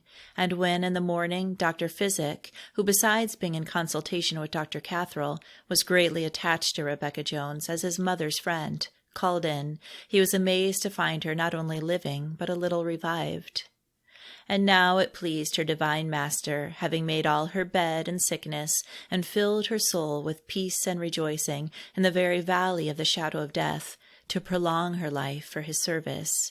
And as in her extremity she magnified the Lord, so in her renovated health she recognized, in dutiful allegiance, his perfect right to do with her as it pleased him. And praising him upon the banks of deliverance, she reverently dedicated unto him, as a whole burnt offering, the residue of her days. In a brief account of this epidemic, after mentioning the death of 4,000 of the inhabitants of Philadelphia, from the latter part of the 2nd month to the 2nd week in the 11th month, Rebecca Jones remarks, "But the visitation and awful judgment of the Most High were singularly mixed with mercy, in so many instances that no serious mind can forbear exclaiming, 'Great and marvelous are your works, Lord God Almighty. Just and true are all your ways, you King of saints.'" After recording the names of 118 of her near friends and acquaintances who died with this fever, she adds, "For many days I had no other prospect but that I should also by the same disease be removed. But the Lord had mercy on me and healed me. Blessed forever be his adorable name, mercy, goodness, and truth." Rebecca Jones to Christiana Hustler, Philadelphia, 2nd month, 24th, 1794. My beloved companion Christiana Hustler and her dear children may, by this salutation of my true love, be informed that I am still on this uncertain stage, and a monument of divine compassion, goodness, and power. I am weak, and my eyesight very dim, both rendered so by my long late sickness, called the yellow fever, from which I was spared, until the weather grew cooler than it had been during the 2 months before, for which I desire to be thankful. I was not taken down till the 11th of 10th month last, and before I was able to go out again, the disease, which had raged with great violence, was marvelously checked, and the people who left the city through fear had mostly returned.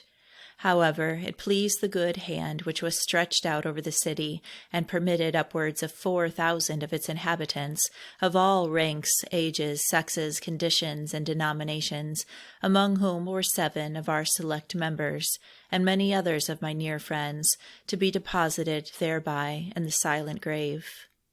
Footnote. Margaret Haynes, Hewson Longstreth, Daniel Offley, Samuel Lewis, Samuel Taylor, and Charles Williams.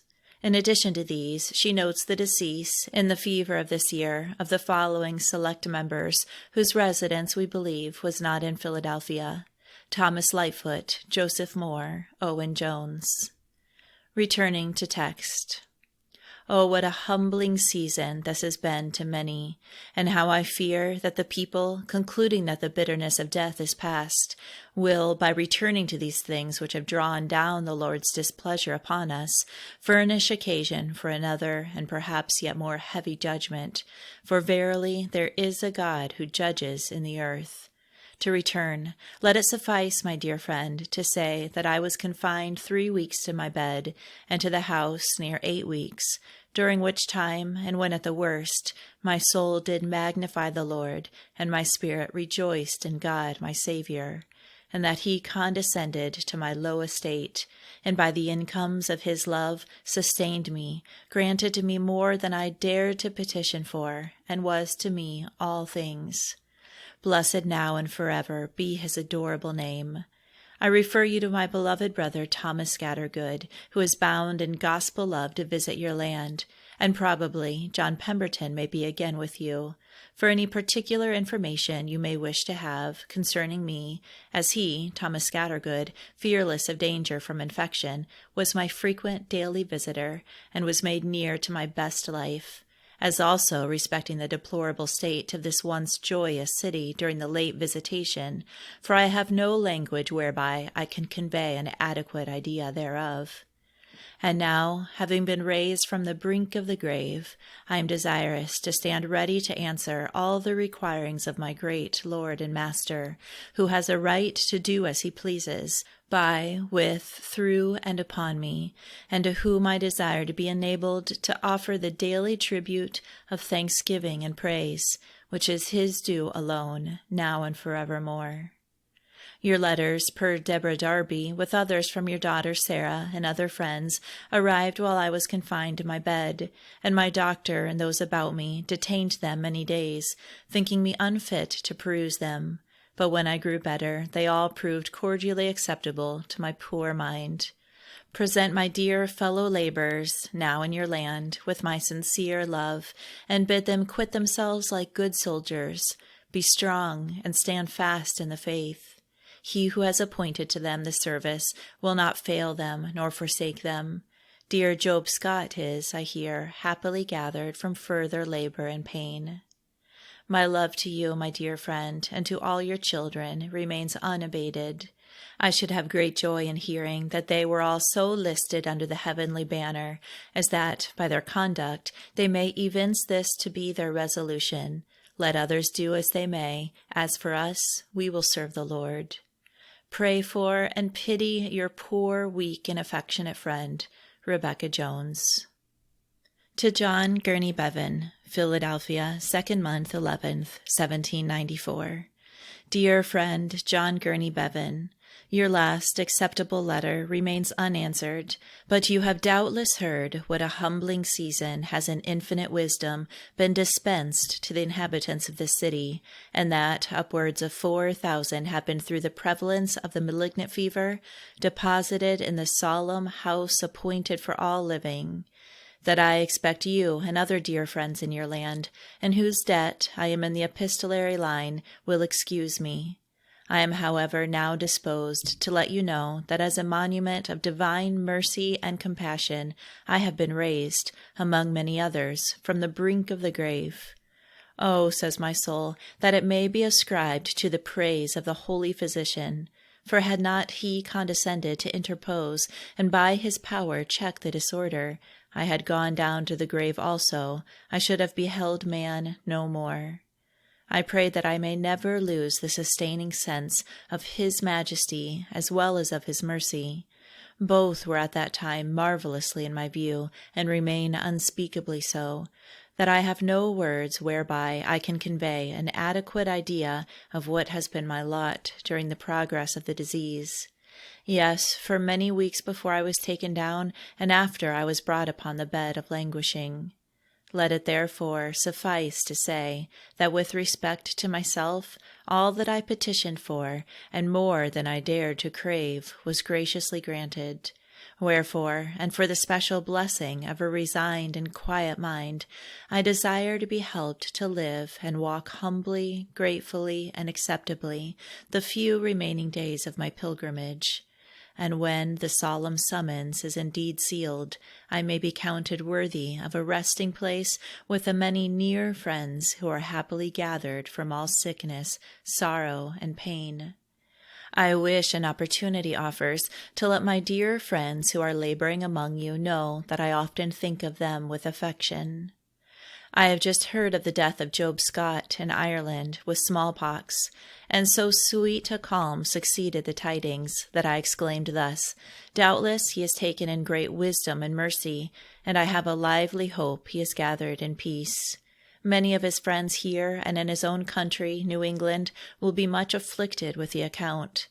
As I before desired you to impart this letter to George and Sarah Dillwyn and Samuel Emlyn, I now add that my little handmaid, Mary Brooks, died about 1 month before I was taken sick. She lay but 4 days, and in that time slept much, and experienced but little pain. The evening before she was seized, she desired me to explain to her the meaning of Abba, Father, which when I had done, she replied, "That is what I thought, but I wanted to know if I was right." By her removal I have sustained a loss, but I am resigned herein to a wise Providence, who knew best when to gather her innocent soul to himself. I could stain a deal of paper with ink and tears if my way opened so to do, but as little is required at my hand in this way, I desire to close this, and with submission to the will of my heavenly Father, who can repair all losses, and sanctify all his dispensations to his poor creatures, I pray to be helped to live without carefulness, and no longer than I may be of some use in his church and among his people. Her princely host and beloved friend, Joseph Gurney Bevan, writing to her from London, 4th month, 30th, 1794, thus tenderly and appropriately refers to the visitation of the previous summer and autumn. I am rather cautious of what I say respecting the sickness which prevailed last fall in your city, lest I should speak below the standard of those minds who have been witnesses of the affliction and sharers in it. For in this case it may be eminently said, feeling has no fellow. The soul has had an almost unaccountable knowledge of its own bitterness, and for the mercy of preservation and support has found a joy with which the stranger cannot intermeddle. I see no solid ground of comfort at such a time, but the blessing you mention of a resigned and quiet mind, which, although it cannot be commanded, is nevertheless sometimes afforded, and indeed, from the very circumstance of being received as a gift, becomes more precious and consoling than if it could be. Rebecca Jones, in writing, after receipt of J. B.'s letter to Mary Bevan, thus refers to the above passage. The remarks in Joseph's letter respecting the late sickness and mortality in the city are such as might be expected from a sensible, feeling mind. They obtained the full consent of my heart, and have afforded it both comfort and instruction. Our friend Samuel Emlyn and I have conversed about our friends at Ploughcourt, and his account confirms the persuasion of my mind that the Shepherd of Israel is graciously near to you. May he be eyed and followed in all his leadings and directions, with that submission which becomes the sheep of his pasture, the lambs of his fold. I rejoice in believing that you are together stepping on in the path of holy rectitude and increasing dedication to the service of him who intends, I verily think, to make you strong for his work, yes, pillars in his house, to go out no more. I hear, she continues, that Joseph has quitted business. Of this I am glad. Perhaps it is the desire I feel for his increasing usefulness in the family, and that he may fill up his station therein with that dignity which can look down upon the world freed from its shackles as well as its snares. An impression of duty to visit and the love of the everlasting gospel, the families composing the Northern District monthly meeting, pressing weightily upon her mind. It is thus referred to in a letter to Thomas Scattergood, 5th month, 10th, 1794. When you arrive on the British shores, remember me, and pray for me when you can, For though I have been, through the Lord's ever adorable mercy, favored to see and to feel with you, yet now, under the prospect of a family visit, I am ready to sink, and very much doubt my ability to get through to the honor of my great and good Master, being a much poorer creature every way than you have any idea of. This concern was weightily spread before and united with by her friends in a monthly meeting capacity in the 3rd month, and a minute of 5th month, 27th, referring to the service as having been entered upon, and to the propriety in enlarging the number of those who should be encouraged to afford her their aid and company, thus concludes: "It is therefore agreed to mention to women friends for this service the name of Jane Snowdon, and that such of the overseers, both men and women, as may find themselves at liberty therefore, should be encouraged to attend thereto, such an addition appearing to be agreeable to Rebecca's prospect." In a letter to a friend, she thus refers to this engagement: "I have been favored beyond all expectation to visit the families of our monthly meeting, about 250 in number. It was almost my summer's work, as my bodily and mental powers were so reduced to the autumn and winter previous that I went on very gradually, my friends being disposed, in great sympathy and patience, to take my pace.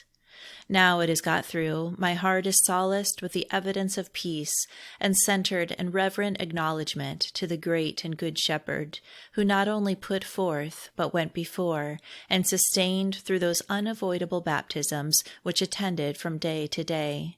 To him be the praise of his own works. I am an unprofitable servant." To another friend she says, respecting this visit: "I was mercifully helped through it, and though I began in a very enfeebled state of body, and little and low in mind, and was obliged to stop in every wet and hot weather, yet our elders, who gave up to accompany me, held out in the patience, and through the Lord's adorable goodness I was enabled to get through, to the peace of my own mind, with the sentence of an unprofitable servant." Rebecca Jones to Joseph Williams, Philadelphia, 6th month, 1794. Dear friend Joseph Williams, nothing but the love and esteem I bear you and yours, and the fear of being thought ungrateful, could induce one in my present weak state, in every sense, to set about writing at this time. Of my late situation you must have heard, also how we in this city have been visited. And this, I should have thought, would plead for my not having written to you lately. But I find by a letter to James Pemberton that you are for exacting the uttermost farthing, so I will send what I have, and you must forgive me the whole debt. I hope that by this time my beloved brother Thomas Scattergood is arrived on the British shore, and that dear John Pemberton will be there shortly, as he embarked about the 27th of last month. May they, with those before separated from us for the gospel's sake, be helped every way to finish the work given them to do, and in the Master's time be restored to us with the wages of unshakable peace. I am, through the Lord's goodness, so far restored in my health as to be engaged in a family visit here, though I get on but slowly, not daring to go out much in wet weather, yet trust I am in the way of my duty Godwards, and pray that the few fleeting days that remain to me may be filled up with increasing dedication of heart to the service of Him who has, in so marvelous a manner, raised me from the brink of the grave, and is now and forever worthy to be obeyed in all things. We are in expectation of shortly seeing Deborah Darby and R. Young. They are on the return from their journey southward, where I hear they have labored faithfully, and where, I have no doubt, they have had a pretty full share of suffering, both of body and mind. It is likely, from accounts received, that dear Martha Routh is on her passage here with William Roch and family, but what port in America they intend for, I know not. New England likely, for William Roch belongs there. I wish you would learn to give without expecting returns from me, that would be truly noble, and tell me how Robert Grubb, Mary Dudley, S. Shackleton, and E. Pym come on, how Clonmel School flourishes, with other interesting accounts, and whether Sarah Grubb's works are reprinted, with any addition or alteration thereof. Believe me to be unchangeably your assured friend and little sister in the truth, Rebecca Jones. N.B. I omitted, in due place, to mention another ambassador, David Sands, from the government of New York, who has obtained certificates to make a religious visit to friends in Europe. He is a near friend of mine. Surely there is still a precious seed left in these lands, or so many would not be constrained to visit you. May their labors be more availing than those of some who also have done their best. And may you, my dear friend, be encouraged to hold fast and occupy with the precious gift which you have received, that so the Lord's work may prosper in your hand, and your evening close with a sweet reward due to faithfulness. The arrival of the friends referred to in the above letter is thus noticed in the Epistle to London from the Women's Yearly Meeting of Philadelphia, 1794, the draft of which is in Rebecca Jones' handwriting. We have had the acceptable company and partaken of the gospel labors of our endeared friends Deborah Darby and Rebecca Young in the several sittings of this meeting, and are also bound to give thanks to the Father of mercies on hearing that our dear friends Samuel Emlyn, John Wigham, Martha Routh, etc., are safely arrived at Boston in New England, so that the exclamation of the royal psalmist is feelingly adopted by some of our minds. How excellent is your loving kindness, O Lord! Therefore the children of men put their trust under the shadow of your wings, unto whom we desire to render thanksgiving and praise, both now and forevermore. The Life and Letters of Rebecca Jones, Chapter 10. An interesting child who had been with Rebecca Jones as a daughter, being removed by death, the bereavement was keenly felt by her, so much so that in much disconsolate feeling, not knowing how to think of supplying her place, she lodged alone in her rented house in Brooks Court for 6 months. In the 9th month, 1794, a young friend, Bernice Chaddon, was, as Rebecca Jones expresses it, providentially afforded unto me. I am furnished, she notes, with another daughter of a lovely, amiable disposition.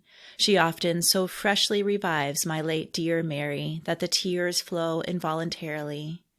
Thus, divinely joined together, they were associated in sweet and uninterrupted harmony till the marriage of the younger, calling forth from very many visitors and religious opportunities and otherwise allusions to Naomi and Ruth, a comparison which was more fully justified when Bernice became a widow, and renting the house in Brooks Court, adjoining that of Rebecca Jones, a door was made to communicate between their chambers.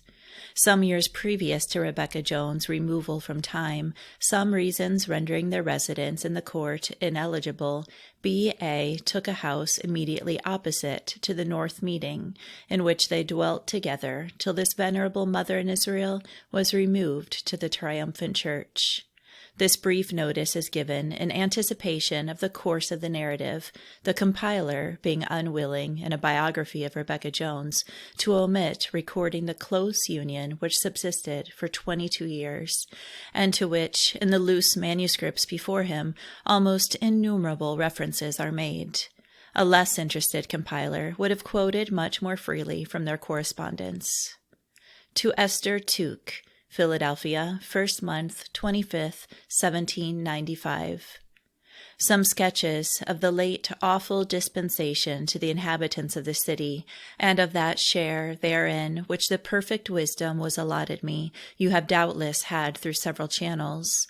Let it therefore, my dear friend, suffice to say that he who is mighty has in this, as well as in former seasons, done for poor unworthy me great things.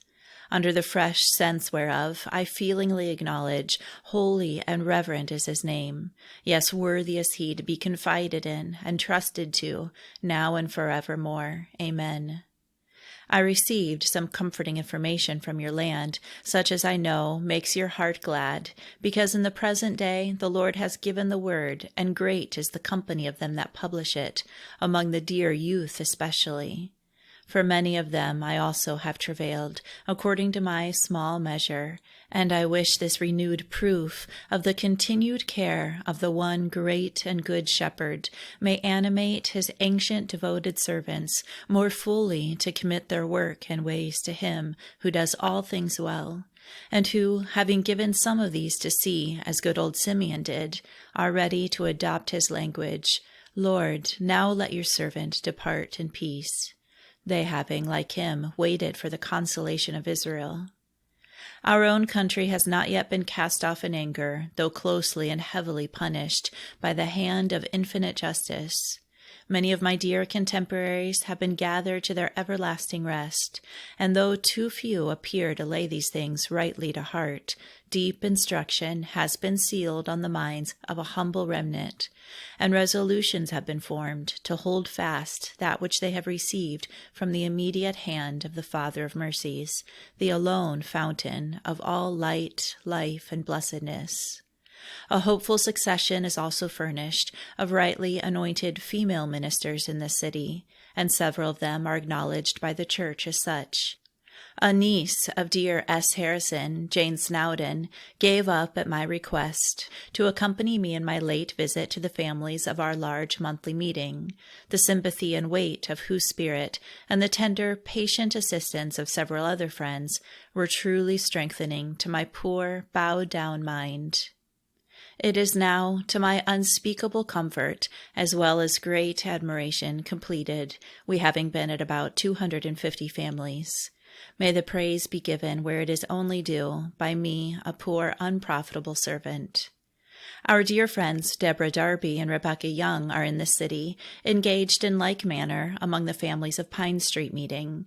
They have general acceptance and good service among friends and others, and are, in the fullness and authority of the gospel, often led to other sheep which are not of this fold. May their steady example in the service of their great Master, and their labors under his direction and help, be productive of lasting benefit to the visited, and tend to their own establishment in righteousness and peace. The like ardent desire I feel on account of our dear friends J. Wiggum and Martha Routh. Our being deprived of dear J. Pemberton's help and example is sensibly felt by many, but the vacancy which I feel most is that made in the circle of my nearest fellow laborers by the absence of dear Thomas Scattergood, with and for whom great has been my sympathy and unity of soul. His tender frame is so little attended to by himself, that unless he has a feeling companion, I shall fear that he may, like dear E. Drinker, never return to us. But as her meat and drink was to do the Master's will, believing as I do that she now reaps the reward of faithfulness, with dear Job Scott, who quitted the field a little before her, although I sometimes lament the loss which the churches have thereby sustained, I dare not call in question the wisdom of the God of the whole earth, knowing that he does all things right. Now in that love, which is not subject to change, do I salute my endeared friend, greatly desiring that we may so steadily trust in our sufficient helper, as that, like Mount Zion, we may never be removed, but that when this short fight of affliction shall terminate, we may, through his adorable mercy and goodness, be counted worthy to join the song of his triumphant church. Holy, holy, holy is the Lord God and the Lamb, worthy of all glory and praise forever and ever. I remain your poor fellow pilgrim, Rebecca Jones. To the above letter was appended the following postscript. If my beloved Esther Tuke is beyond the reach of this salutation, I hope for some reply from survivors.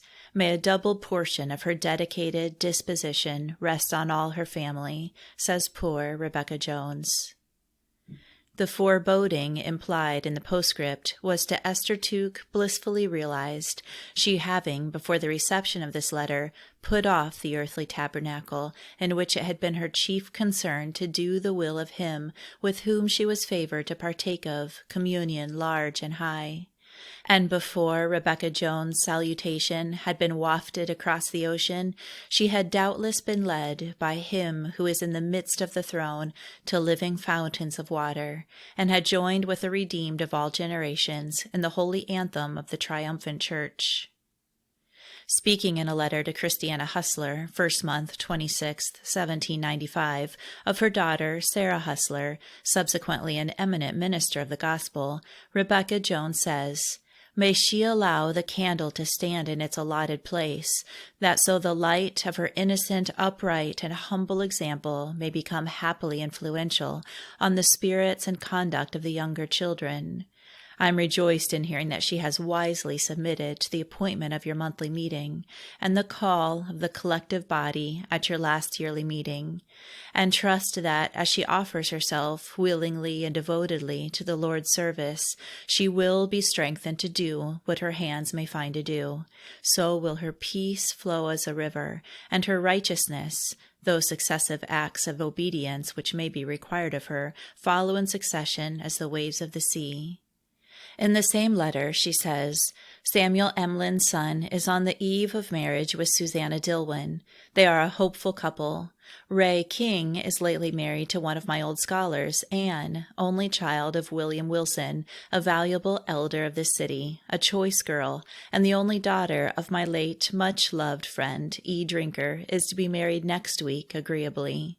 Oh, how my feelings have been tried on hearing of the departure of my two dear friends, Job Scott and Elizabeth Drinker, and my beloved friends, Catherine Phillips and Deborah Townsend. But they are happily landed on the peaceful shore. Oh, that I may be favored to join their and your purified spirits by and by in incessantly celebrating the praise of our ever adorable helper, Father, and friend, who lives and reigns and is forever worthy." Catherine Howell, in her diary, says, 1st month, 27th, 1795, "Our monthly meeting this day was a season of great favor to some, whose states were pertinently spoken to. After the minute was read of Rebecca Jones having performed the family visit to our meeting, Deborah Darby arose, like a mother in Israel indeed, and spoke somewhat after this manner. See, friends, how you have been favored beyond the rich man formerly, who requested that one might be sent from the dead to warn his relations, but it was not granted to him. But you have had one raised up to you again, therefore I entreat you to gather up the fragments, that nothing be lost." Nicholas Waln, having obtained the united concurrence of his friends in his prospect of a visit to Ireland and part of England, Rebecca Jones was solicitous that he should have the comfort of a suitable companion, and she notes 4th month, 3rd. "I have this evening heard that one of our most upright pillars, David Bacon, an elder worthy of double honor, has yielded in sympathy with dear Nicholas Waln in order to accompany him over the great deep, which must be a precious seal to N.W.'s commission. What joy will dear S. Harrison and Thomas Scattergood feel should they be permitted to meet, David Bacon being a father in the truth to both. Thomas's first wife was David Bacon's daughter, one of my scholars." 1795, 8th month, 15th. Being poorly in health, and having obtained leave of my friends, my kind friend Catherine Haynes offering to take me into the country for the benefit of the air, we crossed the Delaware about 3 p.m. in company with several Jersey friends, and had a pleasant ride to Woodbury, where we stayed at the house of John Tatum during the quarterly meeting there. 2 meetings were held on first day, and that for business on second day, all large and measurably owned with good. There were also from Philadelphia, N.A.S., E. Fulke, Daniel Drinker, Margaret Elliott, etc. The first 2 had acceptable service. We visited at different times Sarah Whittle, Joseph and John Whittle, J. Blackwell and wife, David Cooper, in a low but favorable situation, S. Mickle, and John Reeve. 19th. In the afternoon came to Haddonfield, lodged at John Hopkins, and attended their weekday meeting, an exercising time. Martha Allinson and 3 of her children met us and came with us to B. Sweat's, from which we had purposed to go that afternoon home with M. Allinson at Cropwell, but a heavy rain coming on and a strong wind blowing from the northeast, we allowed M.A. to depart, and we, being both infirm, were most easy to abide with our kind friends B. and M. Sweat that night. 21st. It having rained steadily during the night and continuing wet, we were easy to give up going to Cropwell meeting, hoping to get there soon. Next day, the 22nd, she visited the friend mentioned in the succeeding note, and participating with her hostess in true gospel fellowship, they were enabled to gird up each other for the race divine.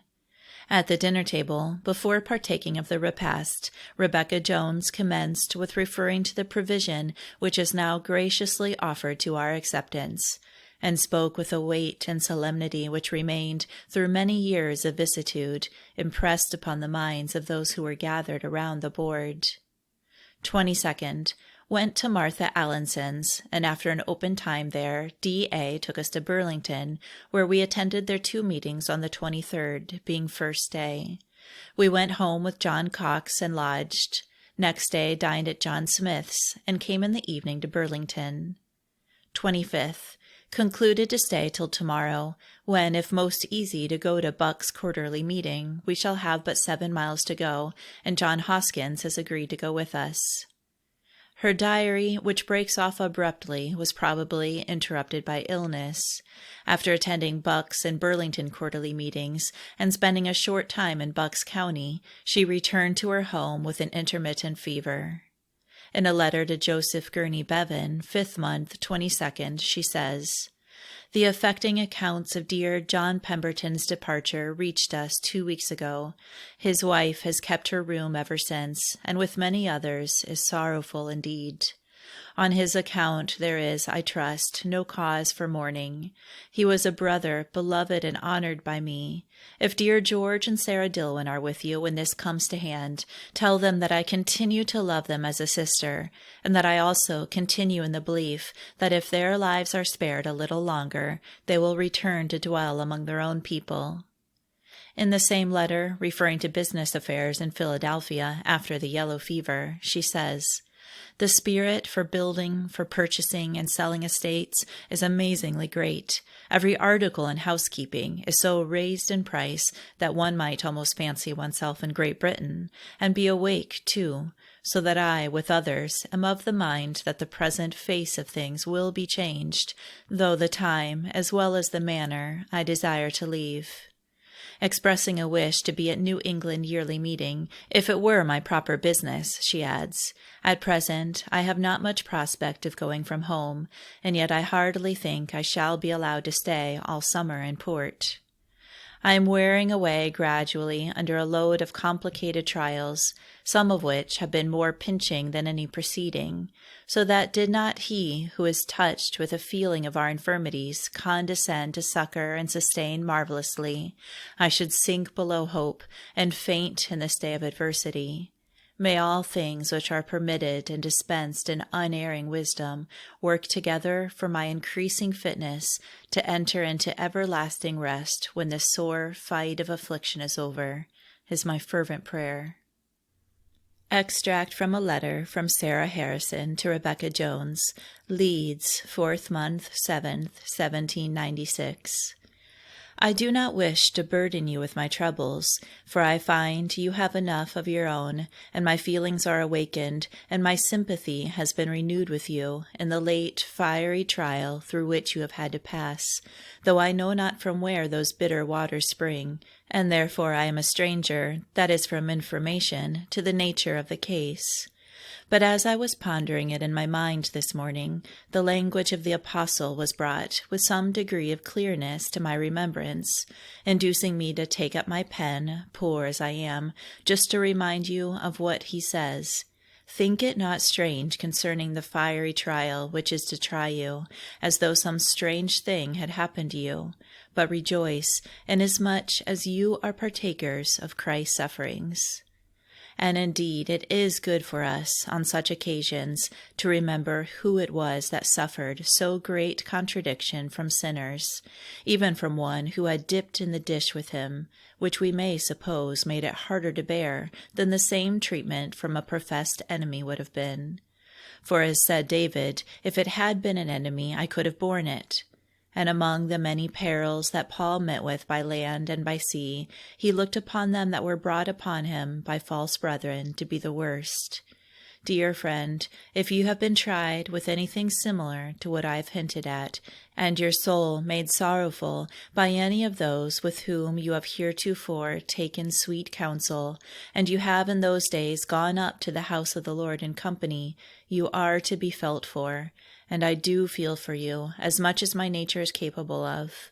And my desire is that you may take that ancient advice, fret not yourself because of evildoers, but let such be unto you as a heathen man and a publican, though it is reasonable to suppose that the feelings of your mind on such mournful occasions will produce the moving language, how is the shield of the mighty vilely cast away?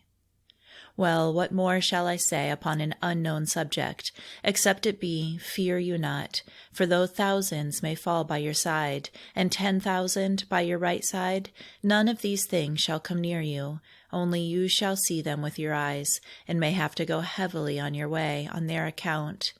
But oh, may you remember that it was to those who sighed and cried for wrong things which prevailed in the days of old, that he who had the writer's inkhorn was sent to set his mark upon them.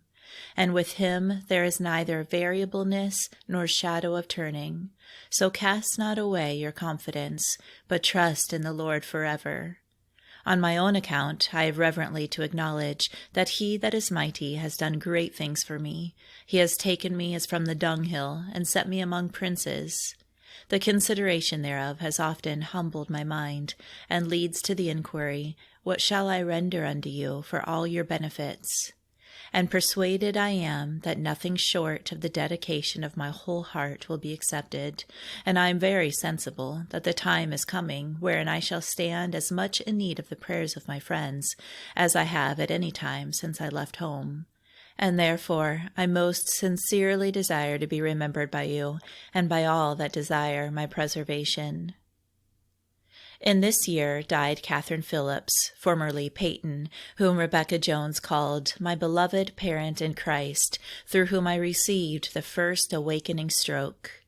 The following well-condensed sketch of her life and character, taken from a manuscript copy preserved by Rebecca Jones, being apparently not written by a friend, and presenting some valuable traits not fully set forth in her printed memoir, is thought worthy of insertion. From the Gentleman's Magazine for 1795. Died at Redruth, County Cornwall, at an advanced age, Catherine Phillips, one of the people called Quakers, relict of the late William Phillips, a gentleman of large concerns in that mining country, and of great respectability, whom she married late in life. Her life and talents were too extraordinary not to merit record. She was a native of Dudley, County Worcester, and sister to the late James Payton of that place. Her natural powers were uncommonly comprehensive, and just as she arrived at the prime of life, she believed it her duty to give up all other considerations to engage in the gospel ministry among the society in which she was born. Her conceptions of the purity and glory of the gospel, and that real sanctification of heart, which it not only teaches, but furnishes the means of effecting, were deeply engraven on the mind devoted to God, and filled with love towards mankind. Thus animated, she visited the congregations of the society throughout most parts of England, and several times those of Ireland, and with the concurrence necessary by the discipline established among them, she visited the society in North America, in company with a young woman of Ireland, as extraordinary as herself, thus foregoing ease and affluence for a very arduous and laborious service. Many who attended her ministry were surprised at finding such powers of unfolding the Christian doctrine in a woman then in her youth, and a dignified clergyman, we are told, once said he wondered where she attained them. A singular testimony to the excellence of her preaching is given by a person of great credibility. A gentleman went to her at Cambridge, and took 2 youths then under his care with him on purpose, as he said, to convince them of the futility of all pretensions to inspiration, but owned that he left the assembly with very different impressions from those with which he entered it. She had very considerable knowledge in medicine and botany, and published something on planting and beautifying waste grounds, of which her travels and practical knowledge rendered her a good judge. Her charity and attention to the poor were extensive, and she was deeply concerned for the reformation of their morals.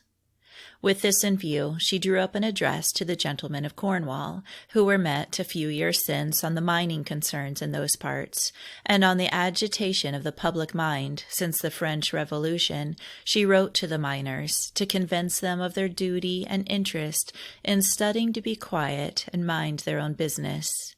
This, she knew, would be her worthy husband's advice had he been living at such a time, who had great influence with them. This paper was thought so salutary that a neighboring magistrate had it printed and dispersed in the country. She was an ardent well-wisher to the governors as well as governed in this realm, desiring to see that righteousness which exalts a nation so to flourish as to draw down the divine blessing on this island and its dependencies. For some years before her decease, she was rendered a perfect cripple by a rheumatic gout, and during the confinement which this occasioned, her mental faculties suffered with the body, and rendered her, like some other great minds, after a series of uncommon exertion, an object of commiseration.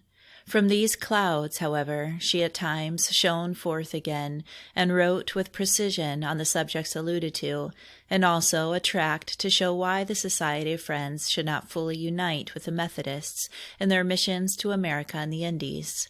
She left also some manuscript poems. During this time she could not distend her fingers so as to write in the usual way. To the last of her ability, she endeavored to devote herself to the service of mankind, and was left an example of exalted virtue, although in a line unusual to the generality of her sex. Her uniform, upright conduct in her own community gained her great esteem, and her Christian courage to oppose licentiousness among the gay, covetousness among the rich, and fanaticism among the weak rendered her one of the most useful and distinguished members of it.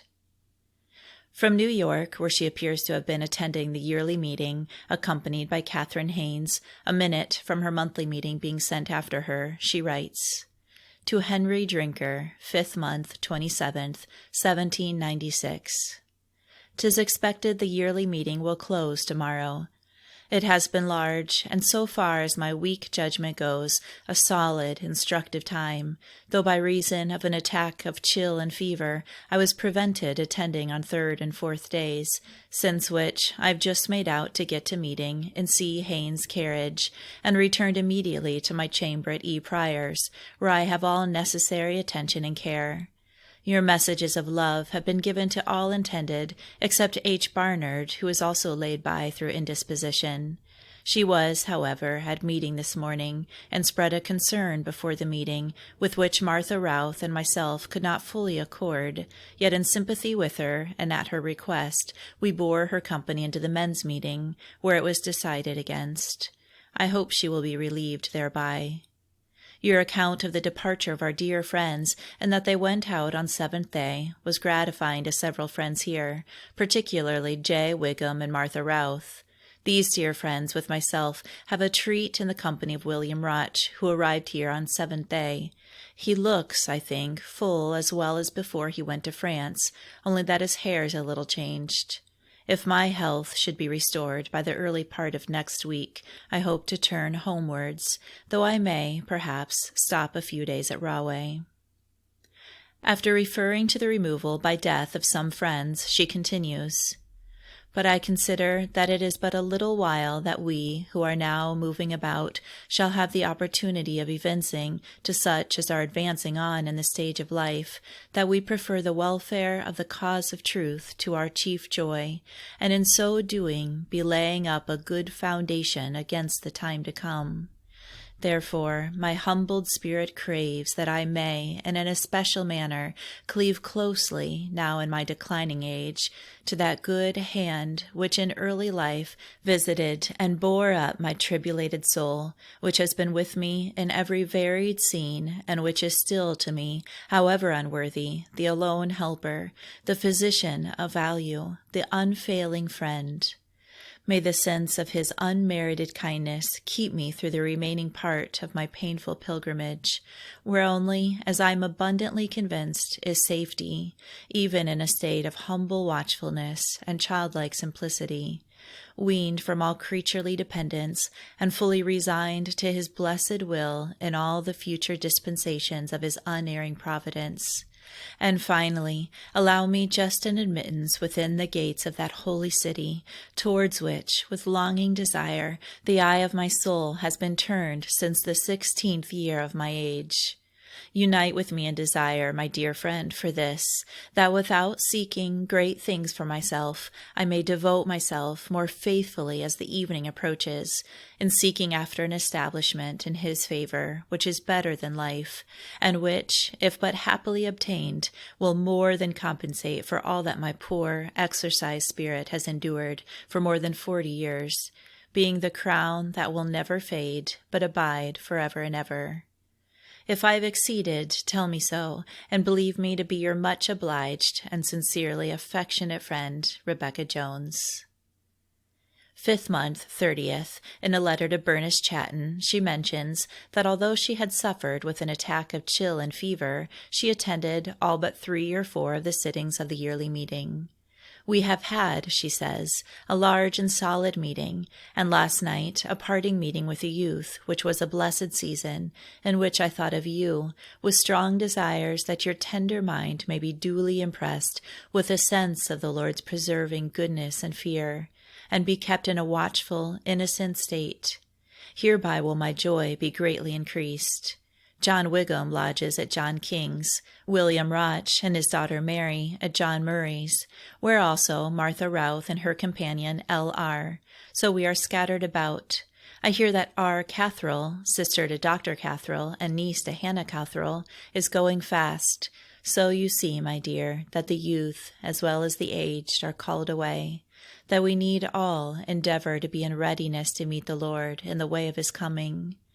I do not suspect your being in more danger than other young persons, but as my soul is deeply concerned for your preservation, and as many dear friends have taken most especial tender notice of you and do love you, and what is far better, I believe your heavenly Father loves you, and has not been lacking in his secret and blessed intimations to your own mind, I do therefore earnestly entreat you to beg of him for help and power, to resist all manner of temptations, and to walk before him in humility, innocence, and holy fear. Then will he delight to bless you, and both inwardly and outwardly to prosper you, and crown your tender mind with the incomes of his enriching peace. Farewell, my dear girl. May the Lord keep you and me near to himself, that if we meet again in this world, it may be with minds suitably impressed with a sense of his goodness, and if in his wisdom he sees fit to order it otherwise, oh, that we may meet in the mansions of rest and peace. So live in that which will help you to love your poor, weak, affectionate friend. 11th month, 3rd, 1796. In a letter to James, son of her beloved Catherine Phillips, she says, I expect you have accounts of our great works which are in contemplation, such as attempting to civilize the inhabitants of the wilderness, and to establish a boarding school after the manner of your Ackworth, build a large meeting house after your example, to accommodate both sexes at the yearly meeting, admit black people into society fellowship, etc. Well, my heart wishes well to every great, noble, and virtuous undertaking, but such is my declining state of health, advanced age, and dimness of sight, that I have no expectation that these things will be so perfected as that I may adopt the language of good old Simeon thereon. Yet am in the faith that success will attend the endeavors of such as have at heart the promotion of the good cause of truth therein. Footnote. It was not without reason that Rebecca Jones referred to the measures in question as great works, then in contemplation. In the autumn of 1795, the yearly meeting of Philadelphia appointed a committee to endeavor to promote the civilization and improvement of the Indians residing chiefly in the state of New York. Funds to defray the expenses were raised by voluntary contribution, aided by a liberal donation from friends in England. A number of young friends of both sexes were engaged to reside for a time among the natives in various locations and endeavor to instruct them in the arts of civilized life, such as farming, domestic economy, and several of the mechanic arts. It would exceed the limits of a note to give even a concise history of the operations of this committee, but it may be stated that the appointment is still kept up, though our valued friend Thomas Wister is the only one of the original number now remaining. The care of the Aborigines in various parts of our extended country has, since that time, engaged the attention of several other yearly meetings, and the attention of the Philadelphia Committee has been, for a number of years, chiefly directed to the settlements of the Allegheny. Although the progress of those people in the arts of civilized life has not fully answered the anticipation of their friends, their condition is greatly ameliorated. Instead of the bark wigwam of that day, many of them now occupy decent and comfortable houses, not inferior to those inhabited by their white neighbors. And instead of the precarious subsistence afforded by the chase, they generally rely upon the cultivation of the soil, and deposit the produce of their farms in barns erected by Indian workmen. The ancient Indian costume has almost entirely vanished, at least among the men, and the savage practice of cutting the margin of the ear into the form of a ribbon, which was so prevalent 60 years ago, has quite disappeared. It was the yearly meeting of 1794, 2 years prior to the date of this letter, that the plan of establishing a boarding school under the superintendence of a committee of that meeting was adopted. The farm at Westtown has been purchased, and preparations were made for erecting the necessary buildings, but the school was not opened until the spring of 1799.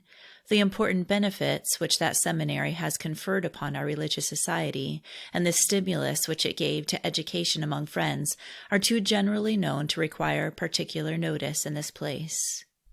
The admission of black people into society, to which she alludes, may seem to imply that a rule to exclude them had previously existed. That, it is apprehended, was not the case. But in the autumn of 1796, a question from one of the quarters, whether black people might be received into membership, was submitted to the yearly meeting. The doubt which gave rise to the inquiry was probably owing to the paucity of the applicants among the colored race for admittance into membership. Upon due deliberation, the yearly meeting adopted the just and liberal conclusion that where monthly meetings were united, and believing that the applicants were clearly convinced of our religious principles, and in a good degree subject to the divine witness in their own hearts, manifested by a circumspect life and conduct, said meetings were at liberty to receive such into membership without respect to nation or color. Returning to text.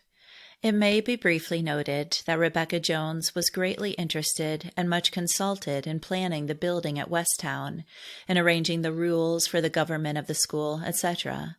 Pewter ware, in great varieties, having become very much obsolete, was still stored away and nearly useless in many families. Rebecca Jones interested herself in collecting articles of this kind, which were sent to her house by wheelbarrow loads, and these utensils, some in their original form and others remodeled, were placed at the service of the institution. We now extract some passages from a long and interesting letter, bearing date 12th month 30th, 1796, addressed to her from Amsterdam by her friend William Savory.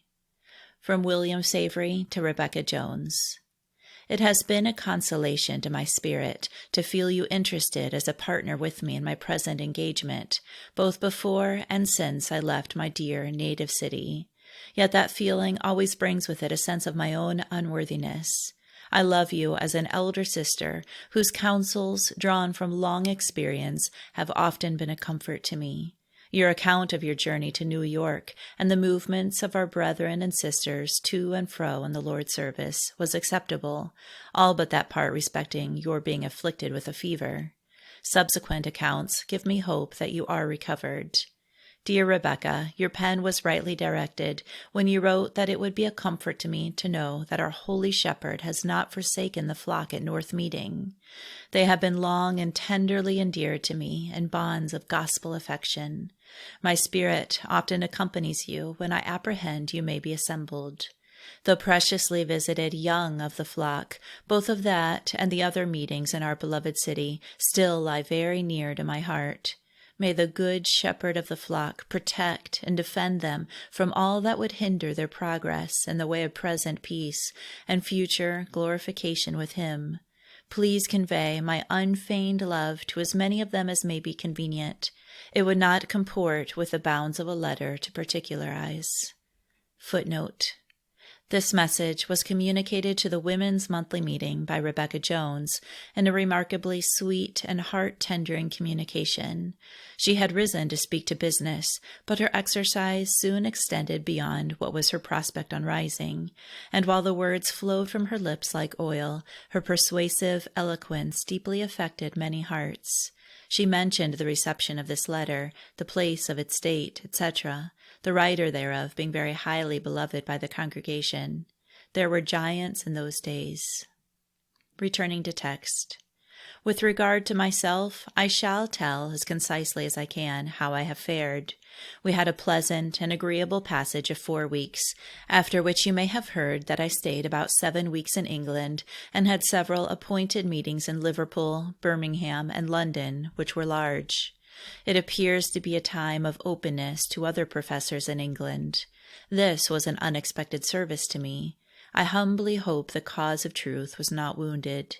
In the multitude of my Heavenly Father's mercies, he gave me as companions to Germany my dear friends George and Sarah Dillwyn, David Sands, and R. W. Farrer and B. Johnson. This, you may conceive, my sister, had an animating tendency, and was quite unlooked for. I could not have chosen brethren with whom, as partners, I would venture my little stock more freely. George told me of your hint in a letter to him, which he acknowledged hit the mark, as he had this journey on his mind before. George and Sarah Dillwyn have continued longer at Pyrmont than the rest of us. I believe rightly so. David Sands and myself have spent about 5 weeks there, first and last. We're present at 2 of their monthly meetings, which are now established in more regular form than heretofore, and contain about 60 members, and several more have applied. It would do your heart good to be a witness of the power of truth and the simplicity of these innocent people.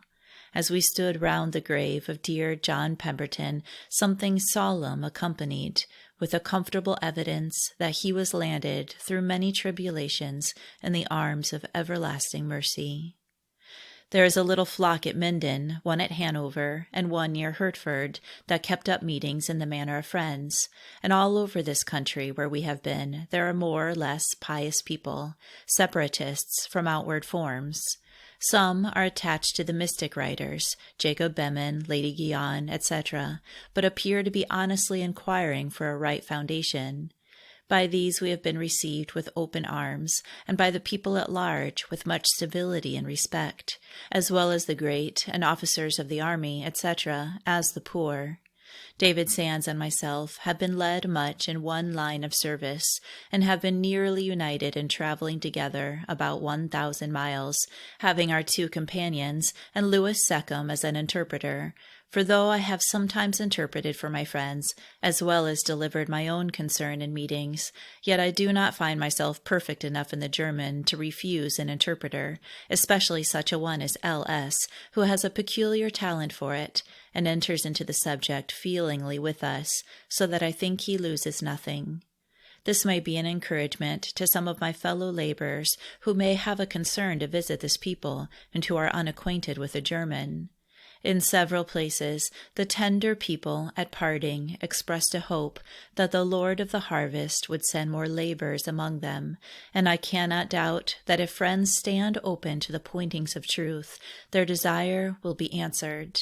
Here is a new and very extensive field opened. The influence of the priests is decreasing, and the hearts of princes enlarging, to allow more liberty of conscience than heretofore, although the fruits that have yet appeared in Germany are but small compared with America. The Prince of Waldeck has been kind to the friends of Pyrmont in several ways, and allows them the free exercise of their worship. The priests, however, still exact some fees for offices which they do not perform, as christenings, burials, etc. We have visited Berlin, the capital of Prussia, and several other cities in that kingdom, as Magdeburg, Brandenburg, Halberstadt, etc., in all of which are many honest inquirers after truth, and we had a number of meetings with them, which were generally solid and satisfactory. At Berlin, in particular, we had 7 or 8 at our inn, where we had 4 chambers, some of them upwards of 200 people, many of whom, though they had never heard of Friends, were nearly united with us in our doctrines, being taught by the great teacher of his people. These are the different ranks in the world, but mostly separated from the public worships. They appeared like thirsty ground, and received us and our testimony gladly, parted with us in the most tender affection, and must long be remembered in near fellowship. I do not remember at any time to have sat more humbling and contriting meetings than those. The praise is the Lord's. 1797. In 8th month, the yellow fever having again broken out, the inhabitants, following the instinct of self-preservation, rapidly removed from the city, and Rebecca Jones's small household was left quite alone in Brooks Court. Although she was preserved from being afraid with any amazement, she returned an affectionate acceptance to Catherine Howell's invitation to spend the season of the infection at her country seat at Edgeley on the Schuylkill. The day previous to her leaving the city, she fell down the stairs and hurt her leg severely. This hurt, for a time, seemed more painful than dangerous, and although unable to go abroad, she received and enjoyed the society of many visitors, and wrote many letters. With the family and guests and servants, she had religious opportunities, in which the sensible spreading of the holy canopy was witnessed. In the exciting state of the general mind, various and conflicting reports of the state of the city were conveyed to her, but her abode was in the quiet pavilion, and she remained peaceful, though by no means insensible. 9th month, 7th, she notes, by C. Haynes, Sarah Cresson, and Leonard Snowden, we had more comfortable accounts of our poor city, yet find that the fever continues. O Lord, be pleased for your mercy's sake once more to look down with compassion upon us, and in your own way and time deliver and spare your people, the workmanship of your holy hand. Grant that now your judgments are in our land, the inhabitants may truly learn righteousness. On first day, the 10th, remembering that Catherine Phillips went to meeting with her fractured arm in a sling, although she was more indisposed, she went to Germantown meeting, which was large, on account of the funeral of Jonathan Roberts. After an extensive communication from Nicholas Waln, Rebecca Jones was engaged in the expression of a lively desire for the general increase of spiritual health and submission to the Lord's will. At the close of the meeting, she had a select opportunity with the connections of the deceased at the meeting-house, in which she imparted tender counsel and sympathy. This effort proved injurious to her health, and a violent ague was followed by high fever, and her wounded limb being much inflamed, mortification ensued, and amputation was for a while anticipated. Yet her mind being fixed in dependence, she recorded on the ensuing day the language of her soul. O Lord my God, great and marvelous have been your dealings with me. My soul is led, in the depth of abasement and humility, to bless your ever adorable goodness and mercy, and renewedly to query, what shall I render? 9th month, 23rd, she writes to her kind friend and efficient helper, Leonard Snowden. I have been much with a little company this day assembled. May the blessed Shepherd be with you, and crown with his life-giving presence. I shall esteem it a favor your giving me an account of what came before you, who from the country have ventured in, with anything that occurs interesting to a poor, wounded, and diseased prisoner, who knows not how the present trial may end. But I am endeavoring after entire resignation to the Lord's will herein. This family are kind beyond description. Several friends have been to see me, and their company, with that of dear William Roch and Martha Routh and companion, have several times had a strengthening effect, so that I may adopt the language of David. And the multitude of my thoughts within me, your comforts delight my soul. Under the same date, she notes, in the afternoon, dear Tamsin Clifford walked here 2 miles and made us an hour's visit. She never appeared so lovely and amiable. She took a most affectionate leave, and though Christiana Hustler offered her carriage, she chose to walk, J. Hopkins and E. Howell going with her, by whose return she sent me a present. Alas, how frail and how short-sighted we are! Little did we think it would be a final parting. This lovely young woman had been Rebecca Jones' pupil. She was taken alarmingly ill the next day with a yellow fever, and in a few days died, in such a condition that they were obliged to send to town for a rough coffin, which was put on wheels and brought by 2 men, and in the evening was conveyed by them and 2 black servants to the city for interment. Rebecca Jones felt this circumstance keenly, yet, she says, my soul rests satisfied that she is centered in the arms of everlasting mercy. We sat silent and sorrowful all the evening in the chamber. The following letter was written to the aged and afflicted mother of the deceased. To Anne Clifford, Edgeley, 10th month, 2nd, 1797. My dear friend, such are my affectionate, sympathetic feelings with you and yours in the present humbling and afflictive dispensation, and such has been the tender solicitude of my soul on account of the dear deceased, though I always tenderly loved her, was yet rendered in her last visit here more particularly near to me, and such is my present comforting persuasion that she has fallen asleep in the arms of everlasting mercy, that I cannot forbear manifesting my friendship in this way, being unfit personally to attempt seeing you, which would not be lacking could I even bear the ride, but the state of my bruised limb will not allow me to leave my chamber. May you, my beloved friend, though bereaved of so lovely and desirable an assistant in your declining age, experience the great healer of breaches near your drooping mind, and by the consoling influences of his goodness, which has followed you all your life long, be sustained in the present conflict, and enabled with his deeply tried servant Job to bless his ever adorable name, who has been pleased, doubtless in unerring wisdom, to take away even one of his choicest temporal blessings.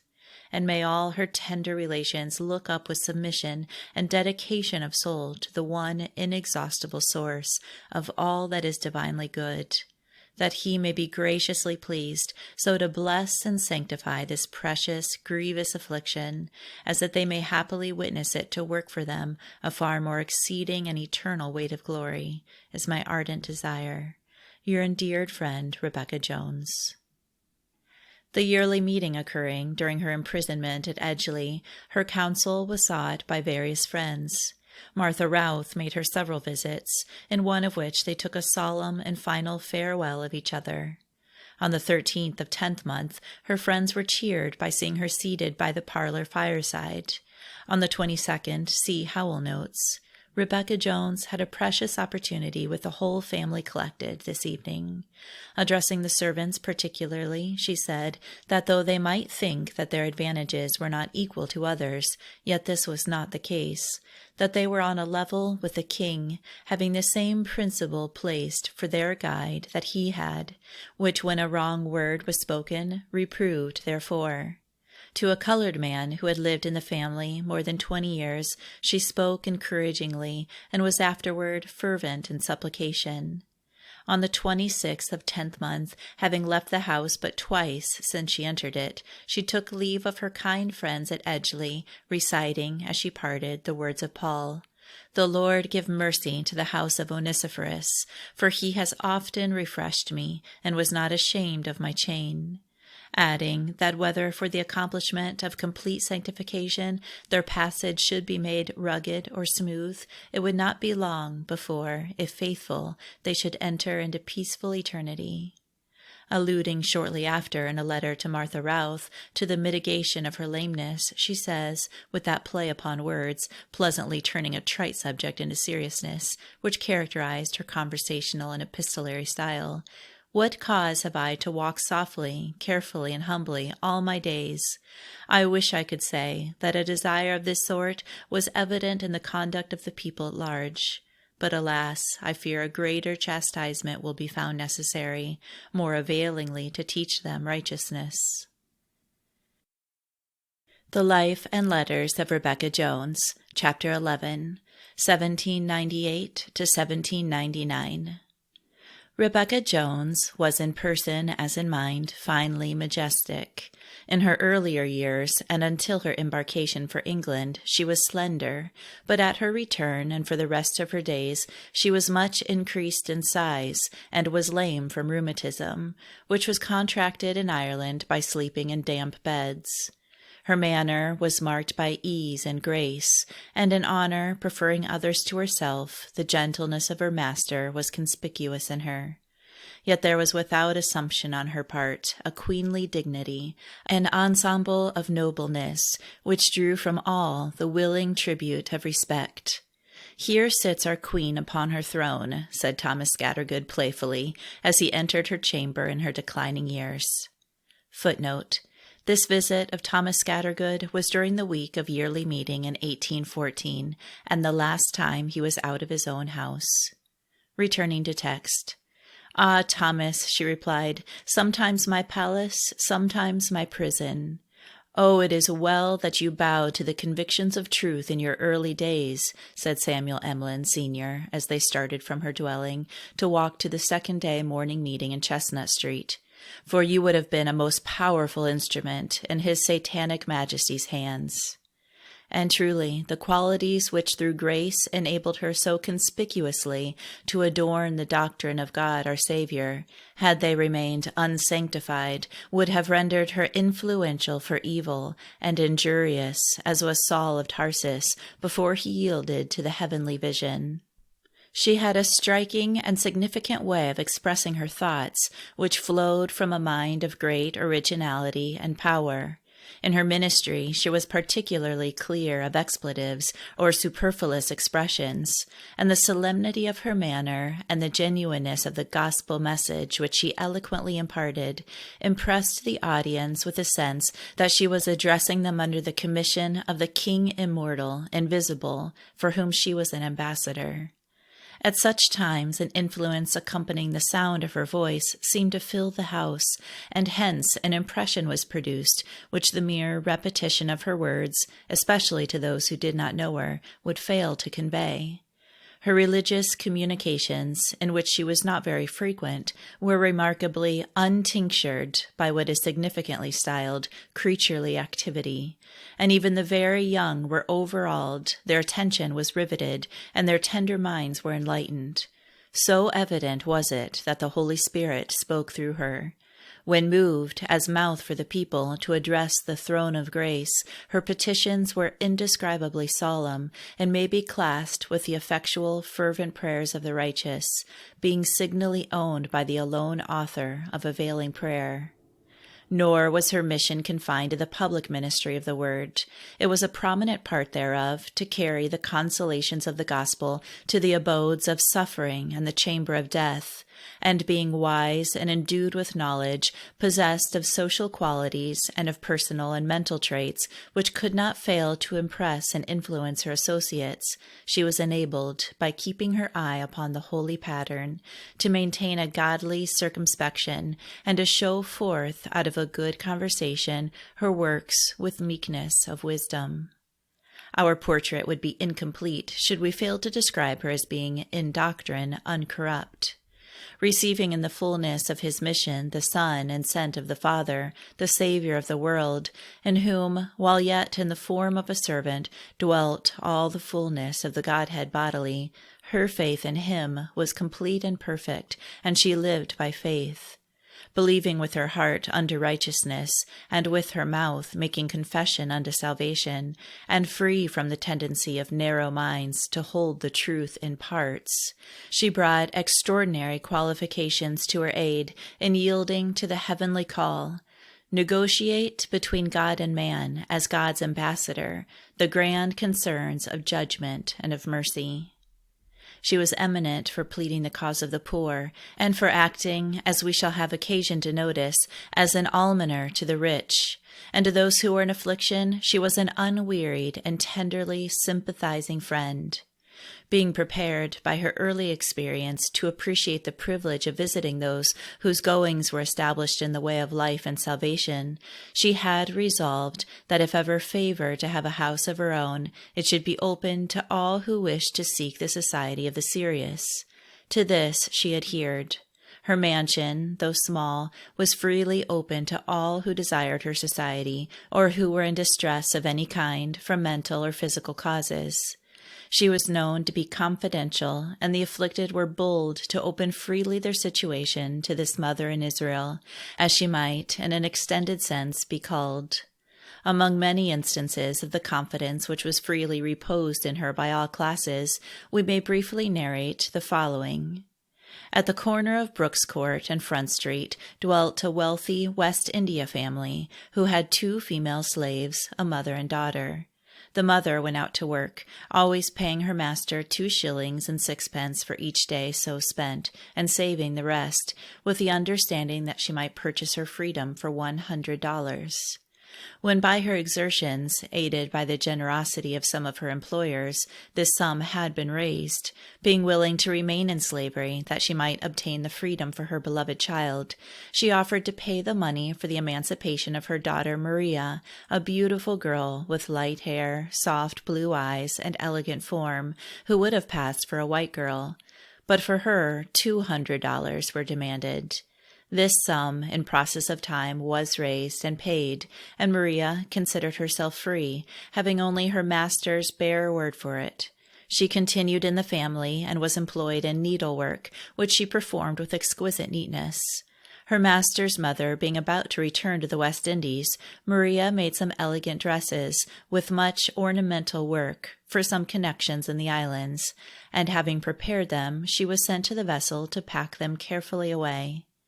She went with many fears and misgivings, and while she was in the cabin, the vessel put off from the wharf, and on her returning upon deck, she was seized, gagged, and pinioned. The weeping mother, in an agony of suspense, dared not breathe her apprehensions, but being sent to fill the tea-kettle at a pump of soft water which stood up the court, near Rebecca Jones's kitchen, she cast a hurried look to see if she was observed, and slipped into the house, where with very little preface she related what she knew of the situation of her daughter, and the danger that awaited her. Rebecca Jones avoided raising her expectations, but immediately sent our informant to Thomas Harrison with a request that he would come to her.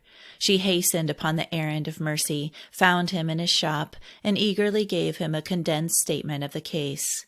Yes, said the philanthropist. Tell her I'll be there directly. And starting at once with hasty steps, he was with Rebecca Jones before the messenger could return. He instantly proceeded to the house of the master, and opening the door of the parlor where the family were at tea, and placing his stalwart figure in the entrance with his hands on the doorposts, he asked, "Is J.I. at home?" The person named, being a man of courtly manners, rose from the table with a courteous bow and replied, "That is my name, sir." "Where is Maria?" asked Thomas in an authoritative tone. "It's none of your business," answered J.I. with a greatly altered manner. "It is my business, and if you do not tell me, I'll call in the constable and take you to prison, and keep you there until she is given up." His wife, being alarmed at Thomas Harrison's resolute words, called out, "Oh, don't take my husband to prison. Maria's on board the vessel." "Where is the vessel?" "At Race Street Wharf," she replied, in spite of her husband's efforts to silence her, and also gave him the name of the vessel.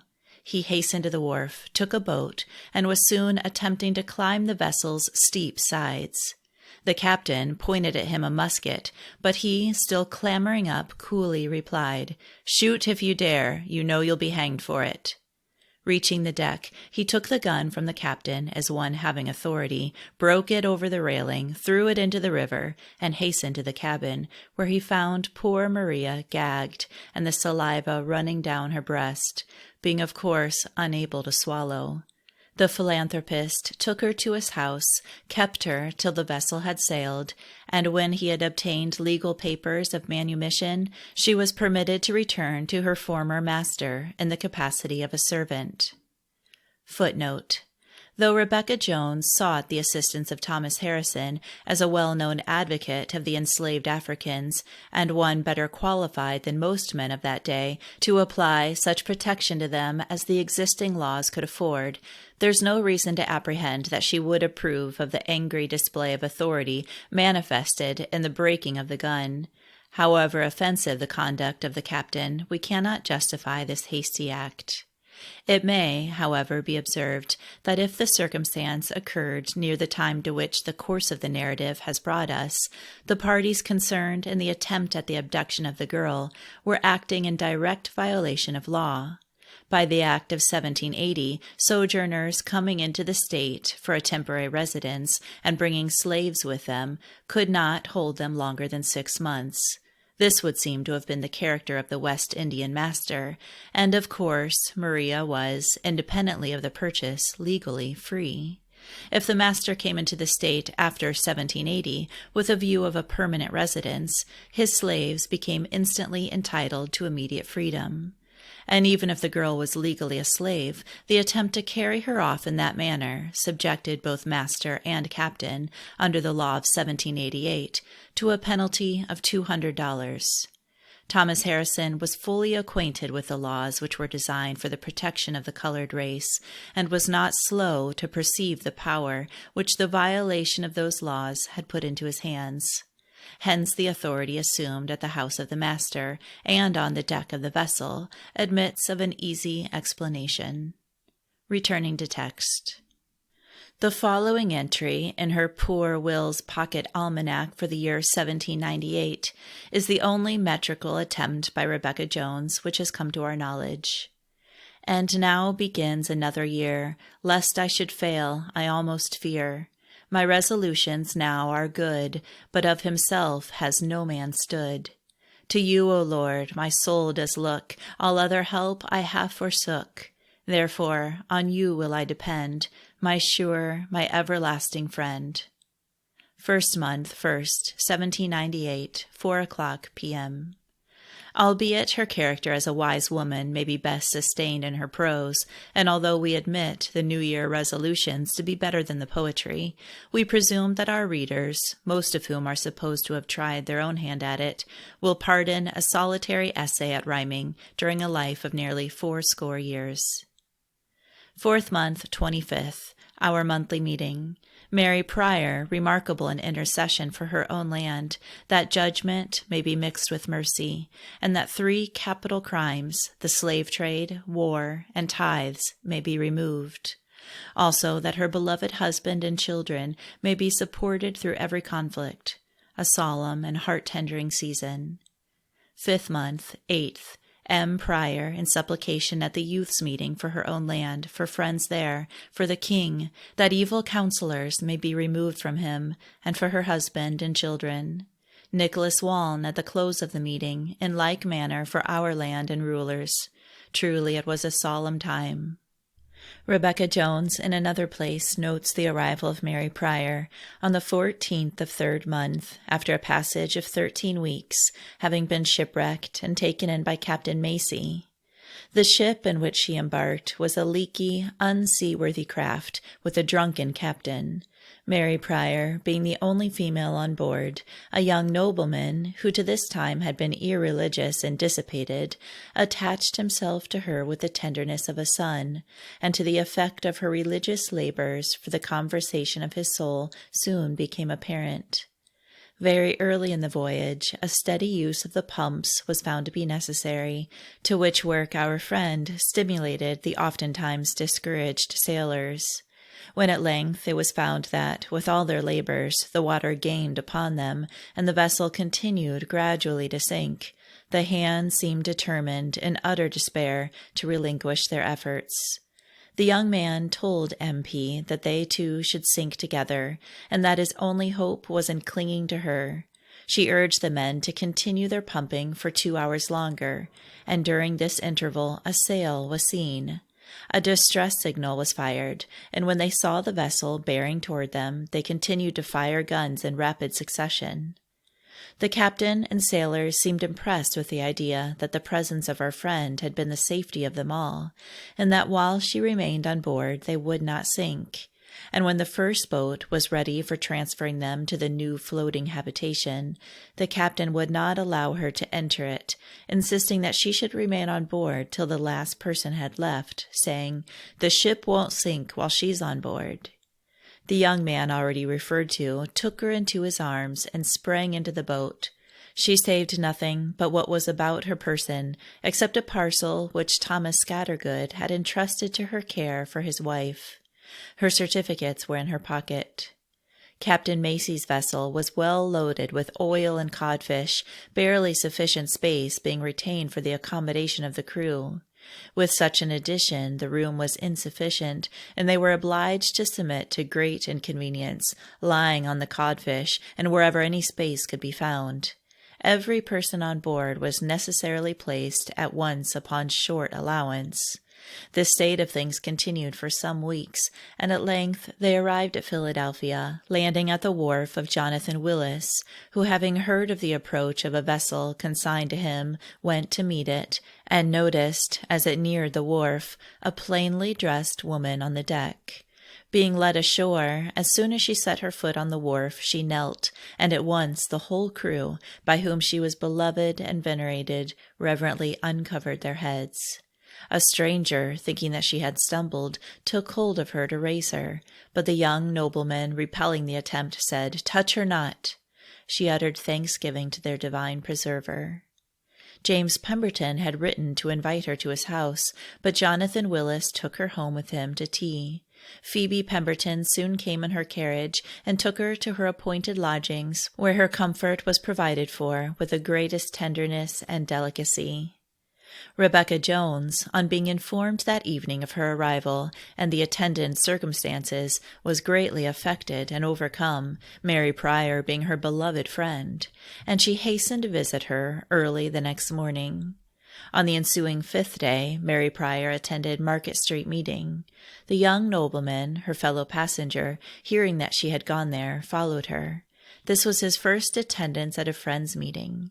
She was led to elucidate impressively the parable of the prodigal son, and her testimony being sealed upon his mind, he supposed it to be designed by her especially for himself. Visiting her in the afternoon, he wept much and said, "Oh, why did you expose me so, before so many persons? Why could you not have told me all this in private?" Of course, he was satisfied upon a proper explanation. 7th month, 16th, 1798. In a letter to Martha Routh, she says, "Your being so renewedly and quickly commissioned for service in the family is animating to me, a poor, feeble soldier.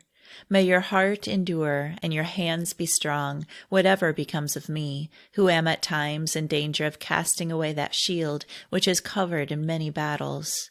And yet there is occasion thankfully to rejoice in hope that if the dear youth who have of latter time been brought under the holy forming hand, and have evinced on whose side they are, if these keep steady in their love and zeal Godward, that there will be a succession of standard-bearers when our heads are laid low.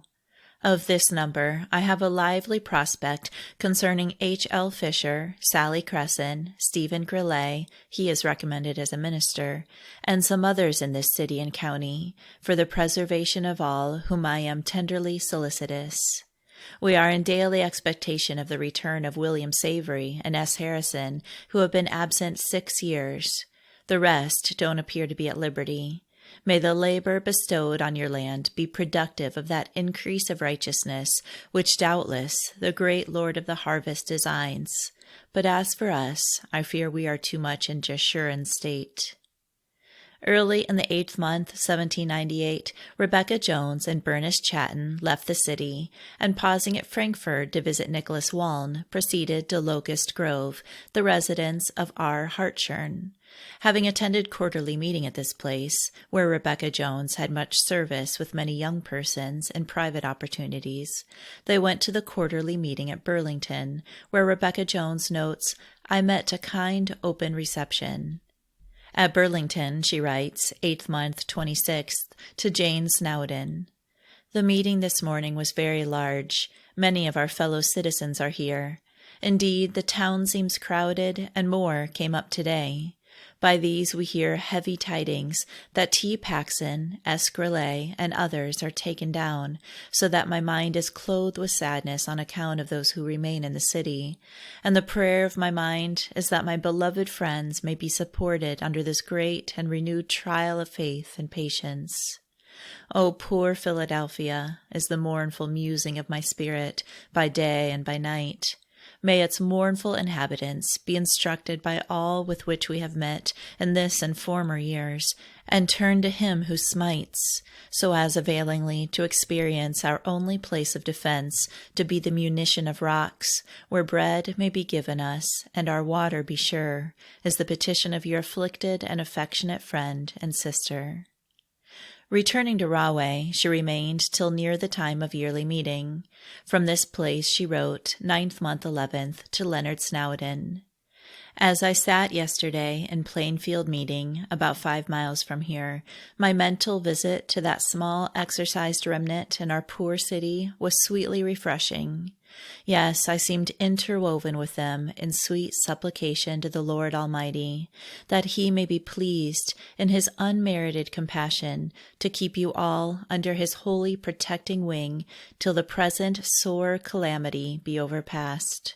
Sustain you above the raging billows, guide you by his counsel, and finally crown your conflicting minds with unshaken peace. Perhaps I was brought near in remembrance to some of my dear friends at the same time." Jane Snowden to Rebecca Jones, Philadelphia, 9th month, 28th, 1798. "My dear friend, I feel so much weakness and poverty that I scarcely know how to take hold of my pen to salute you by letter. Nevertheless, I apprehend I feel at times a degree of that love by which the disciples of Christ were distinguished.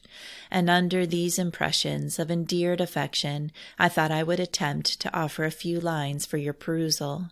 Though I know not what I shall say, but hope my pen will speak the language of a heart which has been of latter times often broken and contrited before him who can preserve from the pestilence that walks in darkness, and from the destruction that wastes at noonday. Was not my harp hung upon the willows, I could endeavor to speak of his judgments and his mercies too. This is truly a solemn time.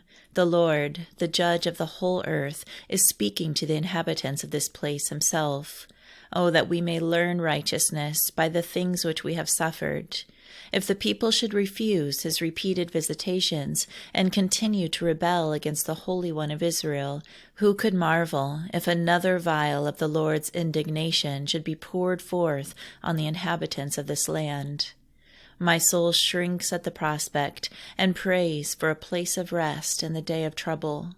When we began to be surprised with the terrors of this awful visitation of sickness and mortality, I most ardently desired to be at liberty to leave my habitation, but such a thick cloud overshadowed that I could see no way either to the right or to the left. When in this situation, I often secretly compared myself to a person in confinement under bars, locks, and bolts. My bonds were too strong to be broken. So you see, my endeared friend and mother, by what I have written, and by what you have heard before, that I have been sick and in prison, having nothing to boast of except my infirmities. Notwithstanding, I felt myself thus bound in a place of deep suffering. It was far from me to harbor one uncharitable sentiment in regard to those who left their dwellings. So distant is such a thought from me that in some of the most sorrowful, humiliating seasons which I have passed through, I have been thankful in believing that many of my nearest and dearest friends were permitted to flee from the sufferings which we experienced in our habitations. I desire not to murmur, and I think I do not feel any disposition of that kind. Neither have we any cause to regret staying here, for the Lord has hitherto dealt very bountifully by us. Oh, that we may be enabled forever to keep our confidence in the Shepherd of Israel, and in the day of trouble endeavor to take refuge under his holy wing, and then all will be well. Believe me to be, as I am, your truly affectionate friend, Jane Snowdon. Rebecca Jones to Jane Snowdon, Burlington, 10th month, 4th, 1798. Dearly beloved Jane, your precious letter of the 28th of last month would have been replied to before now, but wishing to inform you that I had got to Edgeley, prevented an earlier answer. However, this morning I seem disposed to acknowledge it from hence. The favored situation of your mind appears almost enviable. It is what I have been laboring for on my own account, and according to my measure. It seems that through the infinite condescension of the Shepherd of Israel, I have, in degree, partaken of the like blessed experience, so that I can in truth say, so far from assuming the seat of judgment respecting those who have been bound to stay in our poor, afflicted, and almost forsaken city, my mind has been so fully yielded in sympathy with you and other dear friends there, that the frequent, yes, the daily breathings of my sorrowful soul have been to the Father of mercies, that you might be surrounded by his all-protecting arm, and upheld thereby in every renewed baptism, both of body and mind. So that I rejoice in finding that notwithstanding many and great have been the provings of your faith and patience, the shout of a king is evidently in your camp. May this continue to be your and dear Leonard's experience, says my soul. Our several dear friends, who for the sake of supporting the precious testimony of truth ventured their lives by going to the yearly meeting, are also the objects of my near sympathy and tender solicitude. Great must have been their conflict to become so resigned, and great also, I have no doubt, will be their peace, whether in life or death. We hear often of them who are in the disease. As to myself, I may say that I came from Locust Grove, desirous of all wise direction. But when the time approached, my soul became exceedingly sorrowful. Such a cloud of darkness arose on the prospect that I was obliged to get into the quiet and pray to be preserved from tempting the Lord my God. And in the sequel, as the meeting was adjourned, relief was afforded, and I said in my heart, Good is the word of the Lord, worthy to be trusted in and praised, now and forever. After seventh day, please direct to Edgeley, where I hope to be in the course of next week, there to wait until it shall please the Lord to open the way for my return to my little habitation. When this is mercifully granted, I trust, my dear friend, we shall be enabled mutually to set up our Ebenezer under the renewed sense of the all-sustaining power and goodness of the Lord Almighty, to whom be thanksgiving and praise, now and forever. Amen. Tell your dear children I love them and think of them often. I salute you and dear Leonard in gospel affection, and remain your tribulated sister, Rebecca Jones. As the yearly meeting drew near, being still undecided whether to attend it, she again visited Burlington, making her home with her friend Martha Allinson. For a day or two, both Rebecca Jones and Martha Allinson were under great mental exercise, desiring right direction whether they should at this solemn crisis go to the annual assembly, and not seeing clearly any light upon their movement in the matter. But when at length Rebecca Jones proposed to go to Philadelphia, the language distinctly presented, "Who has required this at your hand?" She informed her hostess of her conclusion to remain, and found that she had arrived at a similar decision. From Burlington they were taken by James Logan and his nephew John Smith, 10th month, 10th, to Edgeley, there to remain during the violence of the epidemic. Next day, being the youth's meeting at Germantown, C. Howell notes, "Dear Rebecca had good service, dividing the word of judgment, and with the authority of truth.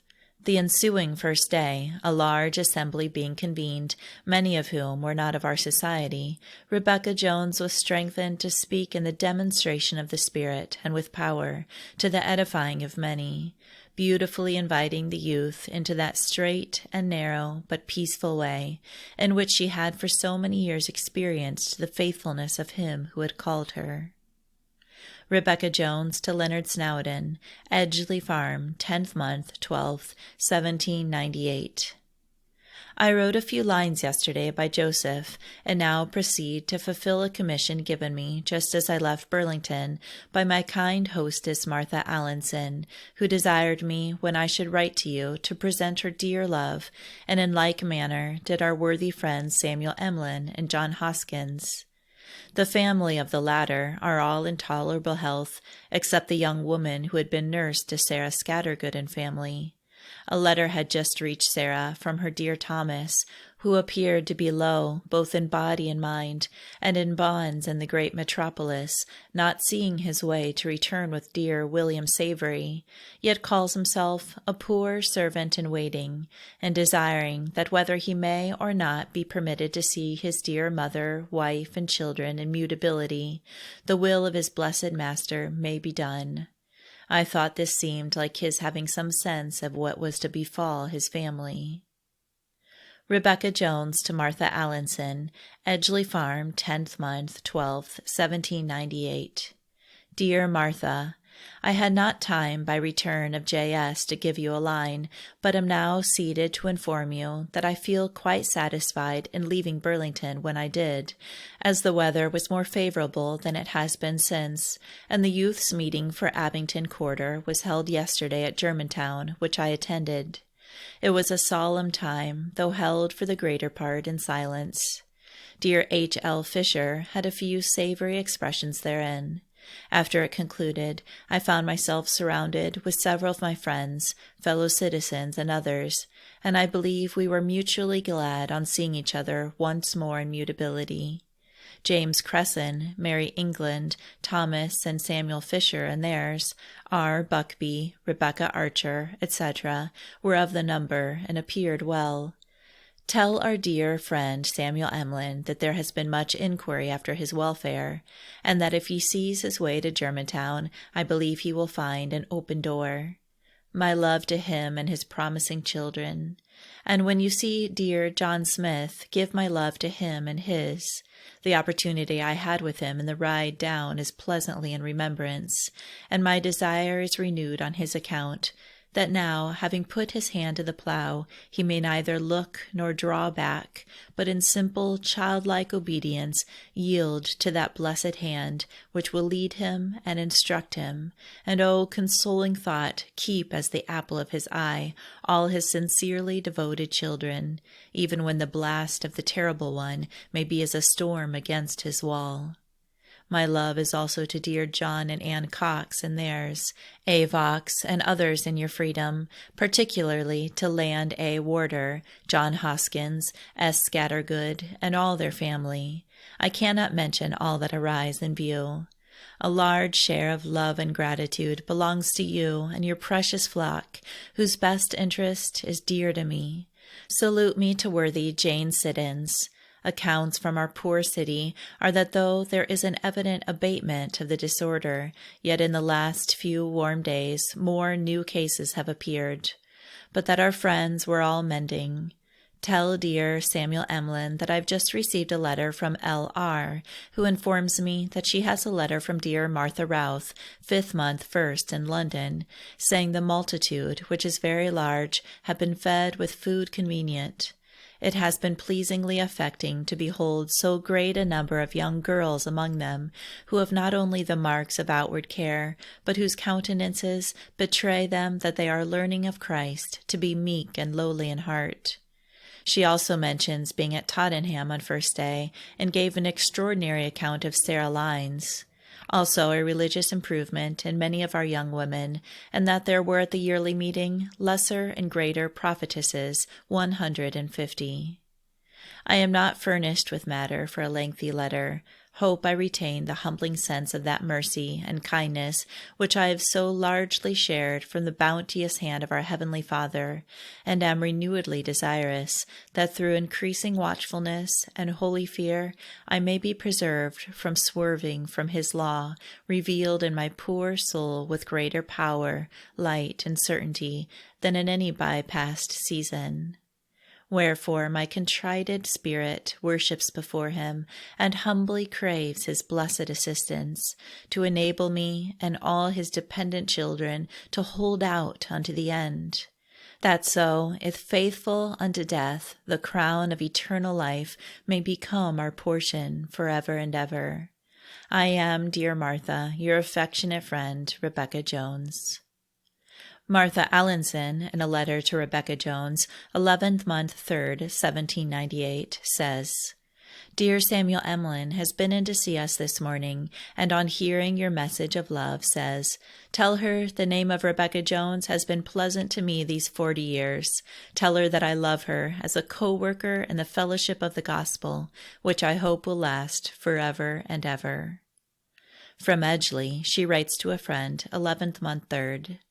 I do not think I shall get to my lonely dwelling in the city till next week, when, if I am favored once more to arrive thereat, I hope it will be under a suitable sense of the Lord's mercy and goodness, which having followed me all my life long, has not withdrawn from me during the late awful visitation, and with renewed desires to be kept low and humble in His fear the few remaining days, that I may be continued in mutability.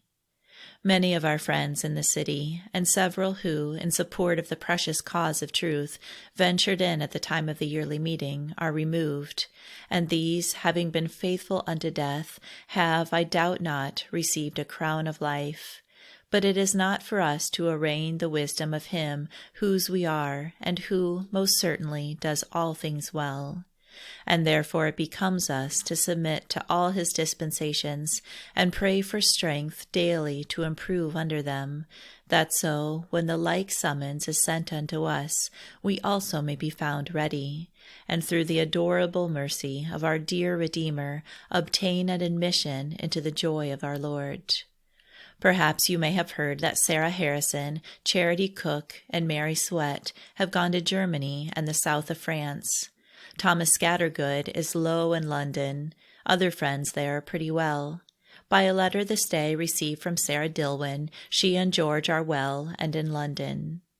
It may interest our readers to know that during this absence from the city, the keys of her house were left with 2 friends who were authorized to take therefrom anything which could minister to the comfort of the sick. She had a quantity of fine bottled cider, which was much valued as a medicine for the convalescent, and the friends, by her direction, would take a bottle and wine-glass and go from house to house, administering to each patient as was needed. Rebecca Jones was also diligent in making collections of money and clothing, which she sent from time to time to the city, to be judiciously expended for the benefit of her suffering fellow beings. She had singular penetration in discovering cases of distress, and delicacy in affording relief. And although her friends often placed funds in her hands without asking how they were to be appropriated, confiding in her judgment and fidelity, she was always careful to let it be understood, when such was the case, that the money she was bestowing was not her own. The following incident may serve to exemplify that sympathy and exercise, free from all confusion, which is at times experienced by those disciples who, having their fellowship with the Father and with the Son, are perfected in true Christian unity of the Spirit. At a meeting during the winter of 1798-99, Rebecca Jones and her tenderly beloved friend Jane Snowdon kneeled simultaneously. And Rebecca Jones, who did not till after the meeting know of the coincidence, very solemnly gave utterance to the spirit of supplication which arose as incense from the hearts of the assembly, and Jane Snowdon, remaining upon her knees, felt herself fully relieved by the expression of the very prayer which had been begotten in her own mind. 11th month, 4th, 1798. Being first day, Rebecca Jones had a solemn parting opportunity with a miscellaneous assembly at Germantown meeting, impressively recommending the performance of the vows made in the time of distress. The next day, Catherine Howell notes, "This morning, John Hopkins waited on Rebecca and Bernice to Philadelphia, they having spent just a month very agreeably with us. And let me with heartfelt gratitude acknowledge that my own large family, consisting of 20, with the circle of my near connections around me, have been favored in a peculiar manner, while sickness, distress, and death have visited the habitations of many in the poor, deserted city of Philadelphia. And the sincere desire of my heart is that we may walk humbly and be enabled to bring forth much good fruit to the praise of our kind benefactor, who, for this and for every other blessing we may enjoy from his bountiful hand, is indeed worthy, now and forevermore." Our yearly meeting, Rebecca Jones writes to a transatlantic friend, fell in course in the 9th month. Several valuable friends from different quarters ventured in just to adjourn it. Of these, 10 took the fever, went home, and departed, whose loss to the church is great. The yearly meeting was adjourned to the 10th of 12th month, when we had the company of dear Mary Pryor and Gervas Johnson. It was large, held the week through, and was, in all its sittings, the most weighty and solemn assembly that I ever remember to have attended. Of the friends above mentioned, she says, "They are so clothed with love and meekness that all ranks of the people seem united to them, and truly they have my cordial fellowship and near sympathy, as beloved fellow disciples and servants of our blessed Master, who will, I humbly hope, go with them and be their exceeding great reward." To an English correspondent she writes, "The consideration of the time of holding our yearly meeting, which was referred to our last yearly meeting, was resumed. A committee of 60 men and 30 women was appointed, who all united in reporting that the 3rd week in the 4th month was most eligible, and that our general spring meeting be discontinued, which was united with by the meeting, so that of course your epistle will not be answered till that time." Footnote: the 3rd Sunday in the 4th month was the time then agreed upon for the commencement of the yearly meeting, the first, commencing at that time, being held in 1799. That meeting was regularly convened on the day then fixed, from that time to the present. The general spring meeting, to which Rebecca Jones alluded, was a meeting of ministers and elders, which the friends in those stations, from all branches of the yearly meeting, had held up to that time annually in the 3rd month. Returning to text. 1st month, 9th, 1799. Referring to the prospect of more messengers from Great Britain, she says, "Surely the great and good Father of his family intends, by thus sending his servants to and fro, that divine knowledge shall be increased. So be it, says my soul. As for me, my dwelling is much among my own people. This city is a large field, and much labor, exercise, watchings, and fastings fall to the lot of those who are travailing for its prosperity in divine things. Oh, that I could say that we have learned righteousness by all we have undergone. Then might we hope that the Lord's anger would be appeased, and that his hand may not again in judgment visit us for our iniquities." The Life and Letters of Rebecca Jones, Chapter 12, 1799. On the 31st of 5th month, 1799, Rebecca Jones and Jane Snowdon, having been liberated for religious service in New England, left Philadelphia, and reaching Rahway on the 1st of 6th month, they attended meeting there the next morning, and crossing the North River from Powell's Hook, reached New York that evening. Next afternoon they embarked on board the packet Eagle for Newport, having for fellow passengers Joseph Weidel, Gervas Johnson, Jonathan Evans, Ruth Anna Rudder, Sarah Cresson, Richard Mott, Abraham Barker, and many others. After a passage of 49 hours, they reached the abode of Thomas and Abigail Robinson at Newport on the 5th, which, she says, excited thankfulness in each of our minds. The 6th, being 5th day, they attended meeting, where the service devolved upon Jane Snowdon and Sarah Cresson. It was, says our friend, a good meeting.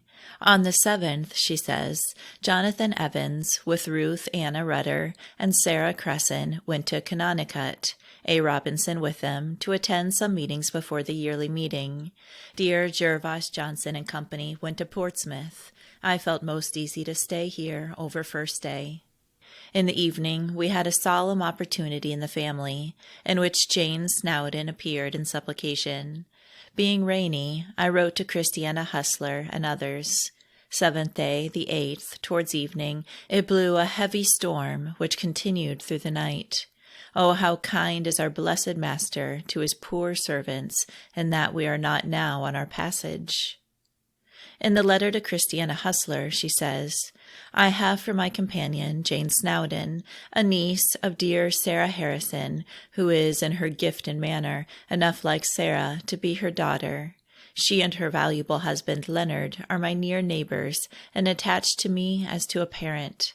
They are, in short, as I often say of a faithful friend, a living treasure unto me. For indeed, my dear, I feel in a very stripped state now in my declining years, many of my most intimate contemporaries being removed from works to rewards. And oh, for some who have broken the solemn ties of friendship in a way still more to be lamented and deplored. But on this subject I cannot proceed. The yearly meeting at this place is to commence next week, and we have, with the consent and help of our dear friends at home, got here timely for it. In the same vessel came with the like prospect dear Gervas Johnson, an innocent, humble disciple, much beloved in this land, and Ruth Anna Rudder and Sarah Cresson from our quarterly meeting. The former has an excellent gift in the ministry, has had an excellent education, and in early life indulged much in gaiety, but is now fervent in spirit, calling others to come, taste, and see for themselves how good the Lord is. Footnote. It may perhaps be acceptable to some of our readers to see a brief notice of the worthy friend of whom Rebecca Jones bears the above testimony. Ruth Anna Rudder was descended from parents of considerable wealth and highly respectable character in the view of the world. They were not in profession with friends, and this daughter received what was no doubt then considered a liberal education, including the accomplishments of fashionable life. But at an early period her mind became deeply and solemnly impressed with considerations respecting her future condition. The gaieties of the world soon lost their attractive influence, and she became solicitous, above all other considerations, to seek and to purchase the pearl of great price, the favor of her Redeemer, whatever it might cost. Her father, though he felt and manifested a tender attachment to her, yet not comprehending the nature or depth of her exercises, made her way for a time more trying than it otherwise would have been. But the rectitude of her conduct, her filial regard to her parents, and the steadiness with which she adhered to the course to which she felt herself called, at length overcame all opposition, and procured from her parents and connections a degree of love and respect which could have been obtained in no other way. Having passed through a series of preparatory baptisms, she came forth acceptably in the ministry, about the 22nd year of her age. Among the friends who attended the yearly meeting during the prevalence of the yellow fever in 1798, Hannah, the wife of Jacob Lindley, was one. She was a valuable minister, and in almost all respects a very superior woman. Soon after her return from Philadelphia, she was seized with the prevailing epidemic, and in a few days removed from works to rewards.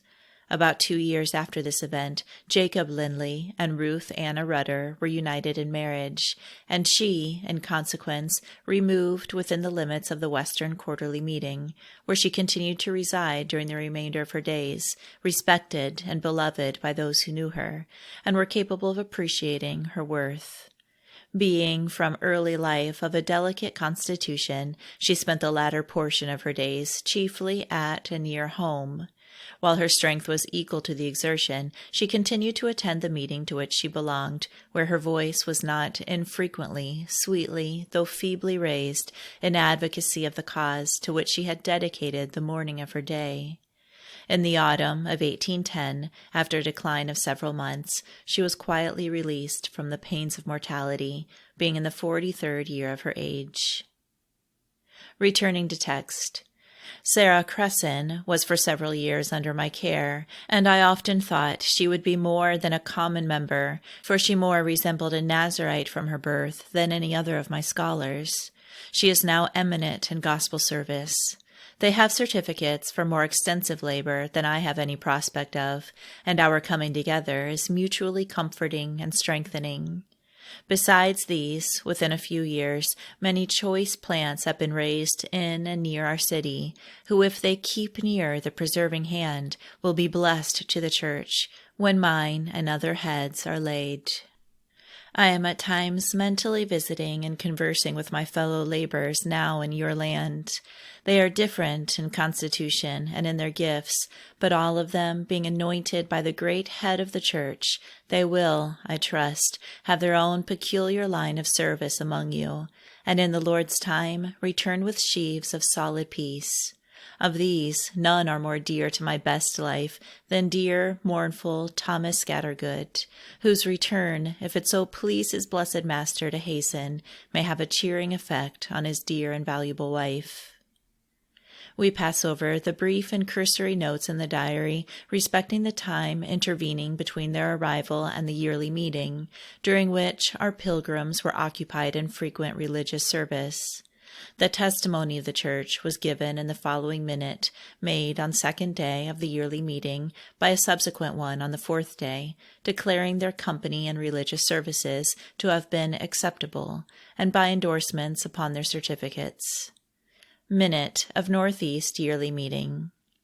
Having had the acceptable company of our beloved friends Rebecca Jones, Jane Snowden, and Sarah Cresson from Philadelphia, and Ruth Anna Rudder from Exeter Monthly Meeting, Pennsylvania, at this meeting, their respective certificates were read, and their gospel labors were to our comfort and edification.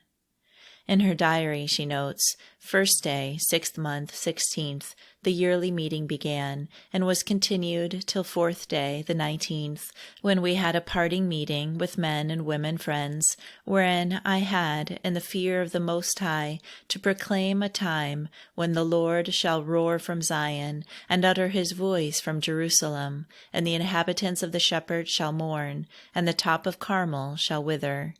Amos 1:2. The very year succeeding this solemn communication, symptoms of an insubordinate spirit appeared, especially in the eastern quarters, and confined almost exclusively to select members, so as to induce the appointment of a committee in the select yearly meeting. Footnote: this was probably a verbal appointment. Committees were appointed by the select yearly meeting on account of difficulties in different quarters in 1804, 1809, 1816, and 1821, which last was continued by annual appointments for years, and about the same time and in reference to the same difficulties, a committee was appointed by the general yearly meeting. These appointments, although frequently repeated from the date last mentioned to the present time, do not appear to have ever assumed the character of a standing committee. Returning to text. In 1801, the defection was still farther developed, and numbers who had been regarded as shepherds went into manifest ranterism. This disease was measurably put down and held in check, but even to those who only remember the trials with which friends of this yearly meeting were afflicted about the year 1821, it will not appear strange that Rebecca Jones had to deliver the solemn warning to which she has thus made a brief reference. Several friends who were at the time of Rebecca Jones' visit in good standing became victims of the fearful storm of ranterism, which carried from the fold even some who had been commissioned to feed the sheep. Footnote: In this year, a valuable minister, who in venerable age is still alive in the truth, being on a visit to New England, found himself religiously drawn to visit a select member, and he delivered to him, with great plainness of speech, a close and searching message of warning and rebuke. The object of his concern, laying his hand upon him in a patronizing manner, replied, "Dear young man, be faithful. I desire your encouragement." His visitor, looking at him with surprise, said, "Surely you have not understood me. I have been endeavoring to convey to you that you are one of those wolves in sheep's clothing." Unable to bear such plain dealing, he left the room in a passion, and the character thus given was, to the sorrow of his friends, but too clearly illustrated by his subsequent career. Returning to text.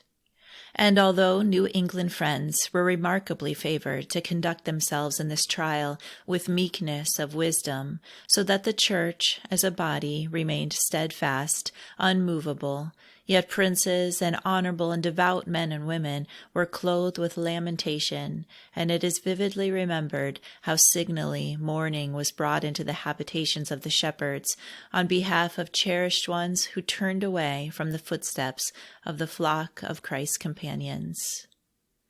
Rebecca Jones to Henry Drinker, Nantucket, 7th month, 10th, 1799. Dear friend H. Drinker, I believe you know how to make large allowances for such a poor and almost worn-out pilgrim, or else I should make a long apology for omitting till now to acknowledge the receipt of your friendly communication of the 16th of last month, which both revived and encouraged my companion, Jane Snowdon, who, you know, is neither among the forward nor too confident servants. She has, however, to my comfort, been favored to relieve at different times her own mind, and to approve herself unto the Church a workwoman that need not be ashamed. You have, I expect, through our dear L.S., heard how we have got along to this island, where we landed, after a passage of 7 hours from Bedford, 2 weeks ago, minus a day, and the next 7th day came the other detachment, with Jonathan Evans, namely Richard Mott and his companion A. Underhill, R. Rudder, and S. Cresson, G. Johnson and Joseph Whittle with us.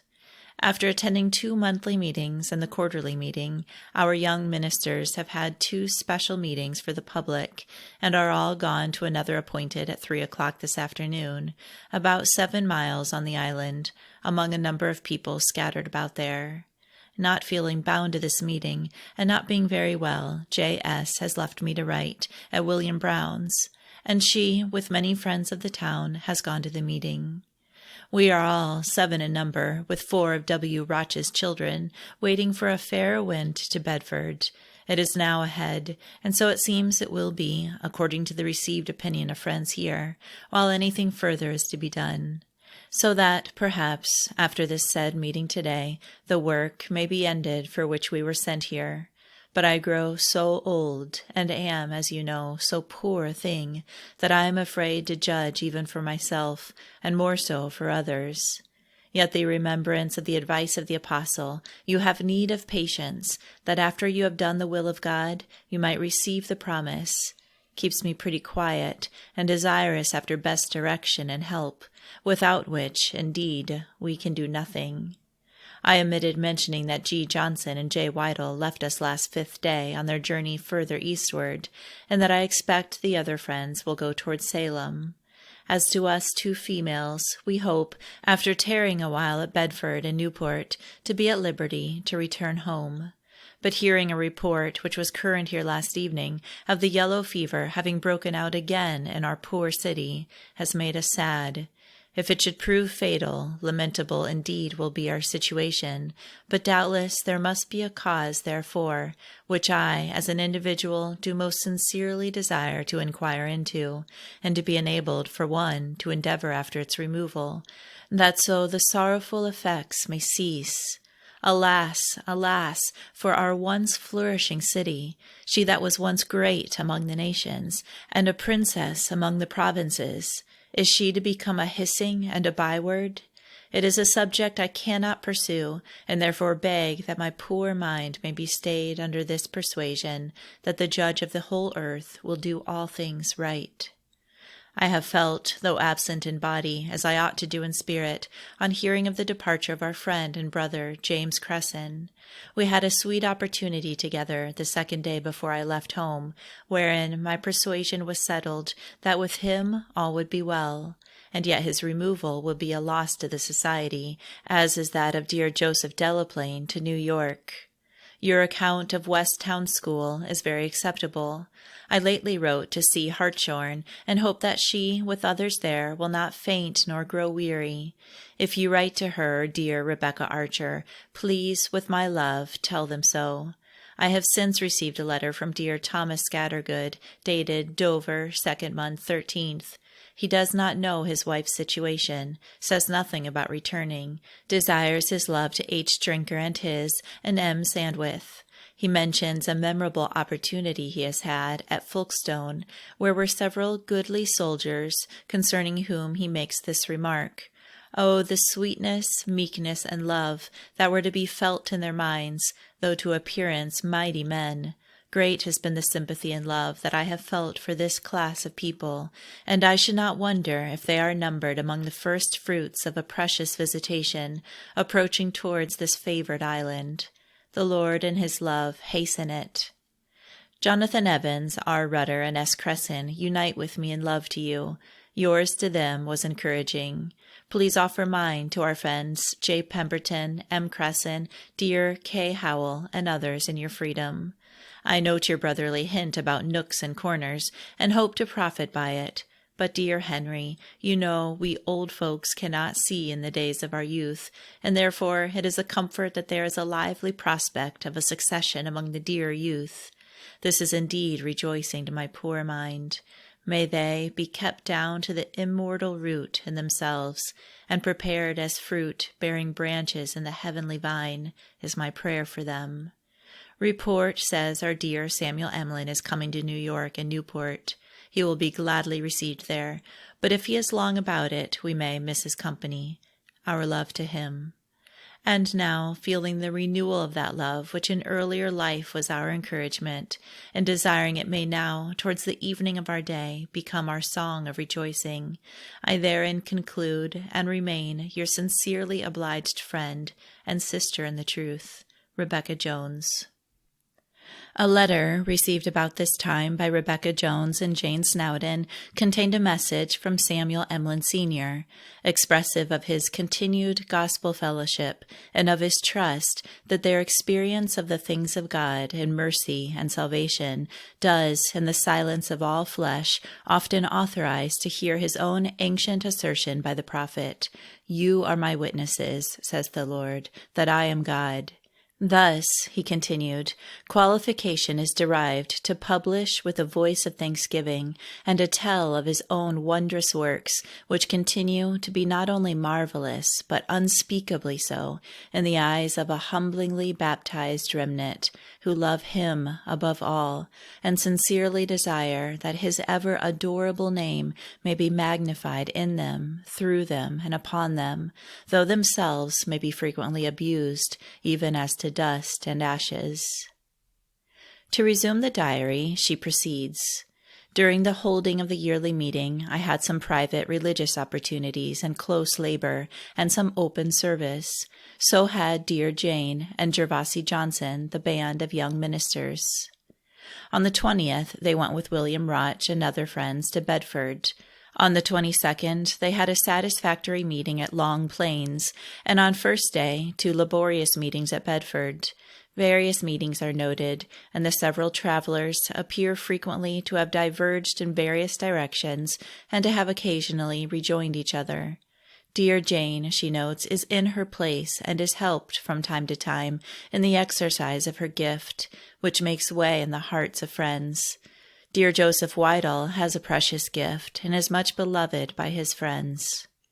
Having attended Bedford monthly meeting to their comfort, on the 26th they all went in a packet sloop to Nantucket, where my old friend S. Barney was waiting to see me, and we mingled tears of thankfulness. Of the monthly meeting of Nantucket, and that for the northern district of Nantucket, she says, both these were seasons of deep exercise and close labor, which, however, yielded peace to my mind. Rebecca Jones' labors on this island were extensive, and her exercises in the numerous meetings she attended deep and painful. 7th month, 3rd. The quarterly meeting here ended yesterday. It was, on the whole, a season of favor, as well as a time of deep exercise throughout, so that we have fresh occasion to ascribe greatness with glory to our blessed Helper and everlasting Friend. I don't yet see my way for a peaceful escape, so we must wait in the patience till we can move in the clearness towards Bedford, and from there take a fresh look-out. It is no small matter to be brought such a distance from home, and it will be a comfort, if favored to get there again, to look back without regret or condemnation. On the 10th of 7th month, 1799, they all took packet, and being driven ashore at Wood's Hole, did not reach Bedford till next afternoon. After several meetings in the vicinity, she mentioned to her friends on the 13th a weighty prospect of visiting the families at Bedford, and received their sympathy and encouragement. On the 14th, being first day, she had the afternoon meeting postponed to 5 o'clock for the more general gathering of the inhabitants, and next day began the arduous task of visiting families in Bedford, accompanied by William Roch and a female friend. We set out, she writes, in a low, poor, and abused situation of mind, and were helped through the day by the Father of Mercies. They appear to have visited 48 families, and to have been occupied till the 23rd, when, she says, we closed with the sitting with the schools, which were indeed crowning opportunities. Under the humbling sense of gracious daily help vouchsafed, our minds were enabled to ascribe the praise to our blessed Shepherd, who is now and forever worthy. Having completed this service, she was careful not to leave New Bedford prematurely, desiring that the Lord may be pleased to be near us in our return, even as he condescended to conduct us here in safety. She took a solemn leave of friends at their meeting on 5th day, the 25th, under the firm belief that if those among them who are mercifully visited do not progress in the Christian path, it will be owing to their not minding the day of small things. That day occurred several precious opportunities, and in the evening many young friends and others who convened at the house of her host, William Roch, were encouraged to dare to stand alone in the most important pursuit. Next morning was a uniting, melting season, with many friends who thronged around her at her lodgings, and taking leave of them, our friends proceeded in William Roch's carriage to T. Robinson's at Newport. At this place she was deeply humbled in several meetings. Poor Newport, she writes, yet a small remnant therein claim our sympathy. Although she does not record having entered on a regular family visit, either here or on Nantucket, yet a memorandum furnished by a friend shows a list of persons visited at each place.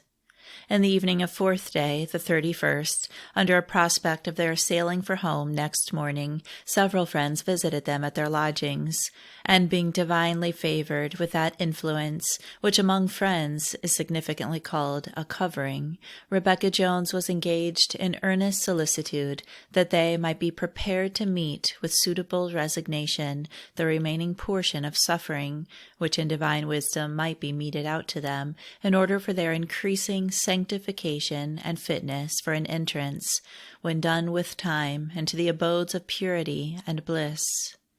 Next morning our friends felt most easy to permit the vessel to sail without them, and again had close service at meeting.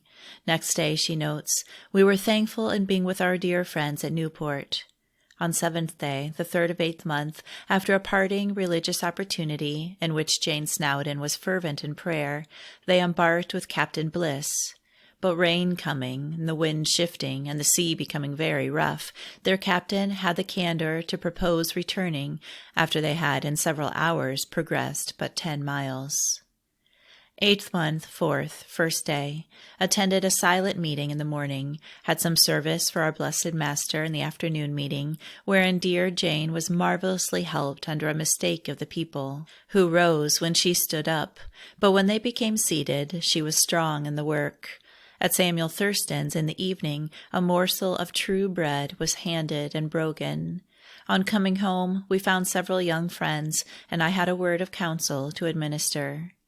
5th, this being our quarterly meeting in Philadelphia, my mind was much with them there, and I trust that we may be brought into their remembrance for good. Being still detained by strong headwinds, they attended the quarterly meeting at Portsmouth on the 7th and 8th, which, Rebecca Jones notes, was large and solemn, in which I was enabled to be honest in a close and searching testimony, especially to the young men, a large number of whom were there. On the 9th, attended to the last by many friends, they went on board the Two Sisters, where having dinner sent them from T. Robinson's, they all partook together in love, after which ensued a renewed and tender leave-taking, and Rebecca Jones finally left the New England shore, where resided many to whom she was bound in close affection.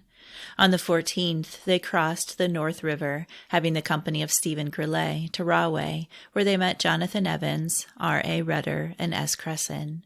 And we were, Rebecca Jones says, mutually glad on seeing each other, after a separation of several weeks for the work's sake. They proceeded homewards next morning, and we stayed to attend the quarterly meeting. On the 16th came dear S. Smith, R. Wright, etc. Oh, how iron still sharpens iron! In the select quarterly meeting this day, some very painful exercise was experienced.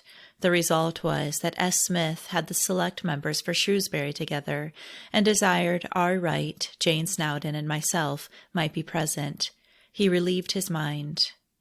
After attending quarterly meeting and the meetings on first day, our friends proceeded homeward, pausing at Brunswick, at R. White's near Princeton, at Bristol, Frankfurt, etc., and reached Philadelphia, where great alarm respecting the yellow fever prevailed.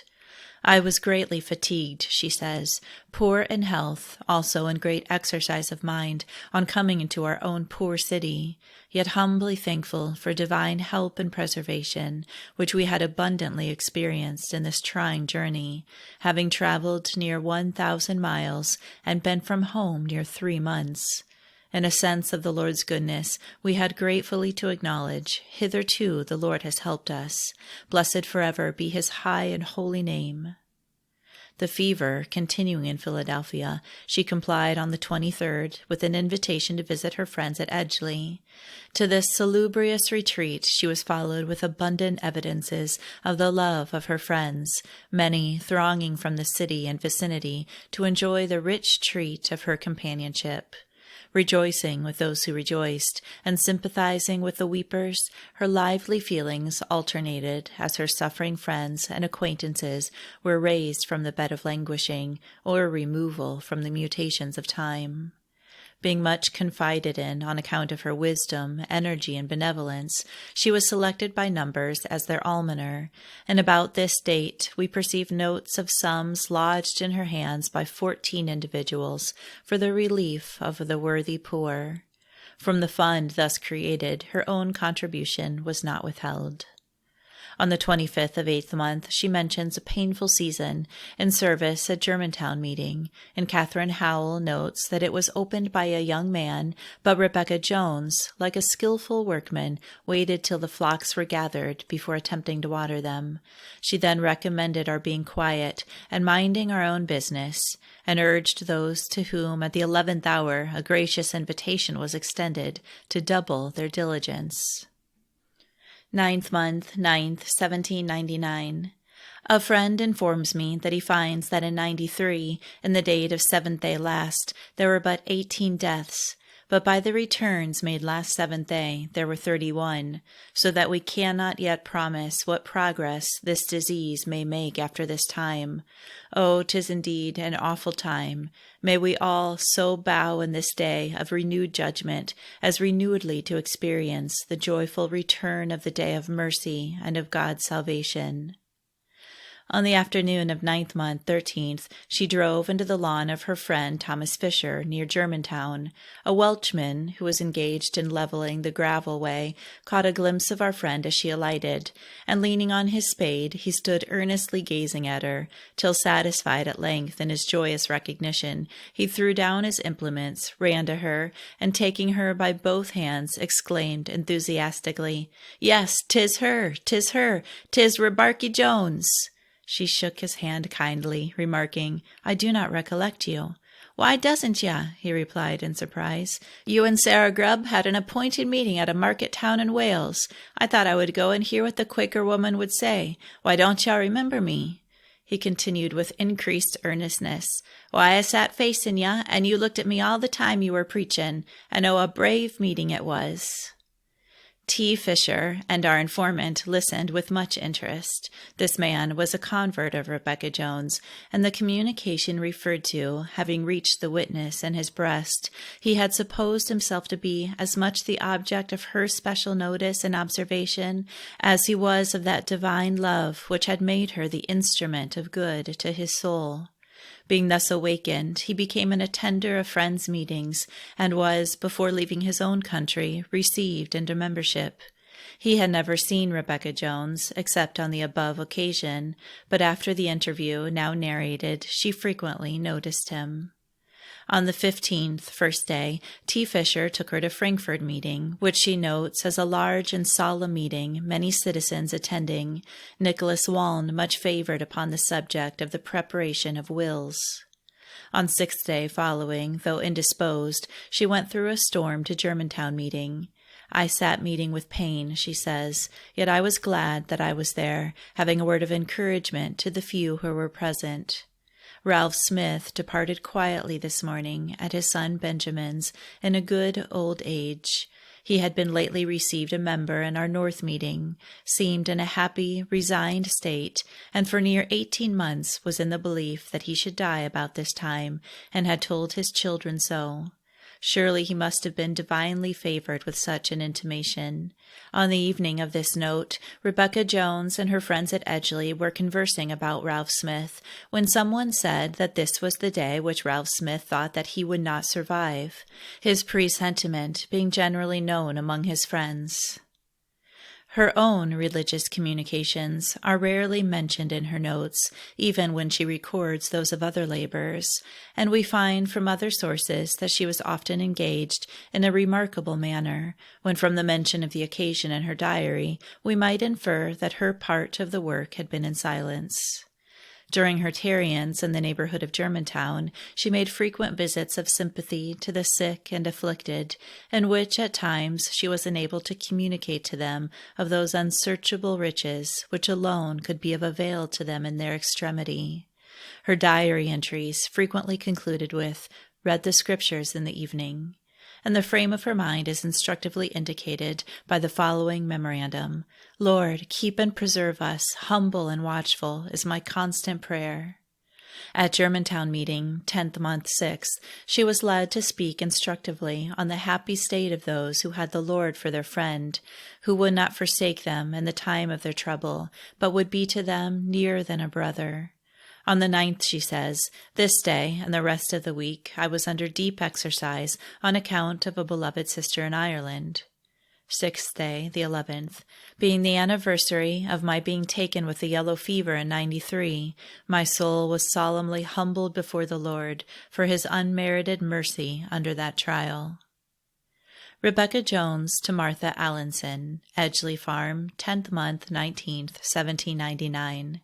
My beloved friend Martha Allinson, many times during my sojourning here, under the hospitable roof of my dear friend Catherine Howell, have I thought of my dear friends at Burlington, and reflected on the time spent with you and yours last year on a similar affecting occasion, with the desire to salute you with a few lines by way of affectionate inquiry after your welfare, especially as frequent reports have announced the indisposition of our valued friend and brother Samuel Emlyn. Be assured that my former intentions, as well as the present sensation of love, are truly sincere. Please offer the salutation of my sisterly affection to Samuel Emlyn and his children, J. Hoskins and his family, J. and A. Cox, and all of your precious flock. My own health, since returning from New England, has been various, yet thankfulness covers my mind to the great Author of all good, that I have been thus kindly accommodated and cared for, and enabled mostly to attend Germantown meeting. I have now a hope that our citizens who have been scattered abroad may be permitted to return in safety.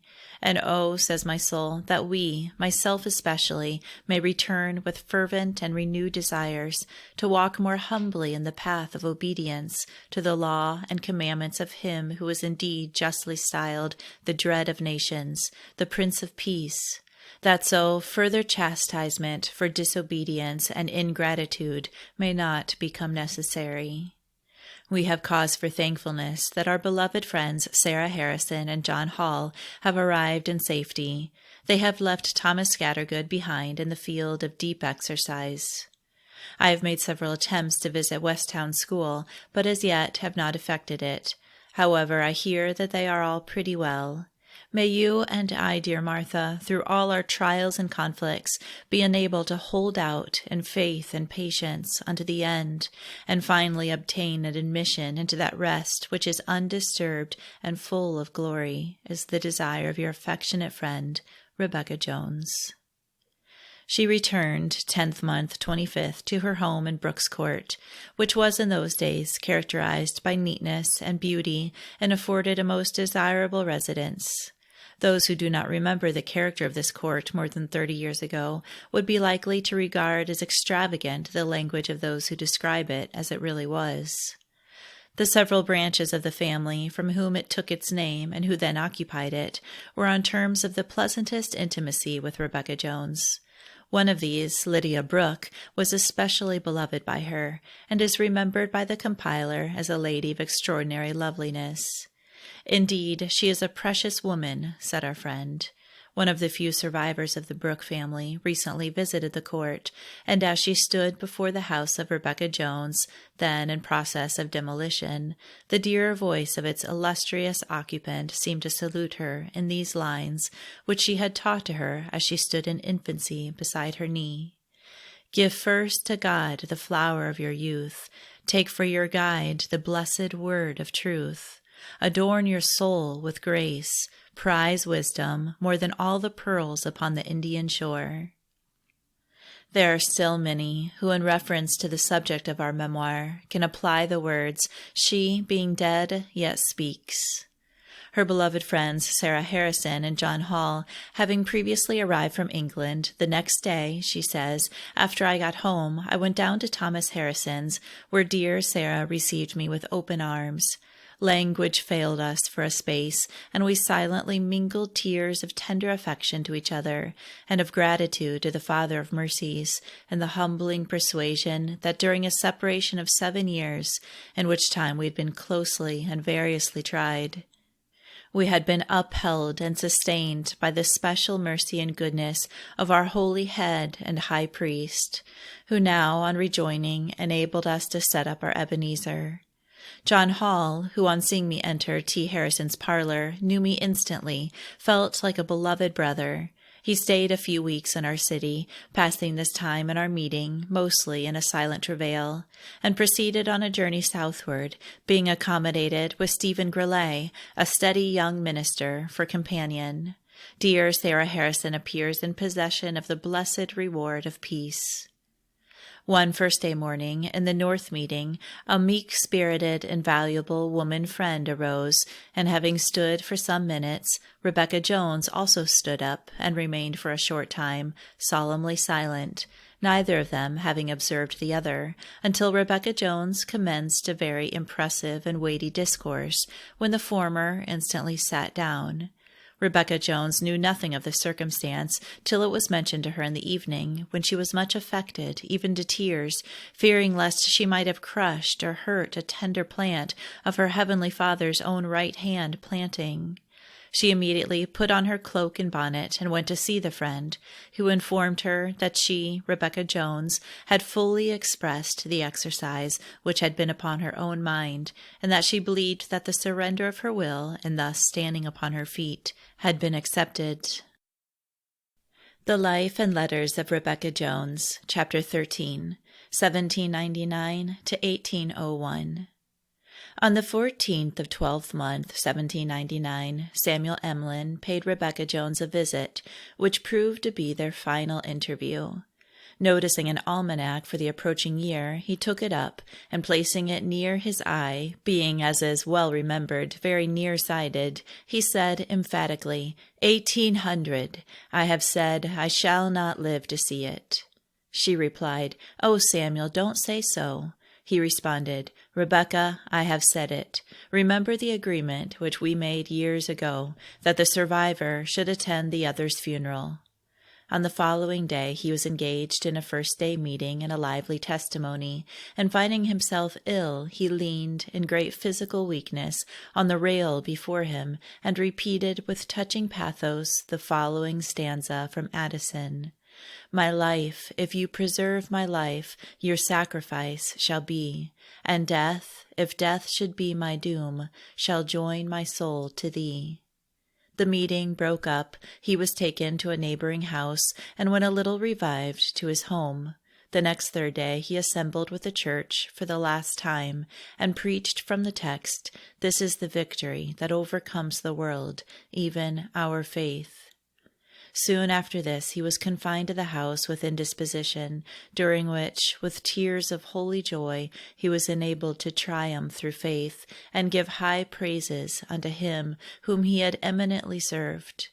The main bent of my mind, he fervently exclaimed, has been to serve you, O God, who are glorious in holiness, fearful in praises. I have, I am sure, loved godliness and hated iniquity. My petitions to the throne of grace have been accompanied by faith. All I want is heaven, he said as his end drew nigh, and having repeated part of the Lord's Prayer, he added, Oh, how precious a thing it is to feel the Spirit itself bearing witness with our spirits that we are His. Impressed with the awfulness of the invisible world upon which he was about to enter, he said to those around him, I entreat that nothing may be done to me except what I may request, that my mind may not be diverted, that my whole mind may be centered in aspiration to the throne of grace. On the morning of his last day of probation, about 3 o'clock, he asked what was the hour, and being informed, he said, The conflict will be over before 5. His last, or nearly his last words, after an apparent suspension of life, were, I thought I was gone. Jesus Christ, receive my spirit. And thus, at 4 o'clock on the morning of 12th month, 30th, this remarkable man and illustrious ambassador for Christ quietly departed to be with him who said, Father, I will that those whom you have given me be with me where I am, that they may behold my glory which you have given me. Before daybreak that morning, Rebecca Jones and her Bernice Chatton were conversing about Samuel Emlyn and of the singularly pleasant dream respecting him, when a loud knock was heard, and the window being opened, Samuel Emlyn's Roman Catholic servant Larry called out, My blessed master's gone to heaven. Footnote. This dream may, without attaching importance to it, interest the reader. Rebecca Jones' young companion, in the illusion of slumber, thought herself on Market Street Wharf, and under the necessity of going to a ship which lay in the channel, and to which there was no access but by a plank which was tossed about by the waves. As she clung to the plank, expecting to be washed off and lost, she saw Samuel Emlyn, Sr., coming, clothed in white flowing robes, with an indescribably beautiful and illustrious appearance. Passing by her, he stepped lightly along on the water to another ship, which was under full sail, going down the stream. He ascended the side, and the ship was immediately out of sight, and she was left struggling. With this she awoke, and the messenger arrived while the stream was the subject of conversation with Rebecca Jones, both of them being impressed with the belief that he was gone. As nearly as could be ascertained, the dream and the decease of Samuel Emlyn were simultaneous. Returning to text. He was buried on New Year's Day, 1800, his remains being taken to the Market Street house, where Nicholas Waln and another friend were solemnly engaged in the gospel ministry. Rebecca Jones, although an invalid, was true to the agreement which she had made with her honored friend. 4th month, 2nd, 1800, Rebecca Jones notes in her book of business accounts, memorandum that having felt a stop in my mind against recruiting my shop and having £200 in cash, I placed it on interest. She was on this day engaged in writing an order for goods to the above amount to be purchased for her by a sea captain who resided next door to her and was about to sail, intending, as was her wont, to accompany the order with the money. She paused and laid down the pen and remarked to our informant that she believed she had better not send. This vessel was wrecked and lost on its return voyage. The crew were saved. How affecting is it, and what cause of humble gratitude, to have evidence that he who said of old, "Shall I hide from Abraham that thing which I do?" is still a wonderful counselor to those who, walking dutifully in faith and simple obedience, have become quick of apprehension and recognizing the still small voice.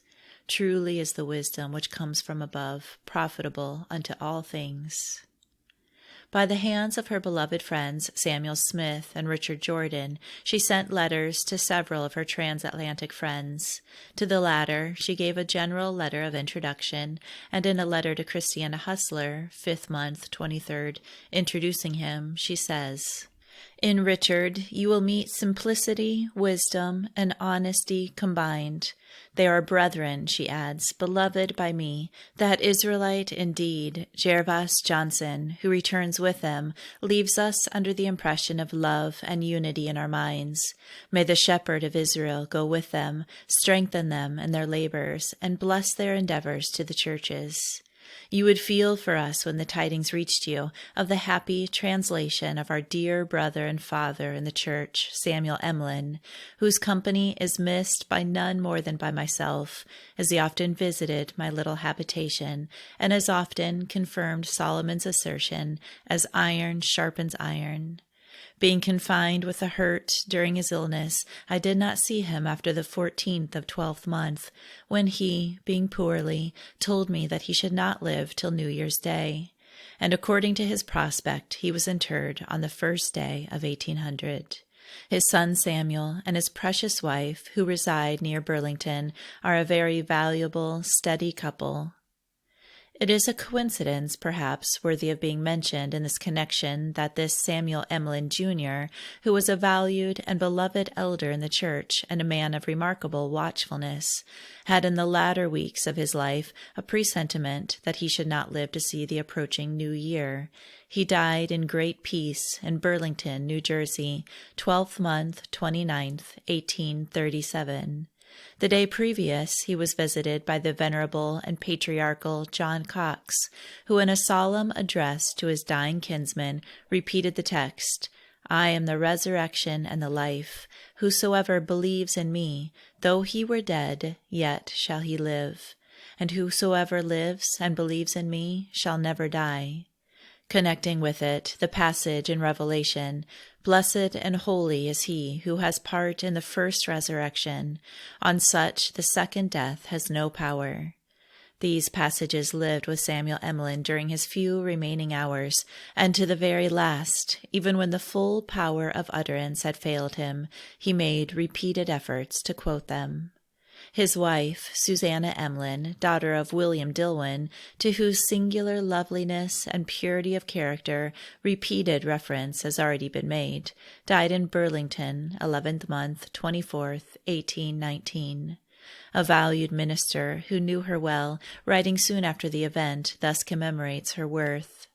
The writer has only to regret the inadequacy of her pen to portray a character which, while strictly faithful to truth, should not be regarded by those who were strangers to this inestimable woman as the language of panegyric. Possessed of all mild and endearing virtues, gentle, benevolent, good, she was a delight of her friends and a treasure of inestimable worth to her husband and relatives. The spotless purity of her mind and the sweetness of her whole character appeared so entirely without alloy that she seemed like an inhabitant of a more blessed sphere, let down and cloudy throne to do the world some good. and a bright and beautiful example has she been to all who have witnessed her patience and resignation under the most severe and protracted suffering. She had a very solid judgment, united to great delicacy of taste. Her disposition was remarkably kind and tender. She was serious, while cheerful and social, and her lovely countenance beamed with soft intelligence. But she has gone, and her death is the withdrawing of a most radiant and beautiful orb that gladdened and enlightened the circle of her family and friends. Yet the triumphant hope of glory through the blessed Redeemer is felt over all. To her valued friend and kind Dublin host, Joseph Williams, she writes, 5th month, 24th, 1800. As you are like to be favored with another visit from our beloved brother Samuel Smith, who with his worthy and valuable companion, my dear friend Richard Jordan, I have no doubt will be cordially received and acknowledged as they are, as true gospel ministers, by you and all others who love the Lord Jesus in sincerity, and your sweet, spirited friend, Gervas Johnson, whose innocent, watchful example will be long remembered by many in the land. I am desirous to accompany them with a few lines, to inform you that I am still, to my own admiration, in the land of the living, and feel the continuance of that same precious influence which so nearly united our spirits when I was a sojourner with you, your beloved wife, and dear children. To all of them I desire to be affectionately remembered, and wish most sincerely their preservation in every wise and valuable pursuit. Samuel Smith, you know, and he being qualified, can give you all needful information about your friends in these parts. Also, particulars concerning the latter end of our dear friend Samuel Emlyn, whose company is not missed more by any than by myself. But as his blessed Master saw fit to call his faithful servant home, submission to his holy will becomes his family everywhere. Therefore, I desire to say, Amen. You will also be able to understand how our dear S. Harrison has been tried since her return. She, however, is in the enjoyment of the reward promised to faithfulness, which appears to be also the strengthening experience of dear S. Talbot. She, Rebecca Wright, and Anne Jessup were at our late yearly meeting, which was a solemn season. The remembrance of the 4 awful visitations which this city has experienced, and the approach of another summer must, to every serious mind, have a humbling effect. Oh, that the people had truly learned righteousness by the judgments permitted to us! Then might we hope to be spared another year. Footnote. It may be interesting to some of our readers to be informed that the yellow fever, to which Rebecca Jones so frequently and feelingly alludes, and which made such awful ravages in the city in the years 1793, 97, 98, and 99, visited it again to a considerable extent in 1803. From that time to the present, though isolated cases have occurred, it has not assumed an epidemic character. It can be no disavowal of our dependence on divine protection to remark that as far as natural causes have contributed to this exemption from epidemic disease, the introduction of good water in abundance from the river Schuylkill must be considered as one of the most efficient. Besides contributing to the cleanliness of the city, it has greatly diminished the consumption of fermented liquors, and experience has sufficiently proved that alcoholic drinks of every description render the human body more susceptible of disease and more insensible to the action of medicine than it is when such liquids are totally avoided. Total abstinence has been found one of the best preventives of cholera. So true it is that whatever contributes to good morals is, in general, promotive also of health. The blessing of Providence always rests on the course that is right. Returning to text. But there is reason to fear that long neglected and repeated mercy, being so little laid to heart, further chastisement awaits us, the inhabitants of this highly favored city. Your trials have been of a different kind, and some of them, I have no doubt, have been magnified to us. I hope, however, all is not as has been represented, but that, as it may, the foundation of God stand sure, having this seal, the Lord knows them that are his. My sympathy, however, is great with you and dear Mary Ridgway. My love is to her and her companion, Jane Watson. In your freedom, though I suspect it will be a painful task, I should like to know the true state of things, that more than enough might not be in circulation. Our dear Nicholas Waln is poorly. William Savory, a strong man, and David Bacon remains an upright pillar, sound and steady. Perhaps you have heard of the decease of dear Patience Brayton, but Mehetabel Jenkins is alive and in the truth.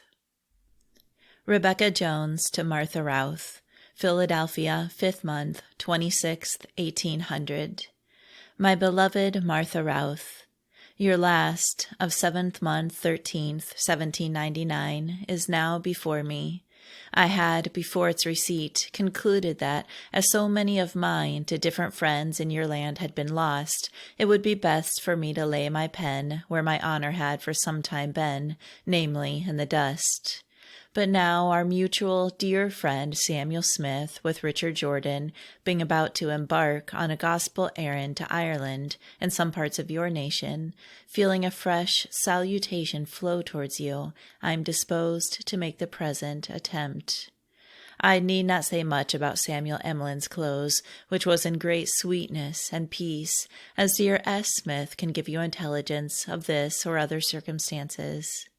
Suffice it, therefore, to know that our young ministers are, many of them, growing in strength and beauty, particularly Sarah Cresson, H. Fisher, H. L. Fisher, and Rebecca Archer.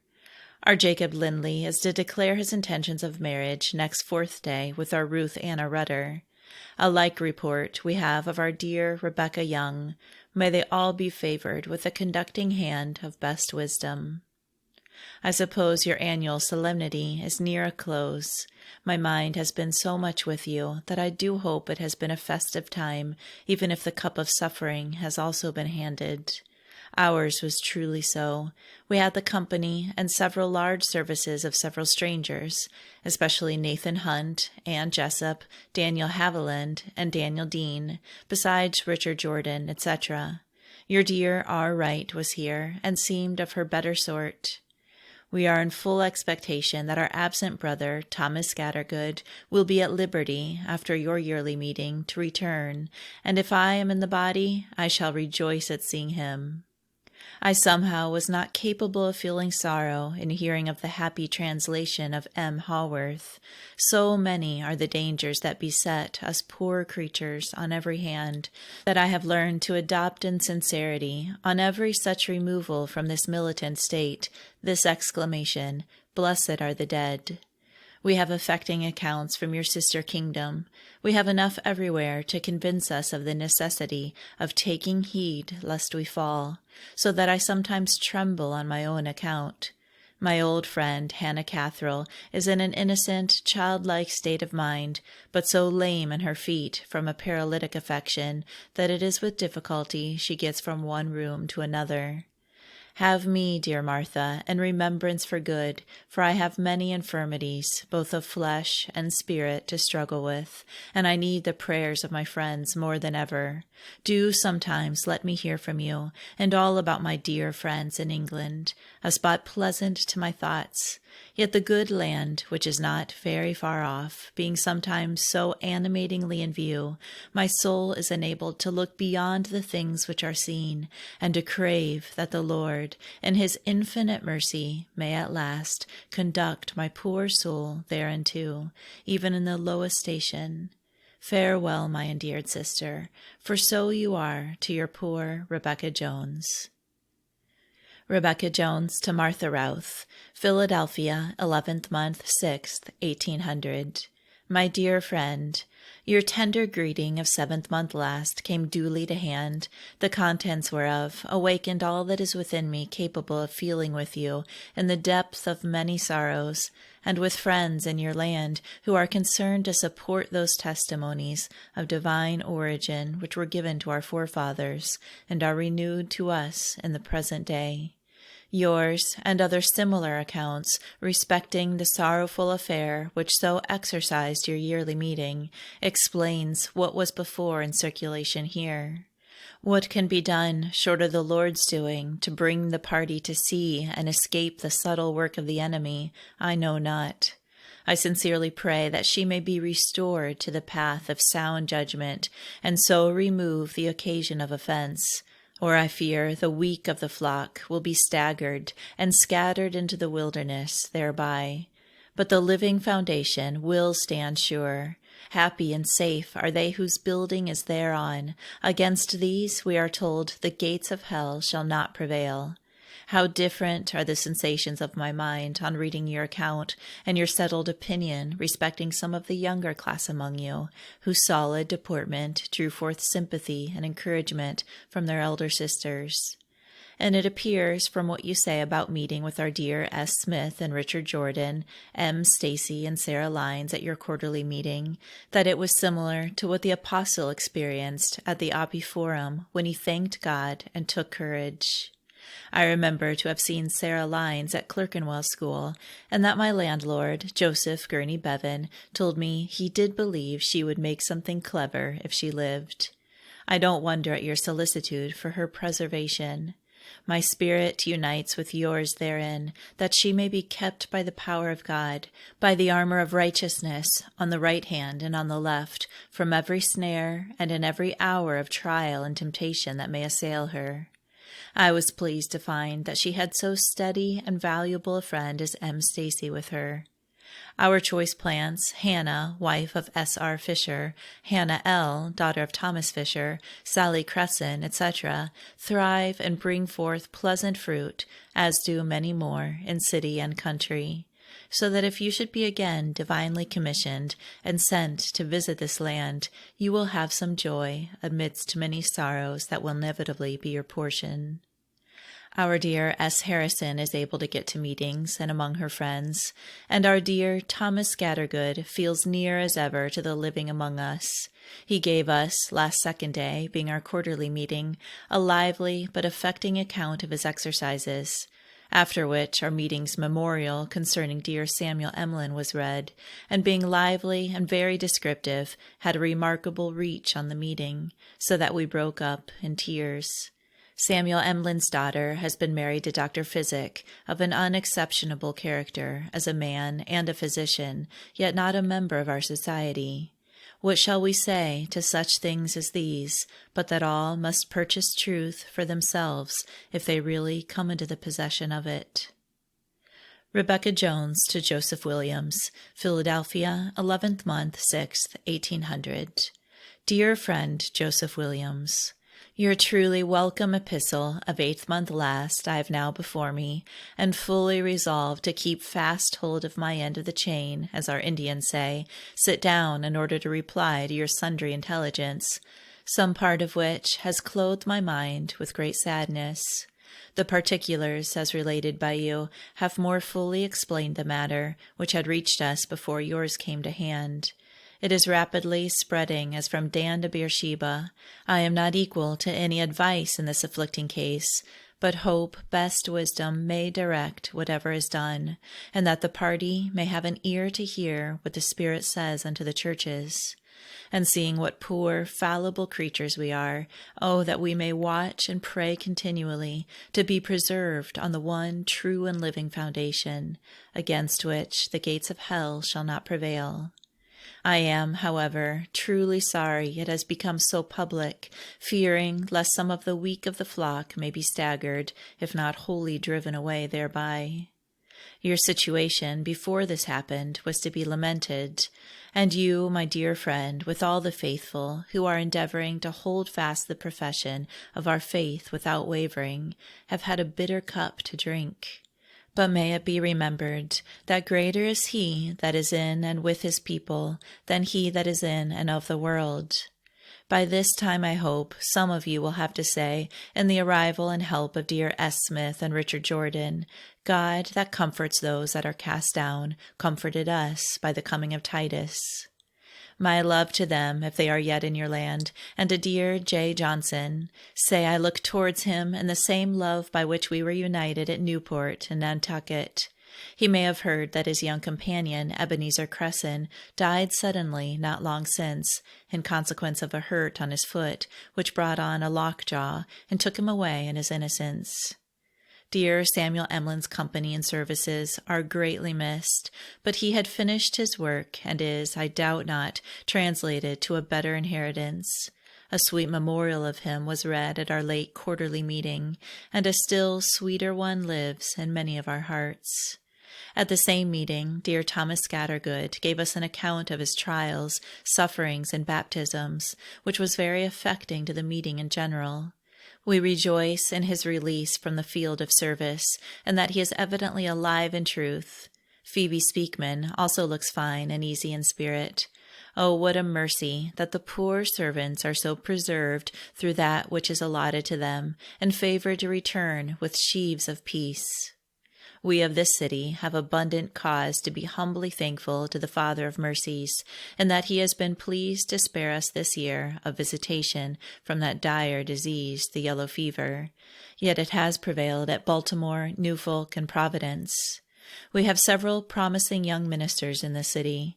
My prayer for them is that the Lord keep them humble, little and low. I wish my love handed to your dear wife. Ah, what changes, divisions, and multiplications in families have taken place in a few years, and what remains to pass through is wisely hidden from us.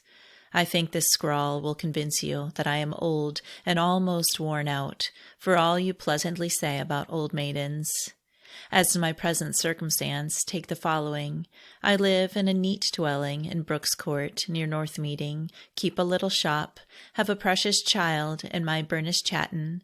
I can walk about better than for several years past, have a tolerable share of health, am favored with the company of my dear friends, and what is still more to be prized, feel my heart at times lifted up in gratitude and thankfulness to the Author of all good for his innumerable favors and mercies vouchsafed in an abundant manner to me, a poor unworthy creature. Let us pray for one another, that we may be kept steadfast and immovable unto the end, and finally obtain an admission into that city, none of whose inhabitants can say, I am sick. I am, dear Joseph, with love unfeigned, your sister in the unchangeable truth, Rebecca Jones.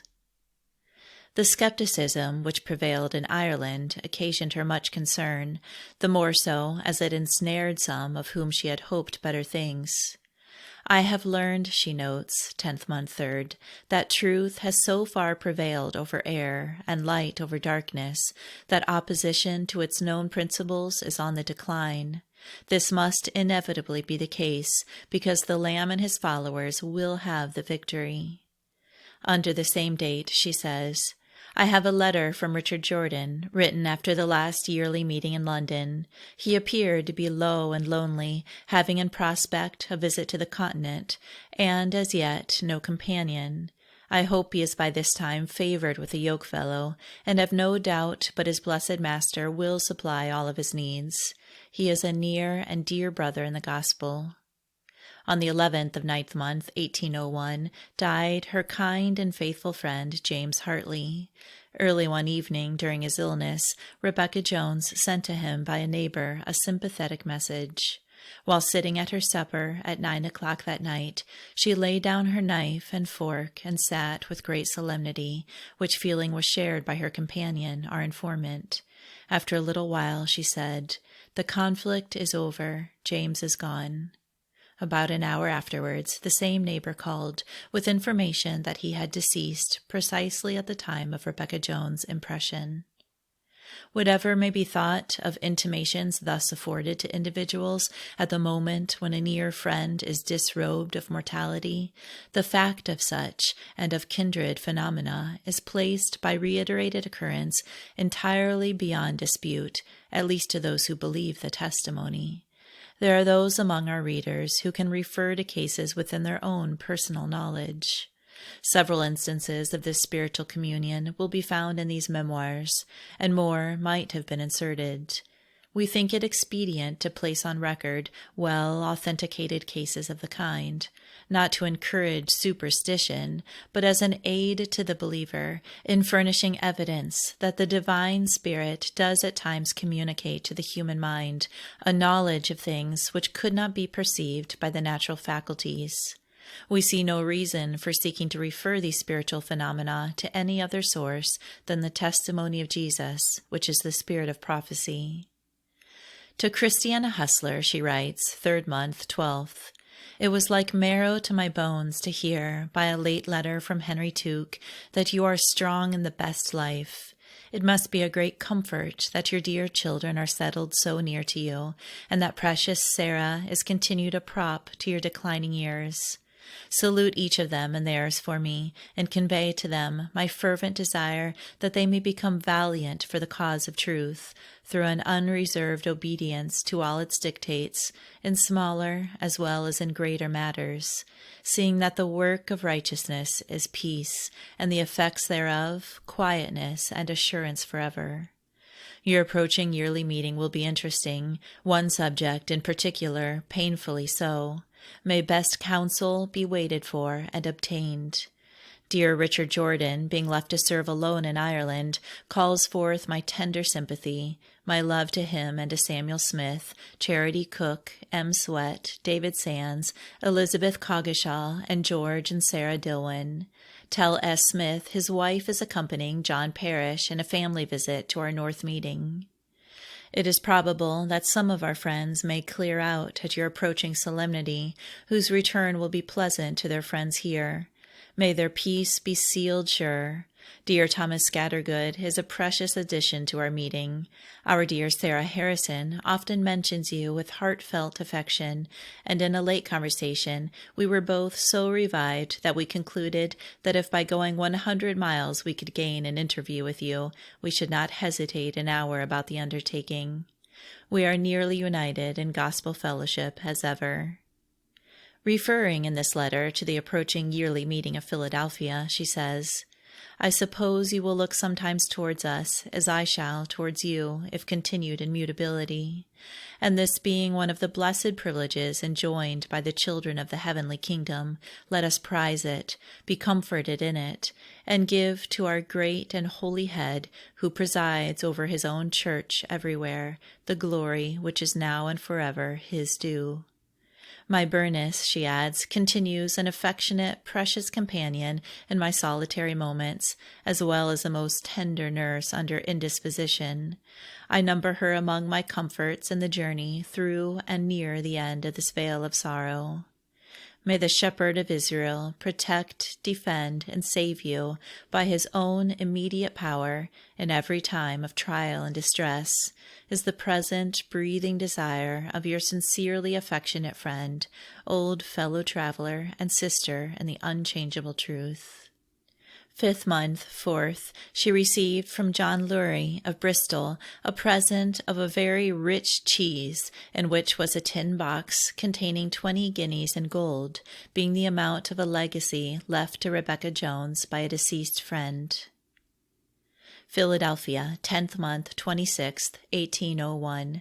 Dearly beloved friend S. Stevenson, I have often thought of writing to you since your arrival in our land with your dear companion M. Jeffreys, but being in expectation of seeing you before this time in our city, I have put the motion by until now, and having in a dream last night been with you and embraced you and M. Jeffreys in the arms of undisassembled Christian and gospel fellowship, I have at length taken up my pen in near and dear unity to offer the written salutation thereof to your acceptance.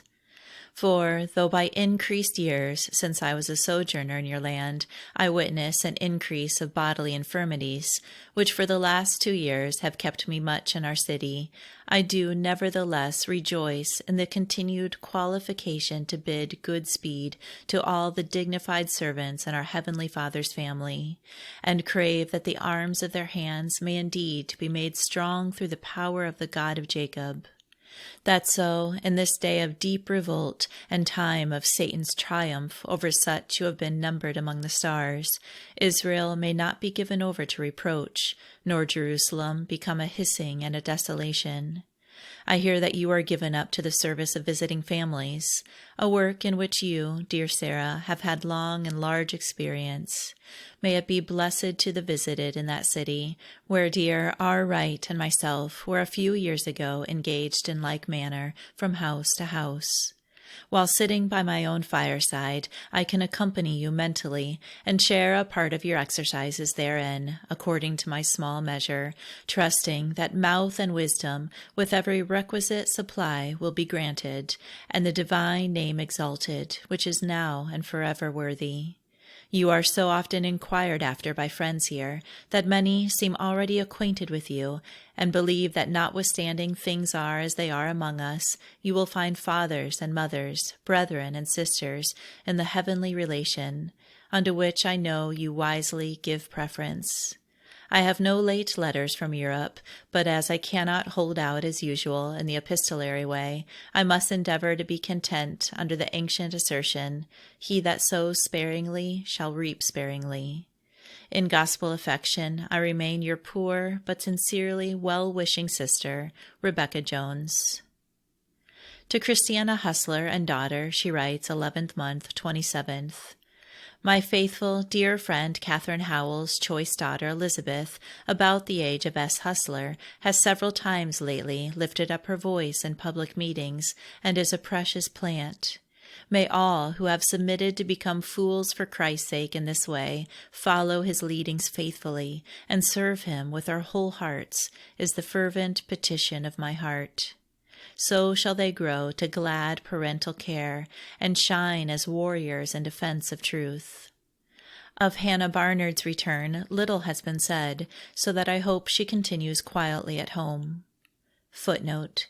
In several of the preceding letters, allusion is made to the trials experienced by friends, particularly in Ireland, about this time, but the name of Hannah Barnard has not been heretofore mentioned in connection with them, yet there can be no reasonable doubt that she was a prominent agent in the production of the difficulties and exercises to which Rebecca Jones frequently alludes. Hannah Barnard, who resided in the state of New York, was an acknowledged minister in our society, possessed of talents considerably above the ordinary level, with a force of imagination and power of language which were quite attractive to her youthful and inexperienced hearers. Yet some of the more discerning and considerate class regarded her as one, to use a hackneyed but expressive phrase, who was carrying more sail than ballast.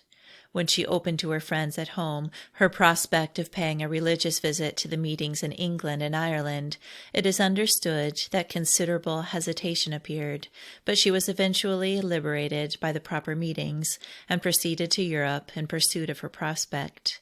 Whether she had, previously to her embarkation, embraced opinions incompatible with those acknowledged and maintained by the Society, or whether she gradually fell into them while on her journey, she at length gave such evidence of the unsoundness of her principles that friends in Ireland judged it needful that she should discontinue her ministerial labors and return home. From this judgment, she appealed to the yearly meeting of London, where the subject underwent a careful examination. Her popular and plausible eloquence had attached a party to her, but after a patient investigation, the yearly meeting bore its testimony against the doctrines which she had espoused. She at length returned to her native land, and a complaint being laid before the monthly meeting to which she belonged, she was disowned. From this judgment, she appealed to the quarterly and yearly meetings, by which the testimony was confirmed. Rebecca Jones received from Richard Jordan a curious and interesting letter respecting Hannah Barnard, which the compiler has not been able to find among her papers. Writing in allegorical style, so as to be intelligible only to those who knew something of the case, he describes the arrival of a ship from America laden with contraband wares. A few parcels, he says, were cautiously opened in England, but there being no demand for them, she set sail for Ireland. The allegory was ingeniously pursued. Returning to text. Richard and Martha Routh are on their way to New Bedford. My burnished Chatton is a solid, precious companion, and as near to me as though she were my own daughter. Dear Samuel Smith, William Savory, and Thomas Scattergood are my frequent visitors and brethren beloved. Could we but have a few hours' personal interview, how pleasant would it be? But as this cannot be, let it suffice that we often mentally visit each other and endeavor to live and walk in that holy fellowship which stands with the Father and with His Son, Jesus Christ, in whom all the families of the earth are blessed. And let us trust that of His adorable mercy we shall, when this short fight of affliction is over, be united in His heavenly kingdom, never more to part. My old companion, Hannah Catherine, who lives about 5 miles off at Frankfurt, is on a visit to her friends in the city, and though very lame, seems renewed in best life. She spoke a few words in our meeting last third day, and will, I verily believe, land in peace at last. What a mercy. The Life and Letters of Rebecca Jones, Chapter 14, 1802 to 1804. In her pocket almanac for 1802, she notes, on New Year's Day, as we suppose, "Forasmuch as the Lord in His infinite mercy has granted me a little longer space, oh, that a wise improvement of the present time may ensure to me, when time shall be no longer, an interest in His favor and mercy forever and ever." She notes the arrival, 2nd month, 9th, in Philadelphia, of Sarah Stevenson and M. Jeffries, and mentions Sarah Stevenson having, in several meetings, good service. 3rd month, 8th, Sarah Stevenson mentioned her concern to visit families in Pine Street, which they began the 9th. This friend was taken sick the next day, yet on the 11th she went to Germantown, and on the 31st returned to S.R. Fisher's and attended Pine Street meeting. She was taken ill, says Rebecca Jones, in the middle of the week, and quietly breathed her last on 2nd day, 4th month, 26th, about 7:00 p.m. She was interred on 5th day, after a solemn and large meeting at High Street. As intimated above, the mortal remains of this virtuous, amiable, and devoted woman and minister of Christ were taken into the meeting-house on High Street, where, as we are informed by a friend who was present, a number of lively testimonies were borne to her devotedness and Christian graces. Early in the meeting, her bereaved companion, Mary Jeffries, was fervent in supplication. She commenced with the text, "As the heavens are high above the earth, so are your ways high above our ways." And she implored divine aid, that she might take with resignation the cup, though comparable to the wormwood and the gall, saying, "You have given me to see that it is a sacrifice of your own preparing, and that her peace has thereby been sealed with you." She evinced by her composure her striving to acquiesce in the unerring will, in the evidence of which the minds of those present were humbled. Several friends, says our informant, expressed their belief that she had come to this land in the ordering of best wisdom, and Nicholas Waln said she was the daughter of consolation, had a lively ingathering gift, being a real comforter to those who were thirsting after the living spring. And Hannah, wife of S.R. Fisher, spoke in a beautiful and moving strain, saying, "It is the end that crowns all, and as I was favored to see the close of this our beloved friend, I believe it required of me to say that as she lived the life of the righteous, so she continued through her sickness, and in her death evincing that the sting of death was taken away, whereby she was made to triumph over death, hell, and the grave. O my beloveds, what encouragement to this, to follow her example, that by living the life of the righteous, we may be favored to make an end like unto theirs." The interment took place in the 4th Street graveyard. To her friend Mary Bevan, she writes, 5th month, 1st. "I by no means wish to take you in any snare other than such as true friendship and good old-fashioned love dictates. I say old-fashioned because you know there's a deal of fancy goods and new-fashioned stuffs nowadays brought into use, and some of them so flimsy a texture that they are hardly worth the cost of trimmings and making up, that when I do meet with what I esteem substantial, I am willing to clothe others and be clothed therewith myself, even with that love which does not wax old like a garment. So hold on, dear friend, in your epistolary visits to the poor old woman, now in her 63rd year, because she is cheered and comforted thereby. I had heard of the removal of your nephew, R.P.B., and did think it would be as deeply felt by you and his worthy grandmother as any other of his connections. But he has happily escaped those temptations and trials that in various shapes assail us who remain in the field, and makes it necessary to put on and to keep on the whole armor of light, in order that through watchfulness and prayer we may be able to stand. This, I do fully believe, was the care and concern of your countrywoman, the late dear Sarah Stevenson, of whose peaceful close in the service of her blessed Master you will hear from others. But as I was with her at the time, and a witness to her resignation and patience during the conflict, I am free to inform you that after her visit at New York to the families of members, and such as stand disowned, she came to the city in a very infirm state of health, and having begun a visit to families of Pine Street meeting, she evidently grew weaker. In the week of our late yearly meeting, she became so much worse that hope of recovery was quite lost, both by herself and her friends.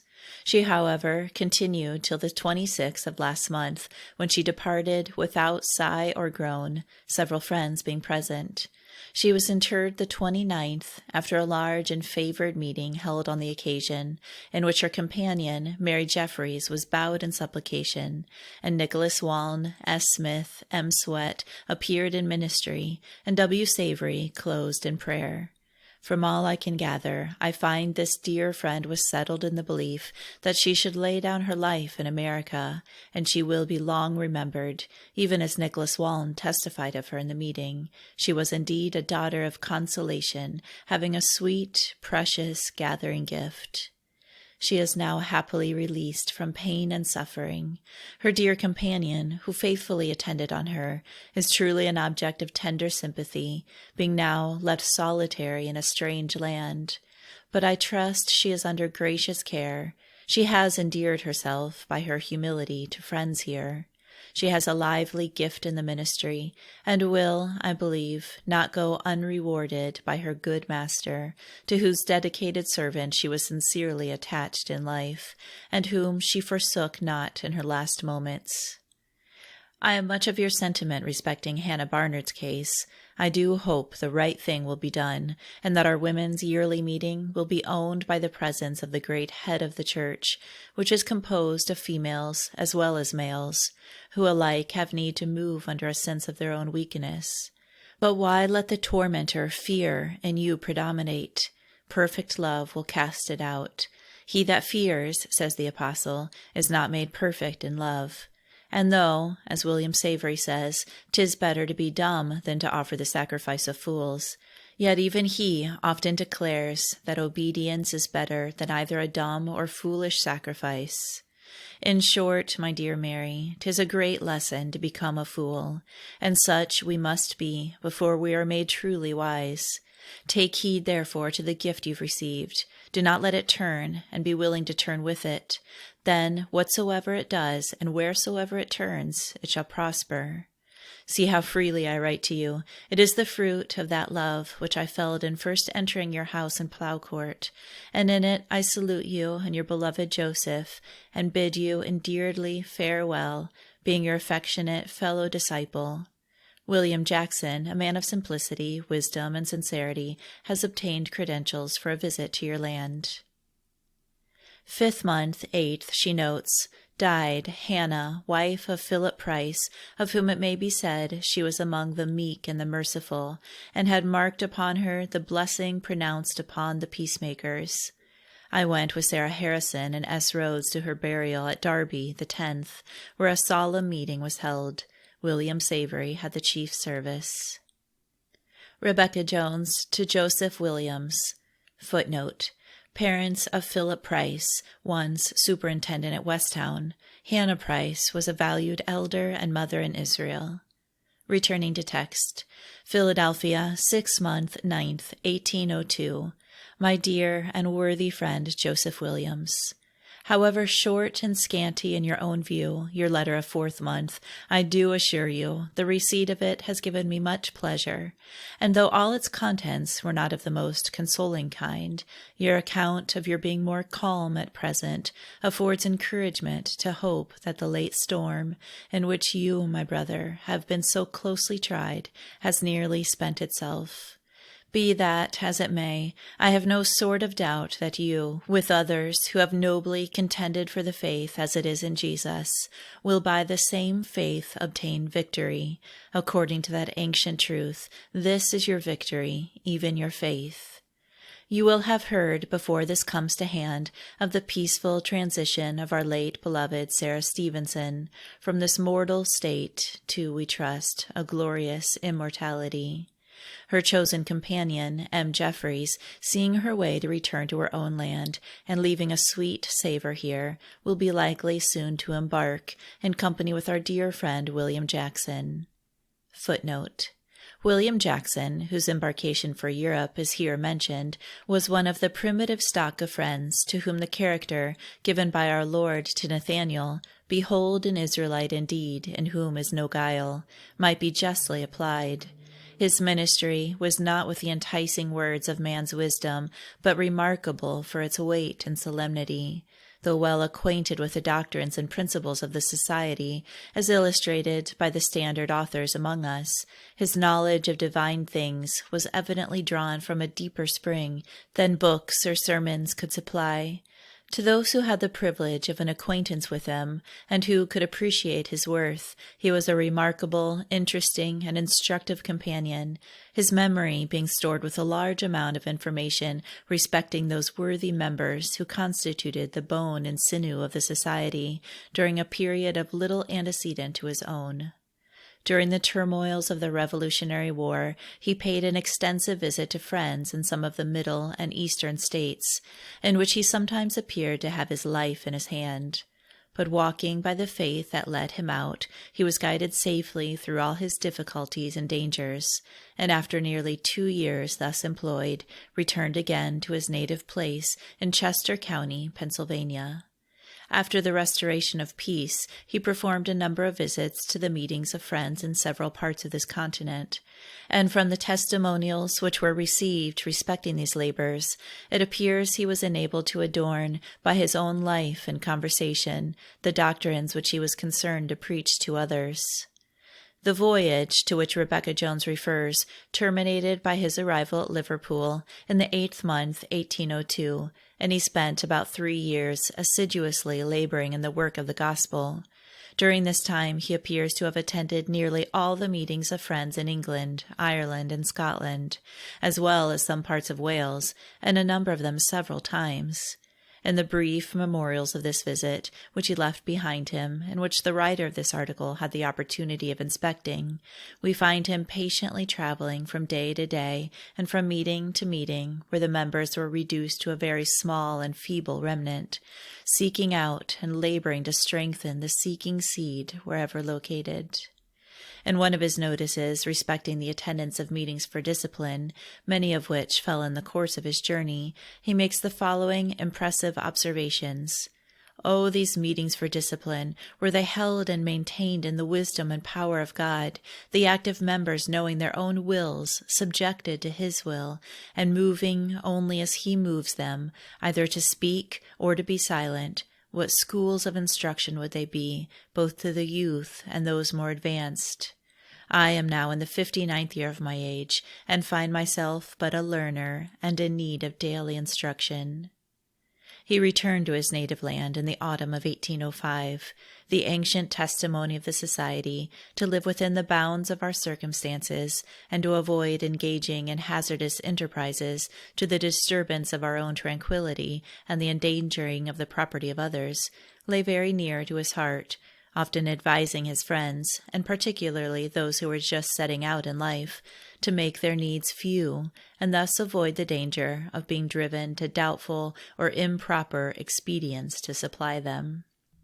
Retaining his faculties in old age without visible decay, he performed several short journeys in the service of society after he had passed his 80th year.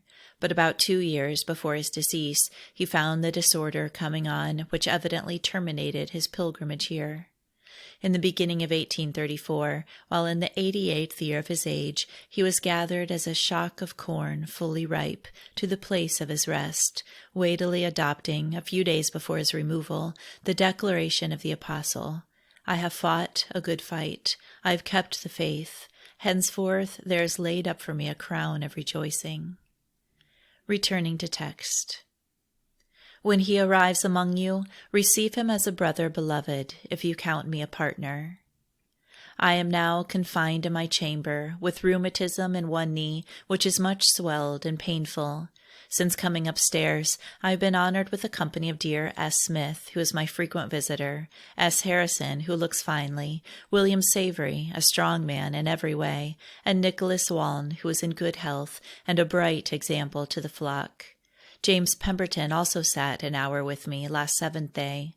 He is near 80, a firm pillar in the Lord's house, and his faculties, except his hearing, are, I think, as bright as ever.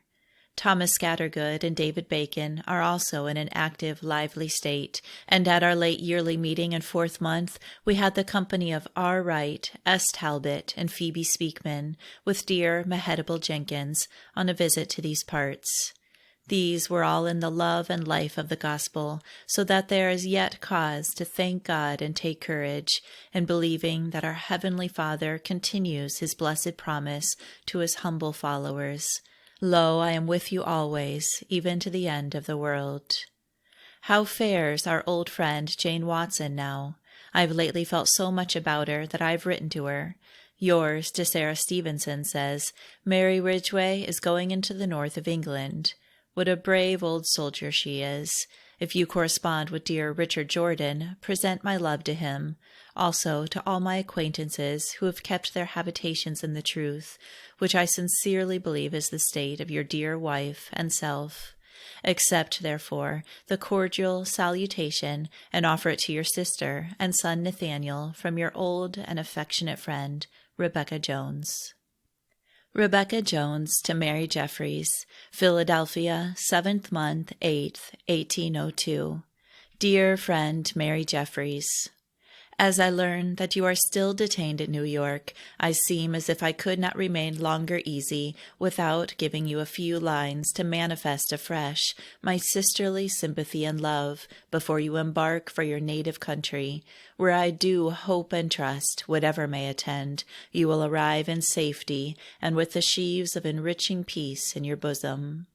I am, my dear, sensible that you have had your hidden conflicts among us, and I have no doubt but he who sees in secret has been near to sustain and succor under them all. What a blessed privilege this, that all the ways of a man are before the eyes of the Lord, who understands every secret sigh and silent tear of his humble dependent children. To these he never said, "Seek you my face in vain," so that when restored to your beloved relatives and friends, you will have to publish the Lord's gracious dealings with the voice of thanksgiving, and tell of his wondrous works, his wonders which you have seen in the deep. And this I desire you may be encouraged to do whenever the word of command is, "Speak to my people that they go forward." My love salutes dear W. Jackson, a brother in the sufferings and consolations of the gospel. He dwells deep, and from there often draws sweet counsel. May he be strengthened with holy boldness and magnanimity to wield the weapons of his warfare against all he may meet with that stands opposed to the cross of our Lord Jesus Christ. Yes, against spiritual wickedness in high places. May the Shepherd of Israel be near you both in your floating enclosure, hold the winds in his fists for your sakes, and often make you joyful in his house of prayer. And then bring into remembrance your infirm, poor sister, your affectionate friend, Rebecca Jones. In the 8th month, 1802, a fever broke out in her neighborhood, by which she notes that the inhabitants were so much terrified that nearly 1/3 of them removed into the country. On the 10th, she accepted the invitation of her faithful, invariable friend, the hostess of Edgeley, from whose country seat she writes to Sarah Hustler, 9th month, 15th. Whether the people were unnecessarily alarmed, or by the general removal, under Providence, the progress of the fever was checked, I cannot tell, but the contagion has not spread as in 93, 97, 98, and 99, so that there is fresh occasion for grateful, humble thankfulness to the Father of all our mercies, which my soul prays may be the clothing of all our spirits. In the same letter she says, "As you have wisely, and I trust unreservedly, yielded to the counsel and call of your heavenly Father, friend, and helper, I have no doubt that as you are enabled to persevere in the path of obedience to his holy will, following the footsteps of your pious parent, walking by the same rule, minding the same thing to which she has from her youth evinced that she has given the preference above every other consideration, you will also be helped to sing of the Lord's judgments and of his mercies, and adopt that ancient acknowledgment of pious David, 'You are my God, I will praise you, my Father's God, and I will exalt and serve you.' Though I am now in my 64th year and under many infirmities, my interest in all that relates to your family is not at all lessened, nor has my unfeigned love undergone any alteration or diminution since the day that my heavenly Master disposed the heart of your beloved mother to unite with my exercised spirit in his service. The remembrance of some of our descendings and ascendings together with and for the seed of life is often sweetly and pleasantly my theme in my solitary and silent musings, when, in the covenant of love and life, I can feel her near to my spirit and sweetly hail her highly favored. The Lord, her sure support, being her staff, her salvation, her evening song of rejoicing and praise. We hear that George and Sarah Dillwyn are about to return to their native land. What a treat I shall have thereby. Also that David Sands and Richard Jordan have bespoke certificates. Samuel Smith, Thomas Scattergood, William Savory, Nicholas Waln, S. Harrison, and the rest known to you are well every way. In love inexpressible, I salute you all, and am your cordial friend and sister in the truth." In a letter to James Allinson, 10th month, 5th, 1802, referring to the arrival of George and Sarah Dillwyn, she says, "I have great joy in the prospect of our looking each other in the face once more in mutability, and can now wait with patience, postponing a visit for the present, as some rest among their tender relatives and numerous friends must be desirable. May the great preserver of men, now and forever worthy, be praised. I expect we shall discover visible marks of age in each other, and I trust that we shall unitedly set up our Ebenezer together on our own dear native shore. I am quietly at anchor in Liberty Hall, not having even the pleasing prospect of a quiet return to our poor city, which by accounts is far from safe, new cases occurring in my little habitation in the neighborhood of infection. I have concluded to stay at Edgeley till the inhabitants of our court shall move back. Thomas Scattergood paid us a pleasant visit. William Savory as well, and much engaged about the sick and poor in his neighborhood. May the Father of mercies be pleased in his own time to grant us a comfortable meeting in our North Meeting House again, and the desire of my heart while writing is that I and all of us may return with spirits clothed upon with humility, gratitude, and thanksgiving to the great and blessed Author of all good. I salute you, dear James, as a fellow disciple, and crave your preservation and perseverance in the cause of truth and salvation. Referring a few days later, in a letter to the same friend, to the arrival of George and Sarah Dillwyn, she says, "Oh, how pleased I should have been to join their party. I hope dear Susan Emlyn will be revived by the presence of her beloved uncle and aunt, and that you all, who are capable of feeling the bond of Christian union and best fellowship strengthened, will be qualified to acknowledge that the great head of the Church, who puts forth his own and goes before them, is worthy to be trusted in and blessed forever. Rebecca Jones."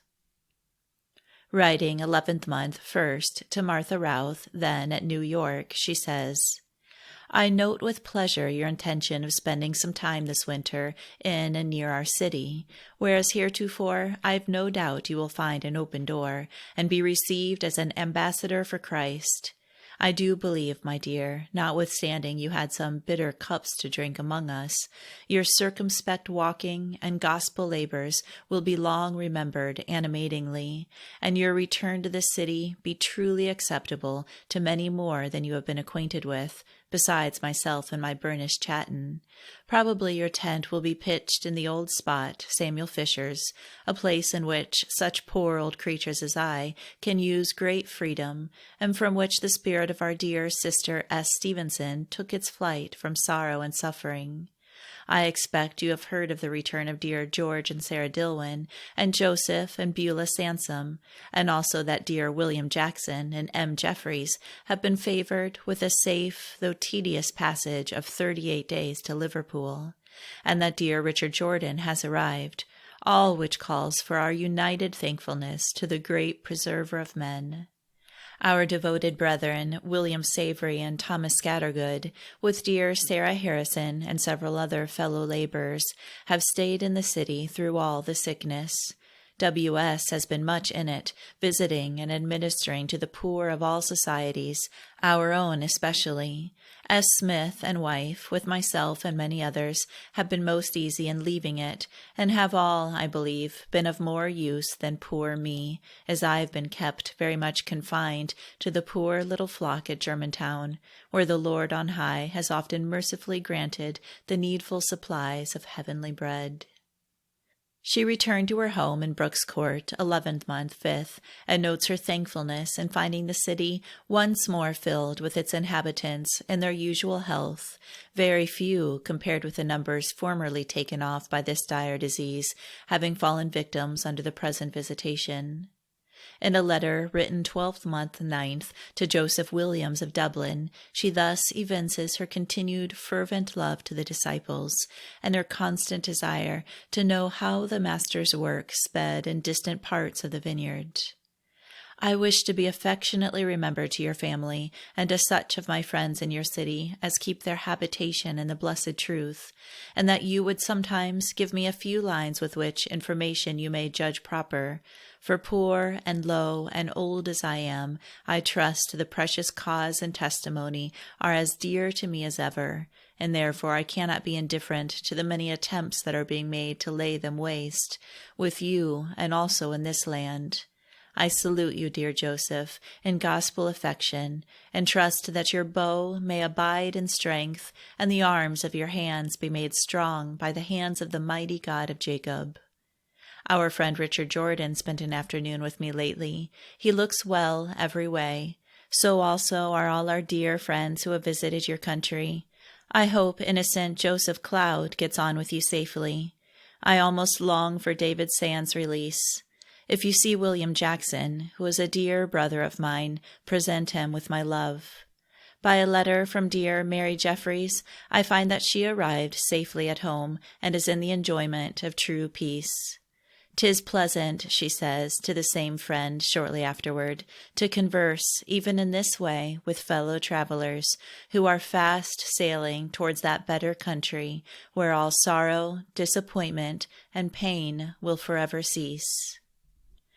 Early in the spring of 1803, having suffered greatly from rheumatism and an attack of influenza, she notes, I have never passed such a winter as this has been, yet withal have abundant proof that now, in advanced age, I am gently and tenderly dealt with. On the same day, she remarks that if she were free from rheumatism, she might have something worse to bear. To Joseph Williams, she writes, 3rd month, 7th, 1803. I perceive that a portion of sorrow and suffering is permitted, sufficient to keep alive your soul's desire after enjoyments pure and unchangeable. May we, dear friend, maintain this warfare and retain holy confidence in the unconquerable captain of our salvation, whose power is not only able to change our water into wine while here, but can graciously cause all things to work together for our good, both here and forever. Our dear George and Sarah Dillwyn have dropped anchor in the quiet port of their dear Burlington since their return. We have exchanged some letters, but have not as yet met. In the summer of 1803, her steadfast friend, the hostess of Edgeley, a playmate of her infancy, wrote to Rebecca Jones, offering her a home during the sickly season. On reading which, says Rebecca Jones, my heart exclaimed with the apostle, "Who shall separate us from the love of Christ?" May that peace of mind which has been attendant in all your works and labor of love towards the great Master, and for the comfort of some of the little ones, be increased by your late sisterly offer to accommodate even poor, unworthy me once more in the day of trouble. I am under depression on several accounts. Pray for me when you can, that I may approve myself unto God, in the midst of a crooked and perverse generation, in this as well as other places, where I desire to be content with my allotment. This invitation was not accepted, as she decided to take her temporary abode in the neighborhood of Derby, from where she writes to K. Howell, 9th month, 17th. To receive from under your hand an acknowledgment, which my own heart has often been sensible of on your account, that the inestimable blessing of divine aid and support was so richly your experience, did, on opening the joint salutation of yourself and dear Elizabeth, sweetly contrite my spirit, fully believing that, as mercy and goodness have followed us all the days of our lives, so while we prefer a dwelling in the Lord's house or service, they will be continued to us forever and ever. And to her daughter, Elizabeth Howell, she writes on the same date, "You are as epistles written on the tablet of my heart, and in seasons of unmerited mercy and favor you are, as dear S.R. Grubb said to me in a letter a little before her exit, interwoven in my solicitude for heavenly help. Keep me in your remembrance. The restoration of your health is a fresh proof of the fatherly care of him who is justly styled the Lord that heals, and the reward of your late dedication will, I trust, stimulate to an increased surrender of soul to the further requirings of him who, as a father, pities his children, does pity those who love and fear him. My heart inclines towards the willing in Israel, and though I am now poor and sorrowful, my trust is in the Lord Almighty, and my mind is stayed upon his eternal arm of power, who, blessed be his name, has done great things for me, and is worthy of the obedient acknowledgment of my whole life. 1st month, 1st, 1804. I was, she notes, at our North meeting, being the beginning of another year, and was enabled to express my thoughts thereon. 1st month, 15th. First day, had a good meeting this morning. The prevalent sense of my mind is a lack of greater fitness to fill up my measure of duty to my great Lord and Master, and more sanctification of body, soul, and spirit, to meet him with acceptance both here and forever. Search, Lord, and purify my heart, and make it clean in every part. And when 'tis clean, Lord, keep it so, for that is more than I can do. 3rd month, 17th. After performance of a church visit in the evening, went to J. Pemberton's to see dear Martha Routh, who reached the city about noon. Thomas Scattergood came home with me. Some of our young people went to see a whale which was exhibited uptown, about 2/3 grown, 33 feet in length, and 18 feet in circumference. This whale was seen floundering on the shores of the Delaware by 2 men who were plowing near Chester. They loosed their oxen from the plow and drew the whale beyond the reach of the tide. The news soon reached Philadelphia. Thomas Pryor purchased it at a price which the men considered liberal and brought it up to Kensington, where it was exhibited, the mouth being kept open by a tackle, and a high-backed armchair placed within for visitors, which seat some of our gentle readers will remember having occupied. 3rd month, 27th, she mentions the passing of 5 couples at the Northern Monthly Meeting, and some leaving the meeting in an irregular manner. She suitably noticed the disorder, and such as stayed quietly were encouraged. Martha Routh gave in a certificate from New Bedford, and Rebecca Jones accompanied her to the men's meeting, where she had some lively and edifying service. Last 2nd day, 4 weeks, she adds, both Samuel Smith and myself were so dipped in near sympathy with our friends in England that we were constrained to mention it to our morning meeting of ministers and elders, and we were still anxious about them, under a belief that they, with the nation, are in deep suffering. Footnote. I do not discover any allusions from which we can certainly decide to what circumstance she refers, or whether there were then any unusual trials to which friends in England were exposed, except such as might be apprehended from the condition of public affairs. But as she speaks of the nation being in suffering, we may reasonably infer that her sensitive mind, as well as that of Samuel Smith, was deeply pained with the calamities then impending over the British nation. After the English and French had passed a number of years in wasting the strength of each other, they formed a treaty of peace in 1801. But this short-lived pacification was broken in 1803 by the pride and ambition of their rulers. Napoleon Bonaparte, who held the chief power in France, had openly declared to the British minister, Whiteworth, that in case hostilities were renewed, he was determined to make a descent in person on the English coast. Hostilities were renewed some months before this letter was written, and numerous armaments were stationed in the port of the continent, which lie opposite to the island.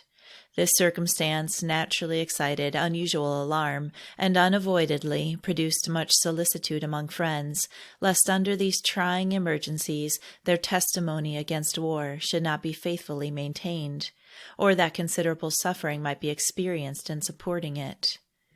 Never since the days of William of Normandy had the people of England been subjected to the miseries of a hostile invasion under a foreign leader, and the consequences of that invasion were not forgotten in the time of George III. The injury to be apprehended in 1804 from an inundation of foreign invaders was incomparably greater than it could be in 1066, for the property which was liable to be plundered or destroyed in the beginning of the 19th century within the limits of a single parish was probably greater than could be found in the island when William landed his Norman host on the coast of Sussex. To a mind like that of Rebecca Jones, the prospect of having the fields over which she had passed a few years before with her message of peace on earth and good will to man, overspread with the desolating legions of France and exposed to all the horrors of an invasion, such as has turned some of the fairest portions of continental Europe into a desert, must have been painful in the extreme. Her pious reflection that the Lord was able to deliver them from all their affliction is fully proved by events to have been entirely just, and it was cause of thankfulness to the great disposer of events that so great a calamity was not permitted to fall on the English nation. Returning to text. But the Lord is able to deliver them out of all their afflictions. May it be so, says my poor soul. 3rd month, 28th. Thomas Scattergood came and gave a more favorable account of William Savory, who, for some weeks past, appears in declining health and has had a paralytic affection, also symptoms of dropsy. The prospect of losing so valuable a member of our society is a close trial to his near friends. 4th month, 14th, 7th day. The yearly meeting of ministers and elders began at 10 and again at 3. Both were large and solid sittings. 15th. Both our meetings were very large, both houses full. 2nd day, the 16th. The meeting for business commenced and ended on the 20th, about 1:30. All the meetings were large and much favored. 24th. Martha Routh and M. Mifflin attended our monthly meeting. 6 couples passed. About this time are noted many visits to the sick, frequently in association with Martha Routh, also memoranda of the death of many of her acquaintances, and of visits received from her friends, the catalogue of whom presents a noble array of individuals whose qualities and Christian graces would have ennobled any age or country. While, for the sake of brevity, we have, in omitting these, omitted a very considerable portion of her diaries, we have been touched in the contemplation of the train of redeemed ones, who doubtless have, through faith, obtained the resurrection and eternal holy life, and been merged in the innumerable company to whom we are assured that the subject of these memoirs has also been joined. Richard Routh and Jessie Kersey being about to embark for England, Rebecca Jones went with Martha Routh and several friends to visit the ship on the 30th of 5th month, on which day she notes, John and Ann Warder, intending for Newport yearly meeting, kindly offered me a seat in their carriage, which for a time looked pleasant. But this prospect having clouded over, I informed Anne that I had quite given it up, at which she was much affected, having been pleased with the idea of my company.